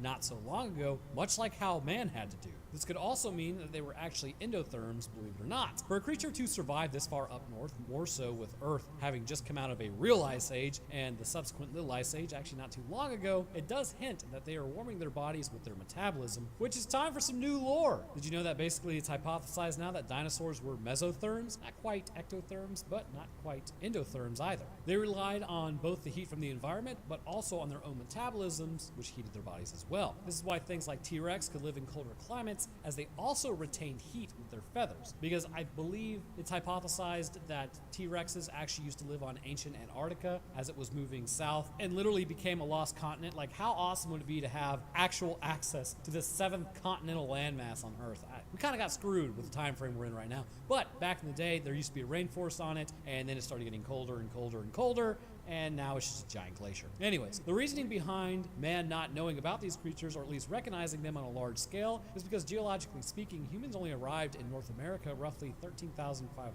years ago, and that was on the west coast. It took time to migrate across the continent to where these creatures lived. Then, when people did come into contact with them, they told stories and warned one another about these things in the woods and to avoid that area. Then roughly only 250 years ago, Europeans came through and started spreading out, but even present day, while areas are hiked and we have satellite images of deep forests here in the US, we don't know 100% of what's out there. Given how they look and their wariness of humans, as the interactions seem to be minimal unless we barge into their territory, we don't see them hiding in the trees, and they appear to want to avoid humans for the most part, possibly understanding what we are given their increased intellect. And it's not like there aren't tons of stories anyways about things in the woods. And I also just have to point out, humans make a ton of noise all the time, so it's not like these things couldn't hear us from a mile away. However, once clear-cutting their actual hunting space and where they were living, well, I'd probably be pissed too if someone came and cut apart my house while I was here writing this script, or at least recording it now. This forced an interaction from these creatures of legend. Likely they are the last few of their kind because more interactions were not that prevalent. It's possible at some point there were more of them, but through humans cutting down forests, this has kind of moved them over time and led to less of them existing. Ultimately, the entire concept of these creatures isn't really as ridiculous as you might imagine, because remember, during the early years of Homo sapiens, Neanderthalensis was running around interbreeding with our species as well, meaning it's entirely possible for different branches to yield similar results, but still strikingly different. Plus, the final nail in the coffin for me is how Paul was able to take these things out, which completely shows they are clearly natural born and bred animals. Using a standard knife and eviscerating it completely halted the chemical reaction of life. If this thing was truly a Wendigo, that involves burning it and then like bringing it to a churchyard and using silver, which in this town they would have just been totally screwed. A Wendigo interaction also leaves you mentally vacant. Plus, they are excellent hunters and in no way, shape, or form are fearful of other humans. This is simply something that could be compared to a reptile version of a primate that humanity really hasn't categorized yet into a species list. And because of that, we call these creatures the average New Yorker. But anyhow, I want to thank you guys for watching. If you enjoyed, then leaving a like would be fantastic and appreciated. And if you enjoyed enough, subscribing is free and gets you updated on when I post. We are nearing 800k subs, which is awesome. I really do appreciate the support. I'll drop my Twitter, Discord, Patreon, and channel links. I'm actually doing something different with Roanoke Games for like the 8th time. Not live streaming all the time, but posting gaming stuff there. We'll see how it does over the course of like the next year or so. But anyhow, speaking of patrons, I'd like to thank mine real quick. First, huge thank you to our 2 astronauts, Lipsy Gingy and Wesley A. Weaver Jr. Thank you very much, guys. I'd also like to thank our astrophysicist, Death Dancer, and Phoenix, as well as our scientist, Countryside Limbo. And to the rest of my patrons, I thank you as well. Your help goes a long way towards keeping this channel going and is greatly appreciated. All right, well, that's going to do it for me. I hope everyone enjoyed, and I'll see y'all in the next one. Thanksgiving is upon us, and with that being said, what exactly is Thanksgiving? I mean, sure, we all get together, we overeat, and pass out on the couch. Our cousins always show up with red eyes. Our uncle goes on a rant about the one time he saw an alien abduct a turkey that he planned on eating the following Thanksgiving decades ago, all while consuming beverages of the adult variety and playing full-on tackle football in the backyard, inevitably sending someone to the hospital. Now wait, so those aren't your Thanksgivings. Well, Thanksgiving itself has its roots in more tame ground. Back in colonial North America, before we handed the British that fat L, life was pretty rough. In fact, this channel is named after a time period when the colony of Roanoke in North Carolina went missing. If I recall correctly, because it was a book I read when I was a kid, traders showed up to sell furs and then found the colony completely abandoned, like everyone had just gotten up and left in the middle of the night. There were no graves dug or evidence of some battle. It's just simply as if everyone vanished. They eventually came across a tree with the word Croatoan carved into it, but the language belonged to none of the native tribes in the area. So, what happened? Well, the general consensus is everyone left to go to a better colony, but apparently those people were never found nor heard from again. It could have been updated by now though, so take it with a grain of salt. But leaving wouldn't be a rare thing either. Life was a pretty tough shot. Most of the original colonists had already perished, but the biggest issue was food acquisition. Colonists would drop in droves because they were borderline starving the whole time, which led to disease to flourish as their immune systems were weakened, along with their general spirits over this time period, as children were also dropping like flies. That is until they came into contact with the Native American tribe who helped them on the path of, like eating food. You see, back in the day, colonists and Native Americans did cooperate. Then things soured over time, but this specific tribe, known as the Wampanoag, helped the colonists produce their first successful corn harvest in November of 1621. As a result, Governor William Bradford organized a celebratory feast and included the Native American allies and their chief, and I'm going to brutalize the name, Massasoit, which, come to think of it, kind of sounds like where Massachusetts came from. Maybe. I'm not 100% sure. But this was America's first Thanksgiving. So now you're up to speed on why we actually give thanks over here. This moves us into our episode for today. Basically, a murderous demonic turkey brought forth by a shaman to punish the pilgrims and their kin every 505 years. Why every 505 years, you may be asking? Well, probably because this movie was really just intended to launder money, so who cares? So today's episode, let's discuss this turkey and its lore from the movie Thanksgiving and how you might attempt to survive a murderous turkey rampage. But first, this episode is sponsored by Raycon. Christmas is upon us, and I say that in a video dedicated to Thanksgiving, because we all know what happens after we're done eating. The tree goes up. I don't make the rules, I just enforce them. Well, if you're looking to save 20% on a pair of great earbuds for yourself or another person, then by clicking the link in the description or heading to buyraycon.com/Roanoke and using code EARLYBF, you can get 20% off site-wide and save even bigger and get 30% off Raycon's exclusive holiday bundles. There are different deals coming throughout the season, so I'll try to keep the description box updated. Raycons make a great gift for anyone, whether they be into fitness or gaming, and at half the price of other premium audio brands, sporting amazing sound and a custom fit, 54 hours of battery life, and again, 30% off when shopping for Raycon's holiday bundles. This makes it a great gift for them and for you. So if that sounds like something you're into, then by heading the link in the description or going to buyraycon.com/Roanoke and using code EARLYBF, you can start saving today. All right, let's get back to it. So we open up our story to something that has to be blurred out because what is even happening? Oh, by the way, if you haven't seen this movie, I would actually recommend watching it. It's sort of like Poultrygeist in a way, as in it's a complete fever dream from start to finish. And when you get done watching it, you aren't even sure what you just bore witness to. Honestly, after finding this movie on Netflix back in 2012, it was playing constantly in the fraternity house chapter room, like non-stop, because it's just that ridiculous. Anyways, where was I? Okay, yeah, so we open up to our character affectionately known as Pilgrim, but her actual stage name is Wanda Lust. Should I be telling you that? Probably not. Remember that crap is known as a supernormal stimulus, which means it basically hijacks your reward system by using something that is supposed to be normal. And remember, we're also in November, so stay away from that. Anyhow, so she's booking it through the woods, running away from something in 1621, the olden days, just moments after the first Thanksgiving. As she runs, she trips, and as we see, now there's a murderous turkey using a tomahawk to take her out.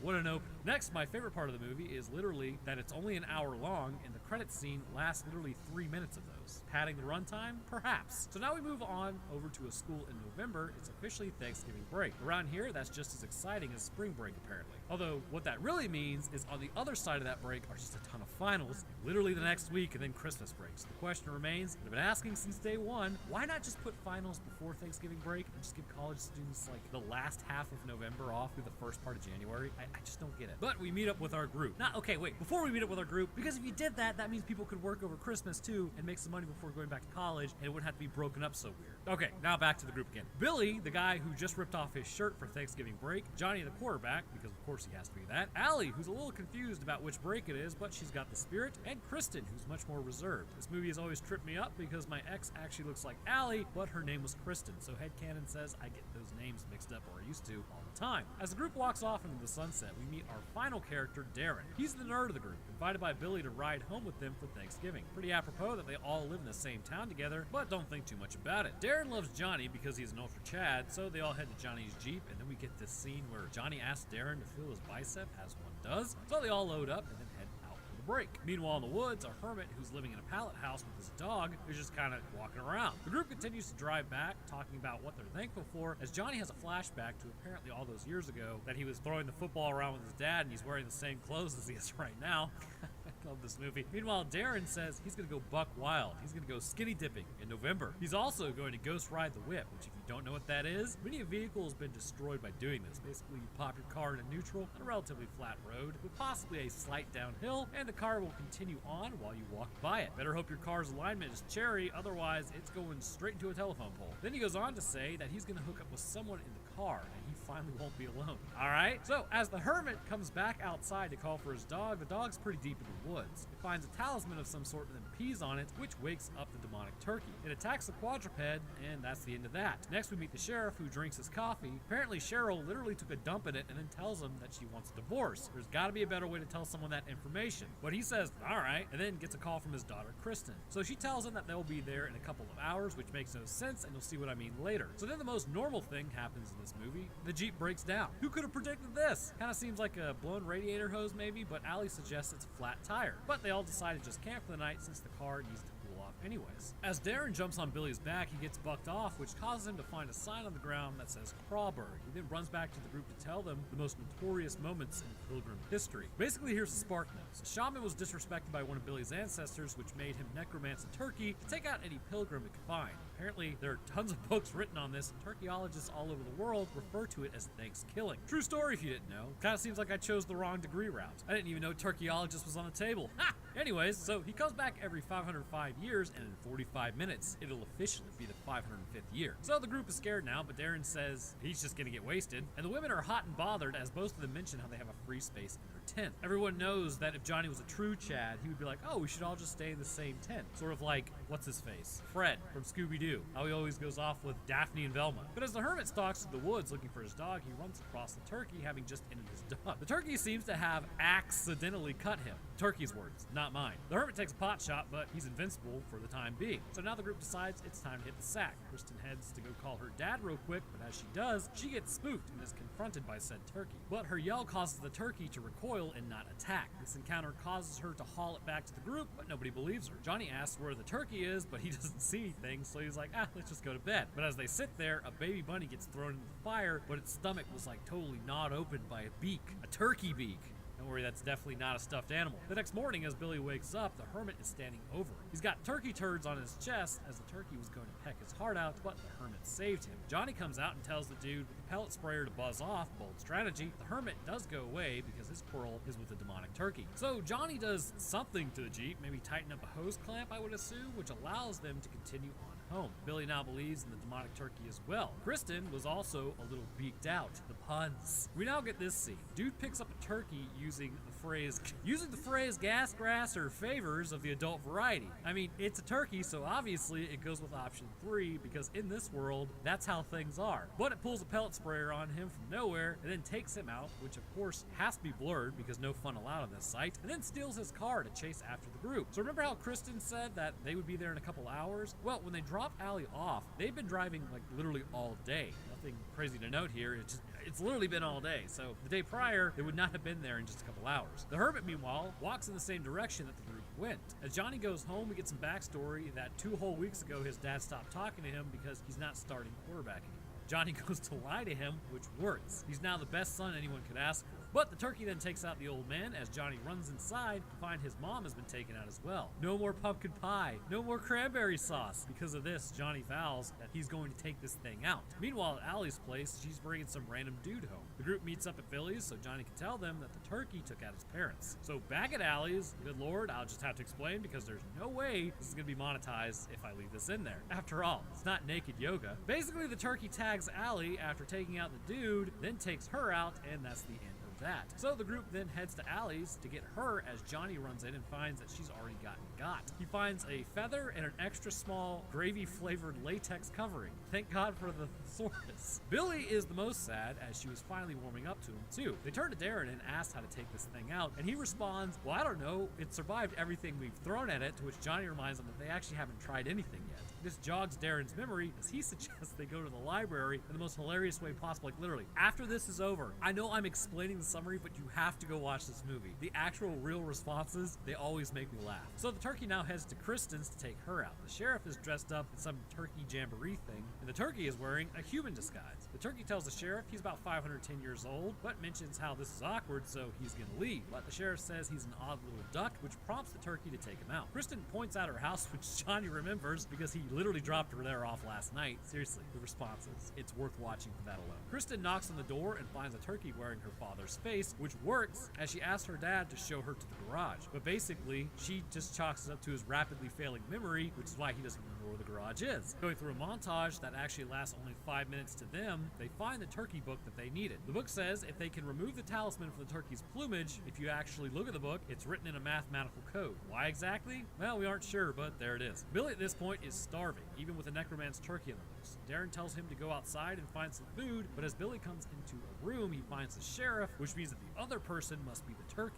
which is a huge reveal. The turkey tells them he is there to end them because their ancestors disrespected the native people in their land, which prompts Billy to put the turkey in the headlock. They then grab the talisman, but Darren hasn't figured out the equation yet. Billy gets upset and then goes outside, and Johnny remarks, well, he's dead, as Kristen asks Darren what they have to do. Johnny and Kristen go to the living room where Johnny talks about how it's his fault. Not sure how, but in one sentence he just sort of gets over his parents, and so does Kristen. Just then Darren comes in to tell them how to take out the turkey. They have to burn the turkey at the stake and say a demonic prayer backwards. The lore states that if the turkey isn't in his teepee, then he's probably out killing one of your friends, which it is. As Billy walks along, he finds a turkey on the ground and then eats it, but immediately his stomach hurts as the turkey emerges, alien style, from his guts, which results in foul play. As Darren runs up to Billy, they seem to be best friends. This part is absolutely ridiculous, which results in a song over how Billy is now his dead best friend. They just leave him on the side of the road and then go to confront the turkey. They find a random teepee on the side of the road and enter it, finding the turkey tossing a salad. Phrasing, probably. They have a tiny rope in order to catch him. As Darren grabs him, they tie him up in order to end it. They then start the prayer, and as they do, it takes away his invincibility of the turkey. He's now ready to be sacrificed. They grab a lighter, but the turkey runs out, to which the hermit is standing there with a force multiplier. He takes a shot, but Kristen gets upset because they don't know if just introducing some lead into his system will work. But as they approach the dumpster it landed in, they're satisfied. Yep, he's dead. However, as it lays there, its eyes turn green as the hermit says one day they may feel his pain.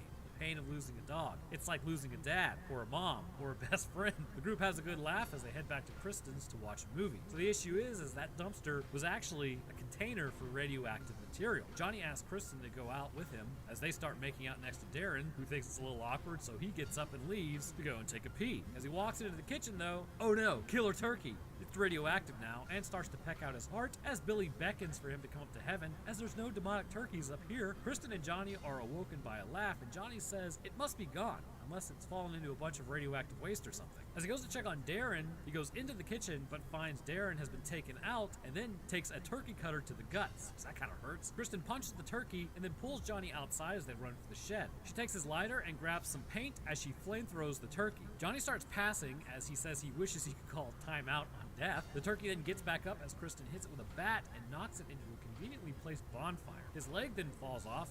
reasons unknown, as she eats radioactive turkey meat, and the hermit appears from nowhere to congratulate her. But it's not the end. A family now meets for Thanksgiving, but the turkey appears a little strange. As they pray over it, it gets up and begins to attack, screaming about a sequel. And yes, there actually is a sequel. You might be inclined to believe that there are 2 sequels, but the next sequel is actually Thanksgiving 3, but it literally skips its own sequel, so there is no Thanksgiving 2. That might be something I cover next Thanksgiving. This whole series is absolutely nuts to me. So, quick update from the person recording right now. Apparently, I fell apart last night between having a migraine brought on by me eating ramen for 2 weeks straight, which spiked my sodium levels to ungodly amounts, which that was completely dumb. Then I seem to have strained an intercostal muscle lifting yesterday, and then I woke up with a nosebleed. Wow, what a restful night's sleep. So basically, I'm on the ass end of running ragged, so I figured I would just complain to you for a moment about that. But now with that off my chest, just know this: it hurts to breathe.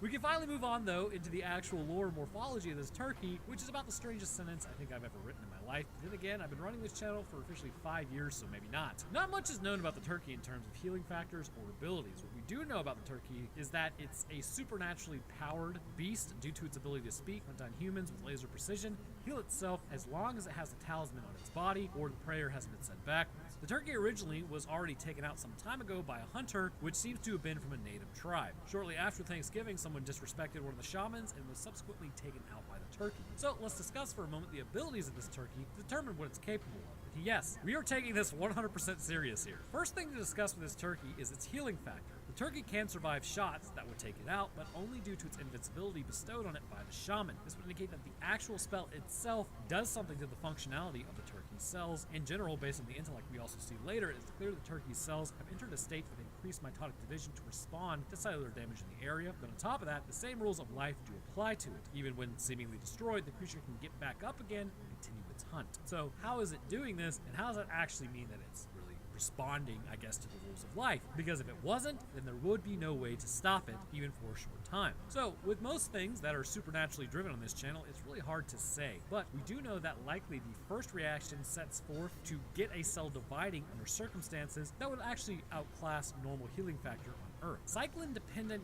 kinase 1, or CDK1, reacts rapidly and sets the cell up for division. Now, just because the reaction is simple does not denote that the process is simple as well. In fact, to prevent things like cancer, the switch for this process is highly regulated and fairly complex. This actually involves a large number of interconnected signaling cascades in order to achieve the first push to divide the cell. But once the right areas and signals have been set, it's clear the process has begun. This would say to me that while being supernatural, you could almost think of it as a top-down view of a game, so to speak. Think of this supernatural as like the player and the turkey as the character. You can witness the actual damage to your character, and so you heal them, otherwise their health will just return slowly over time. This is a similar process with the turkey. The supernatural, seeing that the turkey is injured, will force the activation of CDK1, which in turn will begin to heal the turkey. But there are still other cycles that need to be completed at this point, so it's best to think of these cycles as continuing as normal, but still at a faster rate. The process would be similar to, say, E. coli dividing, which can actually divide every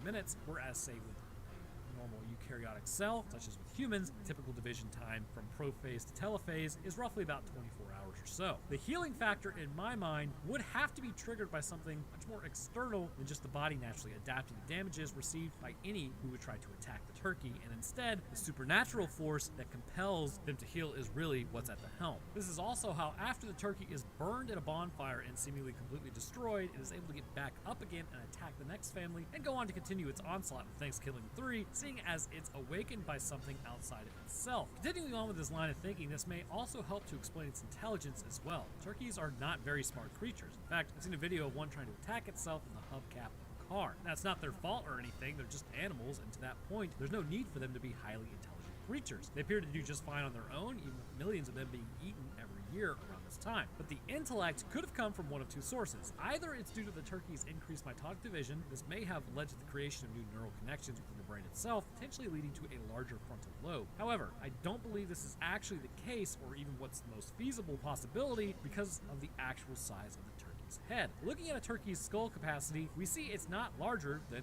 any other turkey. And as such, neural tissue cannot just be jam-packed in there without any issues. In fact, doing something like this would just lead to a bunch of dead brain tissue. Because of this, I believe it is the second more obvious choice. The turkey is just straight up possessed. The lore mentions who the turkey was brought back by to hunt the people and their ancestors because they wronged the tribe. But what the turkey also seems to have is some fairly human line of thinking when it comes to responding to other Homo sapiens or interacting with them, such as with Allie. The point is that if it were just a smart turkey, then it would probably just hunt them down and forgo talking, and again, the interactions with humans. But given everything that it does, it clearly shows we're actually dealing with a shaman post-mortem possessing the turkey and piloting its body and talking through it, which I believe would require some structural changes to throw to the turkey in order to speak as humans do. I know this is kind of getting way out there. I blame the migraine. To me, the shaman controlling it makes the most sense based on these two main aspects of the turkey, but also to add its seemingly crazy ability to locate humans. When the turkey is left behind after being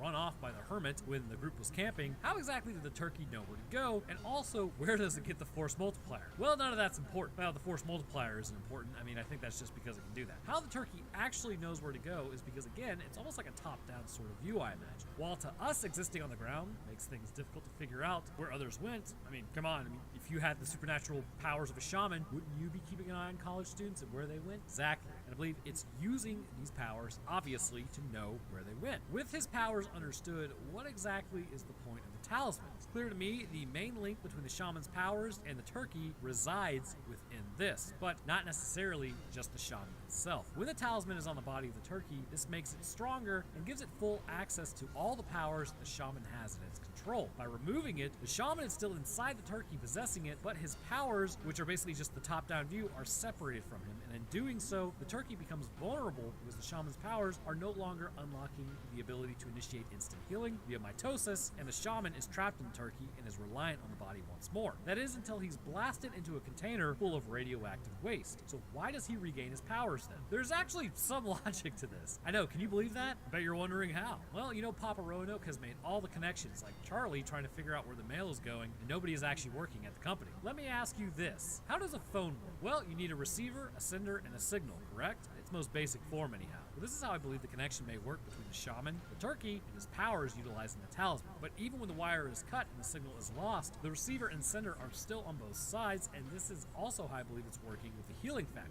Once the talisman has been taken from the turkey and he ends up in radioactive waste, he is cut off initially from the signal for his cells to divide. But once landing in that waste, it appears as though the magic he uses may run on similar lines as radiation would. So here's some existential dread for you. If this actually happened today as it happened back then, we would be totally screwed. Back in the 1800s, there was a massive solar flare that caused telegraphs to spontaneously start sending messages despite nobody sending it. They worked regardless because a different type of energy was being received. I mean, it is technically electricity, but it was from the sun. So the same can be said for the radiation working on the leftover mechanisms influencing the CDK1 reactions. Because of this, the creature was able to heal from its wounds that it had received. This is until it was launched into a fire where most of its body was destroyed. And I say that because it was able to get back up after a long enough time, meaning some of the cells were still likely viable. Because of this, the cells were able to divide and reform the turkey despite its cooked outward appearance. That's why you should always cook your food for long enough. So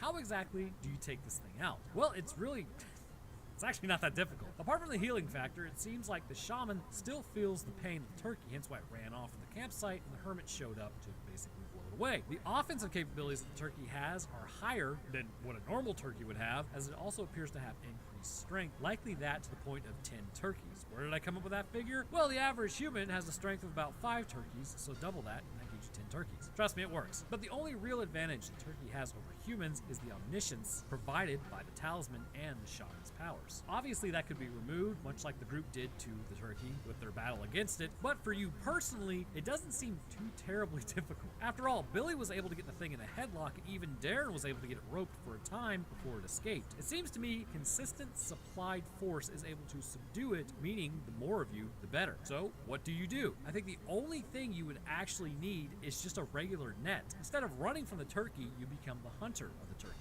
just as the good Lord intended. Using a net, you can literally just catch this thing. I know not exactly the most climactic revelation, but clearly it does work. Now you will have to avoid being actually torn to shreds by this thing because it is able to wield offensive capabilities up to and including a force multiplier that it can pull from nowhere. But if you can get the drop on it inside of its teepee, then it should be pretty open and shut. At this point, it becomes about destroying the turkey. Now, it says it needs to be burned at the stake, but it doesn't say how it needs to be. And there also is the whole thing about removing the talisman for it to get rid of its powers, but then you also have to say the prayer backwards, of which all of this was done, but it did nothing. So I'm gonna go with removing the talisman as the big thing. But in a large enough fire, all cells can be destroyed down to the very center of the animal. However, I would take it a step further. Once the turkey has been grabbed and the talisman has been removed and potentially the prayer has been said, if you know it, at this point, take it to a crematorium. A bonfire is great, but the issue is fuel source and time. A bonfire heating up to roughly 600 degrees Celsius or roughly about 1100 degrees Fahrenheit is amazing, but it begins to burn through fuel faster, which will not give you the ability to completely burn through the turkey.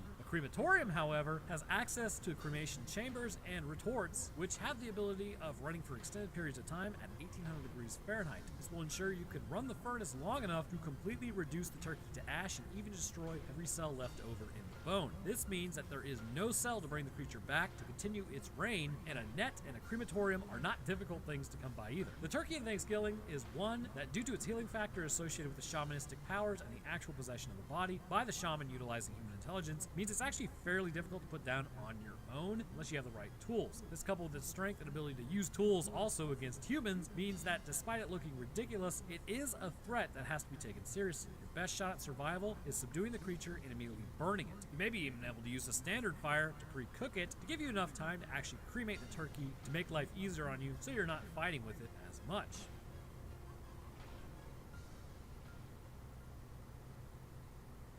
But I want to hear what you guys think and how you would absolutely get bodied by this turkey. Don't lie, it is more difficult than you think. Don't be fooled by its delicious exterior. And also, happy Thanksgiving. Try not to anger any shamans out there. If you enjoyed, then leaving a like would be great. And subscribing is a great way to stay up to date on when I post. I'll drop my Twitter, Discord, Patreon, and Roanoke Games channel link in the description. And speaking of patrons, I'd like to thank mine real quick. First, huge thank you to our two astronauts, Lipsy Genji and Wesley A. Weaver Jr. Thank you guys. I'd also like to thank our two astrophysicists, Des Dancer and Phoenix, as well as our two scientists, Countryside Limbo and Seth Johnson. And to the rest of my patrons, I thank you guys as well. Your help goes a long way towards keeping everything running and is greatly appreciated. Alright, well, that was a completely crackhead of an episode. So I hope you guys enjoyed it, and I will see y'all in the next one.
with the TV?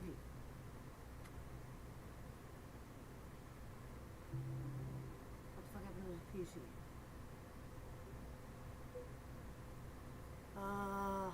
You're fucking kidding.